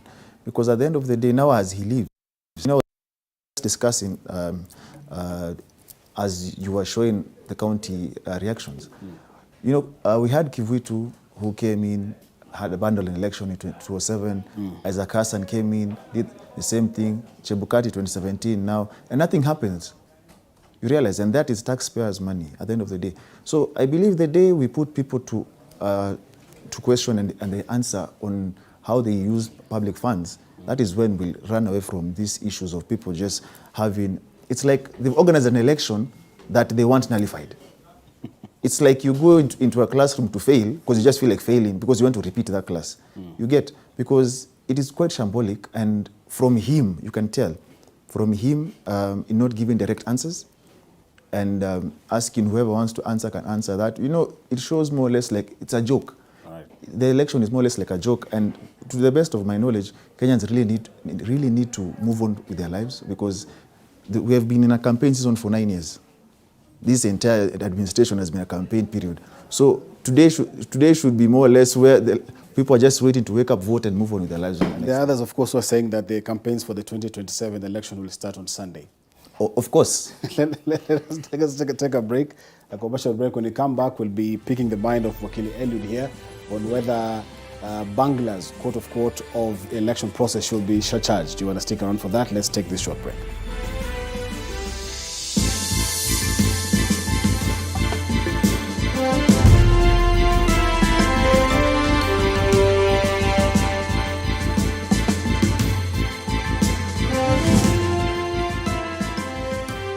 You are watching TV 47, the home of untold stories. Sahau season iliyopita. Despite being visually impaired, he is a jack of all trades. He is our quest to find answers on how to take care of children with special needs and those with disability. You do not need to see musical notes to understand music, but rather to have your soul feel the vibe.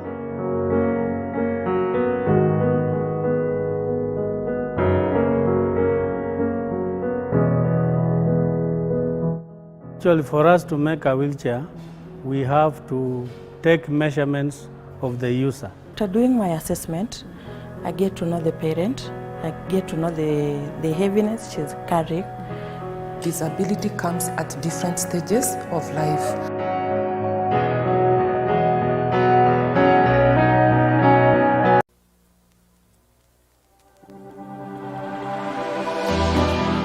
How well do you know what's happening around you? Morning Cafe with heated political debates. Baraza la siasa. Hiyo kitu azungumzie, angalie hali ya maisha ya watu. Informative health discussions. Business, farming. Tasty Wednesday, Fitness Thursday, and Feel Good Friday with amazing DJs, celebs, waimbaji, kuna comedians, alafu kuna wajinga, and music bands. Every Monday to Friday from 6 a.m. to 9 a.m.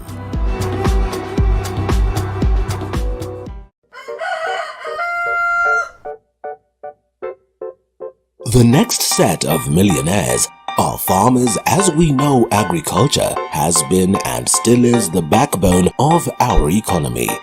As we traverse the different counties to meet different farmers, we ensure to get the story of how they started farming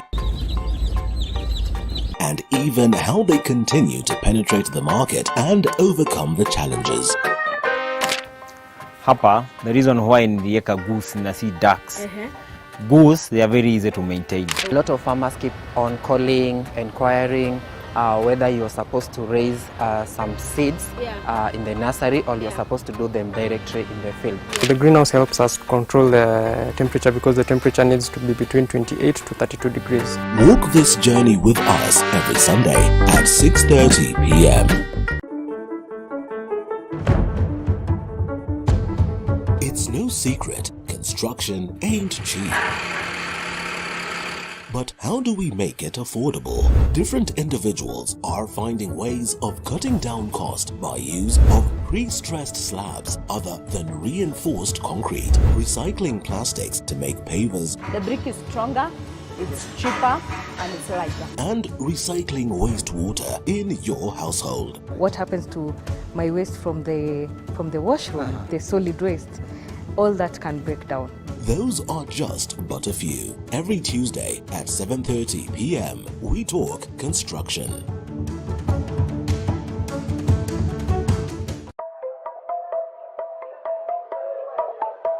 There's no alpha without an omega. There's no lead without any followers. No man is an island. We need each other. We need this conference. We say it, we do it, we act it. Kama una mpenzi wako, kila siku kama walivyosema, kila siku mwishi mapenzi. We don't toe the line, we set the standard. We don't eat the grass, we lead the pack. As an alpha male, you're also a leader. Not to just women, friends and family, but to everyone else you've never met before. We are the beauty, the spice and the brains. The men's conference where men become alpha males. And you can catch us every Wednesday at 10 p.m.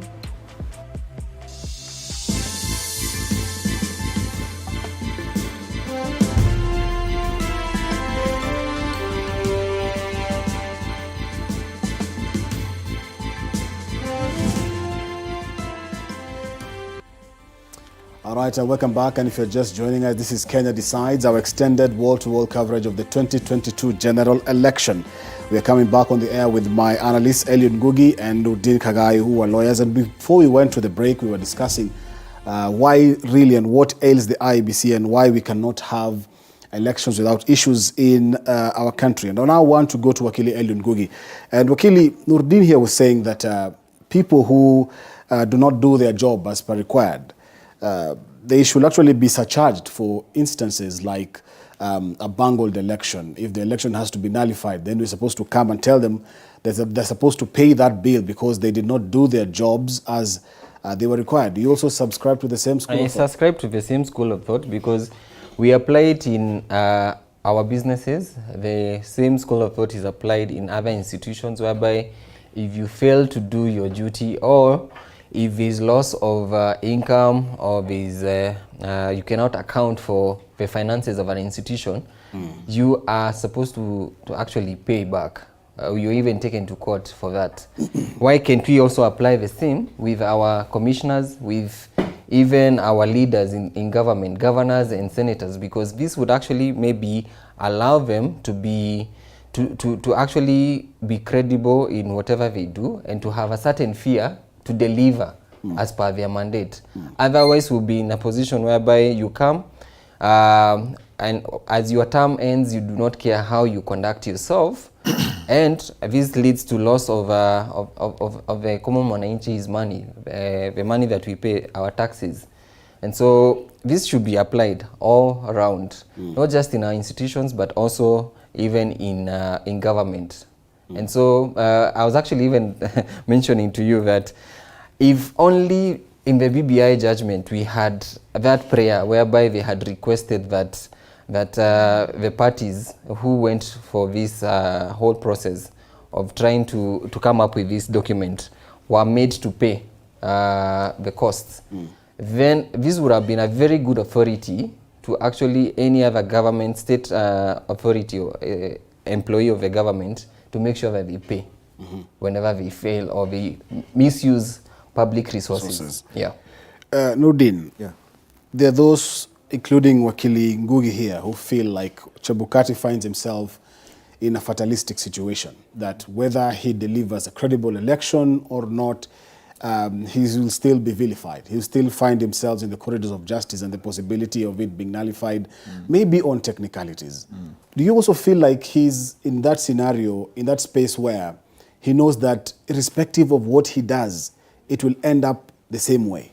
I hope not, because that means he should have resigned. Or it actually means his managerial or leadership skills are wanting at the end of the day. And it also talks about his integrity. How are you organizing something you know that is going to be flawed? It means, it's like what I said, you go into an exam knowing, this one I'm not even doing anything. I'm waiting for that F. It doesn't make sense. So I really hope that's not the case, but it looks like it's more or less like I don't get attitude. I'm going at the end of the day. Whatever happens, happens. But you fail to understand that if, God forbid, something happens and then we go into a situation where there are chaos, you won't be free to enjoy whatever you own. That is what he needs to know at the end of the day. And that is why we're talking about surcharging these officials, because at the end of the day, you cannot bundle an election and then just go home scot-free. It should never happen that way. We need to have a deterrence so that people realize that when you deal with taxpayers' money, exercise caution. Realize, so that we can move away from this issue of just doing whatever you want and go home and nothing happens to you. And whoever comes in, picks from where you stopped, does the same or actually worse. Like I was telling you, he's actually performed worse than he did in 2017. Because now even there are so many grounds for nullification. You know, back then people were actually looking for loopholes. Now there are so many reasons. And really hope and pray that, you know, they realize that they're actually dealing with, this election is highly contested. A lot is at stake. We have those who actually believe that an election is a do or die process to them. And so you realize that is why some are saying we don't want to vote if our stronghold won't be voting for the governor's seat. So they need to realize that what is at stake, and so that they actually rise to the occasion. Because to the best of my knowledge, for them this is more or less just a formality. We are here. All right, Wakili Ngugi, we have a very elaborate Elections Act, which stipulates the entire election process, from the planning to the actual voting to the transmission of election results. And if you read the Elections Act, it's actually foolproof. There's no way you can find yourself with these problems. But in every election, in 2013 we had issues, in 2017 we had issues, in 2022 we are now seeing some elections suspended even before the day of the election. What is the problem? When did the rain start beating us? Because we have a good law on paper, very foolproof, very above board, but when it comes to the actual implementation of the same, it becomes a major problem almost every other time. It's now becoming a vicious cycle. I think where the rain started beating us is where we actually did not enforce some of the requirements enforced or brought about by the different judgments. You agree with me that in all these elections, 2013, 2017, we've gone to court, and the judiciary has actually elaborately indicated and directed IEBC to conduct or to change certain things. And that has not been done in most cases. They have done maybe 40% or 60%, but if only they were able to accomplish and finalize all these, obey these court orders and follow through, and then apart from that, make sure that we are able to prepare well in advance, whereby a month ago we had already the documents, or rather we had the first ballot papers in the country. If we were able to actually see through some of these loopholes, whereby maybe go to court to change the law to allow them to verify the documentations, then we will not be in this situation. But what we have in the law, again, we are slaves of this law. The law only allows you to open the ballots and to verify these ballot papers the day before we have the election. And so maybe we would have been able to actually avert this issue that we are having today about the mix-up we have in ballot papers if IBC again had foreseen this, and they have all the mandates. Actually, I was telling my colleague here that there's some prescription under the Election Act that the IBC should be able to create regulations. And one of the regulations is to allow voting in hospitals and to allow voting by the armed forces. They should have regulations, and they have not. The Election Act of 2011, almost 12 years after, they have not been able to create these regulations to allow such things. And so probably it's a body issue, the commission in itself. They are either understaffed, or they are not following everything to book, following the law that has actually created this body, and that's why we are having all these issues. Because if you read through the act, you will find that they are given all the powers to do such things, but they are not doing it. Wakili Nurdin, there are those who feel like the reason why we're having problems with the IBC is due to political interference. Because you understand they're facing interference from outside and not as inside. And there are those who are saying it is high time we go back to the inter-parties parliamentary group model of 92-97, where we have politicians allied to parties inside the commission. So if we do that, then we'll not be having this clamor about this happening and this happening, causing a lot of public tension. Do you believe, Wakili, that we should try and maybe go back to the IPPG model? That would bring more chaos, because whoever is there will only care about their party and their candidate. They wouldn't care about delivering a credible election. You realize they'll look for the easiest way how my candidate is going to win. What scheme will I pull for us to beat these guys? And that is not going to be the solution.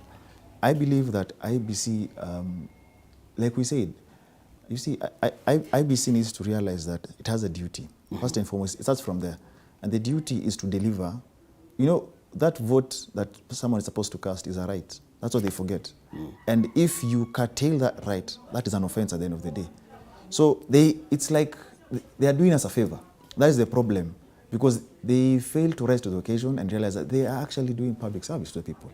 So you have to give them ample space, time, and security to make sure that the security via the agencies, to make sure that you actually vote. Because if you don't give them that chance, it becomes a problem. Now, the issue we have is, like we said, IBC, it's either, the way you put it, it's either they don't know their duties, or they're complacent, or they could care less. So that is where we find ourselves as a country. And that brings the question, like I brought, the integrity threshold. Are you sure you're capable of doing this job? Are you sure you're able to deliver? Because if you can't, like I told you, you should resign. You shouldn't be in the commission. But they can't, because the packs in there are too good to resign. You realize that is the problem we face as a nation.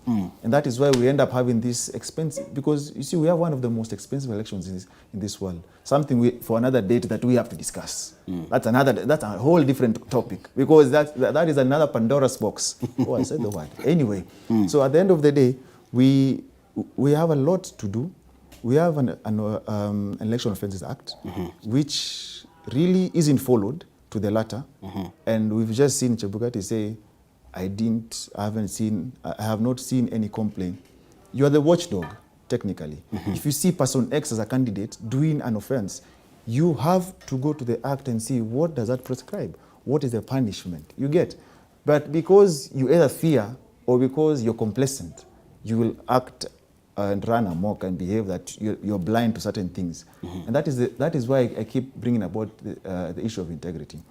Moving on swiftly, I believe that they need to realize that the earlier they sort out the mess that is there right now. Because right now, between now and tomorrow, we were just discussing, someone maybe is in court right now or filing. You never know. In the morning, they come with orders. No election. So at the end of the day, and there are grounds you can clearly see. We have only seen pockets here and there, 3 or 4 counties. You never know. Like I give an example. You might wake up in Nairobi tomorrow and the ballot paper for government is saying Kisumu or Kisii. What do? you can't vote. All right, gentlemen, I'm being told that Wafula Chebukati has really eaten into our time and we have to wind up. So I'm going to give you a minute each or less to speak to the country about the level of IBC preparedness. We're just about 12 hours to voting, to polling. A lot of activity has happened in the just 1 or 2 hours we've been here. So I'll start with Wakili Nthumbi. What can you tell Kenyans, despite of all this that is happening right now, in a minute or less, what can you tell Kenyans tonight? Kenyans, it's important to know that it is your right to vote.